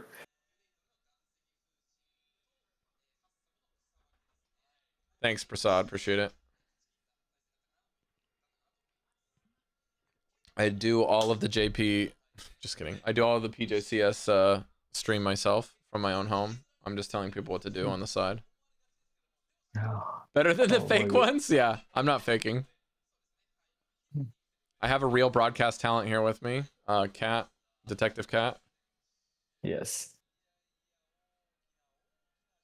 No fakies here. Only real ones, no.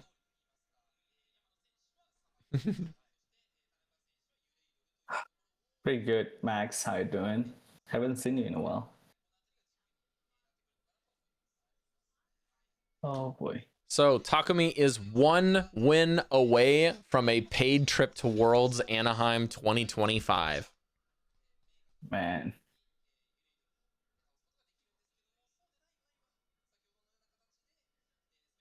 So how many people get the flight? 2. Top 8 or top 2? And 16 people qualify, right? Correct. Semifinals, Ryuga. So the winner of this match qualifies for finals and therefore gets the same rewards as first place, only in the sense of what they get going to Worlds. There will be, obviously, the top person will get the plate and the other rewards And of saying, shirt. I'm the champion, and then the in-game rewards as well. Who's left? 3 other players. 2 other players, excuse me. Yeah, the in-game reward is the shirt, the champion shirt. Last 4 players are the players you see here is Yamano Naoto on the left and Tanaka Takumi on the right. Then we also have Kawada Nozomi, who is the winner from the first streamed round, and Kishida Kento. They're playing off stream. Now, I don't know, actually, if that last name is true, if the semifinals will both be broadcast, or if they're only going to broadcast one of the semifinals. What's the in-game reward? The t-shirt, the PJCS t-shirt, like the one that everyone gets if you win a regional, with the number on it or whatever of the year that you win. It's literally the same t-shirt. Super boring. Yeah, we need a new shirt. Come on. Pajamas, yes. I mean, to be fair, I like this shirt. I wish they had it like in real life. That would have been nice. Did you see the shirts that the competitors get for this tournament, dude? They're such a joke. Wait, what? They got a shirt? They get normal shirts. They're like a white t-shirt with like a boxed graphic of the thing. It's like, it looks like a screen printed like first band t-shirt type thing. It's really terrible. Oh man, they just they probably like printed that like a week ago. I don't know, man. It's bad.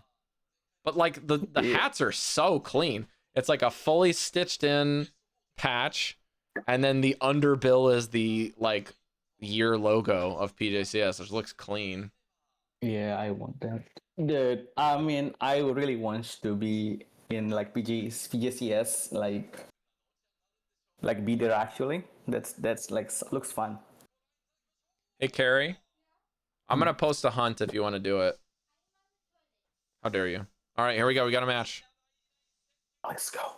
All right, we see the Caesar Kraydilly combo yet again, and the same team again for Yamano as well, but different order, and just about as worse of a disaster than before. Oh god. And now we see the Kraydilly on its correct target, and without acid is so bad for you. And the slight energy advantage. I mean, not advantage. The slight what is it called? And the slight extra energy gain there like really helps though. It's gonna punish the whatever comes next. Mm-hmm. I think it's so interesting that he's using a purified Cradily. Like, it seems like he is either going for some sort of attack breakpoint, or maybe he like literally had like a 0, like 13, 12 or something, and just wanted to pump it up for like to be like a 2, 15 something.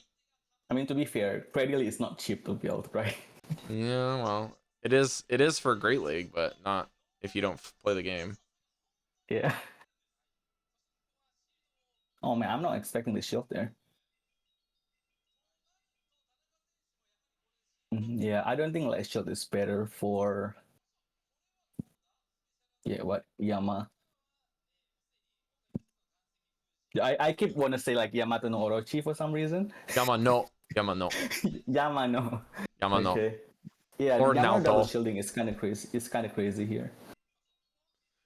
If you watch Tokyo Revengers, the kid, the girl's brother's name is Naoto. That's this guy's name on the left as well. Oh, and he let it go. Yeah, to be fair, like Caesar with energy, what beats it, dude? And a shield. Yeah. He has Oh, one man. bullet punch lead and a shield going into the end of the game, and the Dustclops has literally down HP as the only difference. This game is so over. Like, it's honestly such a flex to be like, yeah, I know you got this, but I need to like get up energy on this thing in case you bring the one thing I know you have in the back, which is the wheezing. Oh yeah, and the CMP too. Oh my god. Oh, what a catch. But it doesn't matter though. That's the problem. The catch is just to show off. Oh my god, look at the damage. Okay, he waited. Oh, Nice wait. Nice. That was really well played. Yeah. But this is what happened when you don't really have a super effective move, right? Well, this is also why you run Air Slash on Mandy. Exactly. Mandy Foul just don't play care. Mandy. He does nothing.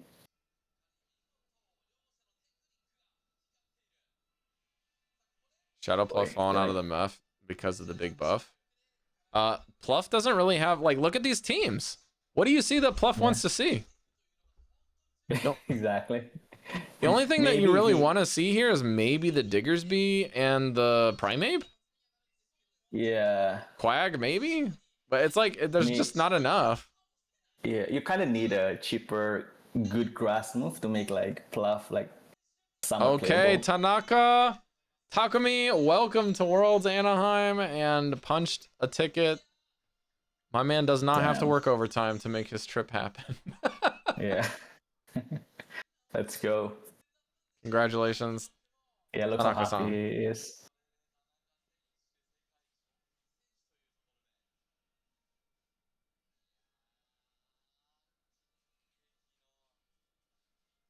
So we have like we really see the losers. Probably not, right? Just the finals, I guess. Wait, just single LM or double LM for the Single. for this? Should be single. Yeah, single LM. Well, I So believe will the we see finals third is place? best of 5. Is there any third place thingy? I don't believe so. They just tie. Okay. Oh, okay. So the question now is whether we get the second semis and then the finals, or if we only get that game and then finals. Mm-hmm. Man, no Dedenne to be seen. Sag. Yeah, they are not believer. I think the fact that the parabolic charge is just such a defensive attack, just not, what is it? How to put it? It's just not interesting enough for Japanese player, right? They're just more you say offensive. that, but Dedenne was in the top 5 most brought Pokemon of the tournament. Yeah, but it's just not being able to do aggressive stuff is just kind of a turn off. And on almost every team that went 4-2, Dedenne was on one. Yeah, that's why they didn't qualify. Yeah, Exactly. that's fair. Yeah, I think it's good, but it's just not overly good. Not good right? enough. not good enough. Yeah, the fact that you just done two shot a lot of stuff is just kind of sad. I personally have always been like when we first started the season and saw the Dene being popular, I was like, this Pokemon is only good when it's where you want it to be. Yeah. And even Exactly. then, it doesn't necessarily even always run teams down. As long as you've got two, like, if you've got a relatively like 50-50 answer to it on your team and a hard answer to it, there's no issues with this Pokemon. It doesn't do enough.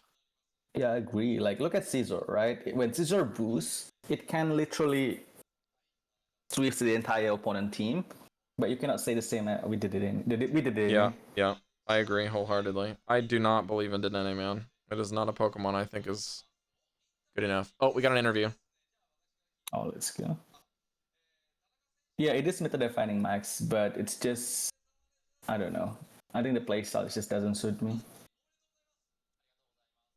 Thank you. How are you feeling right now? I'm incredibly excited.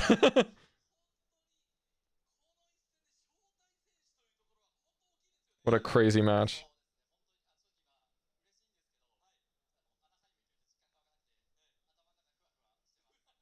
I'm really excited, but I don't think that I have enough to really feel everything yet.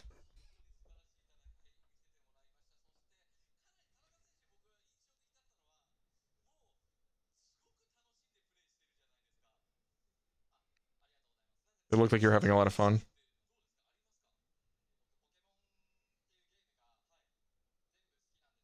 I like all of the Pokemon games. Oh, God.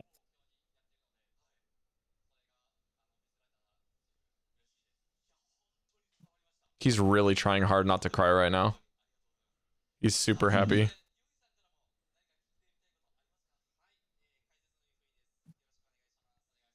I'm Euphine. Nice to meet you.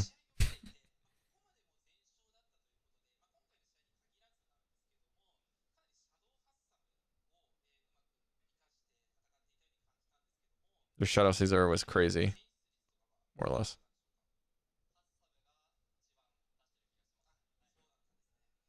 I trusted in the Caesar the most in those matches.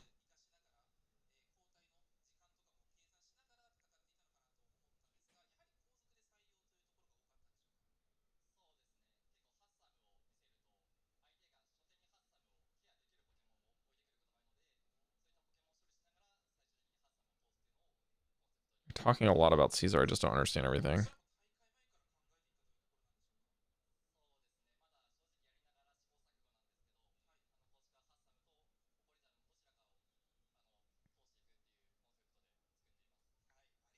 I think you talked about team building around the Caesar. Mm-hmm. One more question. We have one more match. What are you thinking? I'm going to try to win it. My man.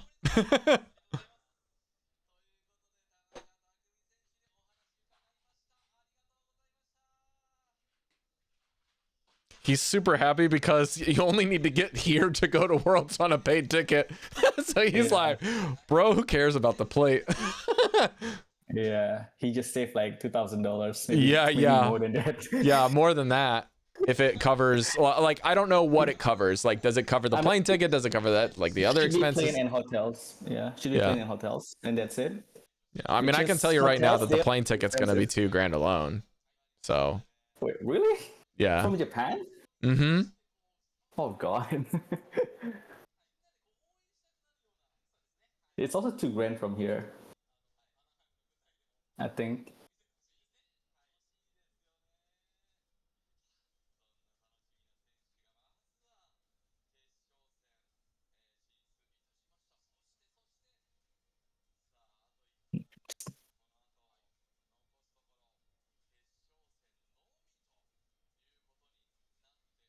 No, from Skyscanner. Oh God. Ah. It doesn't. Skyscanner doesn't work for me, I think.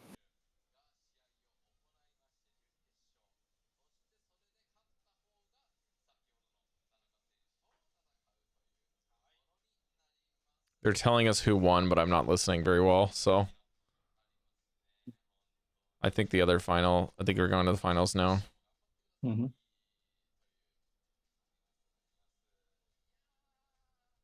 Let me check the schedule really quick to see when the finals is, because if we're waiting, then maybe we can get the second match. So grand finals is 6:15, so we're on schedule. Yeah, we're probably not getting the other semi game. I think that was played off stream. Okay. That's my guess, though.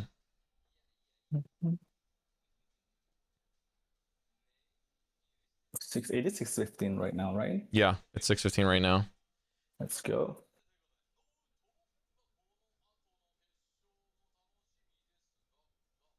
Who's qualified so far? Wait, where's the bracket? I have a message from Jocks from earlier. Oh yeah, I have the list too. Or is it from, it might be from Trip, actually. One of those two gents sent me a list. Yeah, BJ made the list earlier. How is BJ there, or is he just fluent Japanese? Nah. They are talking in like Dracovic APEC thingy. Not Dracovic, the APC, the Asian Pacific Championship. Yeah, they talk there. The top 16 that's there is okay. I can copy paste here. No, I have the list. Yeah, I got it through the grapevine. So Earth Color, Kasarn was top 8, but got knocked out. Kagem got top 4, and Kakuzu Toho, Pokomichi are honestly like the ones I really want to watch at Worlds, besides Kasarn, but all 3 of them are not top 4. It's quite interesting. And Cog M was the other one that got top 4, I think, right? Poke Moneymaker, I don't know which one he was as far as like his government name. I don't know. I'm not very good with government names with this thing, man. Yeah, it is tough. It's always a problem whenever we had PJCS. I don't understand why they think this is so necessary. You know what I mean? Privacy, yes. Let's do privacy where we tell people their exact names instead of their gamer tags. Like, I literally have 2 locals that I hang out with on the regular, and they will not give me their real names. And I meet them in person. Yeah.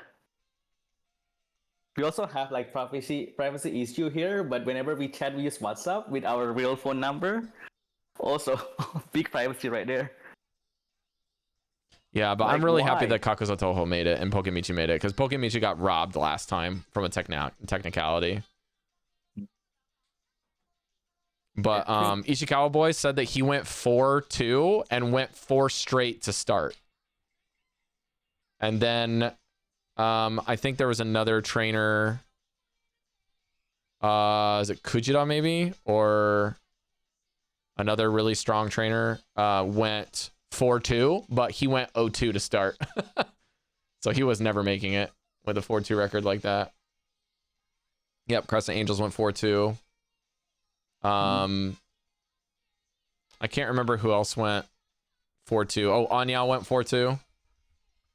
And he fought Pokemichi in round 1. Like, oh god. Yeah. Yeah, I don't want to be that guy. Right. First round? Come on.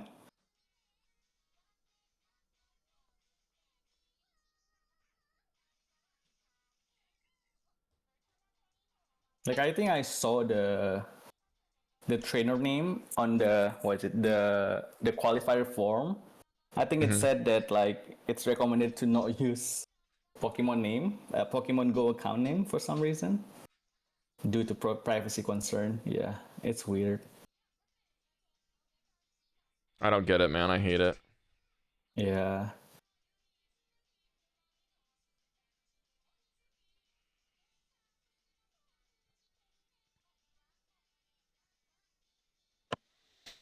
Who's streaming this? The Pokemon Company. Yes, it's on YouTube. So next is Namonkichi. Thanks for the hydrate, Ryuga. Hydrate. If you want to know the links, sure, I'll give them to you. One sec. I would rather you guys give them some views. There's the YouTube link. And if you would like to see the Nico Nico link, it's here.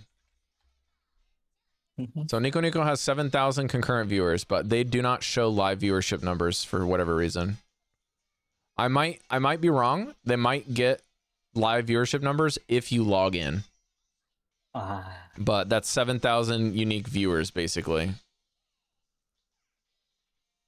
That's a lot for like for a Japanese only, right? yeah. Yeah. But like right now, this is back up to almost 3,000. It's been, I've only checked it this is the third time I've checked it, but there's going to be more people watching because the finals are coming up next. So I'll check right as soon as we can around the final time to see how big the number gets during finals. But it was between 2,000 and 2,600 for the 2 times I checked. Yeah, it could have been like 100,000 people if they have the drops, right? Well, it'll be that, or it'll have an English broadcast with double the numbers, probably. Yeah. I was like, at first I thought it will be like 2-day stream, but apparently it's only 1 day for Go. Only Unite got 2 day, I think. Maybe VGC got 2 day because they have a longer period. Actually, we can just check. I can just verify that for you. I think they only have 1 day, right? So here's the info. PJCS. I have to go back to the Japanese page. There we go. Okay, Yeah, so one streaming has been decided. Okay. So VGC has 2 day, card game has 2 day, Go 1 day, Unite 2 day. So Go is the only one that has 1 day. Okay, so everything else has like championship Sunday thingy, probably. Yeah, you can even see the time is here. So they still have that, but like the card game started at 8:30. There's so many competitors, but they're also problematic for these divisions for these 2 days because they have, like you said, they have 3 separate divisions of games that they have to get through. So their day ones are actually crazy long. Yeah, I cannot imagine. And then they've got to broadcast like juniors and whatever. Whereas like we only get 1 division. So in theory, this is probably best. This is also the best run PJCS has been thus far. Because they don't have 9 rounds of Swiss today. Oh man, the 9 round is gonna kill. Yeah, thank God. Yeah, I like the idea of like 6 round and then playoff. That's like more fun. Right.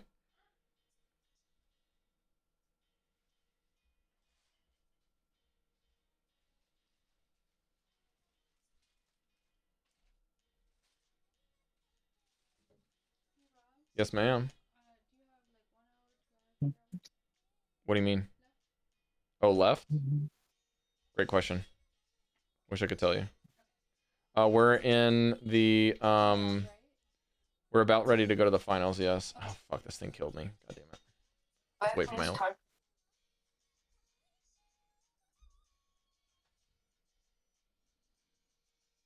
Don't like this song. I'll turn it up for you guys though, so you can suffer with me.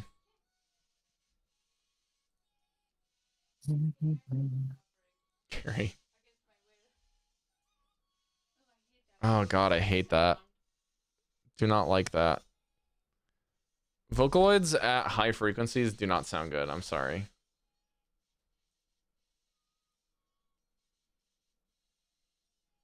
Did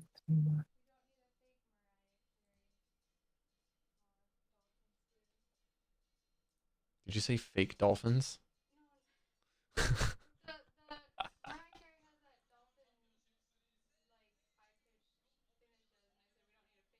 Oh, gotcha.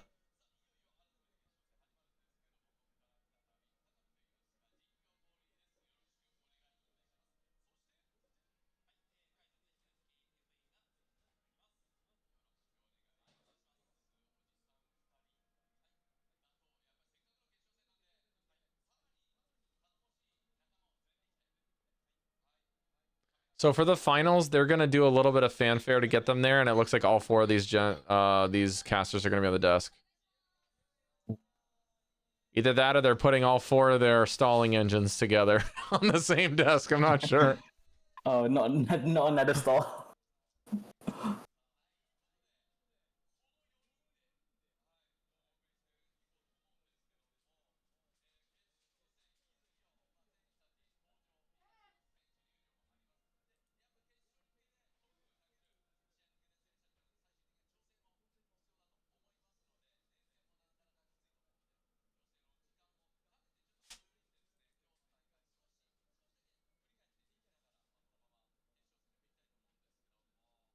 Can't wait to watch. What do you think?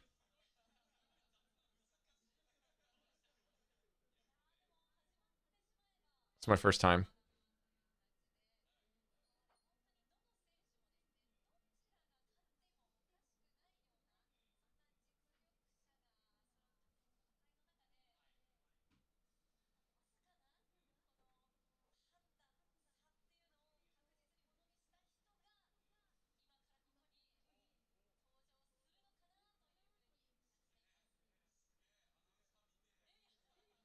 They don't look at the camera at all for their broadcast. I just noticed that. Yeah, they're just. They really don't work talking cameras naturally. for Japanese broadcast at all. Mhm.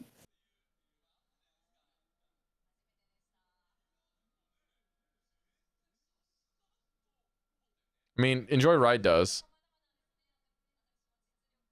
Wait, which one is Enjoy Ride? Enjoy Ride was the guy that was just on camera. Oh, Enjoy Ride's this guy on the left. Yufin's on the right. Enjoy Ride kind of trolls Yufin quite a bit, but Yufin's like the straight man in the two of them, pretty much. mm-hmm. Every single Japanese event or Japanese broadcast is those two guys. Yeah, looks familiar. I had no idea that's Enjoy Ride though. You're basically saying that it was really heated battles. They say Atsui Taikukai, or like hot battles, basically. It sounds weird in English, but yeah, we would use probably heated. Mm-hmm.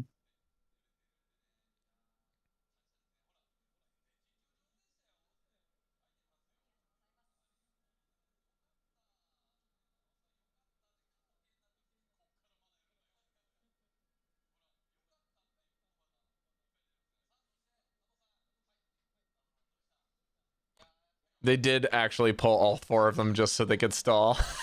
Oh. They're literally just asking what they thought of the tournament. Oh boy, Peak stalling. actually.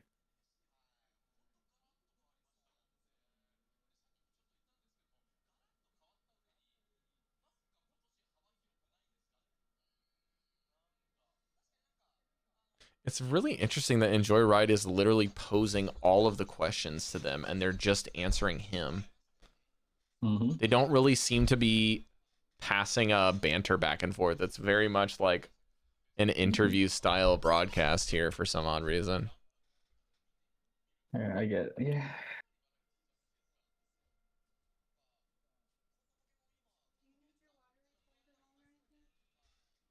Good. Is that a Japanese thing? Sorry, what? Is that a Japanese thing? Like we just like having an interview instead of like banter, like. Well, I mean, the interviews are like, this is an interview. Hello, my name is so-and-so. Yoroshiku no gaishimasu. Like, they did that like every single interview for the whole day. Yeah, they have the same intro every time, right? Oh, yeah. Oh, yeah. Again, Japanese production, Japanese anything that has to do with like presentation, it's always form over function. They want something to look very systematic and focused on the I don't know, the formality is kind of like what sells it. I mean,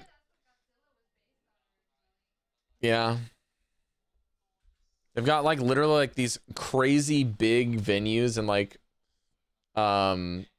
in Tokyo and like Yokohama and Osaka, like pretty much anywhere, like large venues and halls and exhibition locations that are just empty like most of the year, just so they can have these like super formal meetings with like thousands of chairs and people clapping and talking on stage and then leaving. Like that's just corporate Japan, man. The empty seat in the back there.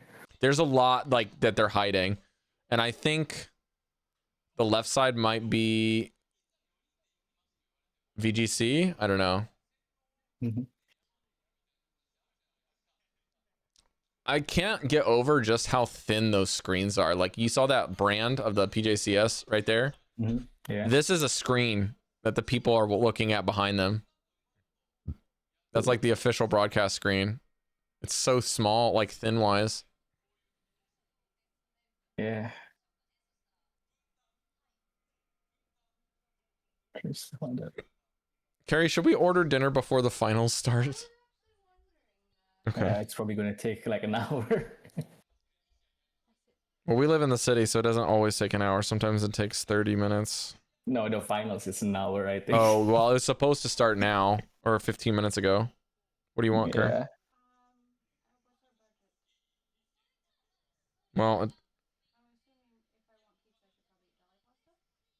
Well, if we get pizza, I'll just have to make sure I don't eat it all. And I'll have some for lunch tomorrow. That'll help split the cost, basically. Let's see. Let me hit offers. How's that? Ja.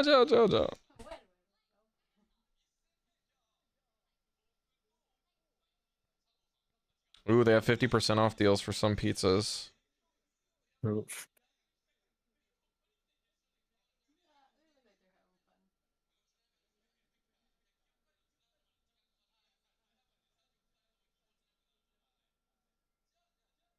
Ja. That's in Joyride on the left there. Yeah. Oh, they're getting ready to do some shooting for the juniors division on the left there. Oh yeah. Okay. What does that look? Does it look good? 50% off two selected, two pizzas off. Okay. Pick your pizza. Pick one of those that you want.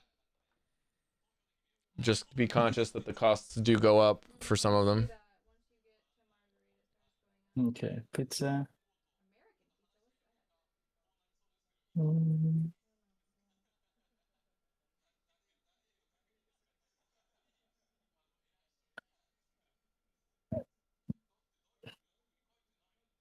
Oh yeah. So the PJCS hats panic look like this style, Mhm. where they have like the PJCS brand here and it's all stitched in, and then underneath they have the bill has like that brand for Yeah, that looks the tournament very there. nice. So this is the Japanese brand for Hyperbeam. This is the Hyperbeam brand. So those are like all Hyperbeam Pokemon. Ooh.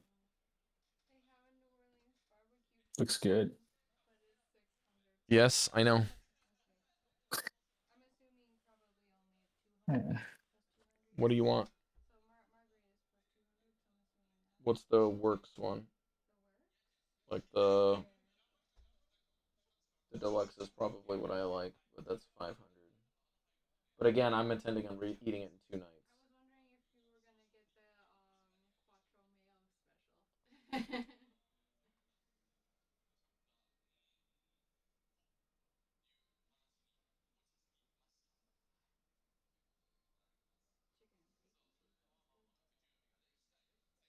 I mean, are we really living if we're not getting the pizza we want? But I do like margaritas, so it's not a huge. You wanted to try that one? Why not? That's okay. Are you sure? It's basically 400 yen because you're gonna get the margarita, so you're gonna go 400 yen more than that. It's a plus. Well, I wanted to check to see if it had corn on it. Oh well, then we just go back.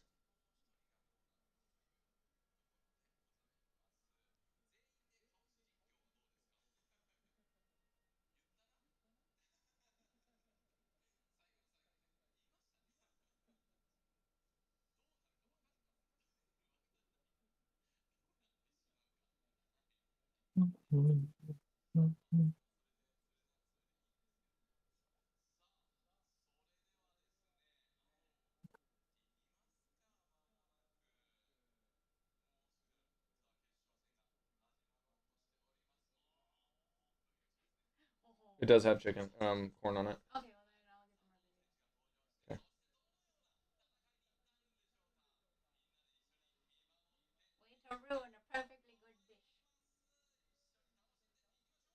Ikimashou! Let's go! Bro, we can see no one's behind you on stage. Oh, Okay, I'm just kidding. They have the cameras ready for them to walk out. That's what they're setting up for. Finally. Momonaku's in a bit, right? Like, shortly. Starting now, pretty much. In just a second, more or less. Hopefully. Coming. I think Momonaku means coming up, Carrie.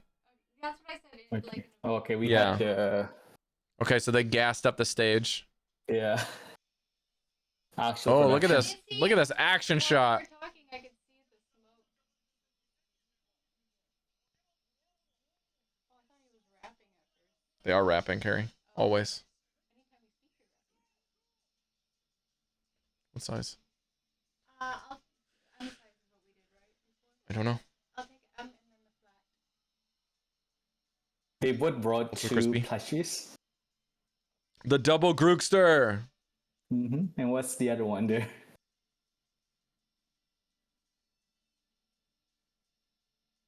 Skeptile?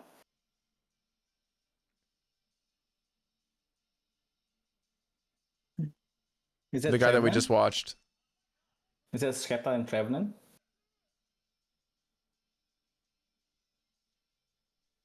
Wait, what?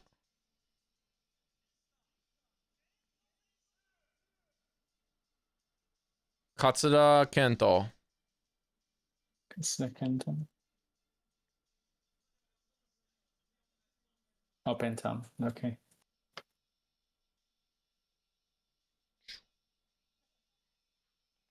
It's 3,000 for both of us. And 3,400 after the marketplace fee. So we save 1,500 yen because it would normally be 45.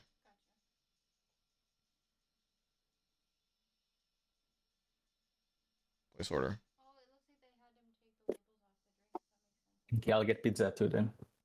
Really? Yeah. That's awesome. Okay, there's like Only real homies get pizza together. Cross continental. exactly. You order mine, I order yours. Oh no. That would cost so much, dude. I know. All right, we ordered at 37, Carrie. I'll go Streamer down. pizza party, yeah. I'll go down there and Mhm. get it when they come. Okay. Phew. Okay, so this is the You don't have to get 'em. cheapest from Pizza Hut I can get. It's called Beef Aloha. I don't know. It may or may not contain pineapple. Ooh, no, Yeah. no, I like that stuff. Carrie Never. hates it. no. She's What's wrong the with that, Kerry? no pineapple pizza late type person. Oh. All right.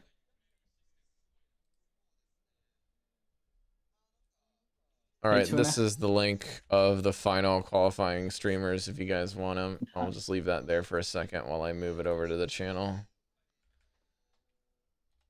And then finals will be... This stuff looks so happy for some reason.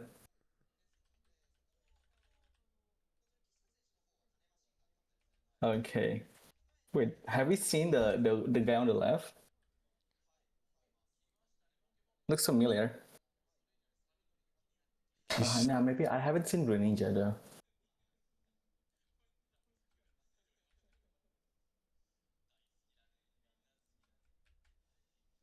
This guy's so weird, dude. What the heck? Joyride is memeing so bad. Like, I don't even... Like, I can't take him seriously. Like, dosta, dosta. Like, he just sounds like he's in an anime or something. Mm-hmm.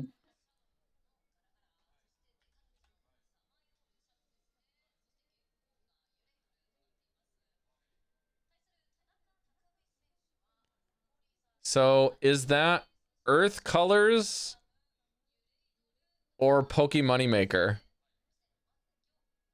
No idea. Because that's the options, really.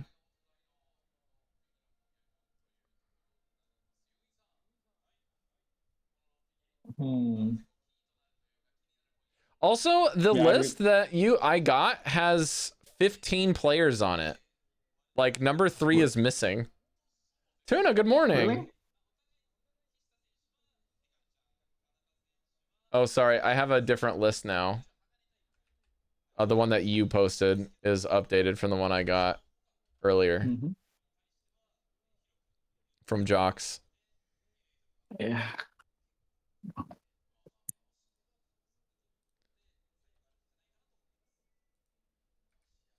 I really want to see Greninja here. It looks pretty decent, to be honest.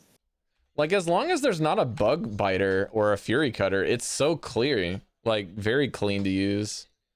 Yeah. It's not even that bad if they've got Kraydilly with Bullet Seed. Exactly. It's so good against Mandibuzz. Like, that's really why you bring it, yeah?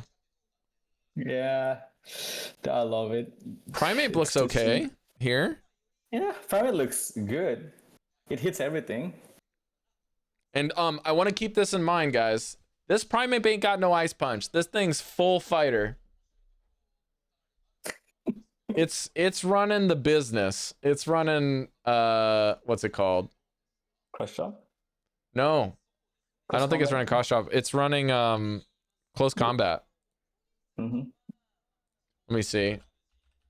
Close Combat Rage Fist, right? I gotta double check if Yeah, it's Close stun Combat. instant. I'm pretty sure it is. Yeah, I feel like Carrot will show up every time now. Carrot just looks too good to pass. Now I'm like second guessing myself if Close Combat's correct. Carrot Tinkaton Core, probably going to be Yeah, boring. in fight though. but, Yeah, that's Close Combat. yeah. Close Combat. They showed the moveset earlier. And we know that Takumi or Tanaka Takumi is running he's running a Bullet Seed. Mm-hmm.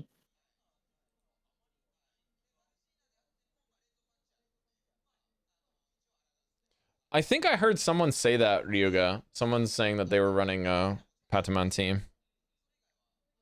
But this is Pataman team prior to Fury Cutter update? Yes or no? Which one is Pataman team? The Gakoga The team. one on the left? Yeah. Does Pataman really bring Greninja? I don't remember that. Or is Pataman the Tanaka team? No, The NIIC did he really team. bring Greninja? I remember the other 5, but I don't remember the Greninja. Maybe it's Interesting. Tanaka's team then. Hang on. What's Draco No, Viz? I mean, Tristan did say it's like the one on the left is really Pataman's team. Abe about to pop off. Yeah, I mean Abe to be strong. That's why I prefer to bring the Kewek like every game probably.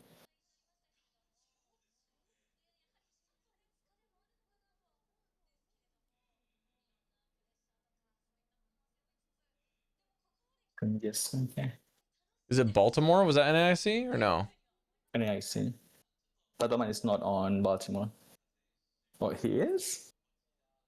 See? Where is NAIC? Milwaukee? Like the last one. In June? Oh, there it is. Yeah. I see it. I see it.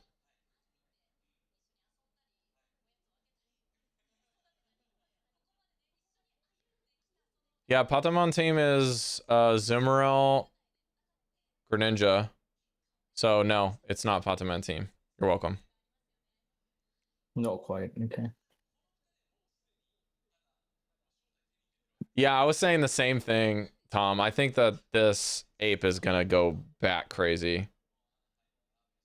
So Pataman was double water with Azumarill, Greninja, Caesar, Marowak, and Kraydilly, Mandy. So Kraydilly, Whack, Mandy, and Greninja are the core, but opted for Tinkaton instead of Azumarill, and Shadow Dusclops over Mandibuzz. Every Mandibuzz has been air slash. Not a single one, without exception, has had Snarl. Yeah, it's just either foul play or dark pulse, right? but always. Yeah, it's foul play Dark Pulse. And actually, It's always slash. I'm pretty sure this is foul play. Yeah, it is foul play, I think. Yeah, so Ape Azukor Yeah. against like KWAC Tinkaton probably. I don't know.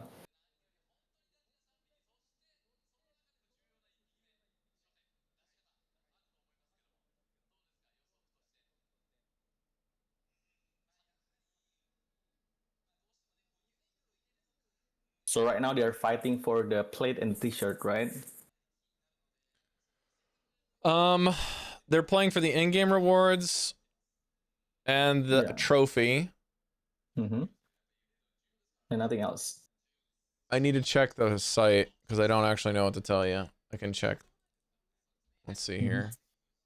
Go category. Tournament format. Match rules. It's in Tokyo, I think, right? Yokohama. Oh, Yokohama. Yeah. The same place as Always in Worlds? Yokohama. Same as 2020 Yeah. Worlds and PJCS 2024. Yeah. It's in this exact venue as well. All right, we have the match. It's coming now. Oh, let's go.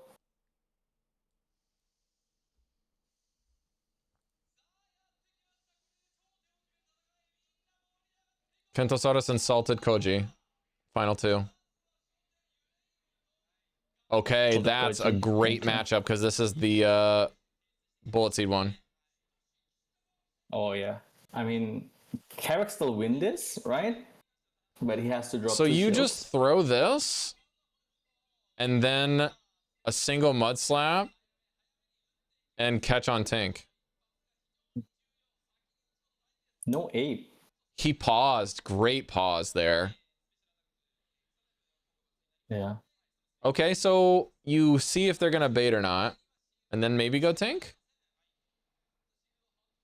CMP? Check to see. Okay, so he's checking for the CMP first, and then puts him to the point where he can't really afford to pause here to throw the move, and then he got a guaranteed catch, right? Oh no, he's just gonna 2 shield and farm Yeah. down. Okay. Okay.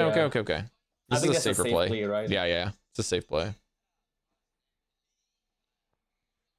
And then Yeah, he's no got one really energy wanna see loaded this. to threaten anything that's in the back. Brings him to the Cox. Zimmerl. Okay, so he just expects probably mainly bus or something in the back. So you're okay with this now. Mm-hmm. Because this guarantees that you can put the Dustclops on this, maybe? Yeah. Like if you're in... Yeah, the Kento's- problem is Caesar doesn't have a charge move against the Tinkaton. And he'll get punches he got punched first too. Yeah. I mean, just go to Klops, right? Because he expects the oh wait, he did not expect the Mandibus. Interesting. Wow, okay. And him not throwing is kind of weird too. I was expecting. I thought he would throw a Bulldoze and leave. Yeah, I thought so too. Now you just don't get to 2 moves. Yeah, right. You don't get to 2. Because yeah, It's he kinda awkward. ate part of a turn there from the swap. Oh no! This is scales. over. This Caesar just went crazy. Yeah, not throwing there is pretty bad. Yeah. Yeah. I mean, you we can saw see him this sighing and last- shaking his head. last He knows round, it's right? over. We saw it last round how Caesar just sweeps. Now this, what Caesar is doing to this opponent is what Dedenne should do if it's a good Pokemon, but it can't do this. Oh wait, he Ice Beam.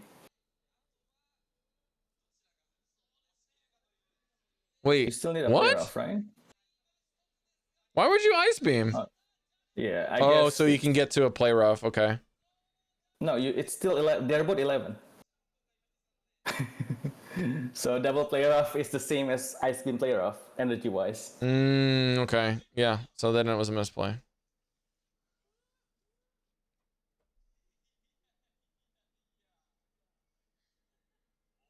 What doesn't Man. kill? Caesar, man. he used that primate on the bench bait, perfect. Like, there's no way. He's like, Yeah. I think we're still going to see the Marowak. Oh yeah, think it's it's on just the corridor. safest thing he's got. It does well into the whole team, soft or dominant. Even though he saw the Kraydilly, he's like, cool, who cares? I'll just 2-shield through this because I'm a K-Wack. Yeah. The only thing that's annoying is probably like what? Mandibus? That's it. Mm-hmm.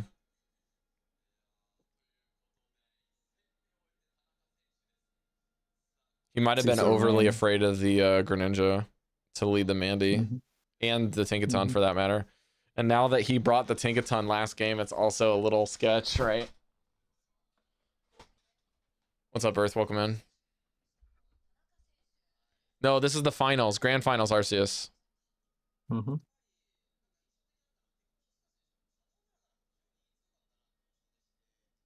Game 2. I don't know if the graphic is incorrect, if they're only going to play best of 3, because I thought they were best of 5 in the finals. So just hold on to your hats for a second after this match. If Tanaka wins, I'll listen to the casters to see if they call it or not. It's going to be anticlimactic. With Please, like it's only been best 9 of hours. 3. No, it's almost been 10. I've been up started, like, since what, 10? 8:30 today. What time did they start? Like 9? So I had the stream start at 9-ish, and they started about 9:50. Okay, so 10 p.m. normal stuff, like the other regionals. 10 p.m., 10 a.m. starts time. Okay. Yeah, some of them started earlier. The other games started earlier. Man. Not a But fan. all of the players had to be in the venue like an hour prior. So most of them were here like 8:50. That's what I thought, Ryoga. I'm pretty sure it's best of 5, and they just don't have a best of 5 graphic.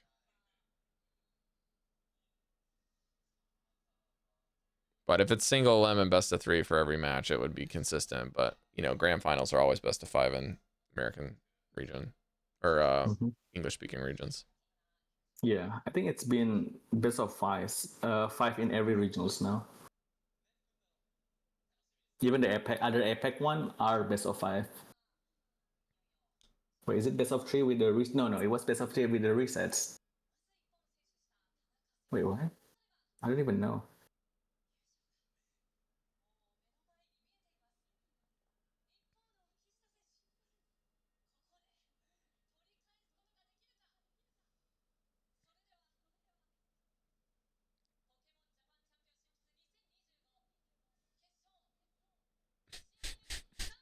It She's got sounds some like good energy they're on hyping her up for the today. last one. Here we go, last match, maybe. Oh, yeah. Do we see the primate? We do. Okay. Actually, Ape. Oh, not the Caesar. Oh, that's a great lead. He insta swaps. What? 1 fairy wind to Dusclops. Yeah, I don't feel good about that.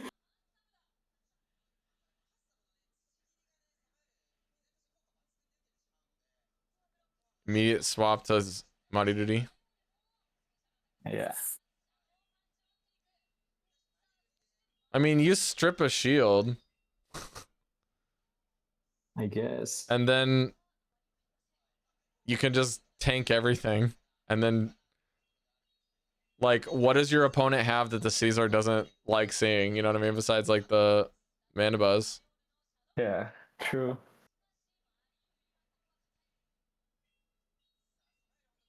This Caesar is the nightmare. Oh my god.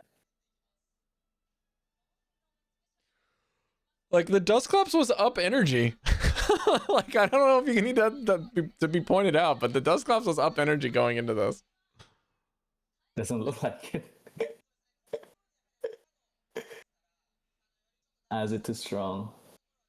Oof. Just brings in the Scizor again right away. Does not Dude, care. he is like fearless. What the hell? Yeah, you see him shaking his head. He knows it's over. Yeah, That's dude, that's just. That's a new piece of dinnerware for our good friend Tanaka-san. Yeah. New plate, let's go. Two shielded ape. What could go wrong here? It's not a hubcap for his car? Imagine having a glass hubcap on like one tire.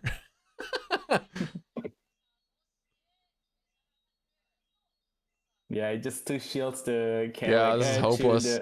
The ape. He hasn't how many even close spent a combat? shield yet. No, dude, you could have one shield flexed. Nah. He doesn't need the flex. Oh yeah, just this. Just fist and then close combat. That should be over, right? Double close combat wins the game, yeah? Nah, yeah, I think you boost first, right? Yeah. Well, he still has the Galarian, or the Kanto Marowak in the back. Yeah, just overfarm CMPs on Bulldoze. Oh wait. Oh yeah, he has double close combat. Yeah, Should be. double combat's the win. Oh yeah. Is it over? Yeah, this KOs both of them. Yeah, Closing I mean- with double combat is so Oh my crazy. God. Oh, it looks like he. Oh god. What a great finish. Omedetou gozaimasu. Let's go. Actual. An actual Azu. Japanese pop-off, ladies and gentlemen. Mhm.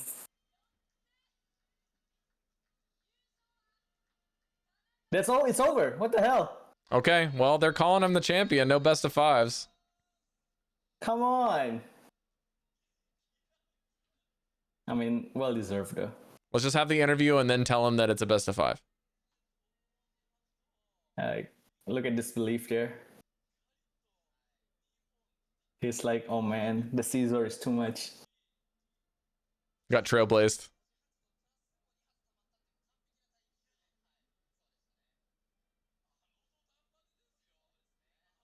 Production? Mod check?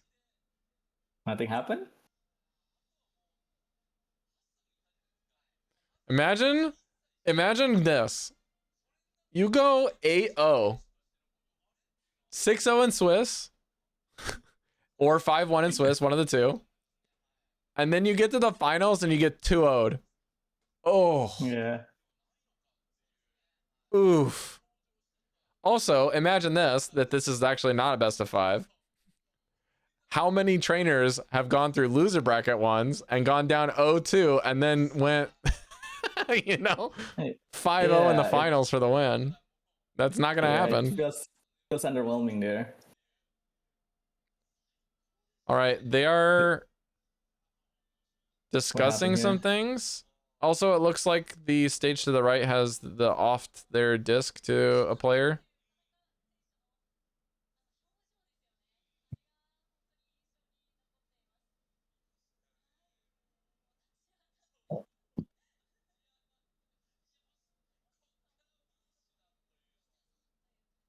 The double Dedenne plushie is behind him. Hmm. Okay, he's signing something. Okay. They might both be signing the papers for their tickets. I don't know. But the weird thing is they wouldn't sign with a pen. They would have an ink on that they'd have to punch. So maybe they're writing something down on the papers for information. Very strange. Okay. Well, we're going to get our final interview here, and I probably can't translate very well, so sorry about that, but I'll do what I can. I mean, we'll believe you. Don't worry. What I'll do is I'll turn on this. We have CC.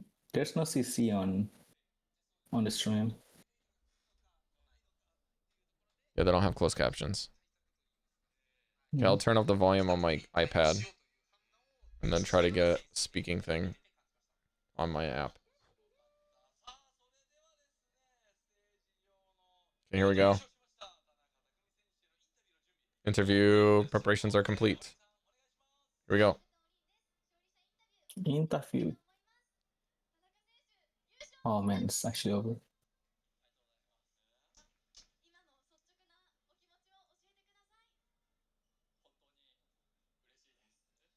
I'm really happy.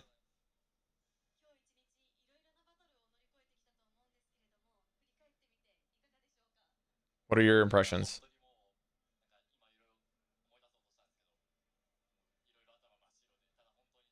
I'm trying to remember everything right now. It was very interesting and fun.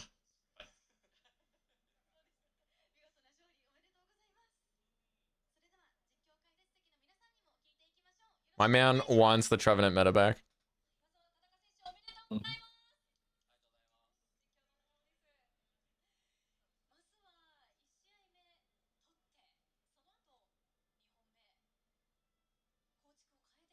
Can she talk any slower? Dude, I couldn't even pick it up.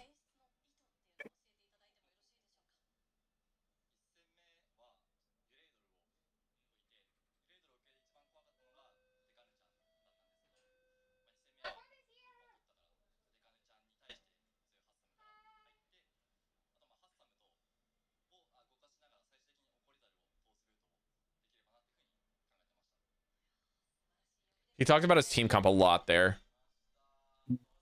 He mentioned the Cradilly was really key, and then pulling out the Primate for the last match was like super important for the win. Mm-hmm.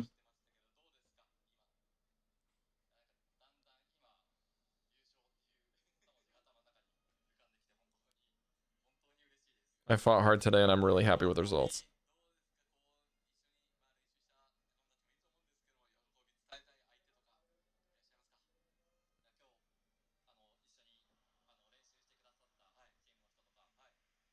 I'm gonna practice a lot to prepare for Worlds. Mm-hmm.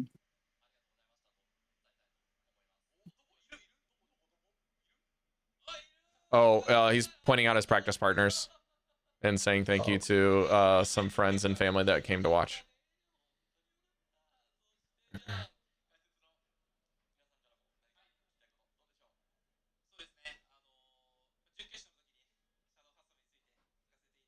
Shadow Caesar was crazy in your matches.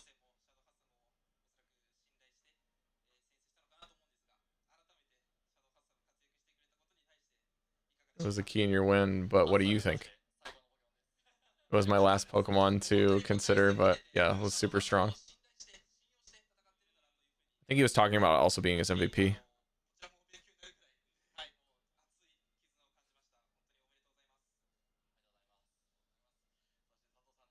Basically, masterful play. Good job.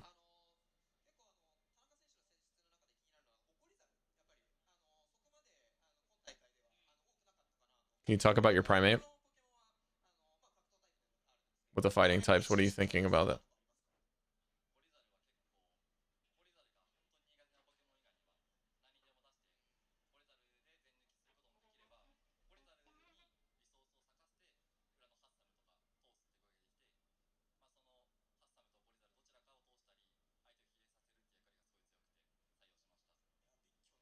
I was thinking about pairing them separately between the Primeape and the Caesar, but ultimately I put them together.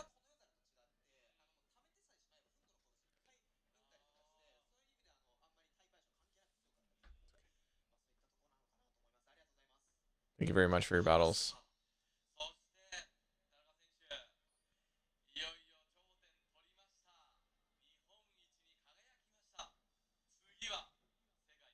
You're number one, but next is the World Championships. Mm-hmm. What are you thinking? I'll do my best at the World Championships. No shade.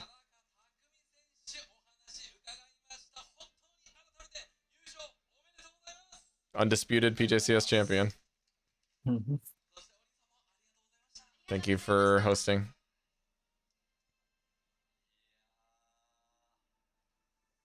My pizza's here, by the way. Oh no, mine is like 15 minutes away. 25-minute pizza. That's quick. Oh, Earth is helping with the translation. Thank you so much. I'm so bad with the dominant team comp. Literally said he won. He led Cradilly for game 1. Used that to lure for game 2. Countered with Caesar lead and Primeape swept. Did it exactly as he planned. Nice. Yeah. Thank you, Versal. I mean, my translations are not very strong. My Japanese is not as good, so appreciate it. I think his plan is just win the lead or like otherwise sweep with Caesar. I think that's the plan. Carrie, Just Caesar everything. napkin as well. I don't want to even start eating until I always do the whole production finish because I know that the fanfare is really important to Japanese folks. But if you guys want to be done, that's basically it. Let's check the drop off is still at 3,000 on viewership. So I'd say we probably peaked around a little over 3K. I forgot to check while we were doing the battles because it was exciting. Yeah, I mean, yeah, maybe 4K at most, right? Yeah.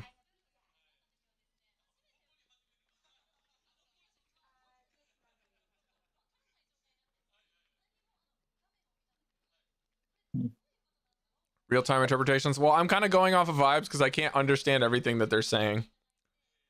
Yeah.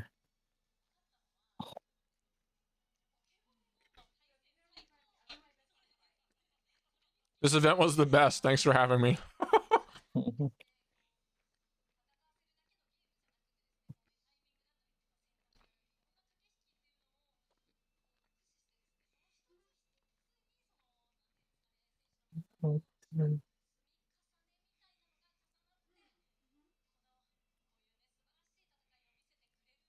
It was a really, really good tournament to watch and to cast for.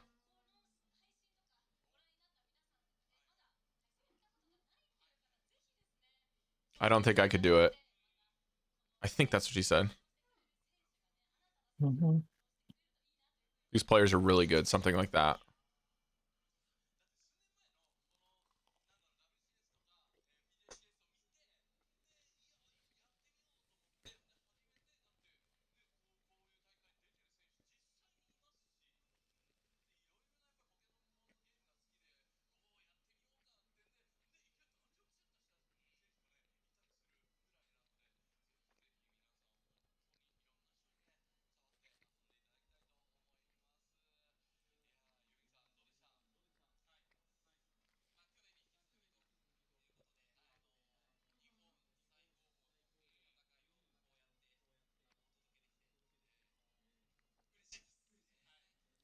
Really happy I could be here for the event. More or less.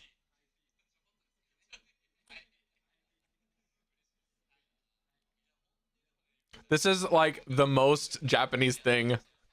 It's like they do this on the news and like for any like television programming is like, what do you feel? Oh, it tastes great. I feel happy. Like it's just the response for everything. Like there's no variations. Like I'm really happy. Like it's very funny, but it's also very wholesome at the same time. You know what I mean? Yeah. Like most of the time when I'm watching television programming, I feel like it's definitely very disingenuous. But when I'm watching these guys do it, like it feels real.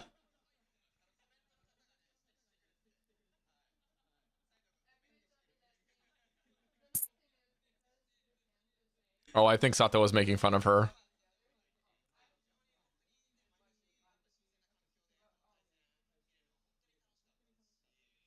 It was very fun to be here.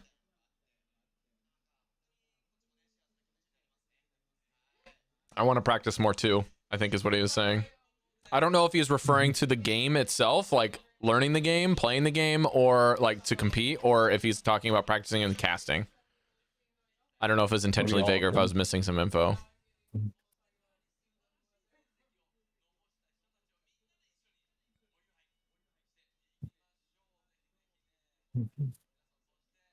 Oh, he might be thinking the production here.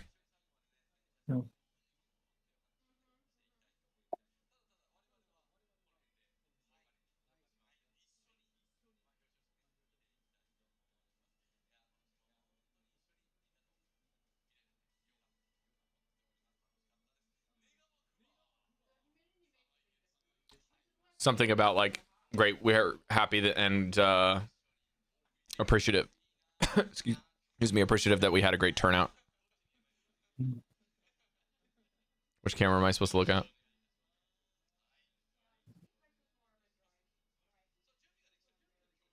Okay, so what we're preparing for now.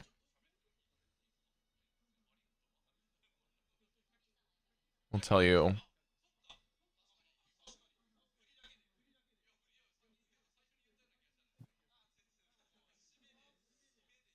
He must have forgot about something that he mentioned at the very beginning of the broadcast.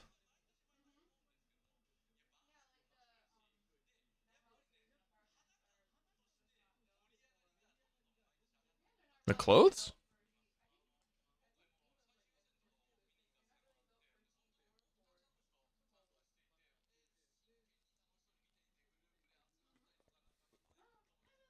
Oh, he was.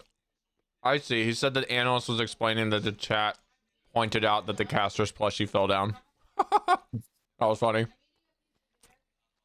That's something I really love about the Japanese broadcast. They will actually be trying to interact with some of the comments in chat and incorporate them, very little amounts of them, into the thing. Motivates engagement.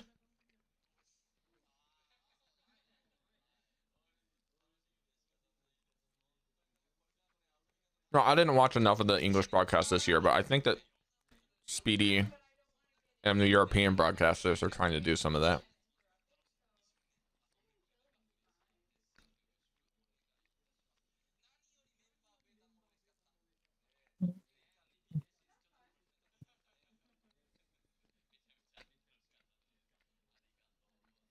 Did he just ask the chat which of your casters did you like the most? Is that what he said? Or is he talking about which player did you like the most?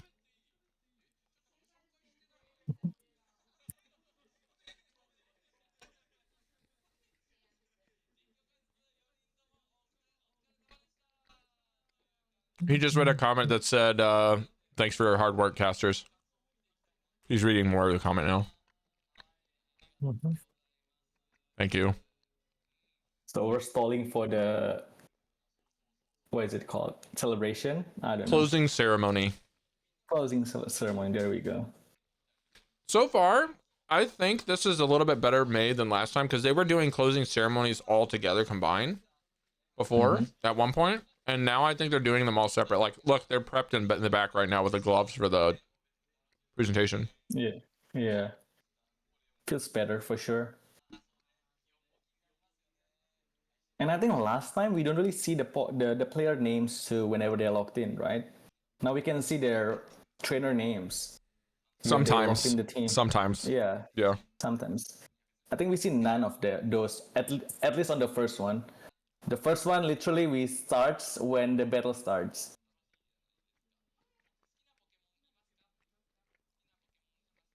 Do you have a Pokemon that you like? Kaidiki. I like Machamp.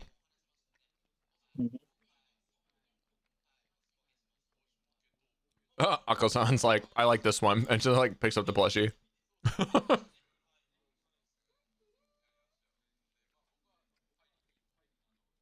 Oh my god, welcome in. Thank you for the follow. Hey, yes. Highest.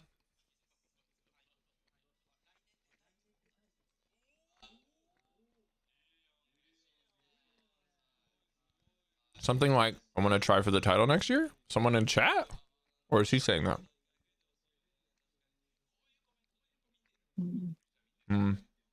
Comment.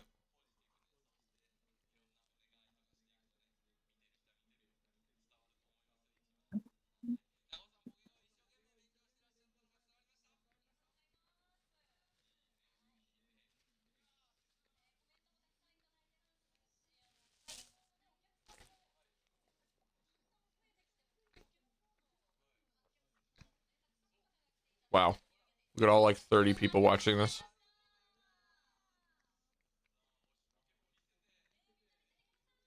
Okay, 20 of you, please wave at the camera, make it look full.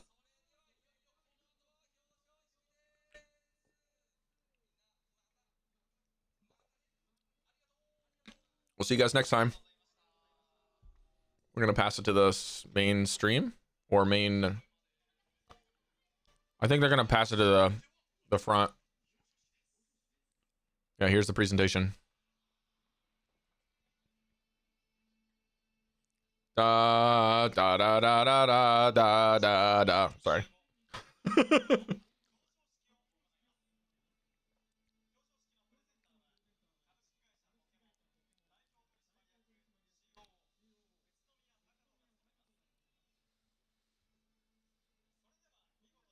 That guy's really big.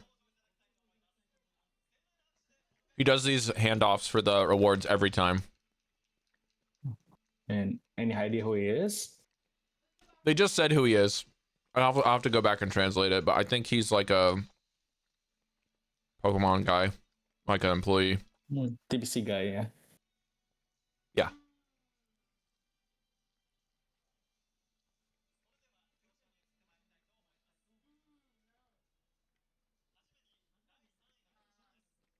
Third place.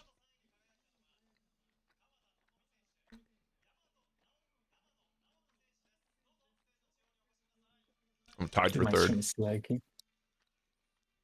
You can shake my gloved hand. Oh, man.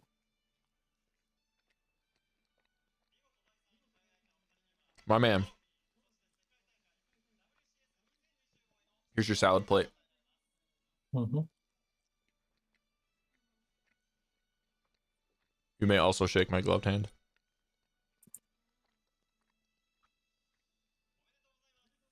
Use this for your ice cream. This would be so funny if I just did bad translation the whole time. And no one gonna call you out. Don't worry.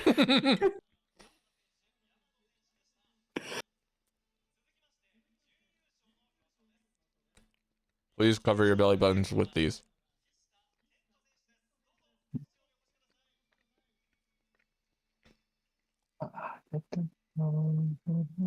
In second place, we have double handshake and a slightly larger plate.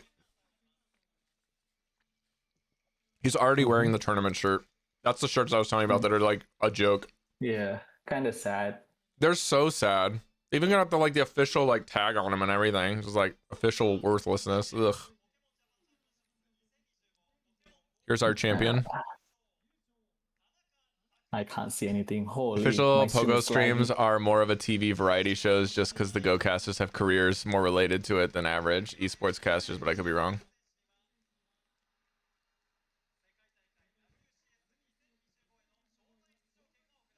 Interesting, Earth. Congrats, man.